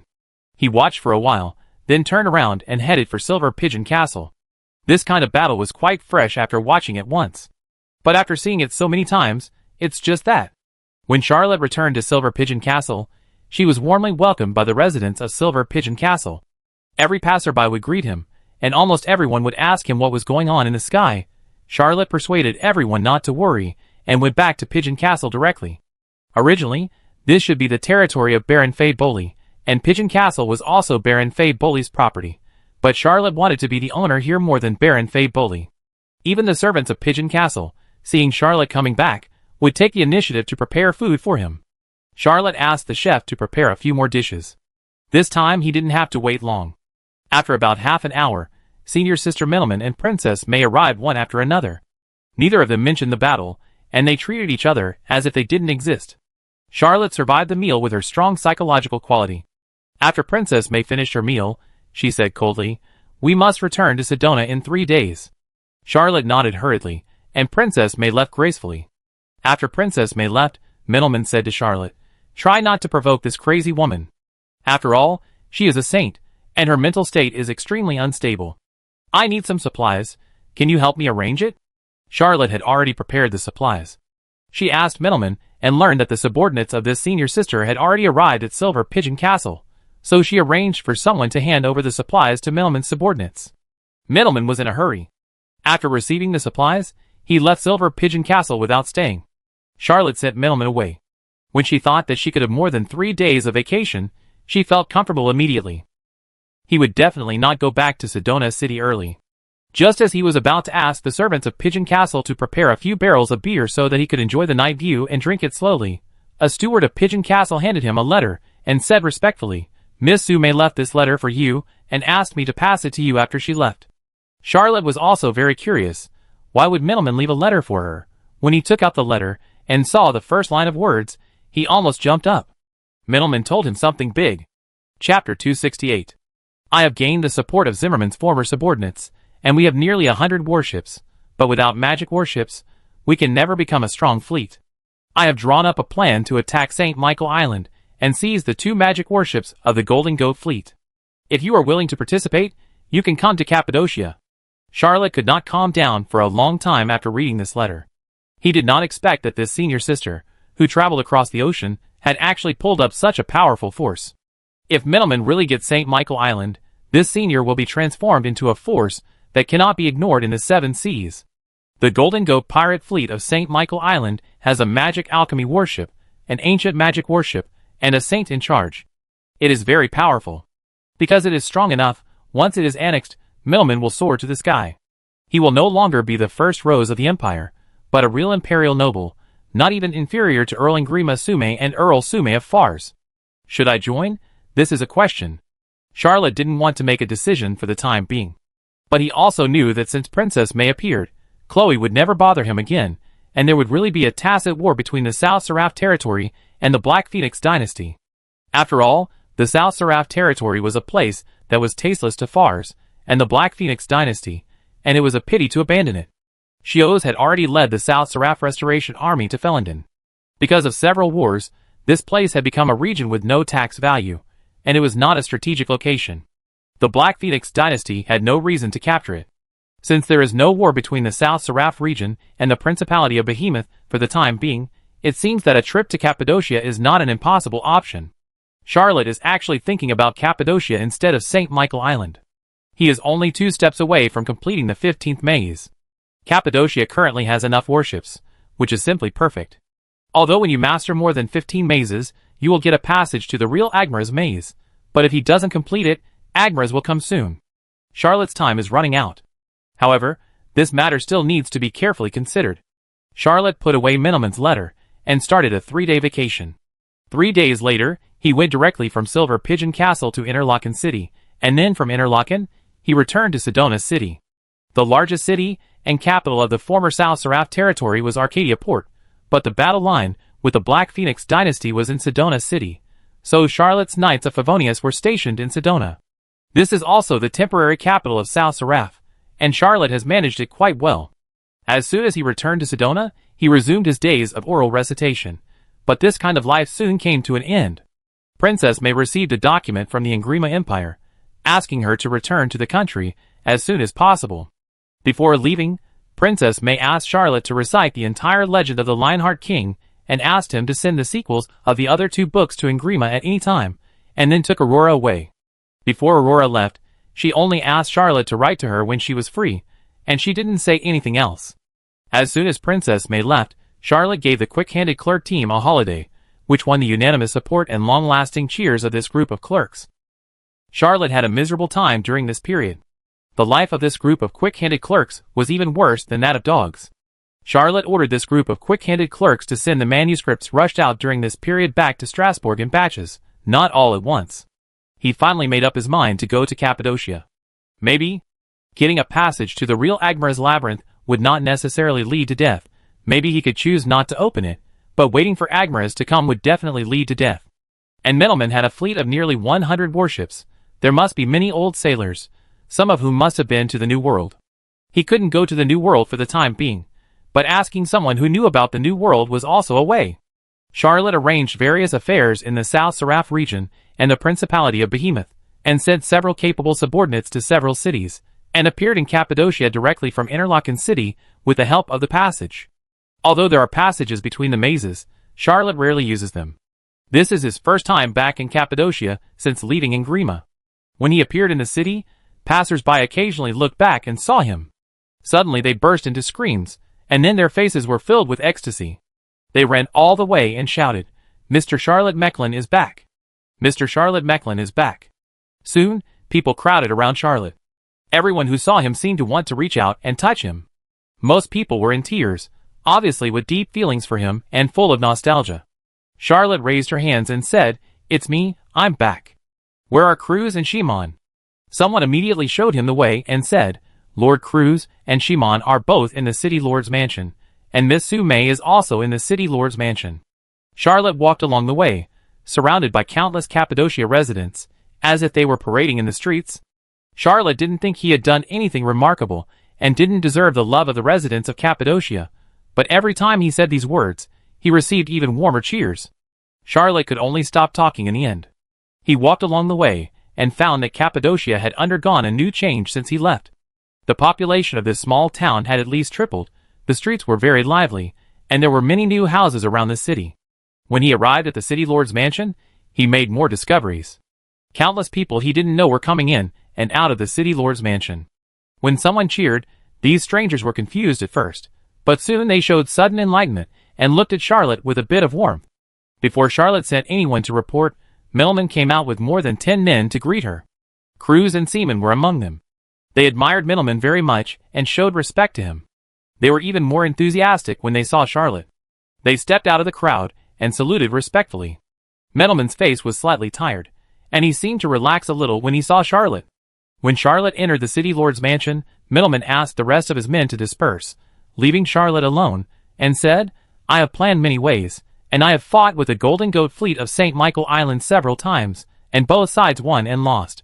The only way now is to cooperate with the outside forces, but I don't have any insiders in St. Michael's Island, so I need someone to sneak in." Charlotte asked, "Does no one know me in St. Michael's Island?" Middleman smiled and said, "No, there are quite a lot of people who know you. You don't know how famous you are." Chapter 269. Charlotte asked doubtfully, "How can I get in?" Middleman said, "In a few days, a slave ship will enter St. Michael's Island. The ship contains orc slaves." Charlotte asked, "Then what?" Middleman said, "Don't you know the beast god transformation technique? Charlotte was shocked again and asked, Senior, how do you know this? Since Middleman knew that he knew the beast god transformation technique, Charlotte didn't think it was necessary to hide it, but Charlotte was very curious. How did Middleman know that he knew the beast transformation technique when he was far away at sea? Middleman smiled faintly and said, Domitian was originally his subordinate.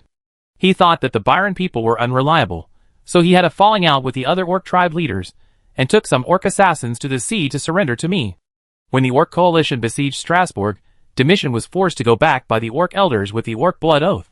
After the great defeat, when he met you, he thought of letting you disguise yourself as an orc slave to sneak into St. Michael, so he taught you the beast transformation technique.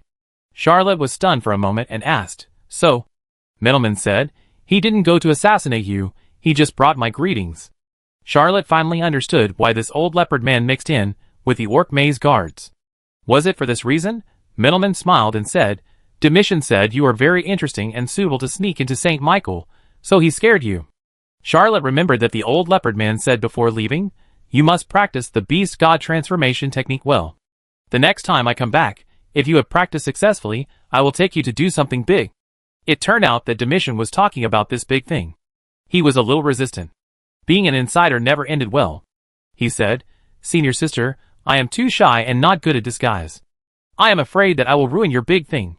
Middleman said, Domitian also told me, if you are willing to be an insider, he can solve the crisis of Agnelas. Charlotte was not surprised this time. He was silent for a while and asked, Does he know the evil god of the labyrinth very well? Middleman said, Domitian once went to the New World and built a labyrinth. He had wanted to build a passage between the two continents. If he succeeded, it would definitely be very convenient, but he failed. Charlotte nodded and said, I am willing to help my senior sister take over St. Michael's Island. Middleman whispered, Thank you. After a moment of silence, the first rose of the Empire said lightly, There are very few people who can help me. You are the most special among those who are willing to help me. If I can get through the difficulties, I will definitely not forget today. A junior brother ran for me.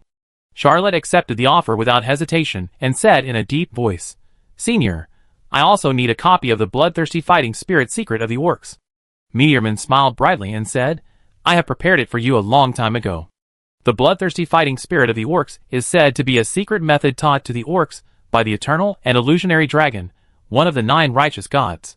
It is suitable for orcs of every race, but the bloodthirsty fighting spirit cultivated by orcs of different races is completely different.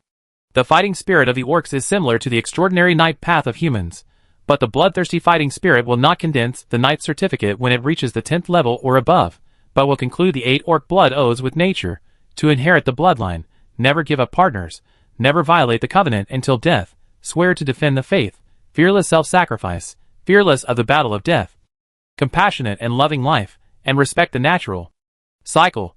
Domitian had to participate in the siege of Strasbourg because the blood oath of the 8 orcs had the words never break the covenant until death. The blood oath of the 8 orcs is the source of the orcs' power. Once violated, the blood oath collapses, the power will drop directly, and there is a high probability that it will never recover. Charlotte has never thought of practicing bloodthirsty fighting spirit, so although bloodthirsty fighting spirit is not a secret among orcs of all tribes, he really hasn't found a copy to take a look. Middleman handed Charlotte a wax-sealed parchment scroll and said, This is what Domitian left for you. When the eternal and illusionary dragons taught the secret method was recorded in an original secret book. It is said that there is a certain probability of facing this righteous god and gaining the favor of the god.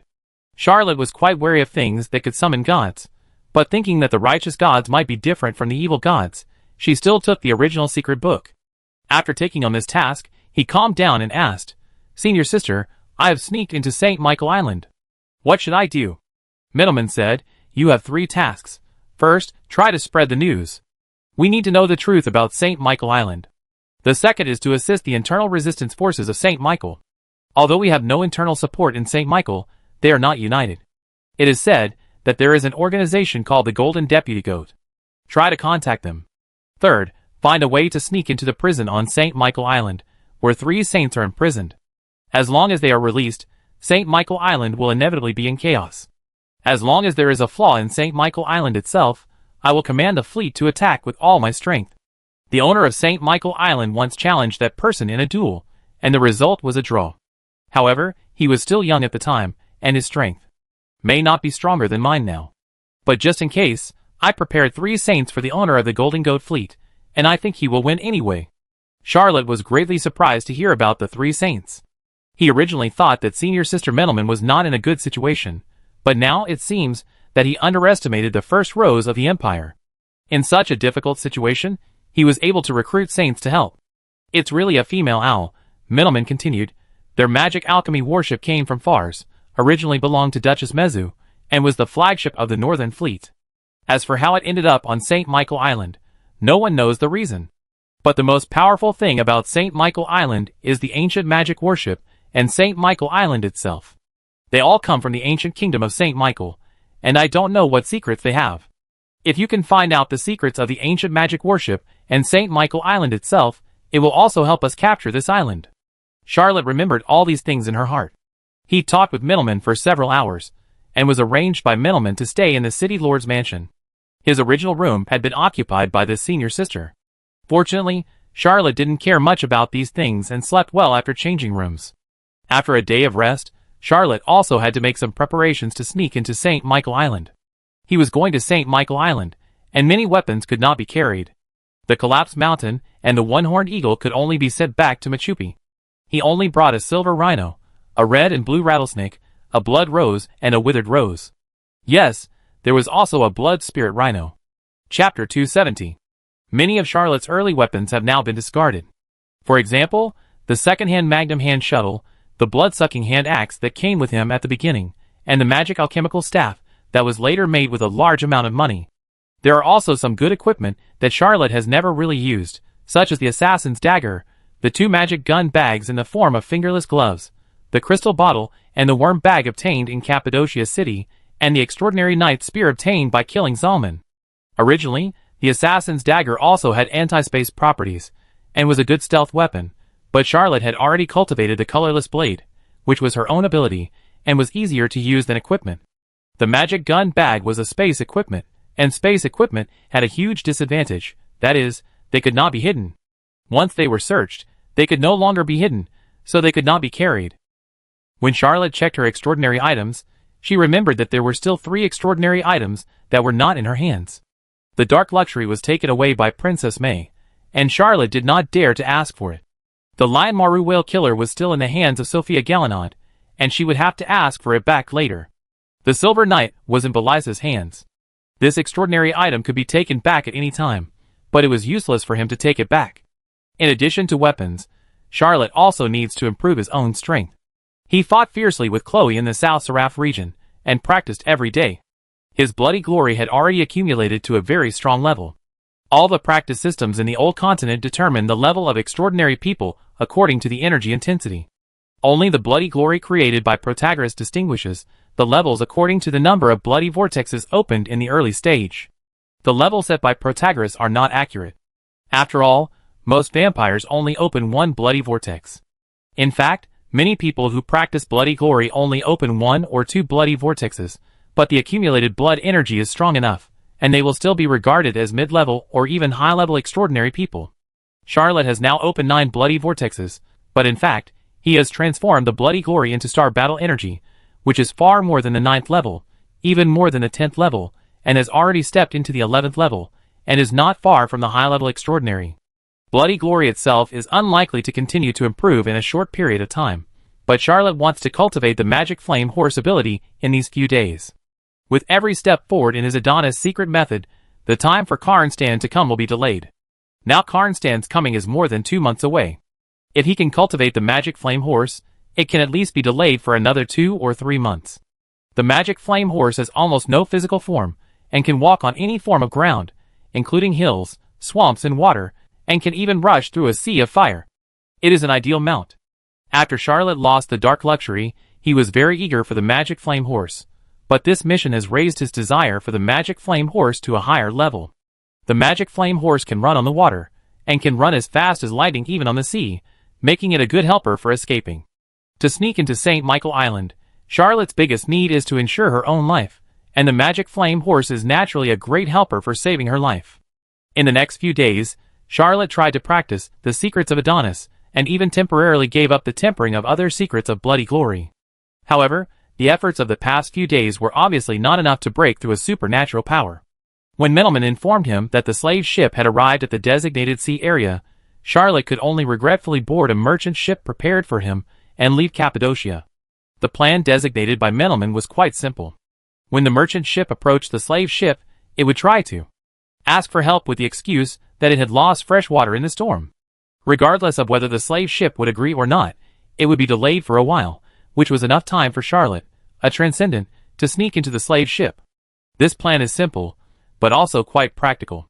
5 or 6 days after the merchant ship Charlotte was on left Cappadocia, she saw a large ship painted with black seagulls on the sea. As the merchant ship was about to approach, the large ship painted with black seagulls fired shells continuously.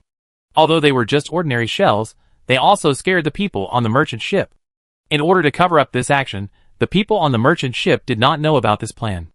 They only knew that they had to approach the slave ship, but the large ship painted with black seagulls fired. So how could the merchant ship dare to approach? The merchant ship turned around and fled in a hurry. The big ship painted with black seagulls chased it for a while, then gave up and sailed back to St. Michael's Island. When the two ships were chasing, Charlotte did not take action, but jumped into the sea. With her extraordinary strength, she dived from the sea surface to the bottom of the slave ship, activated the colorless blade, and grabbed the bottom of the ship. Charlotte attached herself to the pirate ship, and waited for the pirate ship to turn around and sail back to St. Michael's Island. Then she used her skills, and quietly climbed onto the ship. This was just an ordinary pirate ship, and there were no extraordinary people on board. With the skill of Agility X10, Charlotte was able to move freely on the ship, and no one could detect a supernatural person who was proficient in agility. This slave ship had about 100 crew members, and the slaves were all in the lower cabin, which was of course very narrow and stuffy, and very unbearable. Charlotte did not go down to suffer in advance, but found a secret place on the ship to hide. A few days later, he learned from the conversation of the crew on the ship that it was only half a day's journey to St. Michael's Island, so he performed the beast god transformation skill and transformed into a thin beast that was only 2 meters tall. The overbacked red bear boy. He didn't have to do anything, just showing his face in the bottom cabin, and several crew members thought he was an orc slave who escaped from the bottom cabin, so they held him down on the spot and took him back to the bottom cabin. Charlotte almost vomited when she was just stuffed into the bottom cabin. The smell here was really bad, but what was worse was that the space was too narrow. The orcs couldn't stand up straight, and even couldn't raise their heads when sitting. Many orc slaves had dull eyes, and became numb under such torture. Charlotte couldn't stand this kind of human trafficking, but he also knew that this was not the time for him to be righteous, so he could only put up with himself and curl up like other orcs.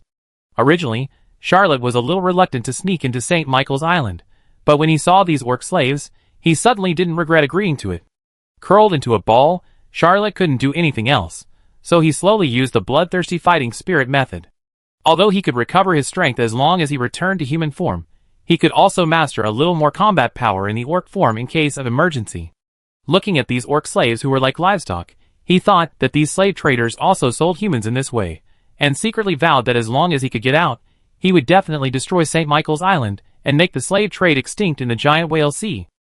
Chapter 271. Charlotte has received modern education and always believes that it is not certain groups of people who are evil, but certain morally corrupt behaviors. Humans have all come out of the days of eating raw meat and drinking blood, and have experienced the cruel elimination of nature, and gradually developed feelings such as shame, morality, dignity, love, and compassion. This is civilization, but also shackles. Slave traders do not have any noble sentiments. They trade orcs and humans, and can trade natives and nobles of the New World. There may not even be slave traders who trade citizens of Fars and Ingrima. He just hasn't met them yet. This is a sinful industry. It should be violently banned. Charlotte tried his best to eliminate distracting thoughts.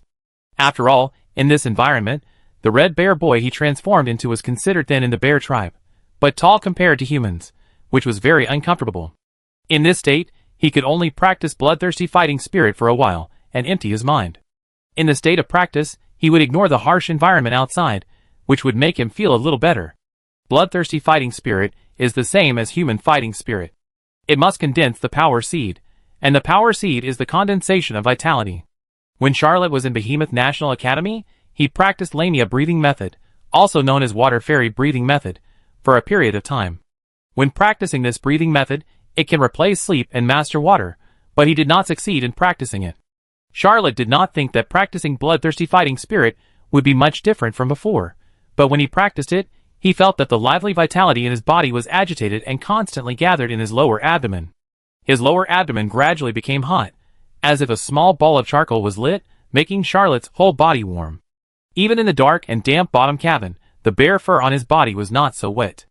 In the orc state, due to the different body structure, bloody glory was sealed, but the power seed that Charlotte had condensed by practicing Lamia breathing in the National Academy in his early years had been ignored for many years, because it could not break out of the cocoon. At this moment, it suddenly appeared, and then in the next second, it suddenly broke and merged into the lower abdomen. Charlotte thought that after many years of hard work, she finally waited for the power seed to break out of the cocoon. The result was that the power seed condensed by Lamia breathing was completely broken. Charlotte recalled her past, and couldn't help but sigh. This was a complete farewell to the past. Even the last trace of the former Charlotte Mecklen had disappeared from this world. Although this life essence was not strong, it was at least the result of Charlotte Mecklen's years of hard work. After it flowed into her lower abdomen, it combined with the life force condensed by the bloodthirsty fighting spirit, and quietly gave birth to a small seed. The formation of this seed was like adding a switch to the body, which could control the convergence of life force or its unrestrainedness.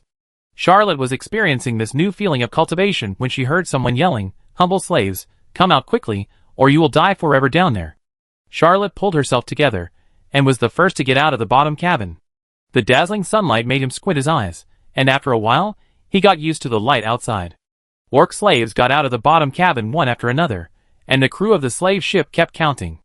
After a while, someone got down and dragged out a dozen dead bodies, and threw them directly into the sea, without even the interest to take another look. Charlotte noticed that the horizon ahead was a very attractive island. It was extremely high, like a small mountain on the sea. The entire mountain was built into a castle. There were alchemical cannons in every direction, with the black muzzles facing all around. There were nearly 100 merchant ships docked around this island, half of which were slave ships. Apart from the orcs, most of them were natives of the 3 islands of Ingrima, and a very small number of them were natives from the New World. The natives of the New World were generally high-priced goods. These slaves will be sold in different directions. For example, the natives of the New World will definitely be shipped to the 5 empires. Only empires, like Fars and Ingrima, have wealthy people who can consume such high-end goods. The natives of the 3 islands of Ingrima will basically not be sold back to the 3 islands of Ingrima. They will only be shipped to the mainland and sold to Fars, Byron, etc. A small number will also be sold to the New World. The direction of selling orcs is all the New World. The major empires of the Old World will only dislike that there are too many orcs. How can they buy such things? Charlotte was born in another world, and was educated in another world. He could not accept this naked evil trade. But he was powerless now. This slave ship called all the orc slaves on the deck just to throw the dead orcs in the bottom cabin into the sea. The sailors on the ship called a few orcs out, carried large buckets of sea water, washed the bottom cabin, and stuffed the orc slaves back. Soon the slave ship sailed into St. Michael's Island. Charlotte and the others were transferred from the ship to a warehouse. After staying there for half a day, a man wearing a colorful shirt and dyed shorts that pirates liked very much came to select slaves. Charlotte was tall and looked young, so he was quickly selected. He was a little worried that he would be selected by other slave traders, but he soon stopped worrying. Charlotte and the hundreds of slaves who were selected, some of whom were orcs, but most of them were ordinary humans. They were forced to climb the wall of St. Michael's Island and were assigned heavy work. Someone watched them carry various materials. Charlotte looked strong enough, so she was assigned to carry stones and repair the city wall. Charlotte had never done such rough work in her 2 lives, but now she was in a different position, so she could only bear the humiliation and slowly circulate the power seed, carry the stones, and work slowly. At night, someone made a bucket of porridge, which was made of unknown material and smelled bad, and gave it to the workers. The slaves were already starving, so they rushed over and ate it in a mess. Charlotte took the opportunity to look around. When he saw a pirate sleeping soundly in a corner of the city wall, he thought to himself, "The opportunity has come." He slid over slowly, stretched out his hand, and pushed the pirate down. At the moment when the pirate was about to fall off the city wall, he suddenly reached out and grabbed the other's wrist and shouted, "Help, someone fell down." The unlucky pirate was pushed off the city wall by Charlotte in his sleep. He was awakened and screamed. A look of horror appeared on his face, and he shouted, "Don't let go." Several pirates nearby noticed that something was wrong and ran over to catch the pirate who fell off the city wall. Charlotte looked timid and pretended to go to eat, but was stopped by a pirate leader who looked him up and down and said, "I'm just short of people in my team. Come with me." Chapter 272. Charlotte's method was a bit crude, but it was effective. In less than a day, he was upgraded from a slave to a pirate minion. The pirates on St. Michael's Island originally came from all kinds of backgrounds, and there were also many orcs. He blended in with them without being noticeable. However, this was not the prison army or the patrol army, so no one gave him weapons for free. He could only pick up a branch and hold it in his hand, which made him look a bit like a bear. Soon, the pirates and slaves on this section of the wall all knew this little bear man, who had just joined the Golden Goat Pirates. All the slaves knew that this little bear pirate was also a slave, so they treated everyone very well, and even worked hard to promote several small projects to improve the lives of slaves. All the pirates also knew that this little bear pirate was not only hardworking, but also very smart. He often gave everyone some tricks, and every time he solved the problem just right, and made everyone's life easier. This was the first time that Charlotte had traveled through time and space, and used all her skills to rebuild her social relationship. It has been 7 or 8 days since he sneaked into St. Michael Island. After Charlotte finished his work, he found a deserted place, and secretly practiced bloodthirsty fighting spirit for a while. He actually wanted to practice bloody glory, but he didn't dare to risk restoring his original identity, so he could only use bloodthirsty fighting spirit to hone his spirituality. Among the high-level extraordinary people, Charlotte's spirituality is also the best. With a high enough spirituality, he can practice various secret methods very quickly. Although he didn't face the evil god directly and get the blessing, he is still considered an ordinary genius. Level. Recently, the power seeds condensed by the bloodthirsty fighting spirit have become increasingly hot. Even after working all day, as long as he practices for a while, the heat waves emitted by the power seeds will still restore his body to its original state. Charlotte took a deep breath and was about to circulate the bloodthirsty fighting spirit for the second time. Suddenly, there was a gust of wind behind his head. He hurriedly tilted his head, and a black iron rod passed over his head, almost smashing his head. Since Charlotte came here, he has never been so close to death. Even if he faced the evil god directly, his soul would be shattered directly. Even if he faced the orc assassin, he could fight back and forth. Even if he dueled with a high-level extraordinary, at least he could fight back. But this stick came and went suddenly, and his bloody glory was sealed. All his superpowers were gone, and he had no way of noticing it, and he almost didn't react. Charlotte stretched out her foot to pick up a branch on the ground, reached out to grab it, and pulled it out with her backhand, just hitting the wrist of the attacker. A black iron stick fell to the ground with a clang. Charlotte looked at it intently, and was furious, shouting, "Why do you want to kill me?" The attacker was a pirate from another section of the wall.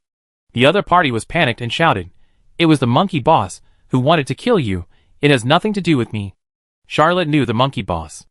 In the pirate group, no one would remember other people's names, and not many people were willing to mention their own names. After all, they all had a dishonorable past, so nicknames were just daily names. The monkey boss is also an orc. Charlotte doesn't know which tribe he belongs to, but he is definitely from the Mankin tribe. He has a red face, is very cunning, and is ruthless. He treats his subordinates very cruelly, and treats slaves even worse. There are even rumors that he loves to eat people, and often kills slaves, and cooks them secretly. Charlotte asked herself that she had never offended the monkey boss, but he was not the kind of person who would care about things. Anyway, everyone is an enemy, so why bother about why they became enemies? Isn't that just asking for trouble, looking for boredom, and self-pua? Charlotte picked up the black iron stick. Although it was not too long, it was still 1.5 picometers. He waved it with the body of the red bear. It was still a little light, but it was much better than a branch. The pirate who attacked him saw Charlotte's expressionless face, and thought that he didn't dare to offend the monkey boss, so he turned and ran away. Charlotte waited for him to run more than 10 steps, then he let go of the iron stick and hit the pirate's head, smashing his brain. Sometimes, Charlotte has a soft heart, but when he meets someone who wants to kill him, he always kills without mercy. After killing the pirate with a stick, Charlotte walked over, picked up one of his feet, dragged the pirate, and headed straight for another section of the wall. The monkey boss, who was from the Mankin tribe, was whispering with a few men with a smile. When he saw Charlotte, He panicked and quickly picked up an iron fork and shouted, "Qiannan, what do you want to do?" Charlotte shouted, "You ordered your men to sneak attack me and wanted to blow my head off. I want to duel with you." The monkey boss smiled again when he heard this. His panic just now was because he had done something wrong and was not thick-skinned enough. He was not afraid of a little bear man who had just joined the Golden Goat Pirates. The orc pirate shouted, "There is a distinguished guest from the New World who wants to eat bear paws. You are the only bear man here. I wanted you to die peacefully, but since you won't die honestly, let me kill you with my own hands." He waved his hands and shouted, "Everyone, come together." The monkey boss spoke with extraordinary momentum, like a pirate leader, but he was old for as soon as he opened his mouth, and he didn't do it himself. Dozens of pirates rushed up immediately. On St. Michael Island, people fight and die every day. Everything is based on strength. No one cares about right or wrong, and there is no justice or reason at all.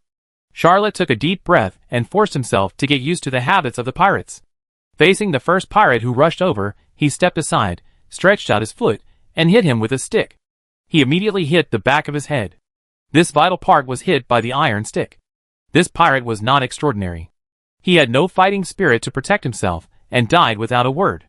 Charlotte even complained leisurely, "You left without inviting people to dinner? That's not polite." In order to transform into a bear man, Charlotte asked Bai Xiongzhong, De Xiongba, Xiongmi, and even Xiongwandi for advice on the bear man's martial arts. This old bear stick method was really skillful. Even if he was alone against dozens of people, he still did not lose the upper hand. In an instant, he knocked down 5 or 6 people. This group of pirates were not elite soldiers. They could not bully others, and would not rush forward. Seeing that they were getting more and more disadvantaged, no one dared to step forward. Charlotte ignored them. The pirates who surrounded him, not daring to fight or retreating, ran wildly with black iron sticks, rushing towards the monkey boss. The old orc pirate roared, holding the iron fork in both hands, and stabbed him in the chest. Charlotte blocked it with her backhand and knocked the iron fork away. The two fought fiercely for 5 or 6 rounds. Charlotte's overback red bear boy was stronger, and his stick skills were more sophisticated. He deliberately made a flaw, and then hit the neck of the mankin orc with a stick. Charlotte looked up to the sky and howled, and the power seed in her lower abdomen suddenly exploded. Chapter 273. Whether in the previous life or this life, this is the first time that Charlotte has Do Chi. However, it is not the night Do Chi of the human race, but the bloodthirsty Do Chi of the beast race. Bloody glory belongs to the general category of evil energy. Although it is very close to Do Chi, it is not Do Chi. He transformed bloody glory into the starry Do Chi of Asilo, which is not Do Chi. Blood flame Chi. Okay, blood flame Chi is also a general category of evil energy, not Do Chi. However, Charlotte Mecklin is not obsessed with anything. As long as he can become extraordinary, he can take any type of path. That is why he gave up practicing Do Chi and turned to practicing bloody glory in college. Charlotte Huang Haixing didn't care so much about what he was practicing. In fact, he wanted to become a Dark Moon Warlock, but his predecessor had already built a character, so he had no choice but to continue on the extraordinary path of bloody glory. Charlotte stood proudly, with a bloodthirsty glow on his body.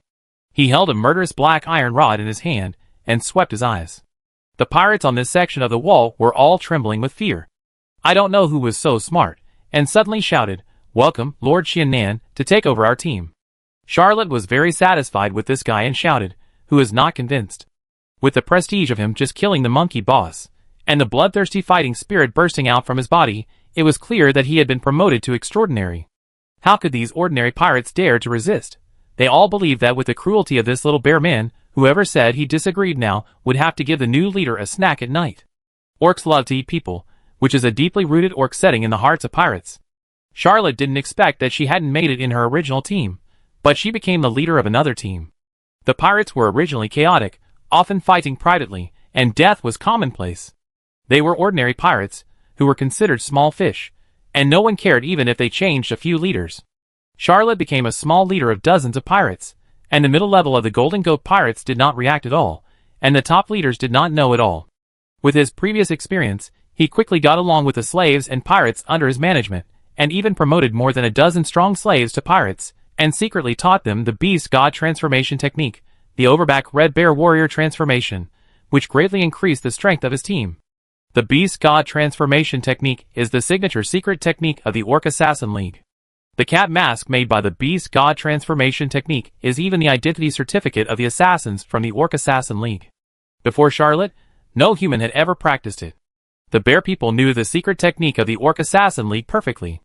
Even if they were taught the Beast God transformation technique and the transformation into a red bear warrior, none of these slaves could be promoted to extraordinary.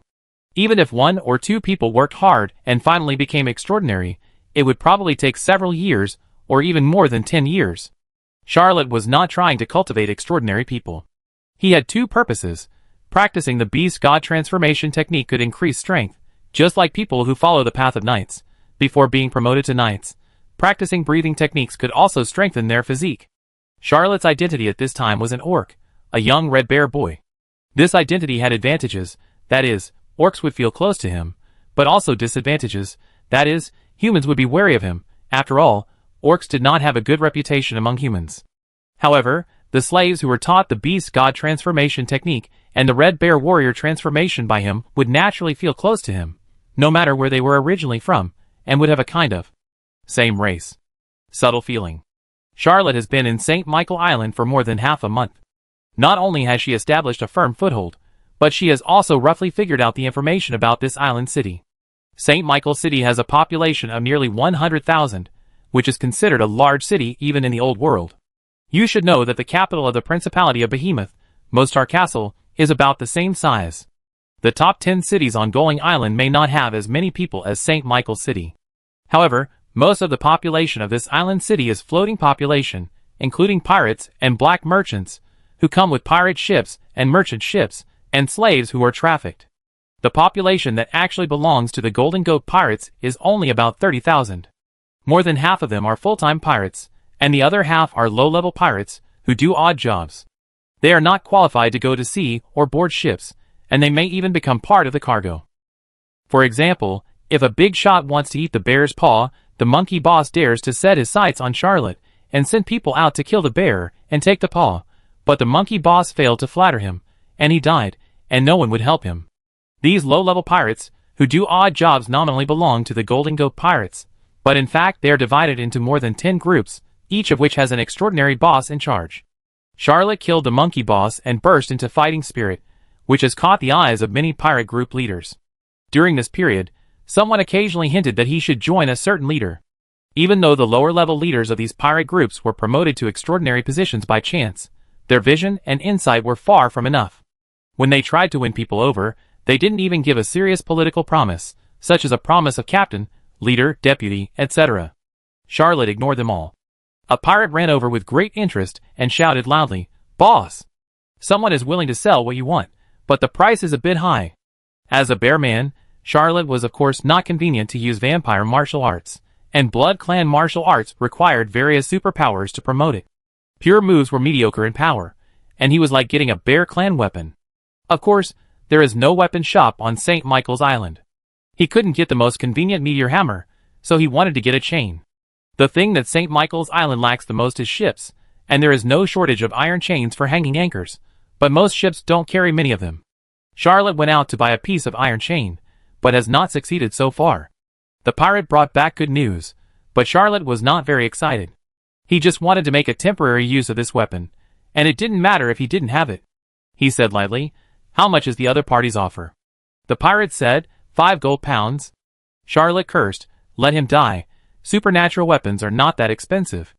A broken iron chain costs me 5 gold pounds? Why doesn't he rob?" The pirate who reported the news was a little confused and replied, "This iron chain was robbed. They attacked a merchant ship, killed the people on the merchant ship, burned the ship, and robbed the wealth on the ship. Halfway through, they felt that the anchor was a little heavy. When they pulled it up, they found that the anchor chain of the merchant ship was hung. But they are determined not to lower the price.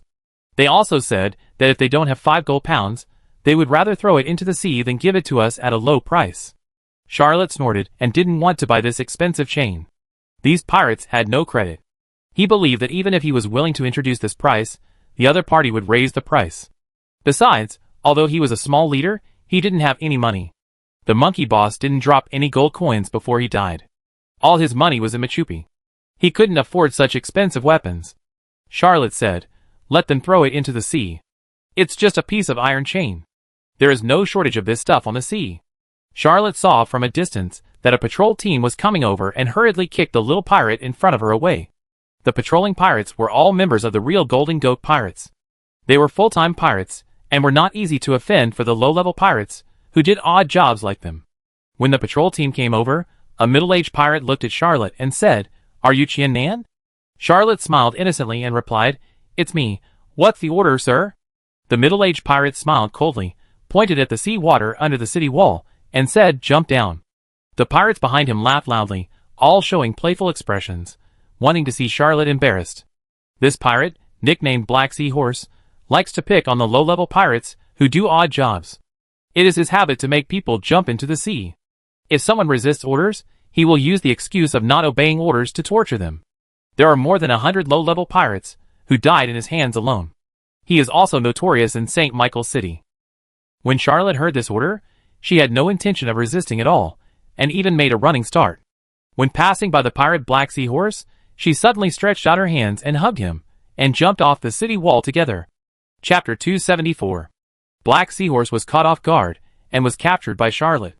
He was in midair and yelled, "Boy, I will make you die miserably and suffer a lot." He was not worried about the danger. Although the walls of St. Michael's City were high, there was sea water underneath. He was a 4th-level extraordinary, and was confident that he could easily get out of trouble. Black Seahorse fell into the sea with Charlotte. The impact of jumping from the top of the city made them sink deep into the sea. The pirate leader could not curse anymore and thought maliciously, "When we return to the city, I will arrest you and put you in prison.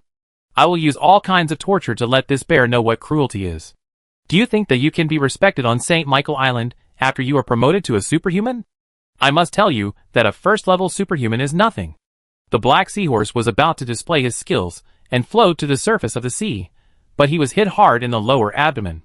The force of this blow was not great, but it was very tricky, just like a high-speed bullet piercing his protective fighting spirit, causing all the energy in his body to spread. After Charlotte fell into the sea, he regained his human body, attacked once, and without looking at it again, he used the Beast God transformation technique and transformed into a red bear boy with an overback and floated to the surface of the water. When Charlotte reversed the bloody glory and turned it into a star-like fighting spirit, it was as high as the 11th level, and it was only one step away from the high-level extraordinary. Since he crossed over, he has been fighting with strong people who are many levels higher than him. If he can't kill the low-level extraordinary with 1 or 2 occasional single-handed fights, wouldn't it be a waste of time? Just when Charlotte surfaced, the vitality essence of the Black Seahorse suddenly shrank and condensed into a point, and he became as scary as a skeleton. This shrunken life essence suddenly exploded in the next second, blowing the Black Seahorse into pieces, but strangely, there was not a drop of blood. This is the supernatural power from the star battle energy, Dark Eclipse. Charlotte usually fights with people who are higher than him, so the power of this secret technique is not obvious. After all, his enemies are either peerless geniuses or heroes of the world, and they can resist the Dark Eclipse secret technique. However, Dark Eclipse is one of the 3 emperors of the Blood Clan, the secret technique of Asilo. Facing a mere 4th-level pirate, the weird and domineering nature of Dark Eclipse is clearly revealed. Charlotte shouted loudly on the sea, and soon one of his pirates dropped a rope and pulled him up. Black Seahorse's men waited on the top of the city for a long time, but their leader didn't come up. The pirates looked at each other, not knowing what to do. Black Seahorse can play tricks on Charlotte because he is a 4th-level extraordinary. But Black Seahorse doesn't have a 2nd extraordinary. How dare they speak foul language to the extraordinary Charlotte, or even accuse him? The pirate group only cares about personal strength. Who cares about your status? Even if these pirates are official pirates, they dare not accuse Charlotte. As time went by, the Black Seahorse still did not float to the surface. The pirates became more and more frightened. They all had a premonition that their leader was finished.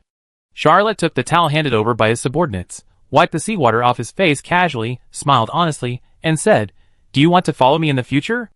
The full-time pirates looked at each other for a few times and followed Charlotte silently. This is a pirate group. There is no rule at all. It is purely based on strength. If there is no powerful boss to protect them, they can't maintain their status at all. Maybe they will become low-level pirates doing odd jobs in the blink of an eye. Although Charlotte might not be a good target for surrender, this group of pirates actually had no good choice. Charlotte led this group of pirates and her former subordinates to patrol in a swaggering manner, and then returned to the inner city without any stage fright. The number of people in the Golden Goat Pirates was too large. Ordinary small cities did not have so many people, and the pirates had very few management talents, so the management was quite chaotic. The low-level pirates, who did odd jobs, formed gangs, and were actually not managed by anyone. The regular pirates were a little better, but not much better. Charlotte replaced Black Seahorse, occupied his original residence, and replaced his original patrol mission. At first, she was a little worried, but soon found that no one cared, and no one even asked him, "Where did Black Seahorse go?" Charlotte lived in a peaceful era. Because of her age, she had never seen the so-called underworld, mafia, gangs, societies, and names, so she really couldn't understand what kind of social state it was that as long as the leader was killed, the other party's power could be seized. However, Charlotte quickly adapted to his new identity and his new job, and began his habitual explosion of soldiers. There were about 10 sections of the wall patrolled by the Black Seahorse, and each section had a group of pirates with hundreds, or even 100 or 200 slaves. Charlotte did not intervene in these small groups of pirates, as the pirates were unruly and difficult to subdue. Instead, he selected 200 or 300 people from the slaves, and expanded his direct team to more than 500. These slaves had a bleak life, and most of them were grateful to him for being rescued, and their loyalty was far better than that of the pirates. He selected dozens of the strongest among the rescued slaves, and taught them the Beast God transformation technique, the Overback Red Bear Warrior transformation. Orc slaves only accounted for a small part. Most of the slaves sold on St. Michael Island were humans. Although the slaves who were taught the secret technique could not be promoted to extraordinary in a short period of time, and could only increase their strength, they naturally developed a good impression of the Bear Boy after learning the Overback Red Bear Warrior transformation, as if they had met someone from their hometown. As for the leak of secrets, Charlotte was not worried at all. Firstly, he would only select slaves to teach secretly. These slaves did not know anyone on St. Michael Island and were oppressed, so they were closer to him. Secondly, he was adventurous and did not care that much. Anyway, there was always a way to solve the problem. He believed that as long as he showed enough strength, everyone would choose loyalty. Charlotte's rapid rise among the pirates quickly attracted the attention of the superiors. One of the 10 generals of the Golden Goat Pirates, nicknamed Deep Sea Squid, the leader who controls 3 ships, suddenly named Charlotte and asked him to accompany him to welcome the flagship of the Golden Goat fleet. Charlotte didn't know why she was named, but she still took her men to the port. Deep Sea Squid is already one of the top leaders in St. Michael. In addition to the leader, the Golden Goat Pirates also have 5 deputy leaders, and below them are the 10 generals. Each general has thousands of subordinates, and at least 3 ships. A certain pirate leader that Charlotte once killed was one of the 10 generals of the Golden Goat Pirates. So Middleman said that he was very famous in St. Michael Island. Chapter 275. At first, Crazy Horse Davis and the slave trader Chatham colluded with the Golden Goat Pirates and wanted to ambush him on the sea. Charlotte saw through their tricks and shot a burly bearded pirate in the first naval battle.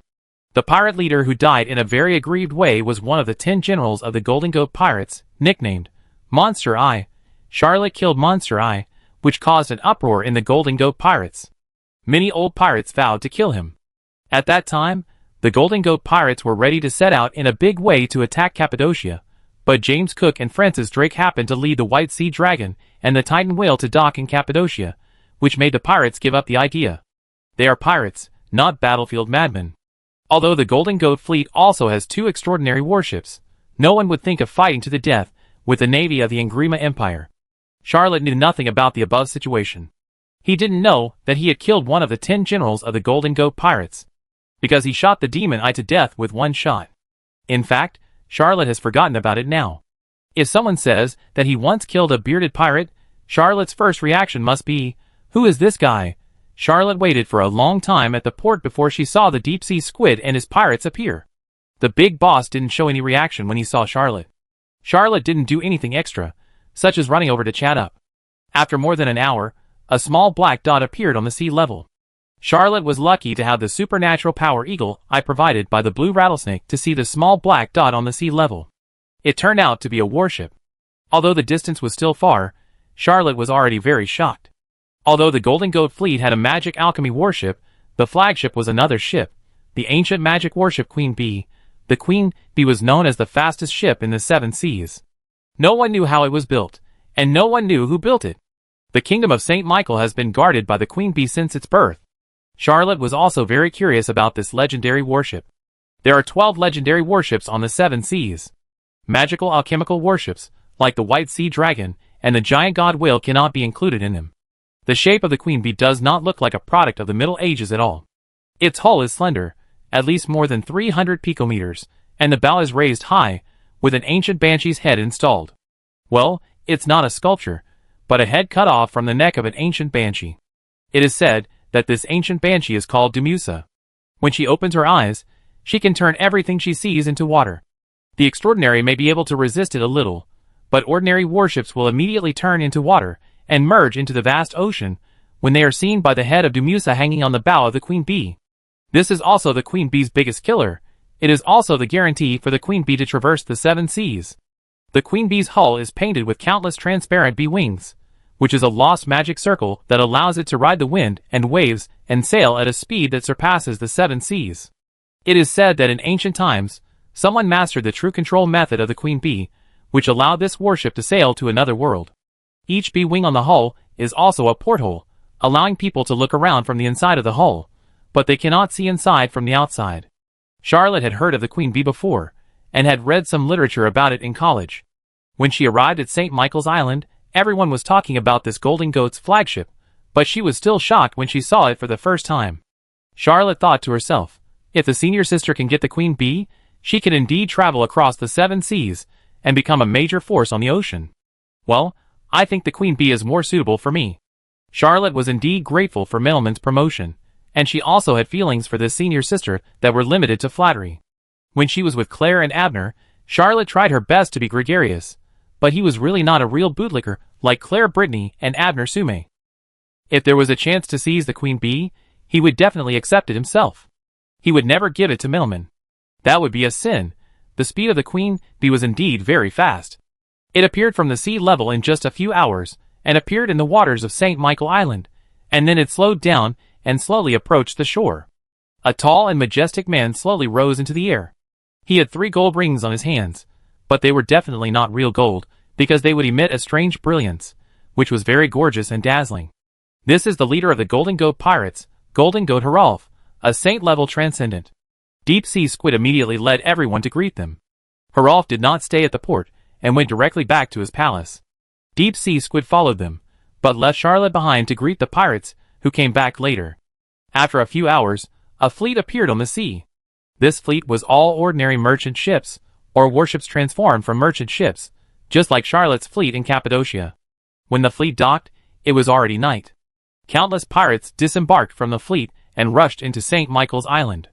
As for the wealth and slaves robbed on the ship, it was Charlotte's job. He had to lead people to move these things down and send them to different people. The largest amount naturally went to the owner of St. Michael's Island, the Golden Goat Haralf, followed by the 5 deputy captains and the 10 generals, and then the distribution to the middle and lower level pirates according to their contribution in this robbery. Pirates are an unpaid profession, and their income comes entirely from plundering. Therefore, most of the pirates who can go out to sea to rob are rich, and the leaders are even richer. Rolf is as rich as a country. Pirates who cannot go out to sea are very poor, and can only make a living by doing odd jobs, which is not much better than being a slave. Moving wealth for others is a hard job. Charlotte brought people, and worked all night to deliver all the things to the pirates' residence. When the sky was slightly bright, Charlotte returned to the port again. He looked at the queen bee, and felt an extreme desire. Men all like cars. Why don't they like boats? Because they can't afford them. Why don't they like spaceships? Because Earth technology can't make them. When Charlotte has money, she will buy a second-hand carriage. Now there is an ancient magic warship in front of him, and he really has a little psychological activity of this thing will be mine sooner or later. Chapter 276. Although most pirates left their ships, some pirates still stayed on each ship. When a pirate slipped off the queen bee, Charlotte suddenly walked up and stuffed all her wealth, a bunch of banknotes in unknown countries, into the pirate's hand, and whispered, "Brother, can you take me on the queen bee for a tour?" The pirate took a look at the money in his hand, smiled, and said, "I give you 10 minutes. He stuffed the money into his arms, and took Charlotte aboard the legendary warship. Charlotte was excited and followed the pirate onto the deck. Just as she was about to go into the cabin, she heard the other party say, "You can only go here, not inside. You have 8 minutes left." Charlotte asked. Only on the deck? The pirate grinned and said, Of course, your little money is only enough to step on the deck. Charlotte looked around and saw that the ship was quiet. After all, most people had already disembarked to party. It was quite boring on the sea. After docking, no sailor could stand it. The unlucky guy who stayed on the ship, because he had returned to his nest, was no longer alert, and he didn't know where to hide and laze. He took a deep breath, lowered his head slightly, and his whole body became smaller. The pirate who brought him up, the smug smile on his face froze, but before he could shout, he was hit in the lower abdomen by a punch. He felt that the vitality of his whole body was gathering in his lower abdomen. He tried desperately to shout, but his body function could no longer support it. Charlotte was blurred in his sight, and finally turned into darkness. Charlotte took a look at the pirate who had turned into a charred corpse, and with a little strength, she shook him into powder.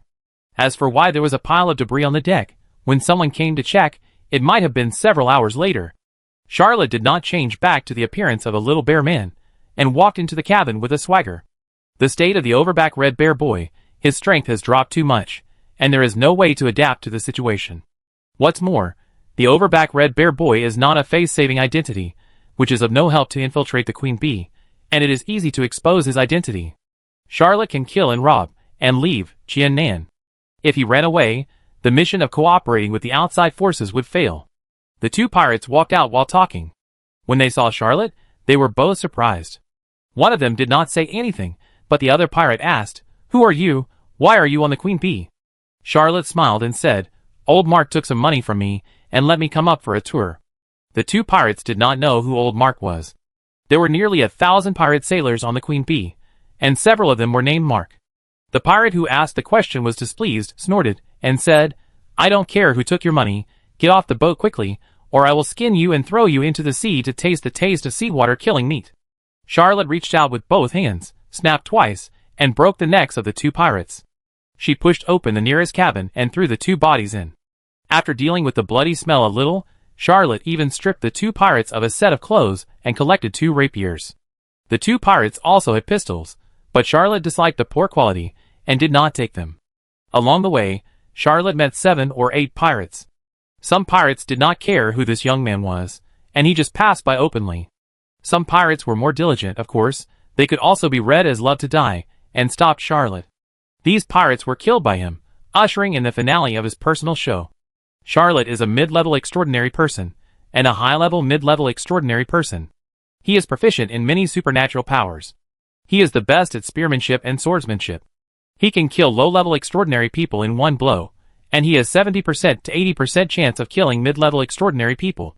But where can there be so many extraordinary people in the pirate group, facing ordinary pirates, if Charlotte is not worried about alarming the high-level extraordinary people of the Golden Goat pirate group, or even the Saint-level Golden Goat, he has the confidence to directly use. Unparalleled.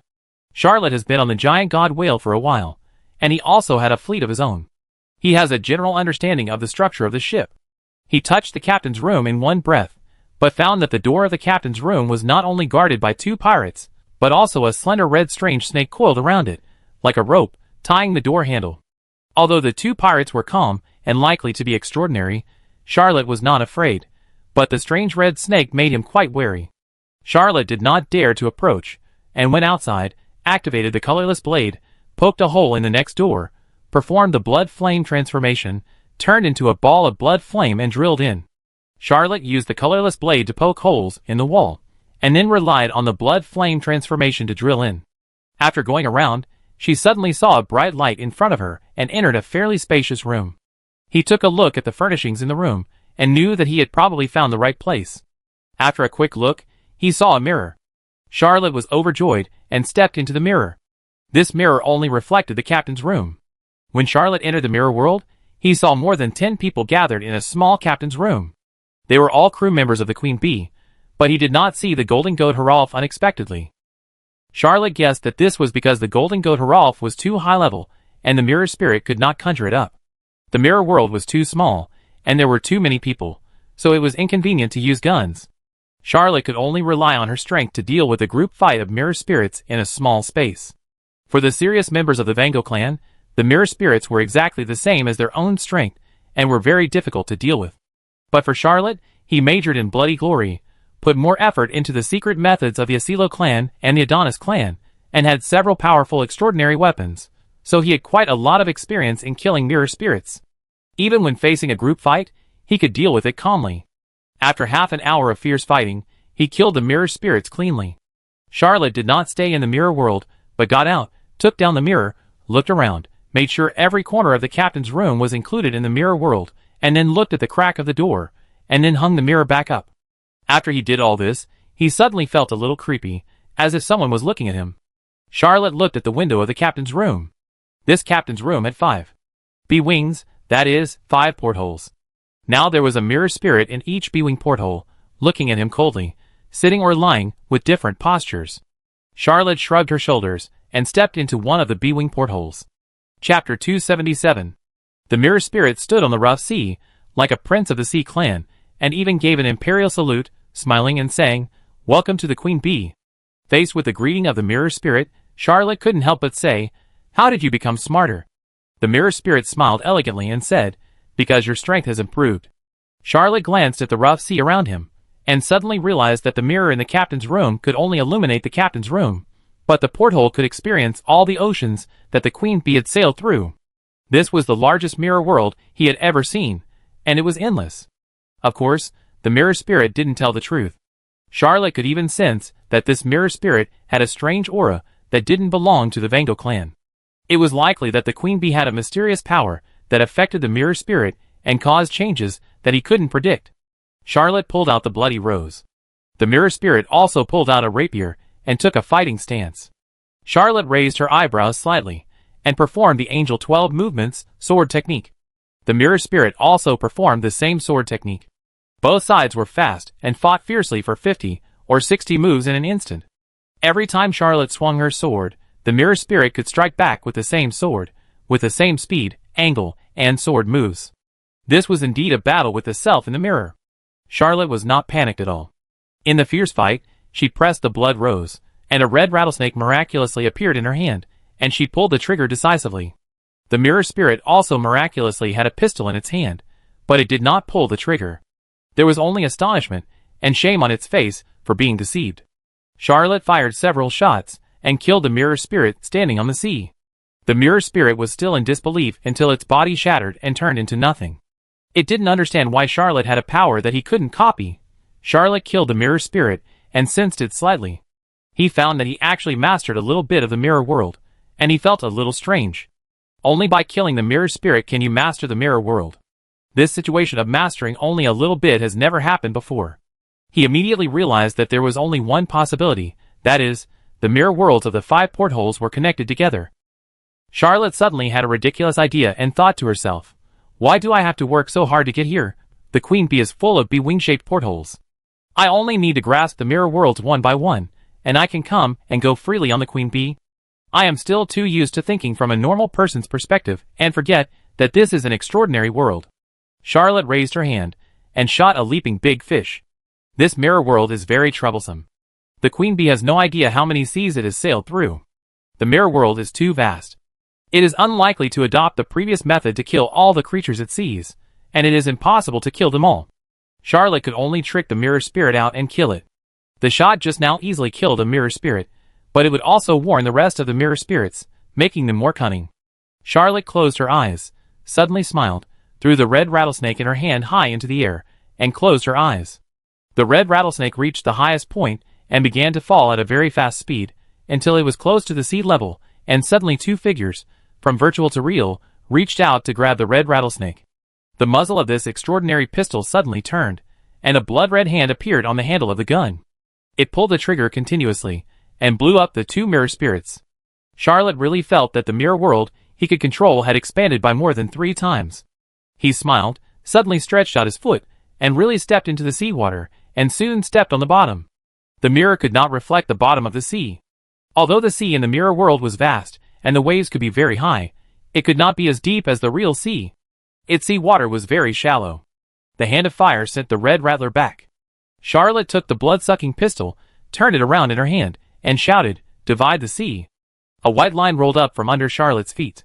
Wherever the white line passed, the endless ocean was divided into 2 halves.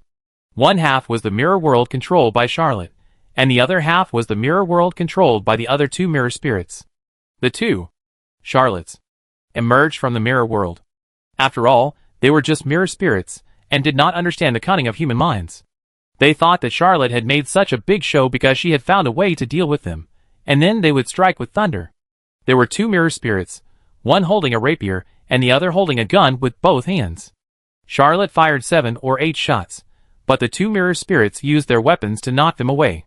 Charlotte felt a little daunted, because the strength of these two mirror spirits was slightly higher than the one he had just killed. However, Charlotte also found out that these two mirror spirits were real, not false phantoms. In order to sneak into St. Michael Island, he did not carry the magic-breaking armor-piercing bombs. He had just killed the 3 mirror spirits by cheating, shooting them when they were completely defenseless. Charlotte moved at high speed, fighting with the 2 mirror spirits. The 2 flaming hands calmly turned the magazines of the red and blue rattlesnakes, switched to the mode of devouring life, and kept shooting at the sea behind the 2 mirror spirits. There were creatures in the sea being killed by the red and blue rattlesnakes controlled by the flaming hands. Every time a sea creature died, the mirror world controlled by Charlotte would expand. The 2 mirror spirits showed fear on their faces and screamed together. The sea and the mirror world behind them suddenly boiled. Countless big fish, sea monsters, and sea elves crossed the white line and attacked the mirror world controlled by Charlotte. Charlotte also smiled slightly, and also manipulated the mirror world, giving birth to countless sea creatures to fight back. The 2 mirror spirits did not expect that whenever the most powerful sea monster appeared in the mirror sea they manipulated, the 2 flaming hands would decisively shoot and kill them. The mirror world controlled by Charlotte was far more powerful than theirs. The attacks they launched not only had no effect, but made the battle situation worse and worse. Charlotte advanced layer by layer, and suddenly the mirror world dimmed slightly. The power of a mirror spirit suddenly slipped. He killed it with a sword. After killing one more mirror spirit, Charlotte's control of the mirror world had an absolute upper hand. A moment later, he killed the last mirror spirit. Charlotte completely controlled the mirror world of the 5 portholes. Standing on the sea in the mirror, he snapped his fingers lightly, and the mirror worlds in the 5 portholes merged into one with the mirror in the captain's room. Just as Charlotte was about to exit the mirror world, he heard a voice. Through the mirror world, Charlotte looked towards the captain's room, and saw the golden goat Haralf getting angry with several of his men. Chapter 278. Charlotte wasted too much time in the mirror world. He sneaked onto the queen bee, and killed several people. Finally, his story was exposed. He turned his head back in a hurry, not daring to pay too much attention. After all, the golden goat Haralf was a saint, and he might notice something. Although it was a fleeting glimpse, the golden goat Haralf still looked at the porthole, but he did not doubt anything. After all, the queen bee was not an ordinary magic ship. As one of the 12 legendary warships on the 7 seas, no one could come and go freely. Moreover, his captain's room was guarded by 2 extraordinary people, and a demon snake, and no one could get in. The golden goat Haralf was very angry, and he shouted, "You actually let an enemy sneak into the queen bee. What did you do? And we haven't found the person yet. Damn it! Damn it!" The subordinates, who were scolded by the golden goat Haralf, dared not say a word.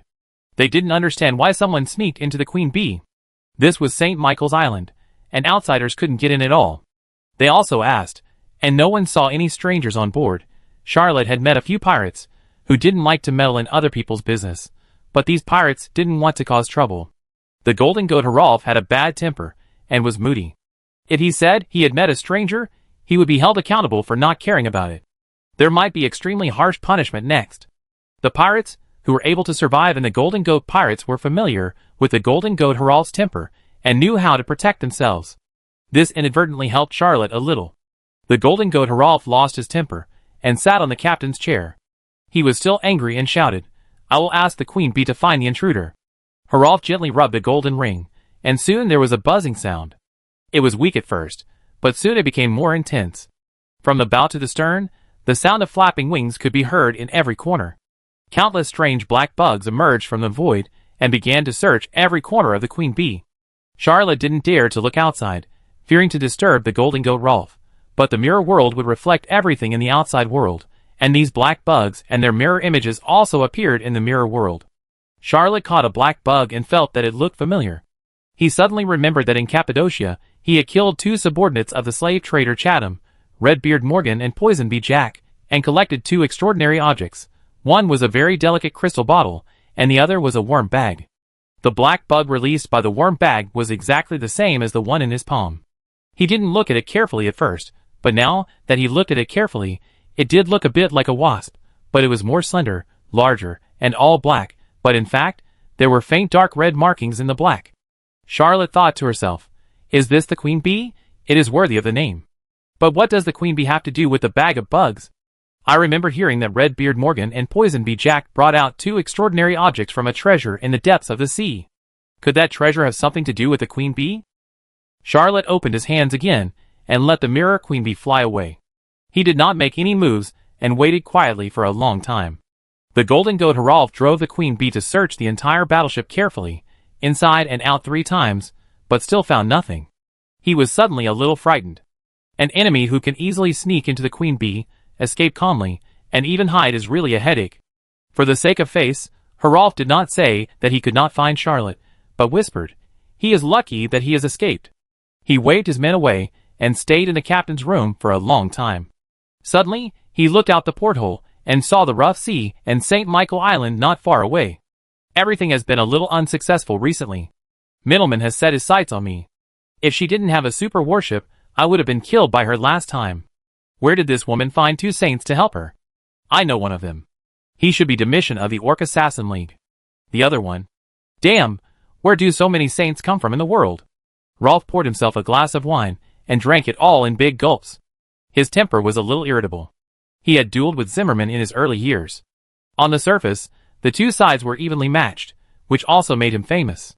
But only Rolf himself knew that in that duel, he used some secret method of sacrificing fate, which was how he withstood Zimmerman's violent attack. Afterwards, he was forced to pay the price to fate. Since then, his strength has stagnated. Rolf drank 2 more glasses of wine, and couldn't help but mutter to himself in a depressed tone, "If I hadn't met Zimmerman back then, my strength would definitely not be stagnant now. That bitch Middleman is definitely not my opponent. Even if she has help, I have the queen bee, so I won't be at a disadvantage. It's all the fault of that damn Zimmerman. I heard that guy died. He died well." Rolf originally wanted to spend the night on St. Michael's Island tonight. After all, the city is much more comfortable than the ship, but after the invasion, he was too lazy to go back. He drank a whole bottle of wine, laid down on the bed with his clothes on, and soon fell asleep. Charlotte didn't move at all, just stayed in the mirror world. The next day, Rolf went ashore again, and Charlotte came out of the porthole. He did not enter the queen bee, but performed the lightness magic outside, quietly floated to the side of the other porthole, waved his hand, and then reached in very roughly, pulling out the mirror spirit. Charlotte is a time traveler, and has thought about many shortcomings of the mirror spirit. One of his guesses is, what if he only reflects part of his body in the mirror? This attempt proved that when he only waved one hand on the porthole, the mirror spirit's strength was only one hand. The mirror spirit that was dragged out of the porthole screamed silently, and turned into black smoke in the sun. Charlotte immediately sensed that she had a new mirror world. The queen bee's hull was painted with countless transparent bee wings, densely packed with thousands of portholes. Even though Charlotte had mastered a small bug of the mirror spirit, which greatly improved his work efficiency, the work was still progressing slowly. He had to be careful not to be seen, and often had to enter the mirror world to avoid the eyes and ears of the pirates, which delayed the time even more. By the afternoon, Charlotte had only dealt with less than 1/10 of the portholes. He even wanted to fly into the air, so that his shadow would be reflected in all the portholes, but reason prevented him from doing so. Charlotte was determined not to deal with more than 5 mirror spirits. Chapter 279. If it were an ordinary mirror, it would be fine. The Vango clan would occasionally break a mirror by mistake, and the broken mirror would give birth to dozens or hundreds of mirror spirits. Mirror spirits can only exist in the mirror world. Only by killing the original owner can the mirror spirit replace the original owner, walk out of the mirror world, and become a dangerous weirdness. As long as you don't enter the mirror world and collect and destroy the broken mirrors, these mirror spirits will disappear. Charlotte can't give up and manipulate all the portholes on the queen bee. Although this can't let him seize the queen bee, it can bring him one step closer to seizing the queen bee. Charlotte caught a mirror spirit and watched it scream silently and turn into ashes. Suddenly, she felt something and hurriedly hid in the porthole. Dozens of pirates strode to the port and boarded the queen bee. A pirate looked at the porthole, but of course he saw nothing. Charlotte snapped her fingers and connected the porthole with the mirror world she controlled. In an instant, countless silver bloody runes appeared in his eyes. These newly born silver runes formed a second mirror. The two mirrors composed of silver runes formed a wonderful connection. This is the Infinite Mirror World X2. It is also a new ability, which can be called the Mirror Door. The Mirror Door can create a mirror door anytime and anywhere, and return to the mirror world through the mirror door. To put it simply and roughly, it is equivalent to carrying a mirror that controls the mirror world. This ability is simply the supreme escape skill for the vampires of the Van Gogh clan. This is also the fundamental reason why the Van Gogh clan can remain one of the 3 royal clans despite its weak attack power, and no powerful martial arts or spells. Vampires of the Van Gogh clan are hard to kill. They are elusive, and are the best assassins. Charlotte has occupied hundreds of mirror worlds in the portholes. After connecting them together, she can monitor almost half of the Queen Bee. The ocean in the mirror world is even more magnificent, and seems to have no boundaries. Ordinary mirrors, when placed in a certain place, will hardly move, and can only illuminate a small area, so the mirror world formed will not be too large. The Queen Bee was born at least a few hundred years ago. It is unknown how many seas it has sailed through, and how many ports it has docked. The mirror world formed is vast and boundless. Even if he brought a mirror and traveled for decades, he might not be able to form a mirror world larger than the Queen Bee. Moreover, the mirror world depends on the mirror itself. If it is accidentally broken, Charlotte's decades of hard work will be in vain.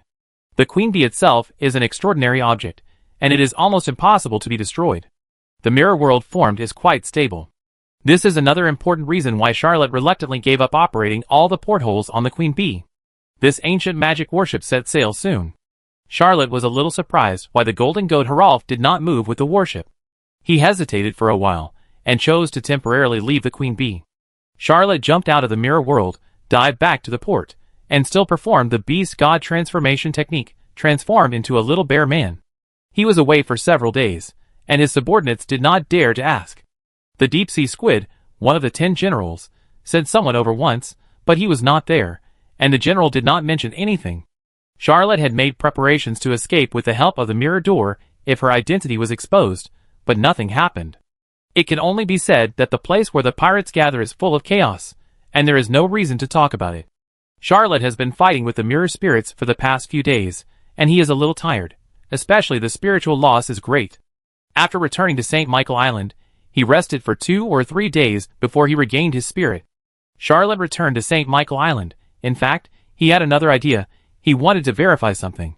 When he was a slave, he had no personal freedom at all. Even if he wanted to escape, there was nowhere to escape on St. Michael Island. Later, he became a low-level pirate who did odd jobs. He still couldn't move around freely and had limited freedom, but after replacing Black Sea Horse, he was qualified to go anywhere outside the palace. After recovering his spirit, Charlotte found an excuse to walk around the city of St. Michael. The kingdom of St. Michael was extremely rich back then, so this city with mountains and islands combined was a giant fortress rarely seen in Ingrima and Fars. The city was divided into 7 floors. The top floor was of course the palace. The second floor was where the nobles of the kingdom of St. Michael lived. Now it is where the high-ranking members of the pirate group, such as the 5 deputy captains and the 10 generals, live. The third floor is where the middle-level pirates, dark merchants, slave traders, and distinguished guests with mysterious identities stay. It is also a commercial trade area with taverns, casinos, slave markets, pirate markets, etc. The 4th and 5th floors are barracks and warehouses, and the 6th and 7th floors are low-level pirates and slaves who do odd jobs. Charlotte went directly to the 3rd floor. After searching for a while, he found a shop with a window. Charlotte looked around and saw that there was no one, so he walked into the mirror world calmly. This mirror world is quite large. After all, it has been photographing the streets of St. Michael for many years, and there are countless pirates, slave traders, and underground merchants coming and going. He saw a mirror spirit that looked exactly like him, holding his chin and sitting on a stone pier by the roadside. When he saw him, he shrugged and said, "I also want to be like you and walk in the outside world. You know, this place is too small, and really too boring. Can you lend me your body for a while? I just go out for a while, and I'll be back soon and give my body back to you." Charlotte also shrugged and said, "Okay." The mirror spirit was overjoyed and stretched out his arm to touch Charlotte, but what was waiting for him was a thin rapier. Charlotte pierced the mirror spirit's body with a sword, felt the world in the mirror, and still did not return to her control, and said, "You actually lied." The mirror spirit appeared in the crowd again, and he was about to shout this sentence angrily, but Charlotte took the line in advance. Charlotte had a red rattlesnake in her hand, and fired 6 shots in a row, but the mirror spirit dodged them all with its strange body movements. He knew that the mirror spirit would become stronger and stronger, but he didn't expect that this mirror spirit would be more difficult to deal with than any he had encountered before. This was not surprising. After all, his infinite mirror realm had been promoted. The mirror spirit also pulled out a short gun that was exactly the same as the red rattlesnake. Although it did not have extraordinary properties, each bullet could reach the full force of the 11th level extraordinary. The two sides exchanged more than 10 moves. On the streets of the mirror world, they moved at high speed like parkour, performing gun skills that were cooler than gun fighting. Charlotte suddenly smiled and threw out the blood rose, which shot at the mirror spirit like lightning. The mirror spirit also threw out a rapier, but immediately showed a look of fear on his face, as if he knew he had made a mistake. Chapter 280. A flaming hand appeared in front of Charlotte, and caught the rapier thrown by the mirror spirit. A flaming hand also appeared in front of the mirror spirit, but the despair in his eyes was even stronger. Charlotte's blood rose was an extraordinary weapon, and the mirror spirit threw out just an ordinary mirror rapier. Charlotte's flaming hand was the secret technique of Adonis, and the flaming hand of the mirror spirit was just a mirror image, without the subtlety of the secret technique of Adonis. So, Charlotte's flaming hand easily crushed the rapier thrown by the mirror spirit, but the blood rose pierced through the mirror spirit and turned it into ashes. Charlotte took control of this mirror world and left immediately. He walked around the city on the 3rd floor of St. Michael, controlled the mirror worlds of 5 windows, and then found a secluded place to cast the mirror door. Charlotte certainly did not go back to the 5 mirror worlds he had just controlled, and he did not choose the Queen Bee, but appeared on the Élysée Pastoral Street. Charlotte did not go home. While it was still early, he bought a few mirrors, hired a carriage, and went straight to Machupi. He was going to Machupi to take the crystal bottle and the bag of insects. These 2 items must be related to the Queen Bee. Charlotte planned to take them to the Queen Bee to try. Without the dark luxury, it was a little inconvenient for him to travel, and it took a while for him to get the 2 extraordinary items, and then he appeared on the Queen Bee with the help of the mirror door. The direction of this ancient magic worship was actually Bretania. Charlotte didn't know what this ancient magic worship was going to Bretania, but it didn't delay him. He did a little experiment. Charlotte released a black bug, or maybe the Queen Bee.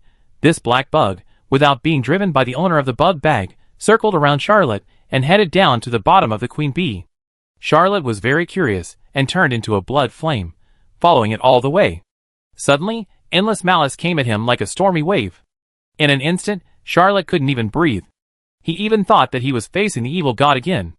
The bottom of the Queen Bee had no bottom, only a darkness so thick that it could not be dissolved. Countless black queen bees were flying in the darkness, their dark red eyes full of all the evil thoughts in the world. The darkness in the bottom of the cabin would occasionally roll over, and a surge of power would be generated, which was transmitted to the strange magic circle around the bottom of the cabin. Charlotte could sense that this ball of darkness was the driving force of the Queen Bee, and it was not from this world. Charlotte suddenly understood why this ship was called the Queen Bee, because its driving energy was a group of beehives that could give birth to extreme darkness and pure malice. He didn't know what it was either, but he knew it was very strange. The black Queen Bee that Charlotte released had already blended into the darkness, and could no longer be found. He took out the insect bag, and this extraordinary object gave rise to a strange attraction. Countless queen bees swarmed in, and took the initiative to get into it. Charlotte touched her chin and thought, "Can I only collect some queen bees? This thing is useless." He was about to take out the crystal bottle to try it out, when he felt a huge pressure. A huge monster about 7 or 8 picometers tall emerged from the darkness at the bottom of the ship. She had a beautiful head, and her upper body was like a plump woman, but she had a body like a giant bee. Her lower body was a huge queen bee, and her wings were vibrating behind her, making a sound like grinding teeth. Charlotte urged the blood flame and rushed out of the bottom cabin. Then he heard a loud rumble. The huge monster pounced on the closed deck of the bottom cabin, shaking the entire queen bee. Charlotte was still frightened and thought to herself, "What kind of monster is this?" He heard a constant rumble from below. The monster pounced on the bottom cabin like crazy, as if it could rush out at any time.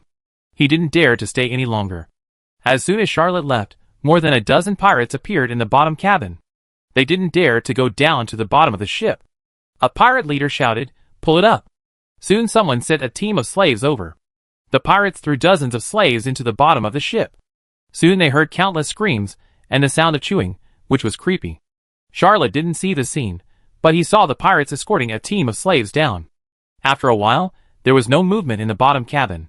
The pirates came up, but the slaves were nowhere to be seen. He immediately knew what happened. The pirates used the lives of the slaves to sacrifice to the monster and appeased it. Charlotte couldn't help but take a breath of cold air. He didn't expect that the queen bee was such a weird ancient magic worship. Although it was proved that the crystal bottle and the bag of insects were indeed related to the queen bee, it seemed to be useless. Except that the bag of insects could contain the queen bee and anger the queen bee, Charlotte didn't feel that he had gained anything. He worked hard for the next few days to conquer the mirror world. When the queen bee replied to the British island, half of the portholes had been taken under control. The mirror worlds of these portholes were connected together, and Charlotte also knew a lot about the places where the queen bee sailed. He discovered a big secret. The mirror world transformed by the portholes of the queen bee had the scene where it was built. The place where the queen bee was built was not in the seven seas, but on the old continent. The queen bee did not dock in Britain, but in a port about 500 to 600 kilometers away from Britain. This was a military port, and Charlotte even saw the Royal Navy warships of the Engrima Empire. Although he knew that the slave traders had colluded with the general affairs officials of Cappadocia City, he did not expect that the Golden Goat pirates actually had a tacit understanding with the Engrima Navy. But think about it, this is normal. Any empire needs some white gloves to do dirty work. Engrima has such a thing, and Fars must have it too, but Charlotte is not in a high position, and has not been exposed to it. This can also explain why the Golden Goat fleet gave up the attack when the White Sea Dragon and the giant god whale appeared in Cappadocia City, and the Engrima Royal Navy never intended to attack St. Michael Island. Charlotte learned from the pirates' discussion that the queen bee would stay in this port for a week, and he suddenly wanted to go to Breton to meet his old friend. The Golden Goat Rolf was not on the queen bee. What a good opportunity! Tacit understanding is a very subtle thing. Not everyone has it. Some people in the Engrima Empire colluded with pirates, but there must be some people who don't know about it. Chapter 281. Charlotte Mecklin was the 25th class, 5th level General Affairs Director in Fars, and the 24th class, 1st level Counselor in the Engrima Empire, as well as the Red Dragon Palace Book Commissioner. In the Engrima Empire, Charlotte had already crossed the insurmountable class, and when he returned to Engrima, he was more comfortable than in Fars. Well, Grand Priest Ogsladen is still in Breton. When Charlotte arrived in Breton, she immediately visited Grand Priest Ogsladen. This Grand Priest was in Breton, not thinking about Fars, and was very happy every day. He was sitting in a carriage that day, and was going to talk about church affairs with several local priests of the Lord of Light, when he heard the carriage door open, and a young man rushed in. When Grand Priest Ogsladen saw Charlotte, he was very surprised and asked, "Why did you come back to Breton?" Charlotte shrugged and said, "Because of personal matters. I know you don't care about money and glory, but there is a chance to save the people of Fars. I believe you won't miss it." Although Grand Priest Ogsladen has some minor quirks, he is a genuine saint. In Charlotte's plan, this Grand Priest is very important. When Grand Priest Ogsladen heard about money and glory, his eyes lit up and he asked, "What is the opportunity?" Charlotte smiled and replied, "There is an ancient magic worship belonging to pirates, docked at a port hundreds of kilometers away. I accidentally discovered this news." Grand Priest Ogsladen's voice trembled as he asked, "Are you serious? An ancient magic worship is of inestimable value. If it belongs to pirates, it means that it has no legal owner and can be robbed openly." Charlotte replied, "Of course, I hid on that ship and came to Breton Island. Besides, there is no holy order on the ship. In front of you, the high priest, it is like taking off clothes and being defenseless. A pure virgin." High Priest Ogsladen was even more excited, but he was excited for a few minutes, then he pondered and said, "Unless you can find another holy order, I will never make a move." Charlotte did not ask why the high priest made this condition, but he agreed immediately and said, "Okay." The high priest Ogsladen smiled, as expected. This smile was meaningful, as if he had a lot of complaints, but was just not saying them.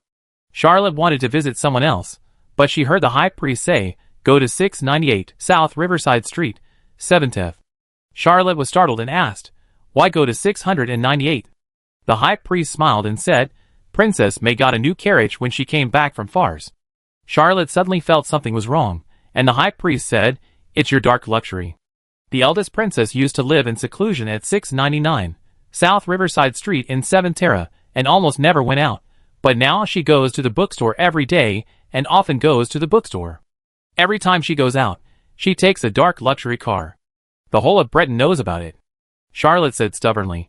What does this have to do with me? The Grand Priest Auxrating patted his shoulder and said, You probably don't know yet, His Majesty Alfred Guillaume promoted you not long ago. Mr. Charlotte Mechlin, you are now a 23rd class second-level counselor, a Red Dragon Palace book commissioner, and a Yukon Palace literature consultant. This news was indeed somewhat surprising and gratifying, but Charlotte did not understand why the Grand Priest Auxrating linked these things together. The Grand Priest saw that he seemed a little confused, so he gave him a final heavy blow and said with a smile, The reason for your promotion is that you have won the favor of the Grand Princess. Charlotte could not help but blurt out, Isn't this a 4CP? And it was the Emperor of Ingramar, His Majesty Alfred Guillaume, who personally fanned the flames.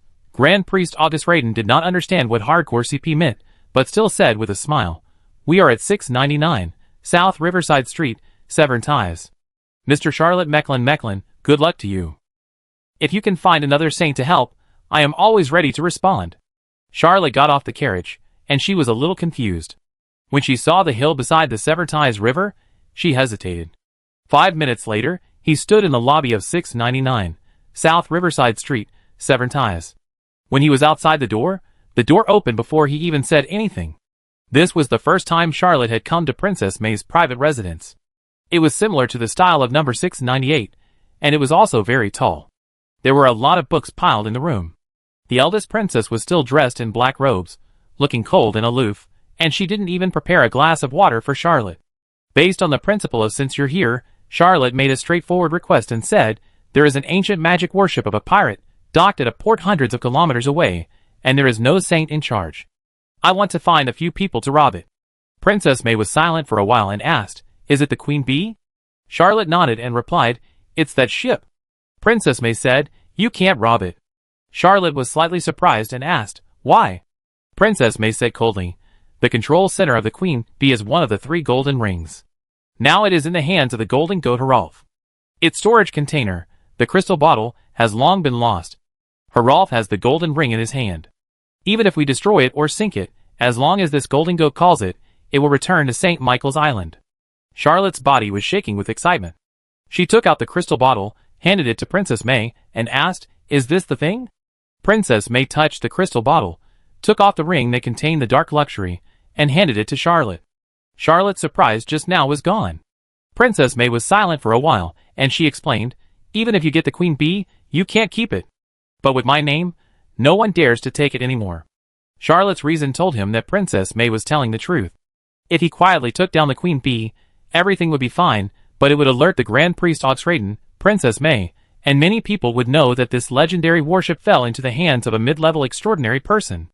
Let alone a document from the office of the central government of the Fars Empire, or an order from Julius Axel, he would be in trouble. Even if it was nominally owned by senior sister Middleman, it would not be safe, because Middleman's identity was not enough to prevent the covetousness from the top of the empire. But Princess May would have no problem at all. She was the aunt of the current Ingrima Empire, the 15th Emperor Alfred Guillaume. Chapter 282. Princess May seemed to think that the explanation was not enough. After a while, she explained again, You don't have the golden ring, so you can only temporarily take in the Queen Bee. Even if you want to turn against the Fars royal family and control the Queen Bee to travel across the 7 seas, you can't do it. Charlotte sighed and asked, Is this crystal bottle really the container of the Queen Bee? Princess May asked back, Didn't you get it? Charlotte smiled and said, I got it by accident. I didn't know what it was for. Although it is also a crystal bottle, it may not be the storage container of the Queen Bee. Princess May said coldly, Don't you know the origin of the Queen Bee? It is one of the 7 magic warships built when the Sherlock dynasty was at its peak. Princess May turned the crystal bottle upside down and said, You can see the bottom of the bottle, there is the Sherlock Royal logo. Charlotte took it and took a look. He didn't see anything. He activated the insight, and his eyes lit up slightly. The crystal bottle became transparent, and there was indeed a logo on the bottom of the bottle. However, what surprised Charlotte was that half of the water in the crystal bottle did not seem to move much when it was gently shaken. After a while, the water in the crystal bottle began to vibrate, but there was a sense of weirdness, as if it was not water in a bottle, but a sea of water, and the splashes were not water stains, but waves. Charlotte suddenly had another question and asked, Even if it is a storage container, what if it doesn't match? Princess May said lightly, This thing is originally universal. Charlotte only had one last question left, and asked, "When do we leave?" Princess May said, "Now." Charlotte thought, "It's not that urgent." But Princess May had already agreed, so he wouldn't make things complicated. Just as he was about to ask whether they were flying directly or taking a carriage, he saw Princess May put her little hand to her mouth, whispered a few words, and then raised her hand to make a throwing gesture. A minute later, Charlotte heard the voice of the Grand Priest auxrating outside, and he said very respectfully, "Your Highness, I have not left, and I can leave with you at any time." Only then did Charlotte realize that the old guy hadn't left. Princess May reached out and grabbed Charlotte, and slowly rose into the air. Charlotte was wrapped in pink fighting spirit, and felt much more comfortable than before. She even had time to look at the Grand Priest auxrating, who followed behind slowly. The three of them flew out of Breton in a blink of an eye, and headed straight for the naval port. This time Princess May didn't stop. She flew straight in one breath, and saw the Queen Bee from a distance, so she put Charlotte down, slid down silently, and got into the cabin of this ancient magic warship. The Grand Priest auxrating followed closely. Charlotte suddenly found himself a little redundant.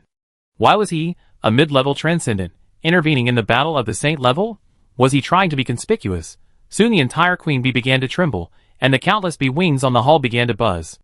The ancient banshee named Demusa hanging on the bow also let out a painful howl, but her tightly closed eyes never opened. Charlotte was really afraid that this thing would open its eyes. He didn't know if he could resist the extraordinary power of this ancient banshee named Demusa. Logically speaking, even if this banshee was not an evil god, she was almost there. A mere mid-level transcendent was really not enough. The Ingrima Royal Navy at the port became nervous. They didn't know what happened to this pirate ship. The Queen Bee had docked before, and it always unloaded and loaded cargo, then quietly left, never causing any trouble. The bee wings on the Queen Bee's hull suddenly shrank, and countless bee eyes opened on the hull. Each bee eye was composed of thousands of small eyes. Charlotte hurriedly pulled up her clothes to cover herself. She didn't dare to imagine what would happen if she was seen by these compound eyes.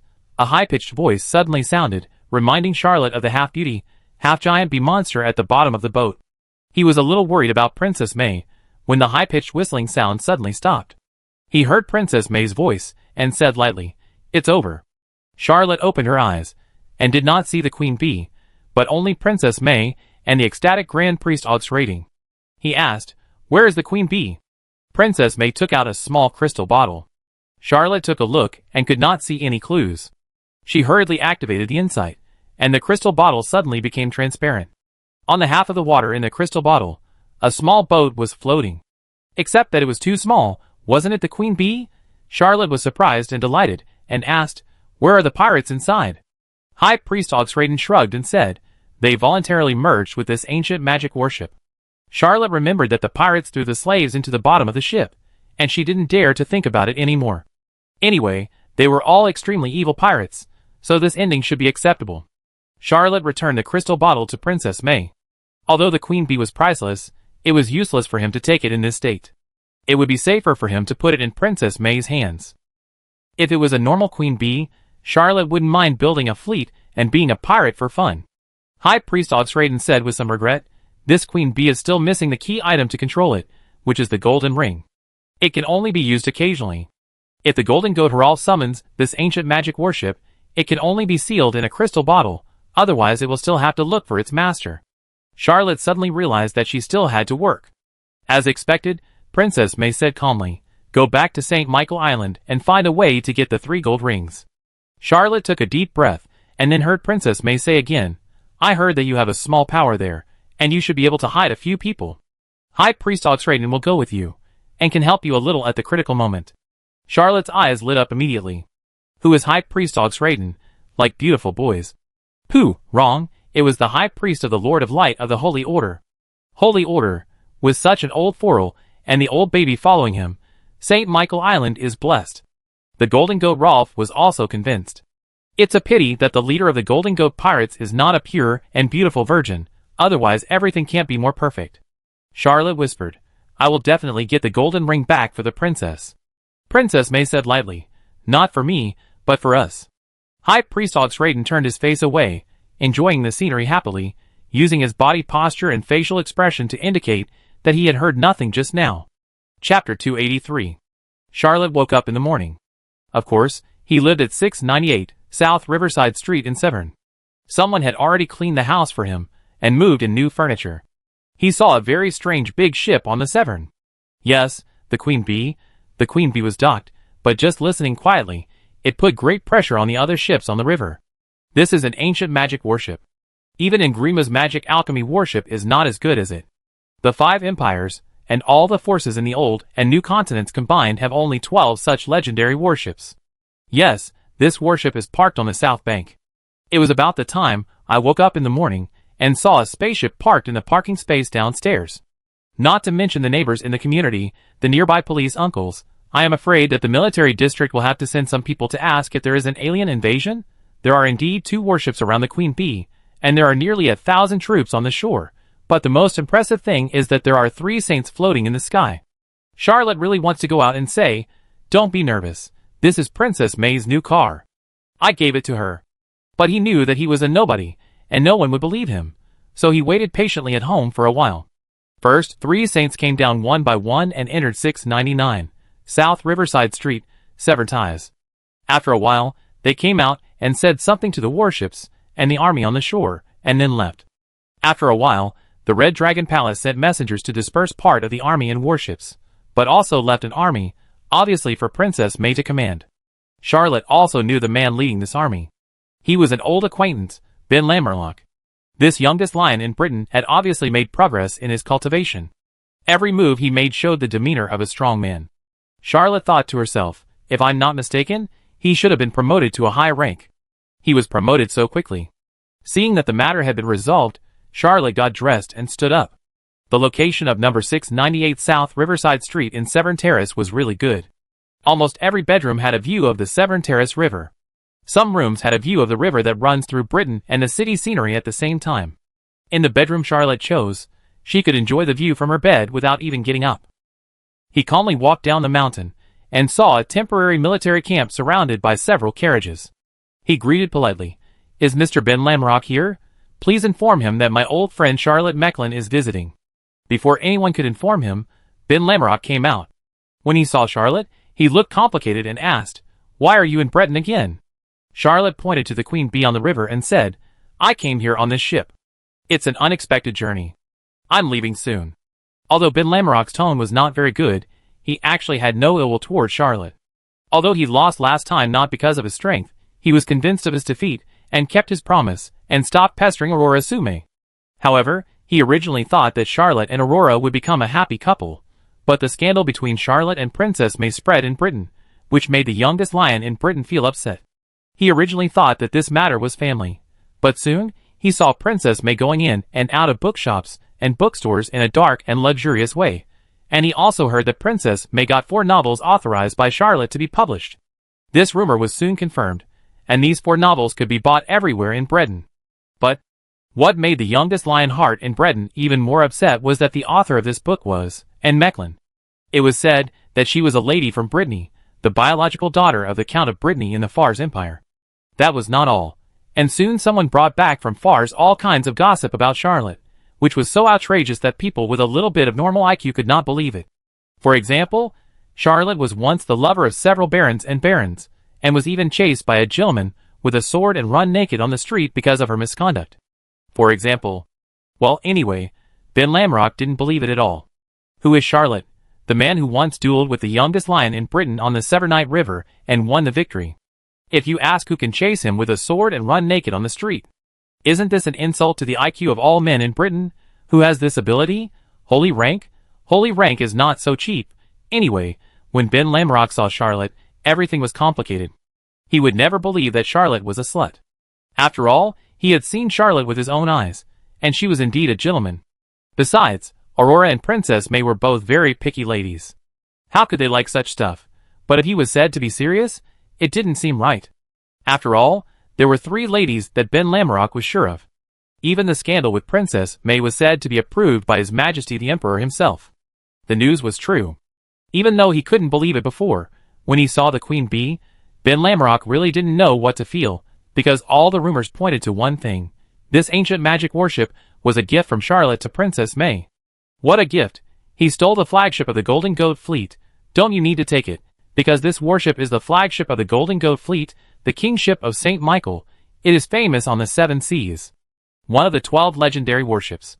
Ben Lamelok wanted to ask Charlotte, how did you manage to make your life so complicated? You are so pretentious? Charlotte and Ben Lamelok didn't say a word, just standing there. Ben Lamelok had a lot of thoughts in his mind, and Charlotte was also very nervous. He was worried that Ben Lamelok would suddenly duel with him again.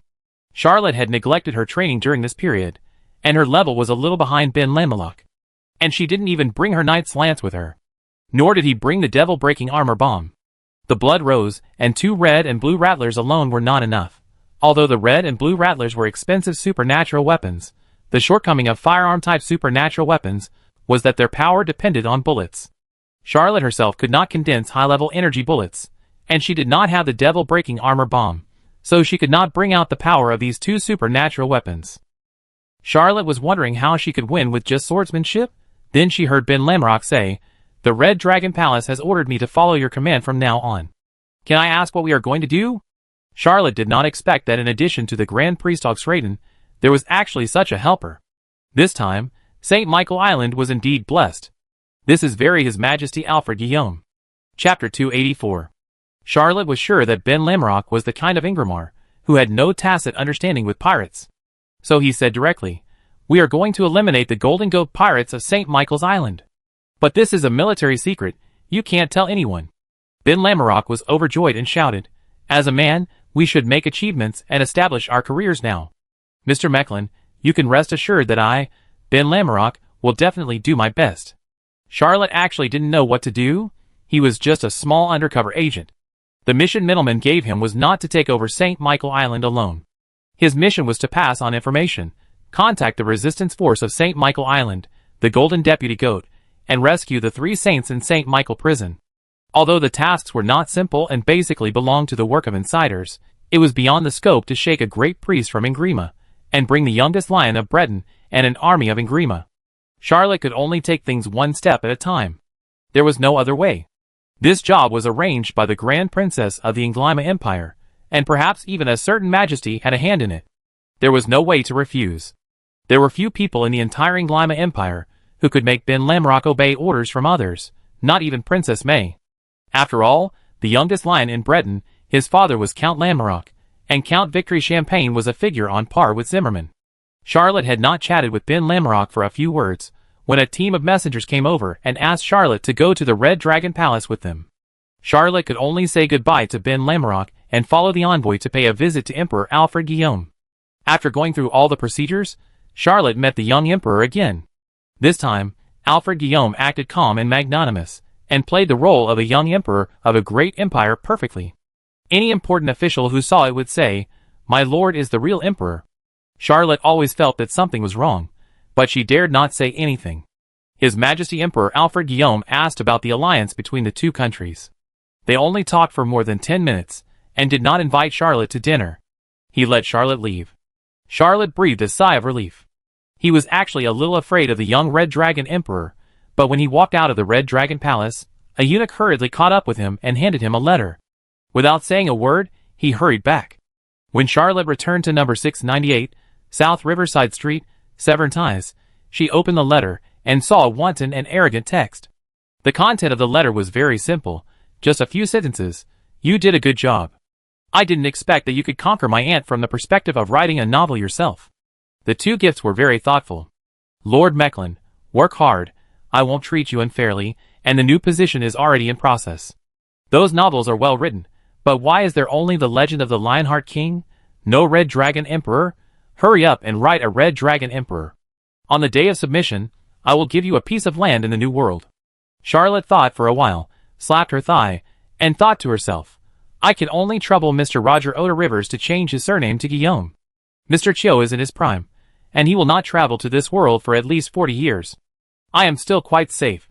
After drafting a new novel, Charlotte did not plan to talk immediately.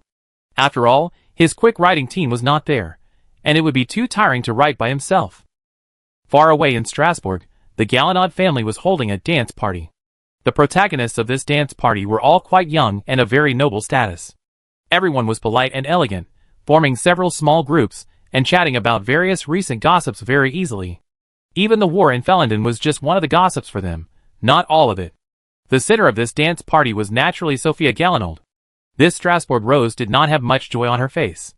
She preferred adventure rather than this kind of comfortable, luxurious, and somewhat decadent social dance. A dozen young men surrounded Sophia Galinold, talking loudly. It was not that there were no other young men who wanted to come closer, but these more than 10 young men were of extraordinary status, so they naturally formed a barrier, making the young men of less status feel ashamed and dare not come closer. The dozen young nobles were discussing all kinds of hot gossip recently, and Sophia Galinold didn't hear it. A young man suddenly said, "I heard that, Sophia, you recently got an extraordinary spear. I wonder if we can appreciate it. Or, we can also take out our own knight's spears, and compare them to see whose spear is more valuable." This proposal made the young men cheer together. They all paid close attention to the Strasbourg Rose, and wanted to win the favor of Sophia Galinold. How could they not agree to such a thing that could suppress other serious things? They all thought that the long guns in their family collection must be better than others. Sophia Galinold only thought that this matter was a little funny, and did not get involved at all. A noble lady suddenly came and said, "Sophia, you are the pride of our Strasbourg. The long guns in your collection must be extraordinary. I wanted to take a look at it several times, but you refused to show it to me. Will you take it out this time?" Sophia Galinold did not have any good feelings for this noble lady, who was also a distant relative. She said lightly, "Sorry, the long gun was just lent to me by someone else. It is not mine. It is not convenient to show it." The young man who suggested collecting the knight's lance was a little embarrassed and said, "Everyone has heard of the famous knight's lance in the old world. Sophia, you are unwilling to take it out. At least let us know its name, right?" Sophia Galinold was annoyed and said lightly, "It's a whale killer." As soon as this word came out, the whole scene became quiet, and someone stammered, "Is it the whale killer called Lion Maru? Is it the weapon of the youngest lion in Britain? In fact, many people are thinking, is it the weapon of Count Lamorak? After all, Count Lamorak is so famous that no one in Fars can compare with him." The young lady couldn't help but say, "How could you get the whale-killing weapon? How is this possible?" Sophia Galinold said lightly, "I have a friend who won this knight's lance in a duel on the Seventh River with the witness of Emperor Alfred Guillaume. He is indeed temporarily borrowing it from me. It is really inconvenient for you to appreciate it." Sophia Galinold left this sentence and walked away, leaving a group of young nobles looking at each other in bewilderment and constantly filling in the blanks. What is the Strasbourg Rose? This is the Strasbourg Rose. It can easily let a friend defeat the youngest lion in Breton and borrow the opponent's knight's lance for appreciation. What is the style? This is the style. This is the unanimous thought of the young nobles, who participated in the misunderstanding. Soon, what happened at the ball spread throughout the aristocratic circles of Strasbourg. The news of Charlotte's duel with Ben Lamorak had long been spread to Strasbourg, but rumors are not true at all. Sophia Galinold did not expect that she had not told any lies, did not deliberately guide any public opinion, and did not try to do anything, but she became the center of the public opinion storm. The latest gossip that Charlotte dueled with the youngest lion of Breton for the Strasbourg Rose, and forced the other party to give up the family knight's lance Shishimaru's Slayer whale spread throughout Strasbourg, even covering up the news of the war on the front line of Fellenden. When Anna Brittany heard this gossip. Chapter 285. Since a set of tableware had been broken last time, Miss Enda Breton did not lose her temper again, but paid a large sum of money to hire the lady who wrote the extra chapter to come out again, and add a new plot in the biography of Charlotte. For Miss Enda Breton, Charlotte Mechlin bravely dueled the youngest lion in Britain, and gave the trophy after the victory to Miss Anne to keep forever, and believed that the whale slaughter was only temporarily in the hands of Sophia Galinold, but it would always be in the hands of Enda Breton. She even decided to display the butcher whale at 221B Baker Street in the Val d'Oise district after she got it back, and then invite a few noble ladies to come for coffee. And even wrote a monologue for Anne in Charlotte's biography. I really can't compete with Sophia Galinold for glory. But love is only about victory, not reason. Charlotte didn't know that there was a storm about him in Strasbourg. He stayed in Breton for a few days, and every day was quite easy, and soon got new promotion documents, or 2 copies. Last time, he was promoted to the 23rd class second-level counselor, the Red Dragon Palace book commissioner, and the Nether Spring Palace literature consultant. He also got the document this time. This time, he became the 22nd class third-level counselor, the Red Dragon Palace book commissioner, and the Nether Spring Palace literature consultant, the general affairs officer of Cappadocia City, St. Michael's City. Well, this is called rapid advancement. Well, this is called the Emperor's Grace. After getting the identity document, Charlotte did not stay in Breton any longer. She brought the Grand Priest Oxraden, Ben Lamarok and nearly 300 elite warriors of the Angrima Royal Knights, and sneaked back to St. Michael Island through the Mirror World. Charlotte had been out for so long, and this time something went wrong. The house that originally belonged to Black Sea Horse had been occupied by a pirate nicknamed Anglerfish. This pirate was also a thoughtful person. After finding out that Charlotte was missing, he forcibly took over Charlotte's power, and took over everything from Charlotte. When Charlotte came back, 70% to 80% of his former subordinates immediately gathered around the old leader, and told them what had happened during this period. No one expressed any doubts about Charlotte bringing back a group of new people. The Grand Priest Oxraden just stood by and watched with a smile, as if he believed that Charlotte could solve the problem. However, Ben Lamarok's fist hardened. This time, for the convenience of carrying, he changed to a knight's lance made by classical alchemy that could be stored as a ring. At this time, he wiped his fingers, took out the knight's lance, and rushed in. St. Michael Island was originally an ordinary city, where each family lived separately, but after being occupied by pirates, these pirates formed a block in order to control their subordinates. Pirates belonging to the same group would occupy a small piece of land and live together. There was no way. The pirates had too little control over their subordinates. If they lived separately, their subordinates would be recruited by others without knowing how, or even join other pirates without being recruited. Anglerfish had been happy for less than 2 days, and was training new female slaves in his new nest. Charlotte's old subordinates were not convinced by him at all. No one informed him, and his former subordinates were too lax and did not react at all. No one informed him. When Ben Lamarok broke into his room and saw the blood on the floor, and several young women were tortured and bleeding, he was furious like a volcano. The youngest lion of Breton, although born into a noble family, is actually a young man with a strong sense of justice. His father, Earl Lamarok, gave him a very positive education, encouraging his son to help the weak, bravely face strong enemies, and keep his promises. Because of his noble status, he is extremely outstanding, and has no chance to see the darkness of society. He thinks pirates are just ordinary bad guys. Suddenly seeing this scene, the youngest lion of Breton burst into unprecedented anger in his life, and with just one shot, he lifted the pirate nicknamed Anglerfish into the air. Although this pirate was also a low-level extraordinary, he was as fragile as a baby under the hands of Ben Lamarok. He didn't even put up a proper resistance, and was killed by Ben Lamarok. After killing the Anglerfish, Ben Lamarok still didn't vent his anger. He just wanted to fight with these hateful pirates. Charlotte followed in, patted Ben Lamarok on the shoulder, and said, "I knew you were the best helper. Only a knight like you would not fear danger and dare to charge at the notorious enemy." Charlotte's words calmed Ben Lamarok's anger a little, and he whispered, "I want to kill all the pirates on this island." Charlotte said, "I can promise you, I can kill as many as you want. But not now, we have to master our strength little by little." Ben Lamarok whispered, "I can call my father over." Charlotte cursed for the golden goat Rolf in her heart. "Step on your horse. Is this still a human being? Grand Priest Oxraden is just an ordinary saint. Count Lamarok is a brave and unrivaled warrior who has never been defeated in his life. He is as famous as Zimmerman and one of the most powerful warriors in the old world. If this count sneaks into St. Michael's Island, well, Senior Sister Middleman's plan will fail completely." Charlotte was not familiar with Ben Lamarok before, but now she knows a little bit about the character of this youngest lion in Breton. He is indeed like a lion, with a fiery temper and no tolerance for sand in his eyes. But this kind of young man is also easy to fool. He whispered, "You are the youngest lion in Breton, not the weak boy under the wings of Earl Lamarok." Charlotte said nothing, but Ben Lamarok had a strange look, his eyes were shining, and he whispered, "Charlotte, from today on, you are my best friend. I heard that there is a saying in the New World that people should have 5 kinds of friends, one of which is a good friend, who will constantly advise his friends not to make mistakes and walk on the right path. You are my honest friend." Charlotte didn't know that her romantic gossip and past news had already spread all over Britain. Ben Lamarok regarded him as a mentor and friend. If Count Lamarok knew, he would be shocked and think that his son had learned bad things. He was quite happy. He patted Ben Lamarok on the shoulder and said, "Taking St. Michael's Island is just a small step for the young lion of Britain to achieve success. It's just the beginning of your legendary life.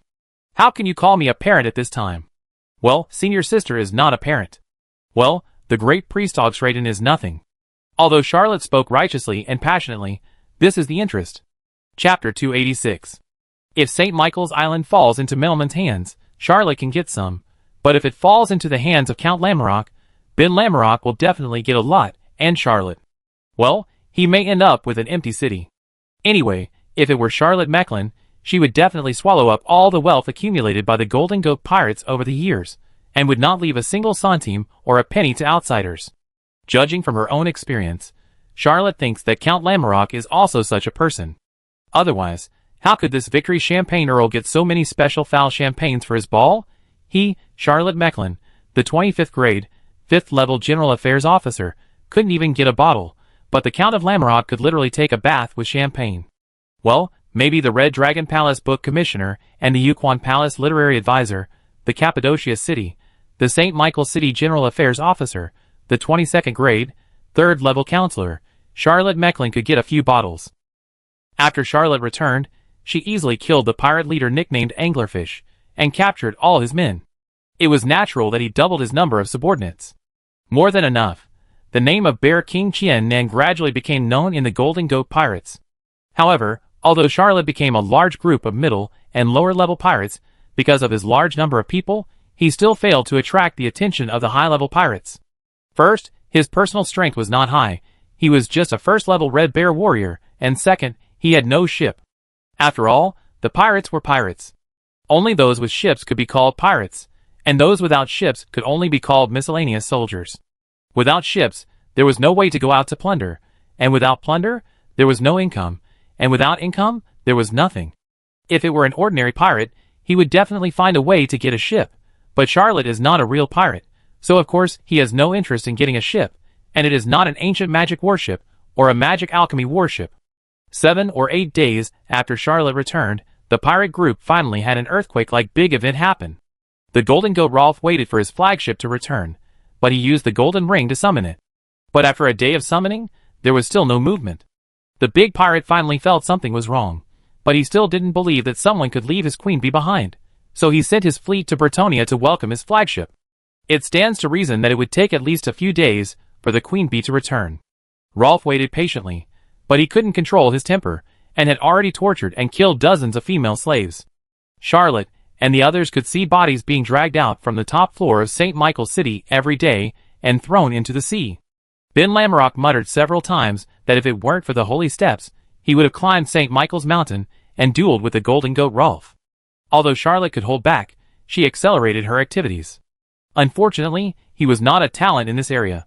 He did not find any clues about the Golden Deputy Goat, contact this resistance force, or find out the situation of the 3 imprisoned saints. As for passing on information, he did pass it on several times. Charlotte used the mental channel to send messages to Cappadocia several times, but this ability was a single channel, so he did not get a response from Menelman. The atmosphere in St. Michael's City became more and more depressing. 10 days later, the pirate ship returning from Bretonia finally brought back bad news. Someone saw the queen bee on the 7th river. It is said that Charlotte Mecklin, a famous writer from Fars, used a trick called the Great Python to seize this ancient magic warship and presented it to the Grand Princess in order to please Emperor Guillaume XV, the widowed aunt of His Majesty Alfred. In order to show off, Her Majesty deliberately parked the queen bee on the Severn River for the entire Breton residents to watch. As for why it could not be summoned back, these pirates did not know the reason, and could only guess that the holy orders of the Ingramar Empire took action to suppress the flagship of the Golden Goat fleet. Upon hearing the news, the Golden Goat Herolf was furious, and personally led the fleet to leave St. Michael Island. Charlotte immediately passed the news on, and decided to do something. Without Herolf in St. Michael's City, the city would no longer have a saint. If it were the past, Charlotte would certainly be unable to do anything. St. Michael's City still has 5 deputy captains, and 10 generals. Although they will not all stay in St. Michael's City, some will go out to sea to plunder, but there are always 6 or 7 people in charge. These pirates were either high-level or mid-level. Charlotte thought that if he fought alone, he might not be afraid of anyone, but he was not strong enough to challenge so many high-level and mid-level pirates. But the past was the past, and the present is now. Charlotte now has the Grand Priest Augs rating, who is a holy level. And Ben Lamorak, the youngest lion in Breton. Although he has just been promoted to a high level, Charlotte thinks he can at least beat 5 ordinary high-level pirates, and even if he lowers the standard, he can beat 3. 5 hours after Rolf went out to sea, Charlotte started a rebellion. Charlotte was not a professional in this field, and she did not even mobilize before the war. She led all her men and rushed to the second floor of St. Michael's City quietly. Of the 5 deputy leaders of the Golden Goat Pirates, only one stayed behind, 2 went out to sea to plunder, and the other 2 followed Rolf to Britannia. Only 3 of the 10 generals were there, and the other 7 either went out to sea to plunder or followed the Golden Goat. This was the emptiest moment for St. Michael Island. The Golden Goat pirates have been rampant in the Sea of Giant Whales for many years, and have colluded with the Royal Navy of the Ingrima Empire. They never thought that anyone would dare to rebel internally. When Charlotte came to the only deputy captain stationed on St. Michael Island, the deputy captain was still very calm and said, "I have heard of you, Bear King Chien Nan. If you want to stand out in the pirate group, you may be able to make it if you work hard for a few decades. But you actually rebelled. Do you know how powerful the Golden Goat is? Ignorance is not wrong, but arrogance is. You take yourself too seriously." Although Charlotte was not afraid of this high-level extraordinary pirate, he had only one thing to say to the deputy leader, Grand Priest Augustredon. "Go!" Grand Priest Augustredon had never heard such disrespectful words in his life, but he did not protest.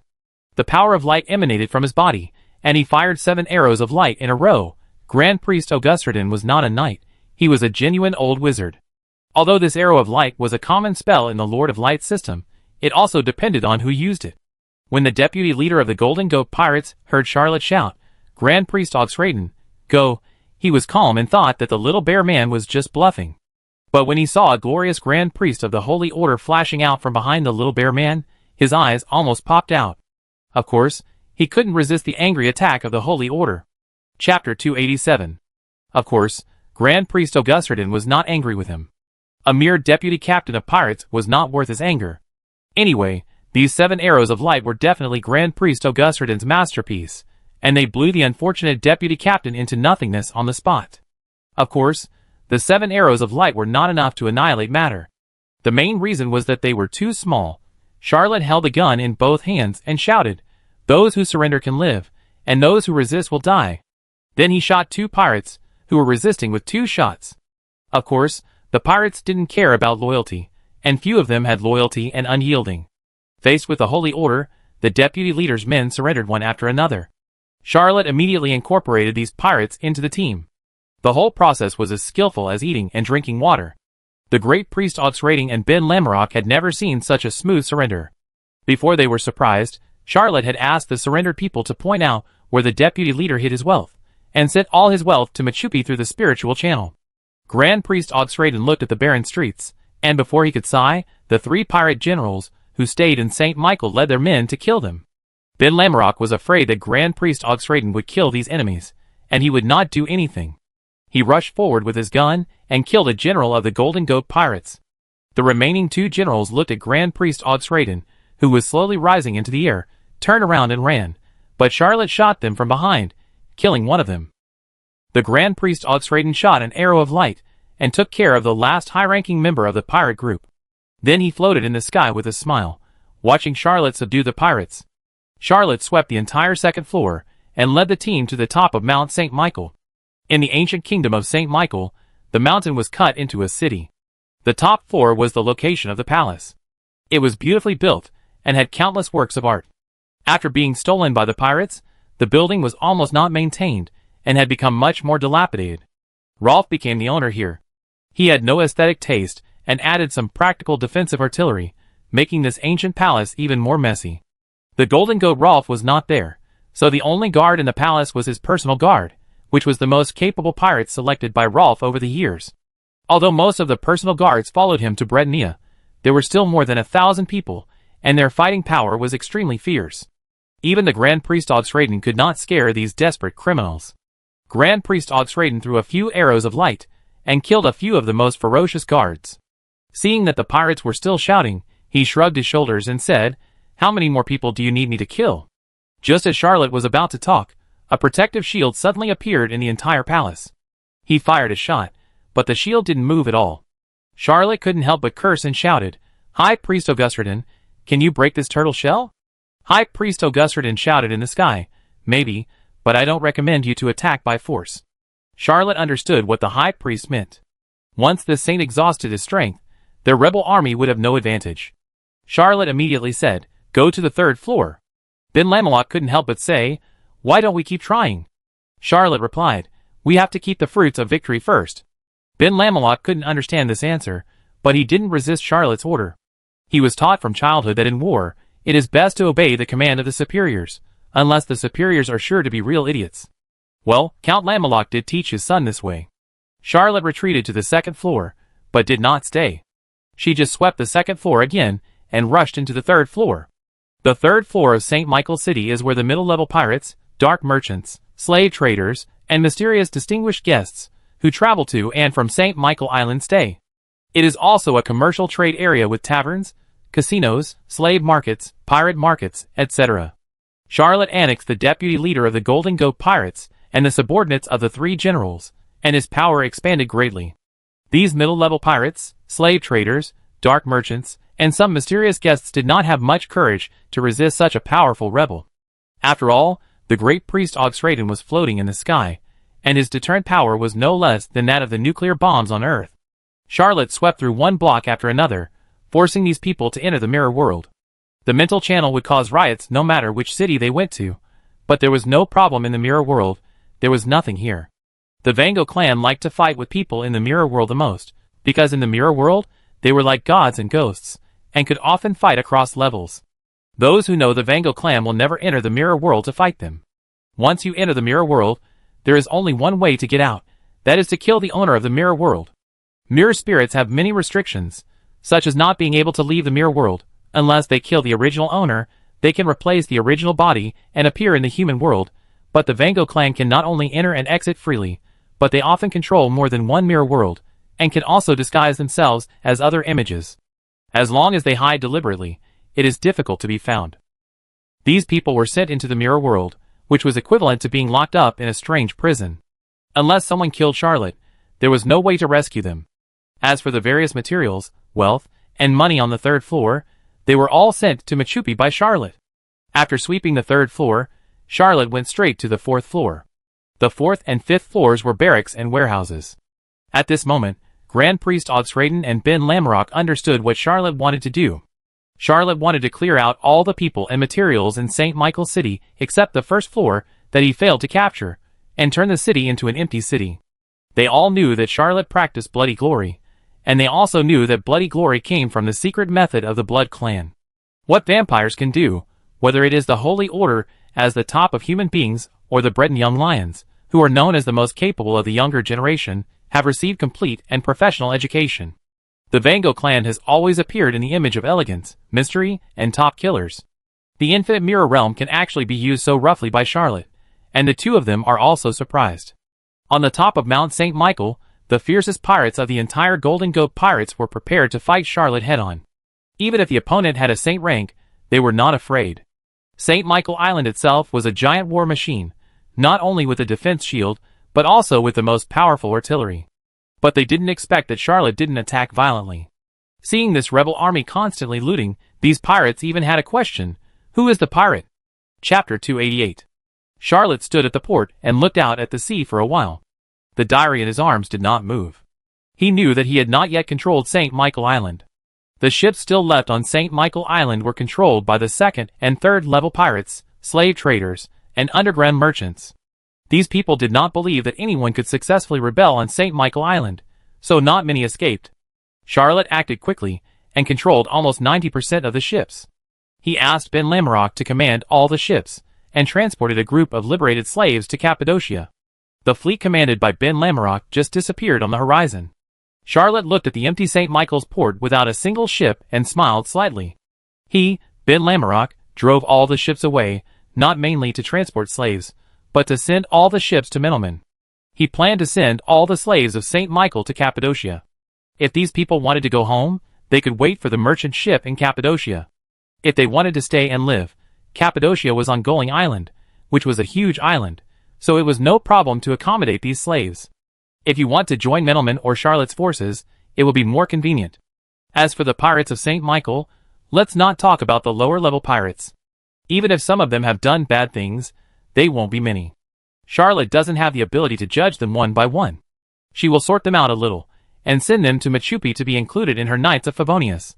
Charlotte will give the upper middle level pirates to Ben Lamerok, which is a huge amount of military merit. Charlotte only plans to leave the most elite part to guard St. Michael Island. If the Golden Goat Rolf returns safely, he will definitely escape immediately. If it is other situations, he can naturally adapt to the situation. Charlotte had no regrets about not being able to take over the first level of St. Michael's City. He had made a fortune from this deal and severely damaged the Golden Goat pirates, which was considered to have achieved his strategic goal. These pirates didn't care about slaves and lower-level pirates.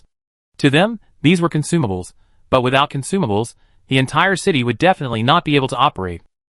Just like many large cities, they couldn't operate with only the well-dressed upper class. Although they controlled most of the wealth, without the lower-level labor force, the city would be a dead city, and all urban functions would not be able to operate. The Golden Goat Rolf certainly doesn't understand this principle, and there may not be many people in the old world who understand this principle. The High Priest Oxraden said with a smile, wearing his priest robes, "My share does not need to be in kind. Just transfer it to my savings union account in Strasbourg." Charlotte smiled slightly and said, "Why do I need the High Priest to order such a thing? I will definitely do it perfectly." Charlotte saw that there was no trace of the fleet on the sea, and was about to leave with the High Priest when she heard the roar of artillery faintly. The two smiled at each other, and did not leave. They waited patiently for a while. Two fleets appeared on the sea level, and were fighting fiercely. One fleet had fewer ships, only more than 20 ships, but there was a magic alchemy warship. A tall and burly figure floated above the magic alchemy warship. With the help of the magic circle on the magic alchemy warship, he was fighting against three saints. The great priest Oxraden said lightly, "This is the real use of the magic alchemy warship. Its biggest function is a movable magic circle. As long as the Golden Goat Haralf does not leave this magic alchemy warship, even if Zimmerman comes, he may not be able to do anything to him." Charlotte looked at it for a while and said, "Grand Priest Augusraden, do you want to help?" Grand Priest Augusraden shook his head and said, "Even if there is one more me, it can't change the situation. It's fortunate that the ancient magic warship of the Golden Goat Haralf was stolen by you. If he had the ancient magic warship, he could even turn defeat into victory." Charlotte couldn't help but smack his lips. He knew that the ancient magic warship was more powerful than the ordinary magic alchemy warship, but he really couldn't tell how powerful it was. In his eyes, this magic alchemy warship was already quite powerful. High Priest Oxraden was unwilling to participate in the battle, and Charlotte didn't force him. He said, "According to the High Priest's inference, is it true that Senior Sister Melman can't win?" High Priest Oxraden said, "That's right." Charlotte said, "In that case, let's retreat too. According to the current situation, in a few hours at most, the Golden Goat Haralf will retreat to St. Michael's Island. If he still has the secret of St. Michael's Island, Senior Sister Melman will have no choice but to retreat." High Priest Oxraden agreed. Although Charlotte still had some regrets, he knew when to strive hard and when to give up decisively. Young people always like to give up when they shouldn't give up and fight where they shouldn't insist. They always thought that they would gain experience from failure, but in fact they just wasted time and did not gain anything at all. Their peers, who directly gained success, would leave them far behind. There are countless chicken soups in this world, but every bowl is not enough to fill your stomach. The pirate rebels led by Charlotte and Grand Priest Oxraden soon disappeared on St. Michael Island. A few hours later, the Golden Goat Haralf, who was fighting and retreating, suddenly felt a layer of energy wrapped around him, and suddenly raised his hands high, and a brilliant light shone from his body. A shadow of a man several dozen picometers tall with wings on his back appeared in the sky above St. Michael Island, and the aura of the Golden Goat Haralf continued to rise. Menelman took a quick look and ordered a retreat. The three saints scattered one after another. Even though the Golden Goat Haralf had a magic alchemy warship, he did not dare to pursue him. After all, Menelman was quite powerful. If there was no persistence from the magic alchemy warship in a one-on-one fight, the Golden Goat Haralf would not be sure to defeat the first rows of Fars. Golden Goat Haralf said coldly, "Menelman, as long as St. Michael's Island is in my hands, you will never covet it. You don't have a magic alchemy warship. Even if you have 2 saint-level helpers, you will never be able to do anything to me." Menelman's face was calm, but her bright eyes were staring at St. Michael's Island instead of looking at Golden Goat Haralf. She didn't know how Charlotte was doing. Did she escape? But she must not continue to attack, because St. Michael's Island is infinitely powerful, and she can't attack it with the power she has now. I hope my junior is okay. Chapter 289. Golden Goat Haralf was eager to return to St. Michael Island, and the magic alchemy warship was sailing fast, and it was getting farther and farther away from the warships under his command. Middleman's fleet had already separated Golden Goat Haralf's magic alchemy warship from more than 20 ordinary warships under his command. When Golden Goat Haralf reacted, under the coercion of the three saints, the pirates on these more than 20 warships all surrendered. Haralf saw this scene and wanted to fight again, but he had no courage. He watched Middleman take away his more than 20 ships. Although Rolf was in pain, he still had a magic alchemy warship in his hand, and he could recruit ordinary warships at will. Anyway, there were always hundreds of merchant ships, warships, and slave trading ships docked at St. Michael Island, so he could quickly restore his strength. He cursed loudly in the sky for a long time before he realized why no one was responding to St. Michael Island. It stands to reason that he still had a few ships left on the island, and the ships of those slave traders and underground merchants would also come to join in the fun. So why was there no movement this time? Rolf landed the warship and commanded the magic alchemy warship to sail to St. Michael Island. When he returned to his nest and walked out of the cabin, he saw that the entire St. Michael Island was empty. The slaves and lower-level pirates that were usually bustling, the ships docked at the port, and even the taverns, shops, and exchanges that should have been bustling on the upper floors were all quiet and empty. Rolf was stunned. He flew up to the sky and inspected each floor. His mood became colder and colder. He could not accept the reality at all. How could a good St. Michael Island be empty? He even suspected that he had gone to the wrong place. But the familiar buildings made him know that he could not have gone wrong. This was St. Michael Island. What's more, he had just summoned the Holy Spirit of St. Michael, and it was still working as expected. It was impossible that he was wrong. Haralf didn't see the familiar guards until he arrived at the first floor of St. Michael's city. These guards had mixed emotions when they saw Haralf. They also saw that Melman's fleet seemed to be intentionally or unintentionally separating the magic alchemy warships from the ordinary warships. But Haralf didn't care about the ordinary warships at all. He just drove towards St. Michael Island desperately, causing all the warships to be entangled by Middleman's fleet. Middleman seemed to be intent on maintaining the situation, and did not even launch artillery attacks, but just maintained a distance of containment. When the Golden Goat Haralf returned to St. Michael Island, Middleman took 3 saints away, and then he attacked with all his strength, and in one battle, he captured the Golden Goat fleet. The last 20 or so warships. Well, St. Michael Island did not have a single ship left, and Charlotte was much more ruthless than Middleman. The Golden Goat Haralf fought with Middleman, and he might not have noticed it, but the first group of pirates, who finally caught up with him, saw clearly that Middleman played with the Golden Goat Haralf like a baby. This naval battle was a classic. Middleman's plan was not that complicated. He just took advantage of the fear of the Golden Goat Haralf and his eagerness to return to St. Michael Island. He waited until he returned to St. Michael Island and activated the Holy Spirit of St. Michael before closing the net with all his strength. In fact, the Golden Goat Haralf still had a chance at that time. He could have let the magic alchemy warship return to rescue his warships, but he missed the opportunity and did not dare to leave the protection of the Holy Spirit of St. Michael. He watched Middleman succeed in the battle and reaped rich war dividends. After capturing these 20 warships, Middleman also gained a large number of experienced sailors with sophisticated navigation skills, and became the largest fleet in the giant Whale Sea. Except for the lack of magic alchemy warships, it had almost no shortcomings. The mentality of these pirates was almost broken. Just now, Charlotte Mechlin robbed St. Michael Island, and now it was Middleman who really cleaned up the Golden Goat fleet. If it were in the ancient Xia kingdom, at this time and scene, there would definitely be a drama of the king and his ministers crying. But the Golden Goat Haralf was just a pirate from the old world. When he heard his guards talking about what Charlotte did on St. Michael Island, he was shocked. When Charlotte did these things, she used her true face. As soon as he heard it, he knew that it was this despicable bastard who stole his queen bee. The Golden Goat Rolf was so angry that his hands were shaking. He went to Breton Island and inquired about the queen bee. Although he wanted to take it back several times, he had no chance. After all, the queen bee was in the hands of Princess May. Breton was the capital of the Engrima Empire, with countless holy ranks. How could a pirate leader be allowed to act recklessly? He watched for a long time, but had no chance, so he could only return in anger. The Golden Goat Rolf also heard about Charlotte Mechlin.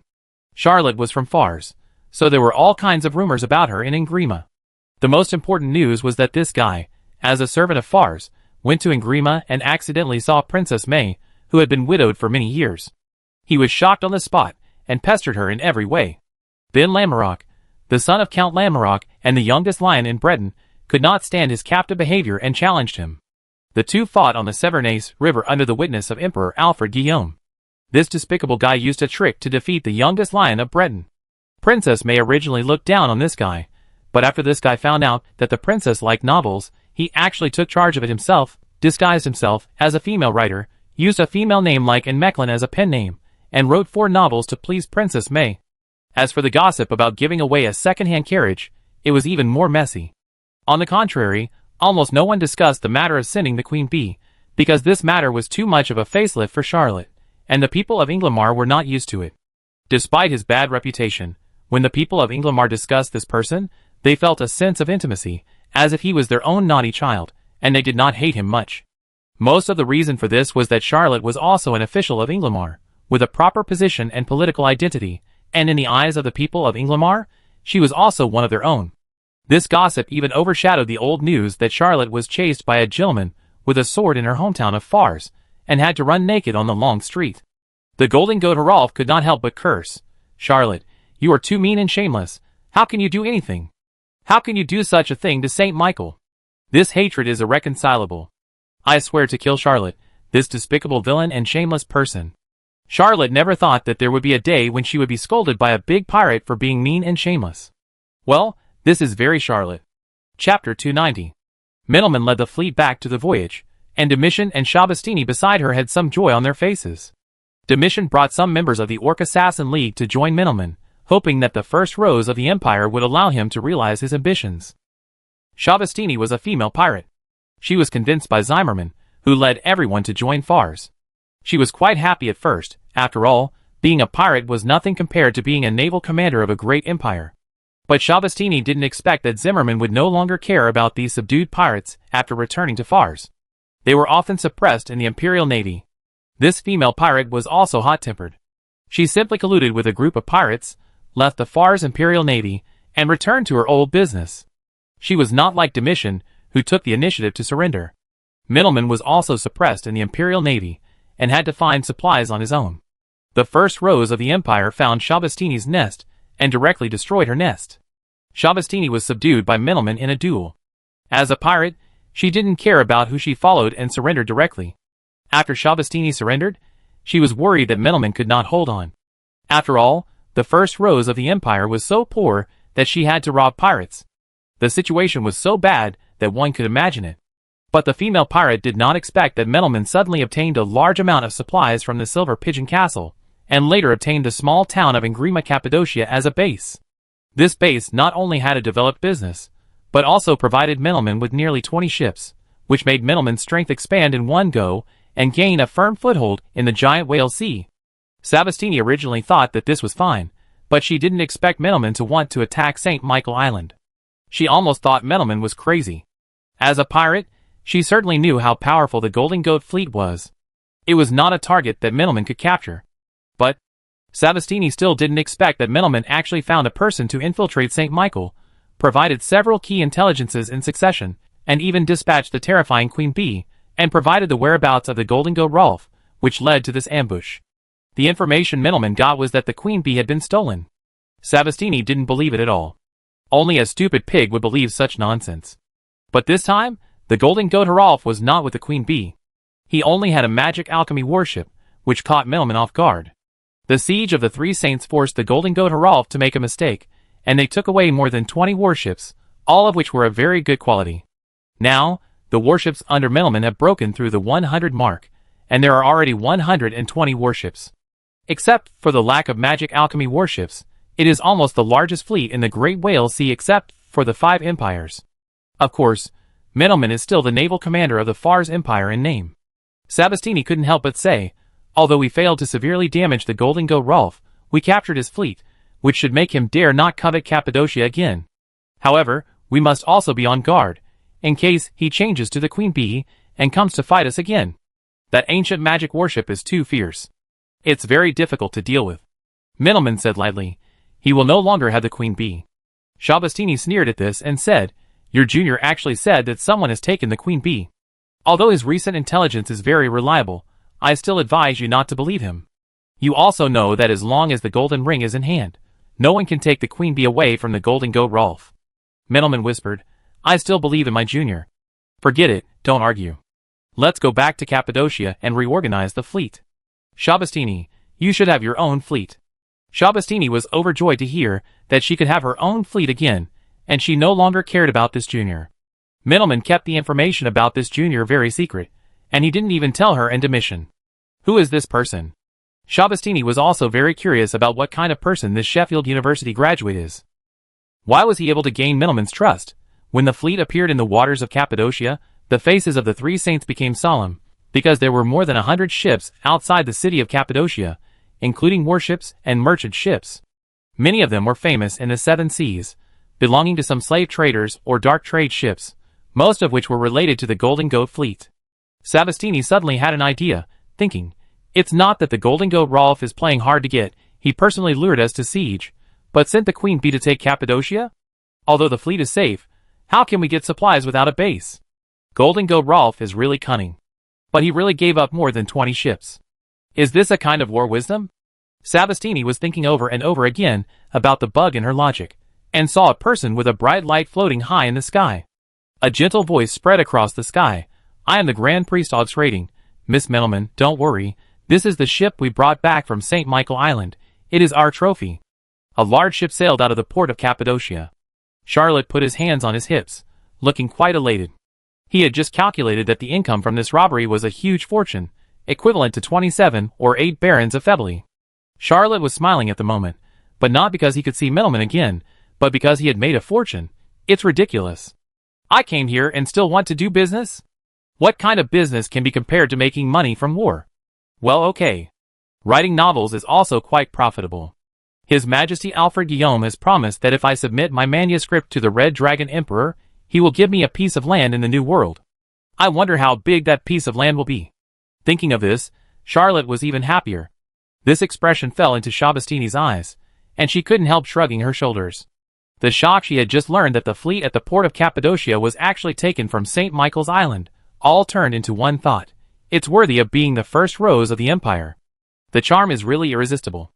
A person who can invite the great priest Augsrating, and who is both wise and brave, and has seized more than 100 ships from St. Michael's Island, is simply a hero in the world who is not inferior to Zimmerman. Such a hero in the world is actually her loyal lackey.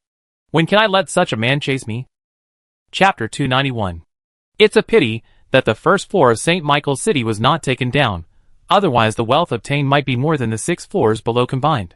When Charlotte thought of this, she was interrupted by the Grand Priest Augsrating, who descended from the sky. The Grand Priest smiled and said, Mr. Mecklin is very happy. Charlotte replied, we are happy together. Grand Priest Augsrating smiled slightly. Of course, he knew what we are happy together meant. This time, he was very happy to sneak into St. Michael's Island. Ben Lamrock next to him was even more excited and joined in the celebration. Charlotte knew that he was born into a noble family, and might not think money was important, so she gave him a fleet and let him choose 10 warships and sailors. Ben Lamrock really didn't care about money, but he had a deep obsession with making achievements and surpassing his father. However, no one thought that this young lion could be compared with his father. No matter what he achieved, he would be compared with his father, and then come to the conclusion that he was not as good as Count Lamrock.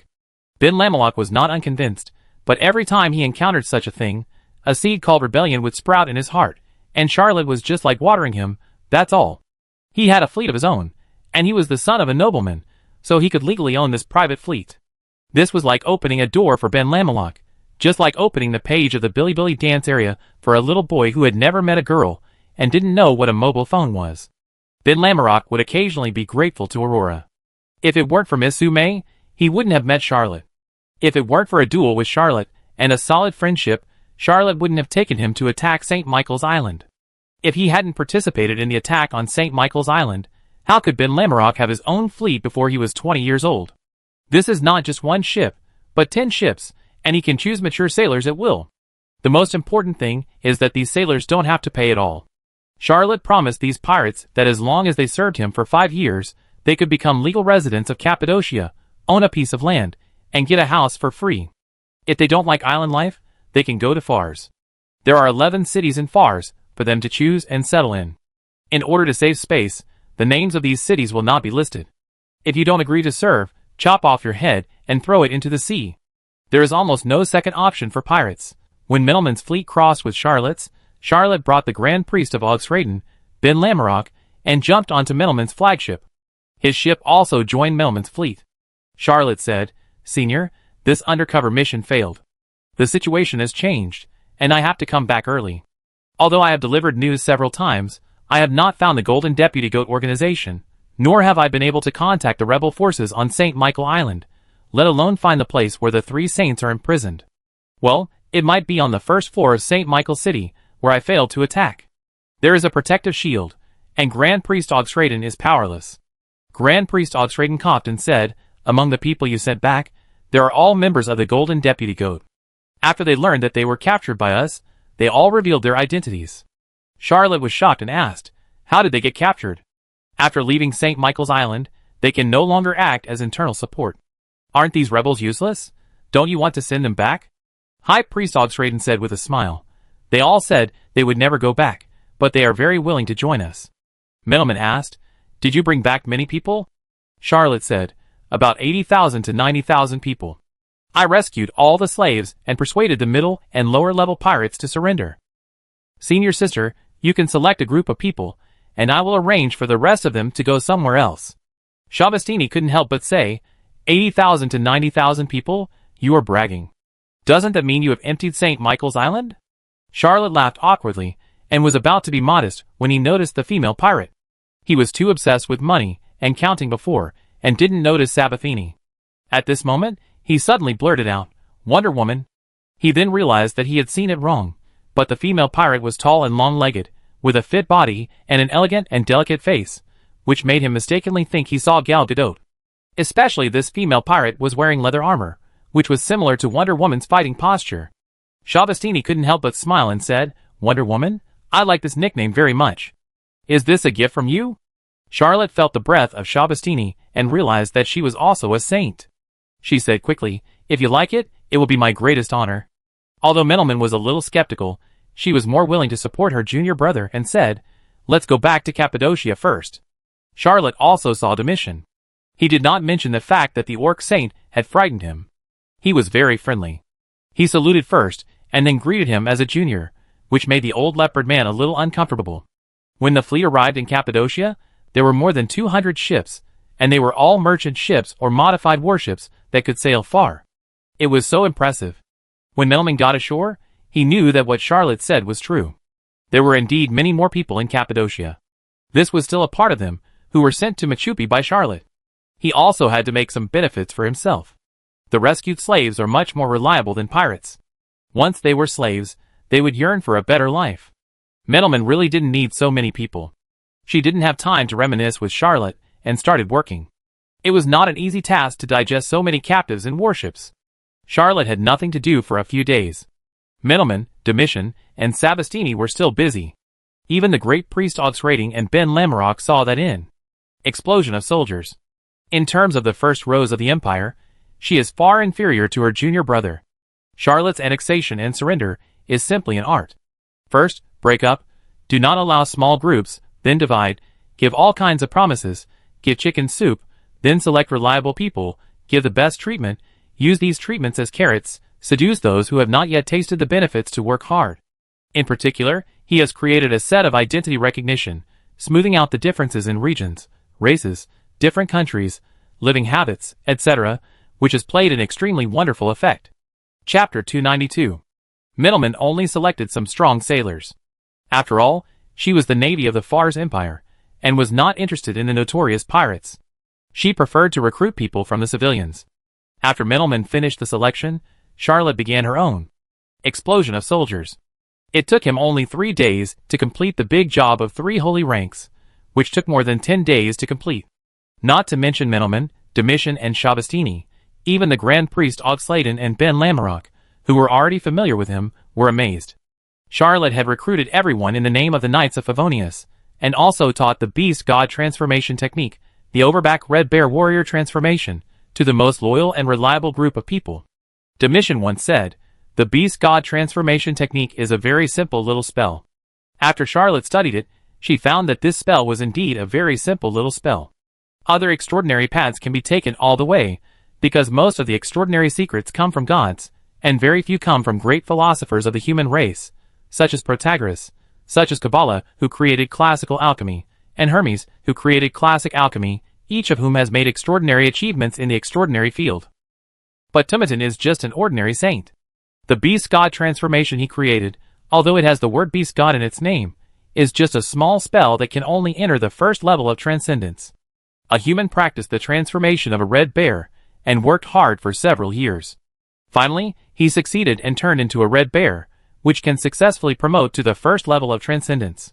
But he practiced the transformation of a leopard man, and worked hard for several years. Finally, he succeeded and turned into a leopard man, but he was still the first level of transcendence. No matter how many kinds of beast man transformations he practiced, he would only stop at the first level. Orcs transforming into humans. Even in some rare cases, they may not be able to advance to the first level. For this reason, few people in the Orc Assassin League are willing to delve into the beast god transformation technique. For these orc killers, what is the value of turning into other orcs? It is still possible to turn into a human, and it is time to change your identity and blend into the human country. But Charlotte Mecklin turned this little magic into an identity recognition. No matter what your original identity is, or where you come from, as long as you join the Knights of Favonius and start practicing the transformation of the Red Bear Warrior, you will be a loyal brother. Just like on Earth, no matter where you come from, as long as you have studied together, you are classmates. Even if you graduated decades apart, you can still have some incense and affection.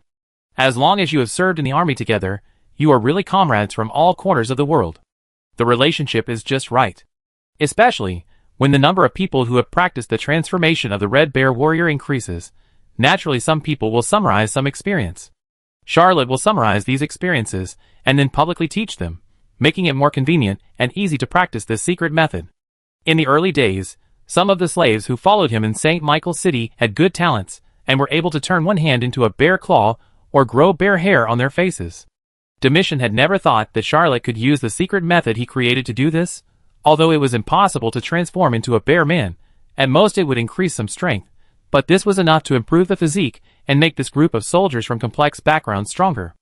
As long as people practiced a little bit and achieved some results, they would naturally have more cohesion.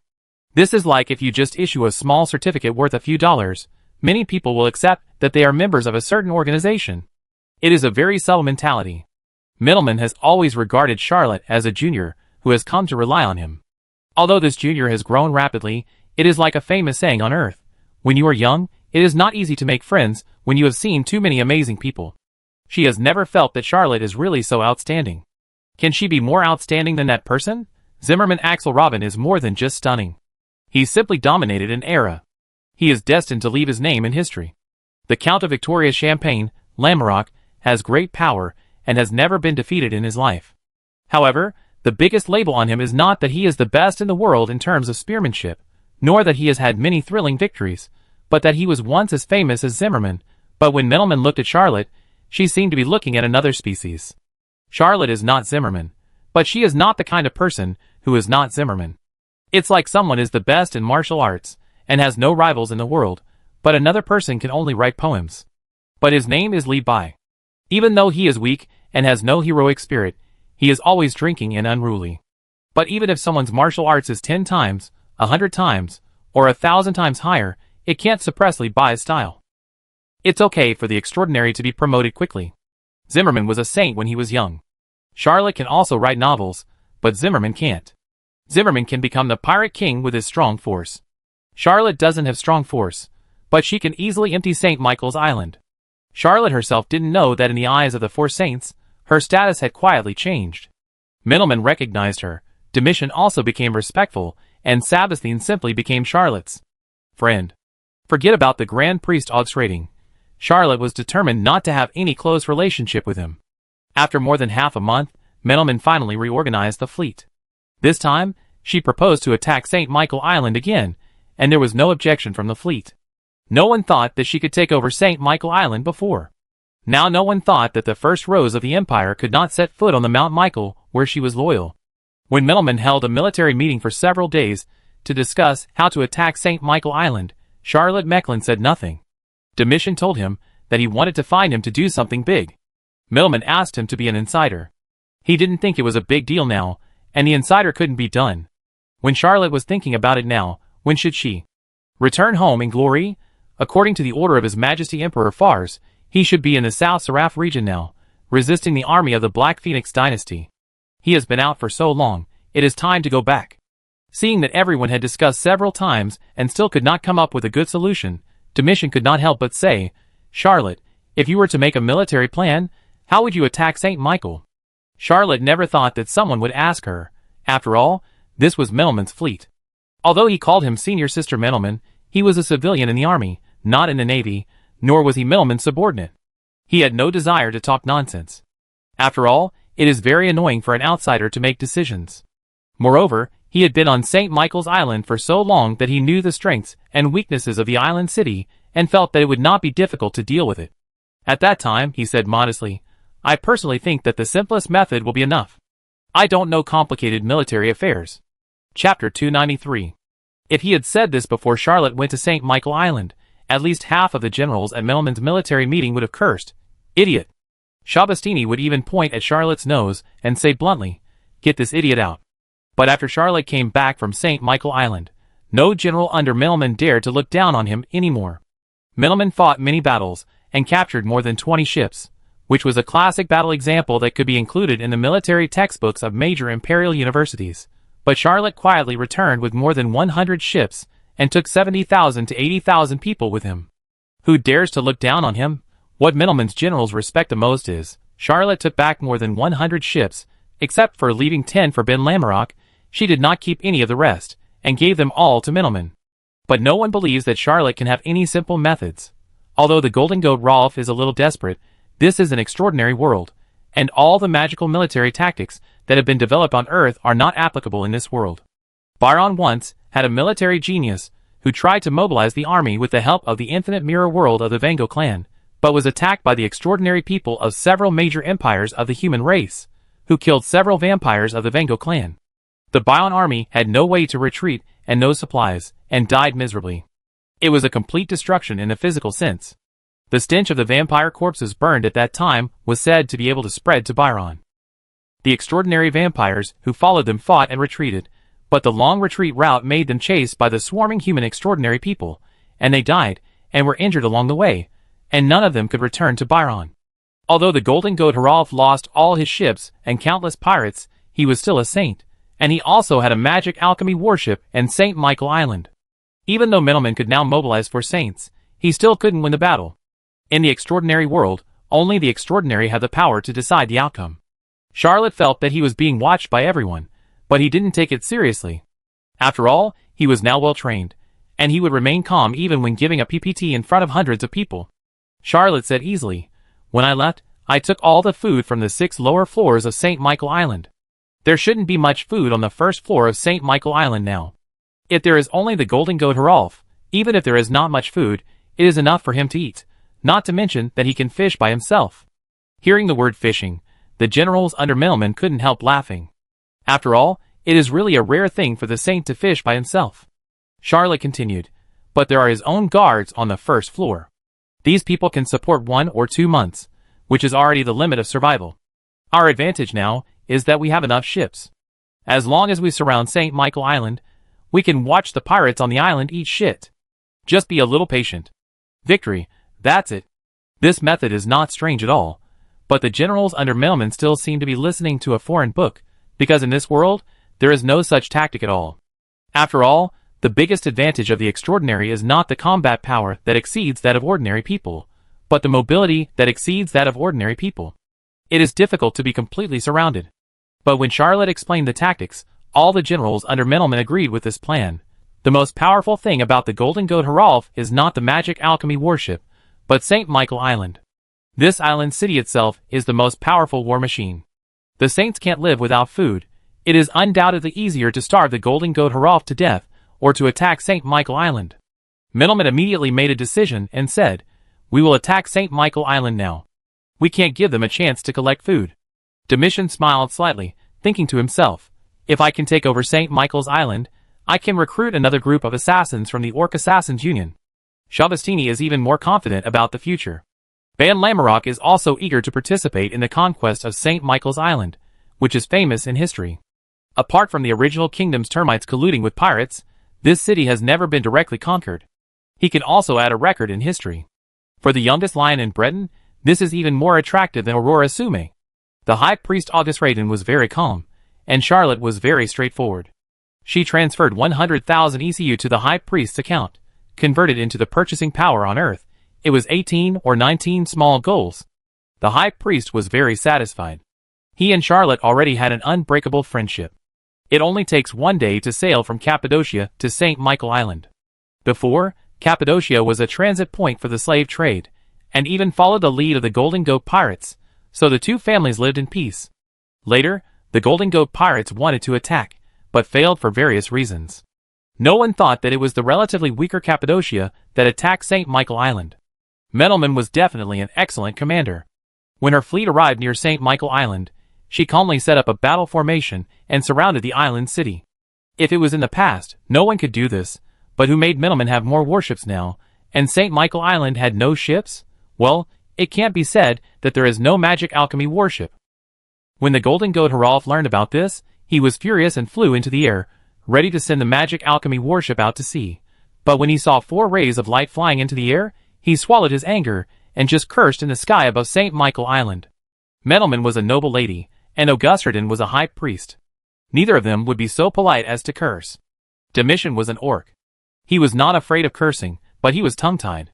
He exchanged a few words with the Golden Goat Haralf, and was so angry that he wanted to fight to the death, but was beaten back by the Holy Spirit of St. Michael urged by Haralf.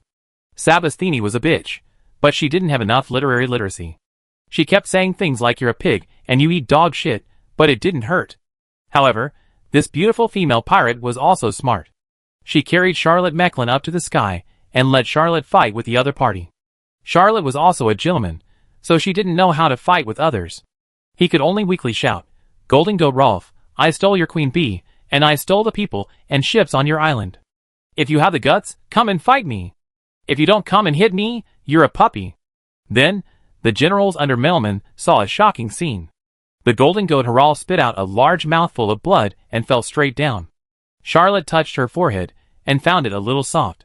She knew she touched the wrong place, so she quickly withdrew her hand and said, this must be Haralf's strategy to lure the enemy. I curse you a few more times. Haralf, are you coming to hit me? The Golden Goat Haralf was a saint after all, so it didn't matter if he fell down. On the contrary, the blood he spit out in anger just now really hurt his vitality. He had just struggled to get up from the ground when he heard Charlotte Mecklin shouting. Suddenly, my heart felt hot, and I spat out another mouthful of blood. Swearing is not about the vulgarity of the words, but the brilliance of the curse words, which really hits the heart. Charlotte really hits the heart of the Golden Goat Haralf. Chapter 294. Shabastini was stunned for a moment, then she reached out and touched Charlotte's head, saying, I don't think he's pretending. Charlotte said, as a saint, he shouldn't change color even if he's scolded for days and nights. My scolding was so weak, how could I possibly make him vomit blood? Shabastini looked around and saw only one ship, the empty port of St. Michael, and the city of St. Michael where almost no one was around. She said, I think. It's not a question of whether your scolding was strong or not, it's that you were too cruel. Sabastini felt very sorry for the Golden Goat Rolf, because she had also been robbed by Menelman. She even had a feeling that all Sheffield University graduates were like this. Is this the motto of Sheffield University? Domitian had just suffered a loss, and was indignant. Seeing this, he used an orc secret method and sneaked into St. Michael's City quietly. The Golden Goat Rolf had just stood up when Domitian slapped him with his claws, hitting the back of the biggest pirate leader in the giant whale sea. Although Charlotte stabbed Rolf twice in the heart, he was still a battle-hardened saint after all. A cloud of water vapor appeared behind him, and his body shook and disappeared. Dozens of steps away, a blue stream of water gushed out at the same time, and the Golden Goat Rolf appeared in it. As soon as Domitian attacked, he knew that he had missed. Although he stretched out his middle finger in time and hit the Golden Goat Rolf, the force of this finger was obviously not comparable to the claw that was ready. After a missed move, Domitian laughed loudly and flew into the sky. Although the Golden Goat Haralf followed closely, the old leopard man was most proud of his speed. Before the Golden Goat Haralf activated the Holy Spirit of St. Michael Island, Domitian had already escaped from the Holy Spirit's range of activity. The Golden Goat Haralf chased halfway, and saw the 4 saints staring at him. He felt aggrieved, but he suppressed his anger and retreated to St. Michael Island. Domitian sighed and said with a look of pity, if this old guy reacts a little slower, and is hit by my 10,000 leopards' heart-piercing and bone-eroding claws, His combat power will drop by at least 10%. Middleman smiled and said, "Take your time, we have patience." 5 people were in the sky, 4 of them could fly, and only Charlotte could fly like a queen. He was not used to it, so he whispered, "Can you put me down first? I'm afraid of heights." Well, Sabastini is a bit like that Wonder Woman, except that her breasts are different in size, very full. Charlotte is not afraid of heights, but she is a little dizzy with milk. He didn't dare to do anything to a female saint. "I just want to get out of the sea of suffering as soon as possible." Sabastini patted his head and said, "You get used to it. I can take you flying often in the future." Charlotte hastily refused, "I'm so sorry." Sabastini smiled and said, "Don't be polite to me." High Priest Ogshraden thought, it's better to be polite to Charlotte. When he's rude, he's really rude. Baron Faye Boley still doesn't know where his property is gone. The golden goat Haralf was trapped in the city of St. Michael, but he didn't care much. After all, he was a saint, and had never been hungry. He didn't take food seriously before. After all, St. Michael Island had a busy trade, and never lacked food or even any supplies. During this period of time after being robbed by Charlotte and Middleman, he was only sad and didn't replenish supplies. But as time passed, the golden goat Haralf soon felt something was wrong. Middleman neither launched an attack nor challenged, but just quietly besieged.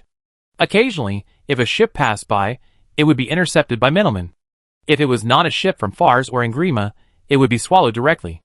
Only the ships from the 2 empires would be allowed to pass, but they were not allowed to approach St. Michael Island. On St. Michael Island, in addition to the original guards, there were also crew members on the Magic Alchemy warship, totaling 2,000 to 3,000 people. The first level St. Michael City stored the wealth accumulated by the Golden Goat Rolf's concept, but there was really not much food. Most of the food had been consumed in the previous half-month.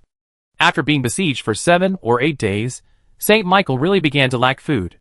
Charlotte occasionally followed Sabastini into the air to observe, and found that St. Michael had begun to slaughter pirates.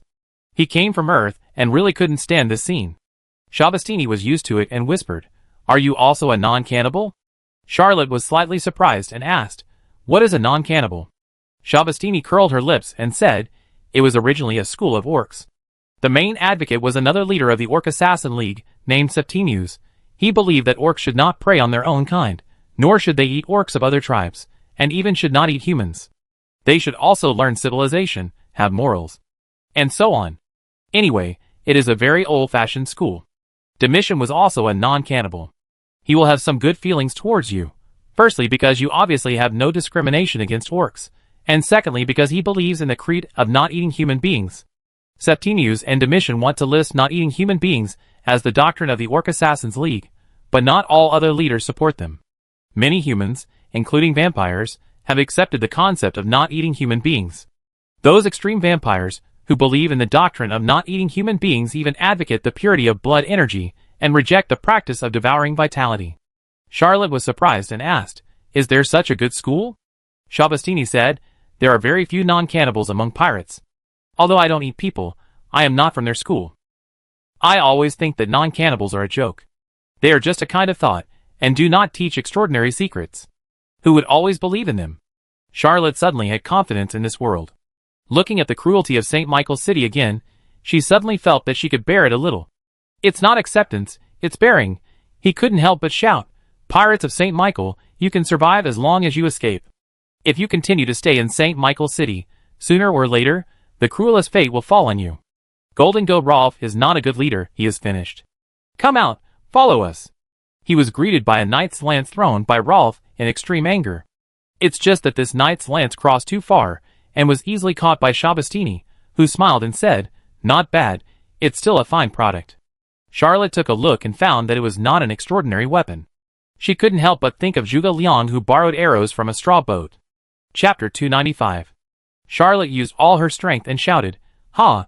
Fortunately it's not a supernatural weapon, otherwise I would be dead." Sabastini didn't react for a moment, and hurriedly reminded her kindly, "Don't speak so loudly, the Golden Goat Rolf will hear it." Charlotte didn't answer, staring at St. Michael's City with an anxious look. After a while, he was a little disappointed, and saw a rapier coming through the air. The sword intent on the rapier was like a surging sea, firmly locking Charlotte. Facing such a fierce sword, Charlotte was not afraid, but whistled excitedly, then covered Sabastini with his backhand, and opened the mirror door. This rapier was extremely fast, but it was still a step slower, allowing Charlotte to escape calmly, passing by where he was originally, and shooting out far away. The old leopard man Domitian let out a long roar, used his body's skills, and hurriedly chased after it. When the rapier was about to fall into the sea, he reached out and grabbed the hilt. This rapier is not only extraordinary, but also a high-level extraordinary rapier. The sword body is like the blue sea, surrounded by magic elements. It is an extremely rare and excellent product. Charlotte pulled Shabastini and walked out of a mirror quietly. Shabastini also woke up, and like a magic trick, a magic gun appeared in her hand, and she fired several shots at the golden goat Rolf in the air. At the saint level, the magic armor-breaking bomb was no longer powerful enough, and Shabastini used energy bullets. At the saint level, the energy bullets she made were as powerful as her own full-strength attack, but she often needed to work non-stop for a whole day to compress one, and at most she could make 20 to 30 bullets a year. After all, she also had to practice and do various miscellaneous things, so they were very precious, and she would not use them easily. But this time, Shabastini fired at least 7 or 8 shots at the golden goat Rolf, which was her share of her savings for almost 5 or 6 months. While firing, the female pirate performed a magic trick, and a rapier appeared in the air, pointing directly at the golden goat Rolf.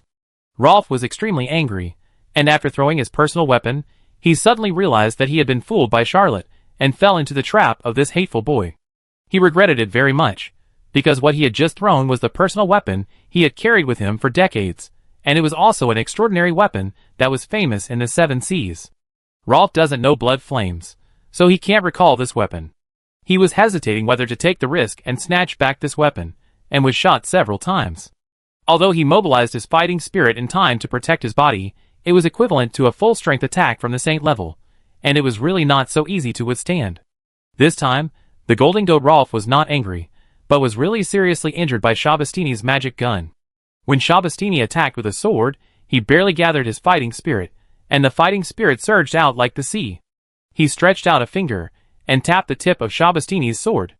Although he forced the female pirate back, he made things worse, and vomited a large mouthful of blood. After forcing Shabastini away, the golden goat Rolf turned into countless streams of water, and scattered in all directions. Shabastini knew that this pirate leader, the biggest in the sea of giant whales, was extremely powerful, and a rare master of both magic and martial arts. Not only was he powerful in fighting spirit, he was also proficient in marine magic. She was no match for him. She severely injured the enemy with one move, and did not pursue him. Instead, she turned around and grabbed Charlotte and flew into the sky. The golden goat Rolf, who had forcibly suppressed his injuries, followed closely, and the holy spirit of St. Michael's City also appeared faintly. He vowed to keep the couple, especially not to allow Charlotte to escape alive. Charlotte tried it, and was shocked to find that he couldn't activate the mirror door. He looked up at the sky, not knowing whether it was the power of the Holy Spirit, or the secret method performed by the golden goat Rolf. He could only pray that Shabastini was fast enough. However, it was obvious that Shabastini, a female pirate, was not as fast as Domitian, who was an assassin. Although she was not caught up by the golden goat Rolf, she could not get rid of him quickly for a while. The energy of both sides burst out, and they blasted each other in the air for a few times, and Shabastini's speed was slowed down. Charlotte gave up using the red and blue rattlesnake. Although he returned to Cappadocia, he took back his equipment, and put on a fingerless glove. It was a magic gun bag with dozens of magic armor-breaking bombs in it, but this thing obviously couldn't hurt the golden goat Rolf. He suddenly took a breath and shouted, "Senior, this is the opportunity. Sneak attack from behind." Although the golden goat Rolf didn't have any warning signs, he couldn't help but look back. Shabastini laughed and suddenly increased her speed, taking this opportunity to get rid of Rolf's entanglement. When the golden goat Rolf tried to catch up bravely, it was too late. Menelman, Domitian, and the great priest Odsraden had already come to greet him. When the golden goat Rolf saw Domitian, the old leopard man holding a magic rapier as blue as the sea, his mentality collapsed immediately. He roared wildly and rushed towards Domitian. Domitian relied on his extremely fast body movement and the magic rapier he had just grabbed. He fought with Rolf for 7 or 8 moves. Seeing that the Holy Spirit had been fully formed, he did not want to fight anymore, and withdrew from the activity range of the Holy Spirit of St. Michael. The golden goat Rolf really didn't dare to chase him out, and he was furious in vain, and his roar was like a deep-sea monster, which was very fascinating. Charlotte reached a safe place, and couldn't help shouting, "Golden goat Rolf, come and hit me. If you don't come and hit me, you're just a puppy."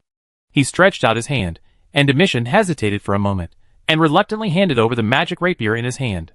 Charlotte raised the high-level magic rapier high, shook it desperately, and shouted, "Your rapier is in my hand. Do you want it? Come here." The golden goat Rolf couldn't hold back after all, and spit out a mouthful of blood. He held it back until his internal injuries worsened, and hurriedly covered his ears, and returned to St. Michael's Island. Charlotte desperately shouted a lot of words, but in the end it was useless. Seeing that Menelman, Domitian, Sabastatini, and the Grand Priest Augsraden all looked a little strange, she smiled awkwardly and said, "I told you, I'm not good at scolding. Come and go, this is the only trick you can use. Now that the golden goat Rolf is prepared, it won't work." The High Priest Augsraden said, "It's the first time in my life that I've seen someone curse and get a high-level magic rapier." The old leopard man Domitian couldn't help but ask, "Will you sell this sword?" Charlotte held up the rapier and said, "Wait and see if I can use it." Charlotte had a lot of extraordinary weapons in his hands, but the only high-level extraordinary weapon was the red and blue rattlesnake. However, he was very good at using the blood rose, and occasionally used the horned vulture, and he really had no intention of changing weapons. Chapter 296. Shabastini said, "The sword of the golden goat Rolf is famous in the 7 seas, and it is called the sea-walking sword. This rapier has only one attribute, which is to manipulate the seawater. The higher the level of the extraordinary person who holds it, the more seawater can be manipulated.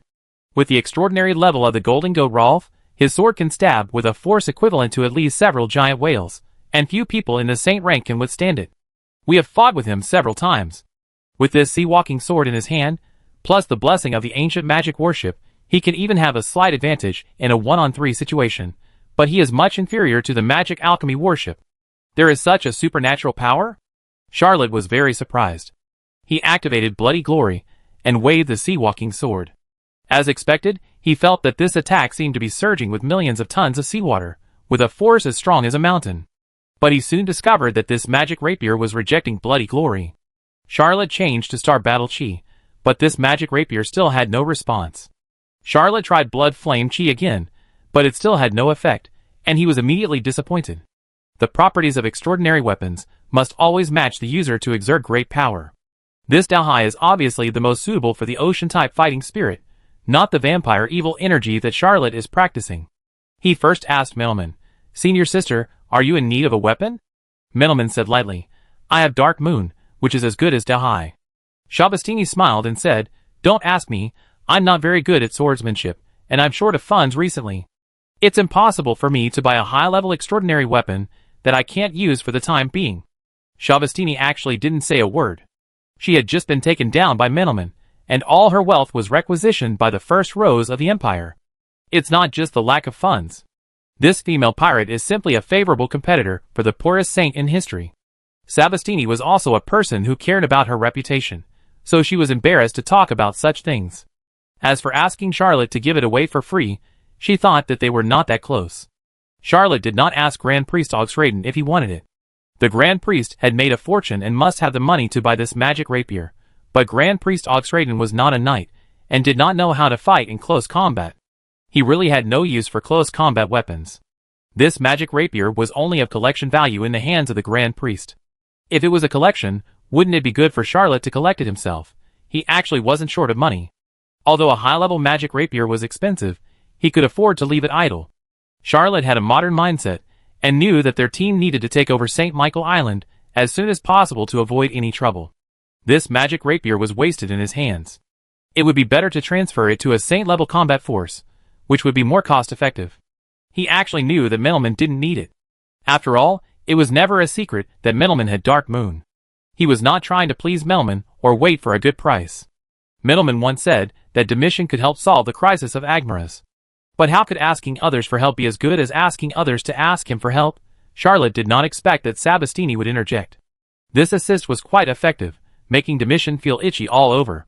The old leopard was afraid that this magic rapier would be purchased by someone first, so he hurriedly said, "Dalhai is very suitable for my bloodthirsty fighting spirit." Charlotte said thoughtfully, "In fact, I also have bloodthirsty fighting spirit. When I was an undercover agent in St. Michael's City, I couldn't restore my identity. I was so bored that I could only practice bloodthirsty fighting spirit. Now I have been promoted to the first level of transcendence. Domitian took a deep breath and said, I can exchange it with something. Charlotte smiled slightly and didn't answer. Domitian took the initiative to say, although the evil power of Agmaras can allow people to master some of the power of the maze, it has great hidden dangers. In the end, those who master the evil power of the maze will be sent to Agmaras. I once traveled to the New World, and was very interested in the power of Agmaras. I visited more than a dozen saints in the New World, and got a secret. As long as you can break through the 4th level of the maze, you can break the trap set by Agmaras, get rid of his control, and truly master the power of the maze. I have a volume of Agmaras' labyrinth. The original owner is dead.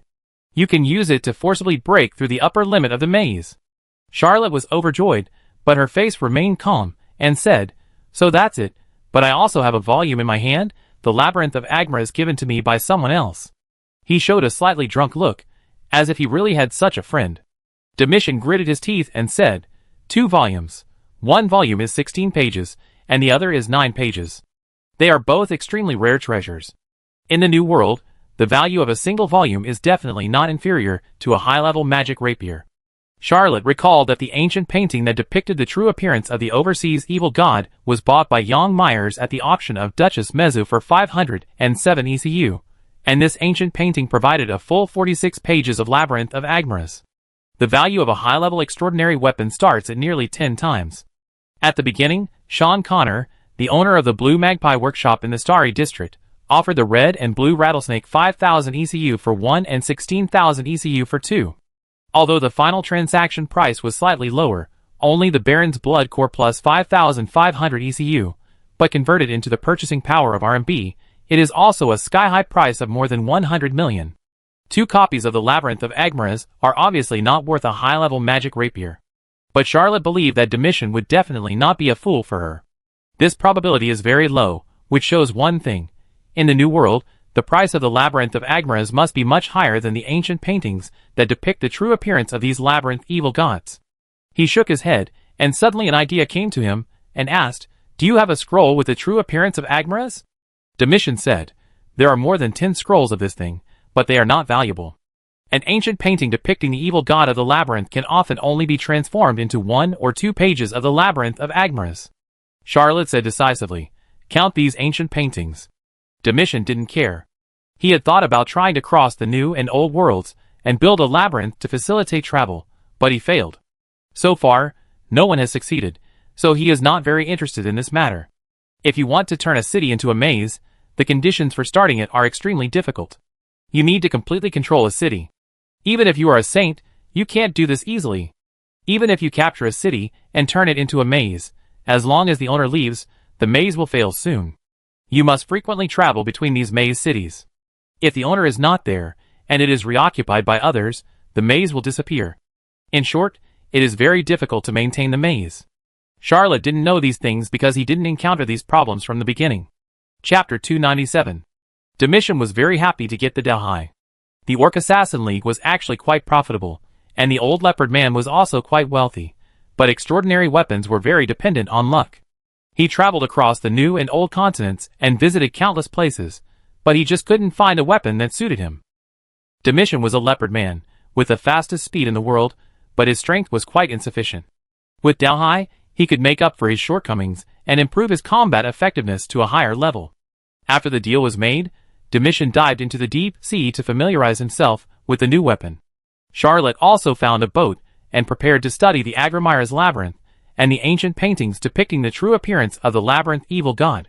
He originally wanted to ask Middleman for help. After all, the only way he knew to absorb these ancient paintings was to destroy them, and the diary would automatically handle everything. Savastini came on board to visit. When she saw Charlotte spread out 2 copies of Agmaras labyrinth and more than a dozen ancient paintings, she couldn't help asking, how did you make a labyrinth here? We are on a ship now, surrounded by the vast ocean, and there is no city to turn into a maze. Charlotte smiled and said, I want to do an experiment, but I lack a saint-level guardian. I wonder if you, Savastini, can do me a small favor? He originally wanted to find Middleman, but since Savastini, a saint-level female pirate, took the initiative to come to him, how could he not take advantage of it? Savastini originally came to Charlotte for other things. She always thought Charlotte was very interesting, and wanted to get closer to her. It seems that helping her is okay. Savastini smiled and said, Sure, but you have to treat me to a meal when we go to Strasbourg in the future. Charlotte smiled and said, absolutely no problem. I want to try the power of the labyrinth evil god to see if it can do something else. It may be dangerous later. Sabastini, remember to save me. Sabastini sat cross-legged, unsheathed her sword, put it aside, and smiled, absolutely no problem. Charlotte felt relieved, picked up the 9-page book The Labyrinth of Agmaras, and then tore off 3 pages and pressed them between her eyebrows. Sabastini was slightly surprised and thought, the Labyrinth of Agmaras is not rare in the New World, but I only heard that it can turn a city into a labyrinth, and I haven't heard that it has any other abilities. What is Charlotte doing? After hearing what Domitian said, Charlotte's first reaction was not to turn a city into a labyrinth, but to try to improve the infinite mirror world. Pressing the 3 pages of the Labyrinth of Agmaras between his eyebrows, Charlotte really felt that an evil power was invading his body. He used bloody glory to combine with this power, and countless silver runes emerged, forming the third mirror. Charlotte hadn't had time to feel the new power. In the next moment, the familiar feeling came again. Charlotte could vaguely sense that a certain maze passage was opened, and there was an unsettling atmosphere at the end of the maze. It seemed that she could also hear the roar of monsters. The surging evil god's power was only one layer of fence that could be destroyed at any time before it could rush out of the world. Charlotte did not hesitate and tore off 3 more pages of Agrimalas's labyrinth, but this time, there was no movement. He tore off 2 more pages, but there was still no movement. He also pasted the last page, but there was still no movement. Charlotte gritted his teeth and pasted all the 16-page Agmaras labyrinth on top. This time, 4 pages of Agmaras labyrinth disappeared, and the power of the evil god broke through the fence of time and space and poured into Charlotte's body. Countless silver runes appeared again, and the 4th mirror condensed in the bloody vortex of his eyes. When this mirror took shape, Charlotte sensed that another new superpower had been born, the Palace of Mirrors. The superpower of the Palace of Mirrors allowed him to create 4 magic mirrors at will, creating a small mirror maze. The scope of this maze would not be too large, and at most it would cover a building as large as number 58, Élysée Country Street, but it was better in that it could be formed with a thought, and could create the most suitable combat environment for himself. Charlotte, who had the Palace of Mirrors, immediately shouted and activated the infinite mirror realm, interrupting the infusion of the evil god's power, and closing a mysterious passage that was about to open. Charlotte could even hear the roar of the evil god on the other side of the passage. Agmaras might appear in St. Michael's City just a little bit later. He was also scared and broke into a cold sweat. The situation just now was really critical. Charlotte didn't know that this matter was so dangerous. She thought that Sabastini could help a little, and at least save herself. The passage was completely closed, and Charlotte could no longer hear Agmaras' roar, but found that the remaining 12 pages of Agmaras' labyrinth had also disappeared. His arms felt slightly warm, and a thought came out of the diary. Charlotte Mecklin forcibly closed the passage to the real Agmaras' labyrinth, and completely broke with Agmaras, the labyrinth evil god of the Agmaras Sea, and officially became the candidate for the evil god. Please draw 99 labyrinths within the specified time, master them skillfully, and go to the Agmaras Sea to challenge Agmaras. If you fail to complete the 99 labyrinths within the specified time, your soul will be devoured by the Agrimaras labyrinth. If you fail to reach the Agrimaras Sea, you will be forced into the evil god arena. Countdown, 133 days, 2 hours, and another 9 minutes and 17 seconds. Evil god candidate? How can I be an evil god candidate? What did Domitian teach me? It is true that the passage to the real Agmaras labyrinth was closed, but this result. It doesn't seem so good. Charlotte wanted to ask Domitian for a moment, but when she thought that she had become a candidate for the evil god, she gave up the idea. This big secret must not be known to others. Once known, the believers of the 9 righteous gods would regard him as an enemy. Charlotte had no place to stand in the 4 empires, unless he went to Byron, which was the country of vampires, and did not believe in the 9 righteous gods. But he lived a comfortable life in Fars and in Grima, and did not want to go to Byron. Moreover, for a person who practiced bloody glory to go to the country of vampires, wouldn't it be a death wish? Charlotte took out her diary, and turned to the page of Agmaras labyrinth. It really had 12 more pages. Charlotte didn't dare to continue to do stupid things for the time being. She put away the remaining ancient paintings, and said to Sabastini, "Thank you very much." Sabastini was a little surprised and said, "You haven't done anything yet." Charlotte asked back, "What did you feel just now?" Sabastini hesitated for a moment and whispered, "It's a bit subtle. I recall a little bit now. It seems that you put the 2 copies of Agmaras labyrinth on your forehead, and then disappeared for a while. But I seem to have been interrupted by something, and I can't recall the period of time completely. What did you do just now? The labyrinth of Agmaras, isn't that weird? Charlotte didn't know how to explain it, so she could only spread her hands and said, I don't know either. You know, I chose bloody glory. Once in a while, I used the labyrinth of Agmaras to practice, and as a result, I opened a new bloody vortex and obtained the inheritance of the Vengo clan. Shabastini was surprised and asked, so this is how you got the infinite mirror realm? I mentioned this to Milman, and she told me not to ask. I thought you had some connection with Byron. Charlotte shrugged and thought, there is indeed some connection. I learned the Arthur secret scroll from Baron Leo and the Asilo's secret technique from Julian, but it has nothing to do with the Vengo clan. It's just that these things are his biggest secrets. Charlotte didn't even tell, and let alone Shabastini. One of the most important qualities of a man is knowing when to keep his mouth shut. In this world, there are always people who suddenly discover some secret method. Even Domitian received the revelation of the true God and obtained the beast-god transformation technique. Charlotte discovered that the labyrinth of Agmaras can be combined with bloody glory. Although it is a great secret, it is not beyond the common sense of this world. Shabastini couldn't help but say, you are really lucky. Protagoras didn't get the secret scroll of Vang back then, and he always regretted it. The Vengo clan has always been mysterious, and even the vampires don't trust them. Many times, the vampires have tried to use the infinite mirror world of the Vengo clan to attack the human kingdom, but every time there was a big problem, and many vampires died every time. Now it has been many years, and I haven't heard of the whereabouts of the Vengo clan. I don't know if they have all gone to the New World. However, Agmaras' labyrinth can actually be transformed into an infinite mirror world. This is a big secret. Maybe the vampire of the Vengo clan is the current Agmaras. The power attributes of the two are similar. Thank you for trusting me and sharing this big secret with me. Next time I go to Strasbourg, you can treat me to another meal. Charlotte thought to herself, why do you have to treat me to another meal? But he didn't care. 2 meals are not much different from 1 meal. As long as he doesn't see it, it can be treated as if nothing happened. Shabastini put her hand on Charlotte's shoulder, and a mellow energy was injected into his body, like a spirit snake swimming around, and Charlotte's slight discomfort disappeared. He knew that this was Shabastini helping him, and smiled and said, thank you. Shabastini said, you haven't been practicing for long. The weather outside is good now. Do you want to go for a ride on the sea with me?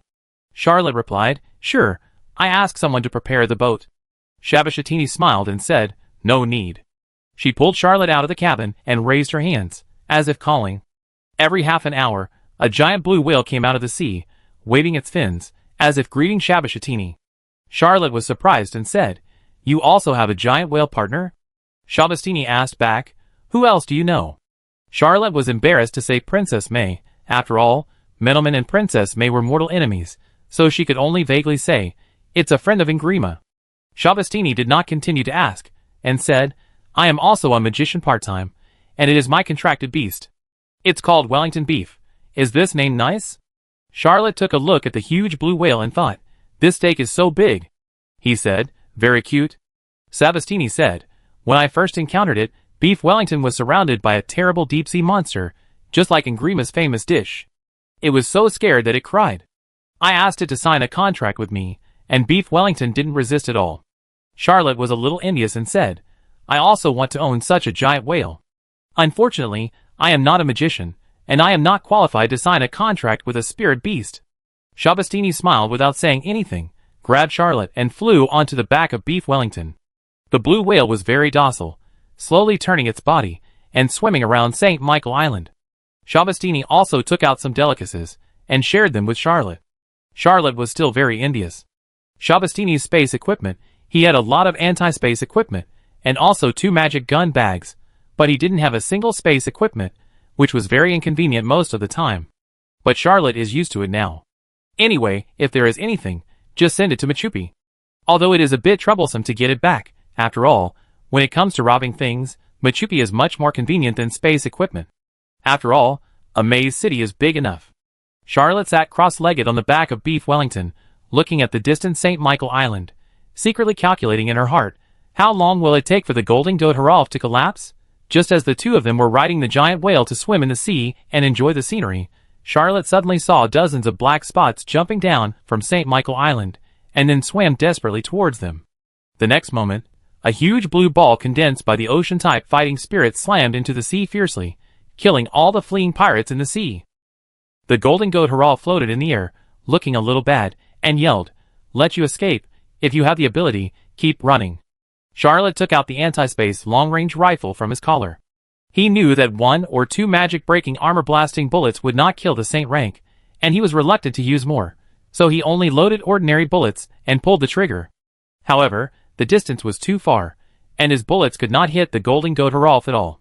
It was just the sound of the gun that attracted the attention of the golden goat Harald. The biggest pirate leader of the Great Whale Sea was furious when he saw Charlotte, like a volcanic eruption, and he could no longer hold back. He suddenly rushed into the air and flew towards the two of them quickly. Just as Sabastini was about to take off and fight with the golden goat Rolf, she heard Charlotte say, "Our chance has come again. Wait for him to come over, and then we try to rob that magic alchemy warship." Chapter 298. The magic alchemy warship does not require a gold ring to operate. Whoever becomes the captain can operate it freely, especially since it was built by the Fars Empire. Some basic concepts were taught in college, so that some students could join the army after graduation, and be assigned to the navy, and directly participate in the battle. The purpose of education in universities in the old continent is practical.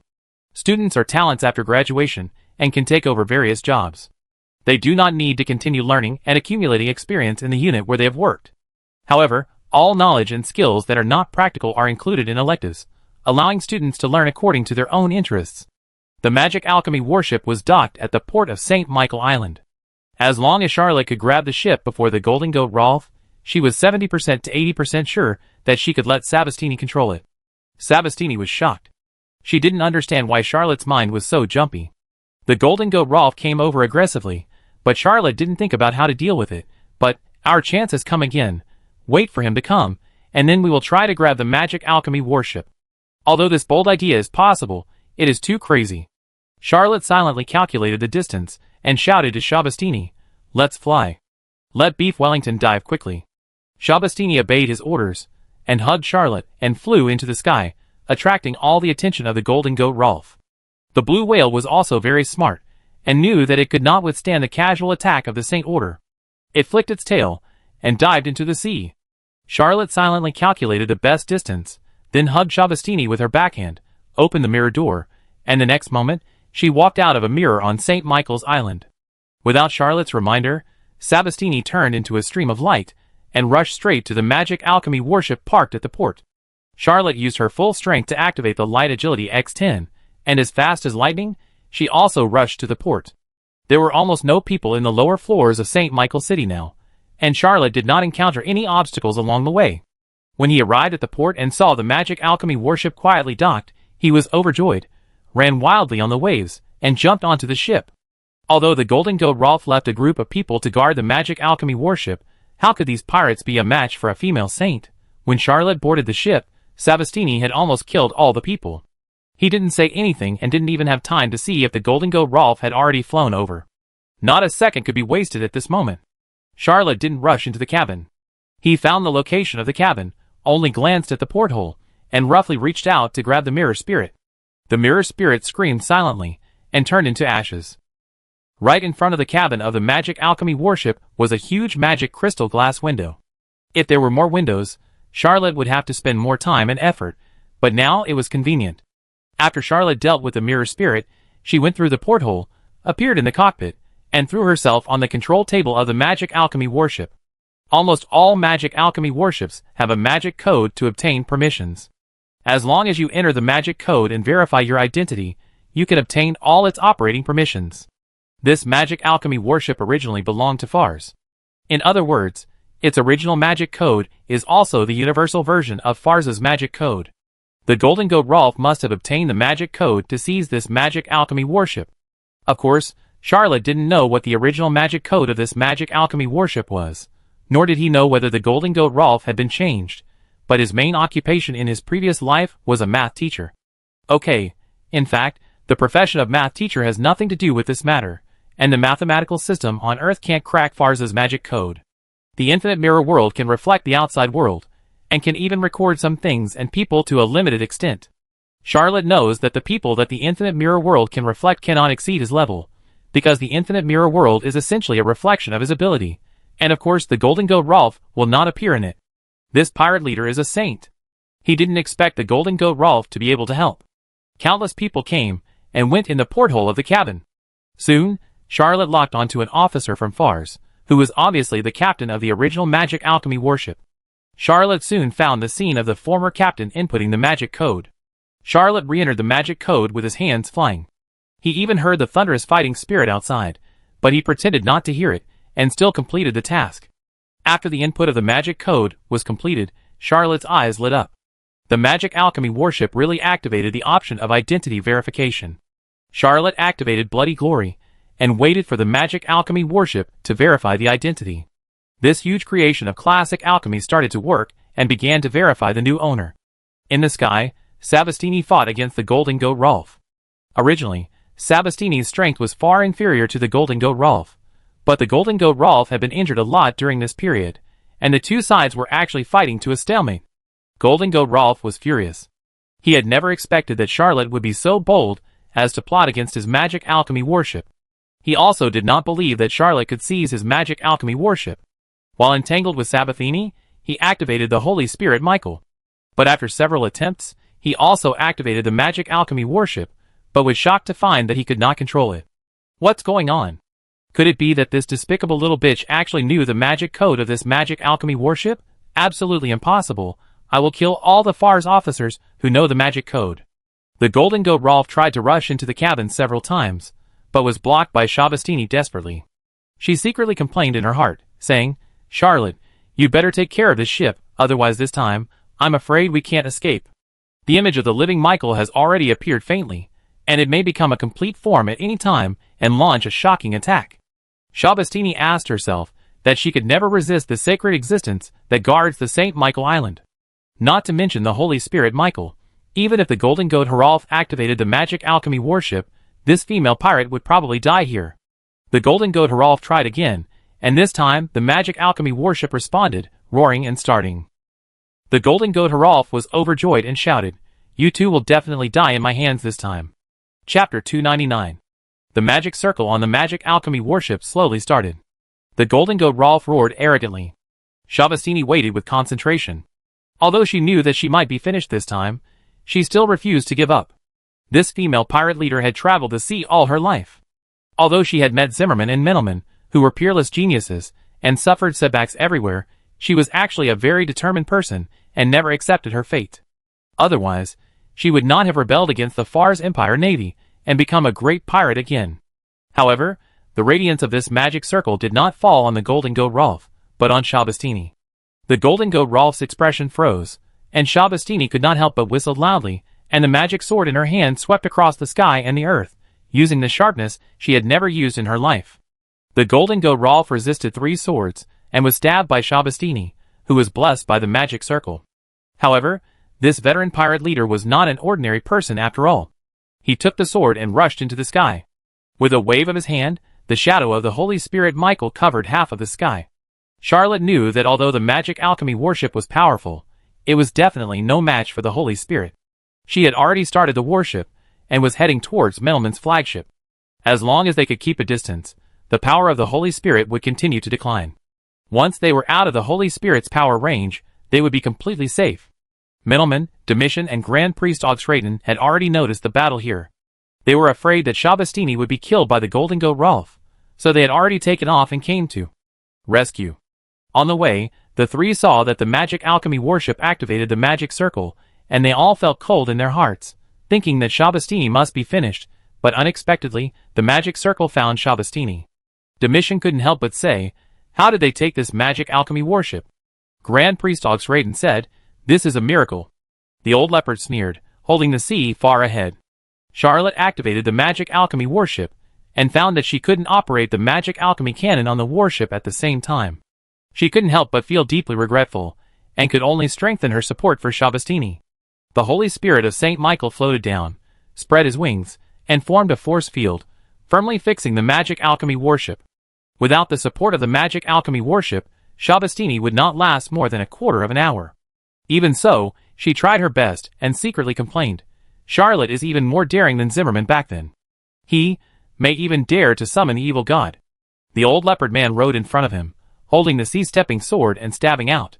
The magic rapier produced surging water vapor, like a vast ocean, condensing inside the sword body, heavy and swift. The golden goat Rolf also had to temporarily avoid the sharp edge. When he saw the sword in the old leopard man's hand, his heart was bleeding. That was his weapon. He still couldn't figure out why he was so obsessed at that time and threw his sword out to kill Charlotte. Charlotte was not worthy of a high-level magic rapier. With the help of Domitian, Shabastini breathed a sigh of relief, recovered her strength, and opened her hands in the air. An invisible feather arrow flew out and shot at the protective fighting spirit of the golden goat Rolf. She was reluctant to use energy bullets. No matter what level of extraordinary, there is no reason to go all out in every attack during the battle. Saving energy is the most important task for all extraordinary people. Using the least effort to achieve the greatest victory is the true meaning of extraordinary war. During the battle, the more times a full-strength attack can be launched, it means. Lack of powerful attack means, and the powerful energy is not able to be used. Generally speaking, a full-strength attack is only 3 to 5 times, and there is a long interval between them to recover. Using energy bullets does not require the trouble of recharging energy, nor does it require a period of weakening, but there is still loss in the process of suppressing energy bullets, so no matter what level of extraordinary person, it takes almost a whole day to suppress an energy bullet equivalent to a full-strength attack of their own level. Shabastini did not have many energy bullets on her body, and her full-strength attack was not enough to cause fatal damage to the golden goat Rolf. Last time it was a sneak attack, so she was willing to risk her life. This time, seeing that helpers were coming, this female pirate was reluctant to squander her money. Shabastini knows swordsmanship and is used to using magic guns, but she is actually an archer. This move of the void bow, combined with the magic feather arrows, is her proper way of fighting. Each invisible feather arrow shot by Shabastini contains one or several kinds of magic. Once hit by her magic feather arrows, if you can't resist the magic, the consequences are quite terrible. Golden Goat Rolf also knows how powerful this female pirate is. After all, Shabastini is also a veteran pirate who travels across the 7 seas. Before Zimmerman rose, the 10 most famous pirates in the 7 seas, Golden Goat Rolf and Magic Bow Shabastini were on the list. Shabastini ranked only 2 places lower than the Golden Goat Rolf. Rolf used his ocean-type fighting spirit to repel Shabastini's magic feather arrows, but in order not to be eroded by magic, he needed to consume 30% more fighting spirit. Shabastini's goal was to consume the fighting spirit of the Golden Goat Rolf. After all, this big pirate, who practiced both magic and magic, was too powerful. Among the 4 saints fighting alone, only Middleman could remain undefeated. Domitian, Shabastini, and the great priest Otherworld were not the opponents of the Golden Goat Rolf. With Shabastini constantly shooting magic feather arrows to restrain him, Domitian relied on his extremely fast body movements and powerful sea walking to attack dozens of times in a row, and he actually had a slight advantage. The position of the Holy Spirit Michael seemed unable to trap this old leopard man. The brief fight allowed Middleman and the Grand Priest Otherworld to rush to the battlefield. Charlotte didn't care about the battle in the sky and rushed out desperately. Fortunately, there were 4 saints to help and share the pressure of the Holy Spirit. This magic alchemy warship was not an ordinary ship. It was powerful and actually moved forward bit by bit. About half an hour later, Charlotte suddenly felt the ship lighten and couldn't help but cheer loudly. Not long after, Middleman, Domitian, Grand Priest Otherworld, and Shabastini landed on the ship one after another. Charlotte walked out of the cabin calmly, performed an imperial salute gracefully, and said, "Senior Middleman, please allow me to give you a little surprise. A magic alchemy warship named Imperial Rose built in the 20th year of the Fars Empire's Black Moon. Well, don't worry about its previous name. From today, forever, it will be called the Imperial Rose." Chapter 300. Middleman was overwhelmed. When she was sent to the Navy, she knew it would be a difficult time. She also knew that because of Zimmerman, she became a thorn in the eyes of many nobles who had lost their sons. She was mentally prepared. But Middleman never thought that her predicament would suddenly become clear because of a junior who helped her casually. When Charlotte told her that she was going to be promoted, Middleman knew he lied, but he still opened up a way for Charlotte. The first Rose of the Empire did not think that this kindness would get much return. At most, it was just a young man who admired her. Middleman never lacked admirers. But she had never thought that she would see a young man who was as good as Zimmerman, and who was so excellent that he could not be faulted even by the most demanding standards. When Charlotte said, "Senior Middleman, please allow me to give you a little surprise," she vaguely thought that she saw that person again, the person she never wanted to see again. Charlotte's eyes did not have Zimmerman's rebelliousness, but they were still full of wisdom and confidence, and sometimes even a kind of superiority. Indifference. This is the characteristic of a time traveler. Every time traveler will have a psychological advantage over the natives, even if the other party is a hero, even if the other party is famous in the continent, even if the other party is a king, even if the other party is an evil god. Middlemen cannot understand this kind of indifference that is beyond the earthly world. A magic alchemy warship was given away as soon as it was said. Moreover, Middleman could see that Charlotte did not do this on purpose, nor did she want to show off her elegance, but she really didn't care much about a magic alchemy warship. I'm afraid Zimmerman couldn't do this back then. Middleman took a deep breath, suppressed his emotions with reason, and said, I really need it, thank you, my junior brother. Charlotte smiled slightly, and was about to hand over the magic code, when she heard Middleman said lightly, But, are you sure you really want to use the name of the Imperial Rose instead of the Queen Anne? Charlotte was immediately embarrassed. He said in a somewhat embarrassed manner, Senior sister is joking. It's not like Charlotte hadn't thought about giving Anne a big gift, but Anne was clearly not ready to accept such a gift. Charlotte could guess with her toes that the magic alchemy warship she sent would be intercepted by the Count of Brittany. Moreover, he urgently needed Middleman's full support, but the Count of Brittany would definitely give priority to his family.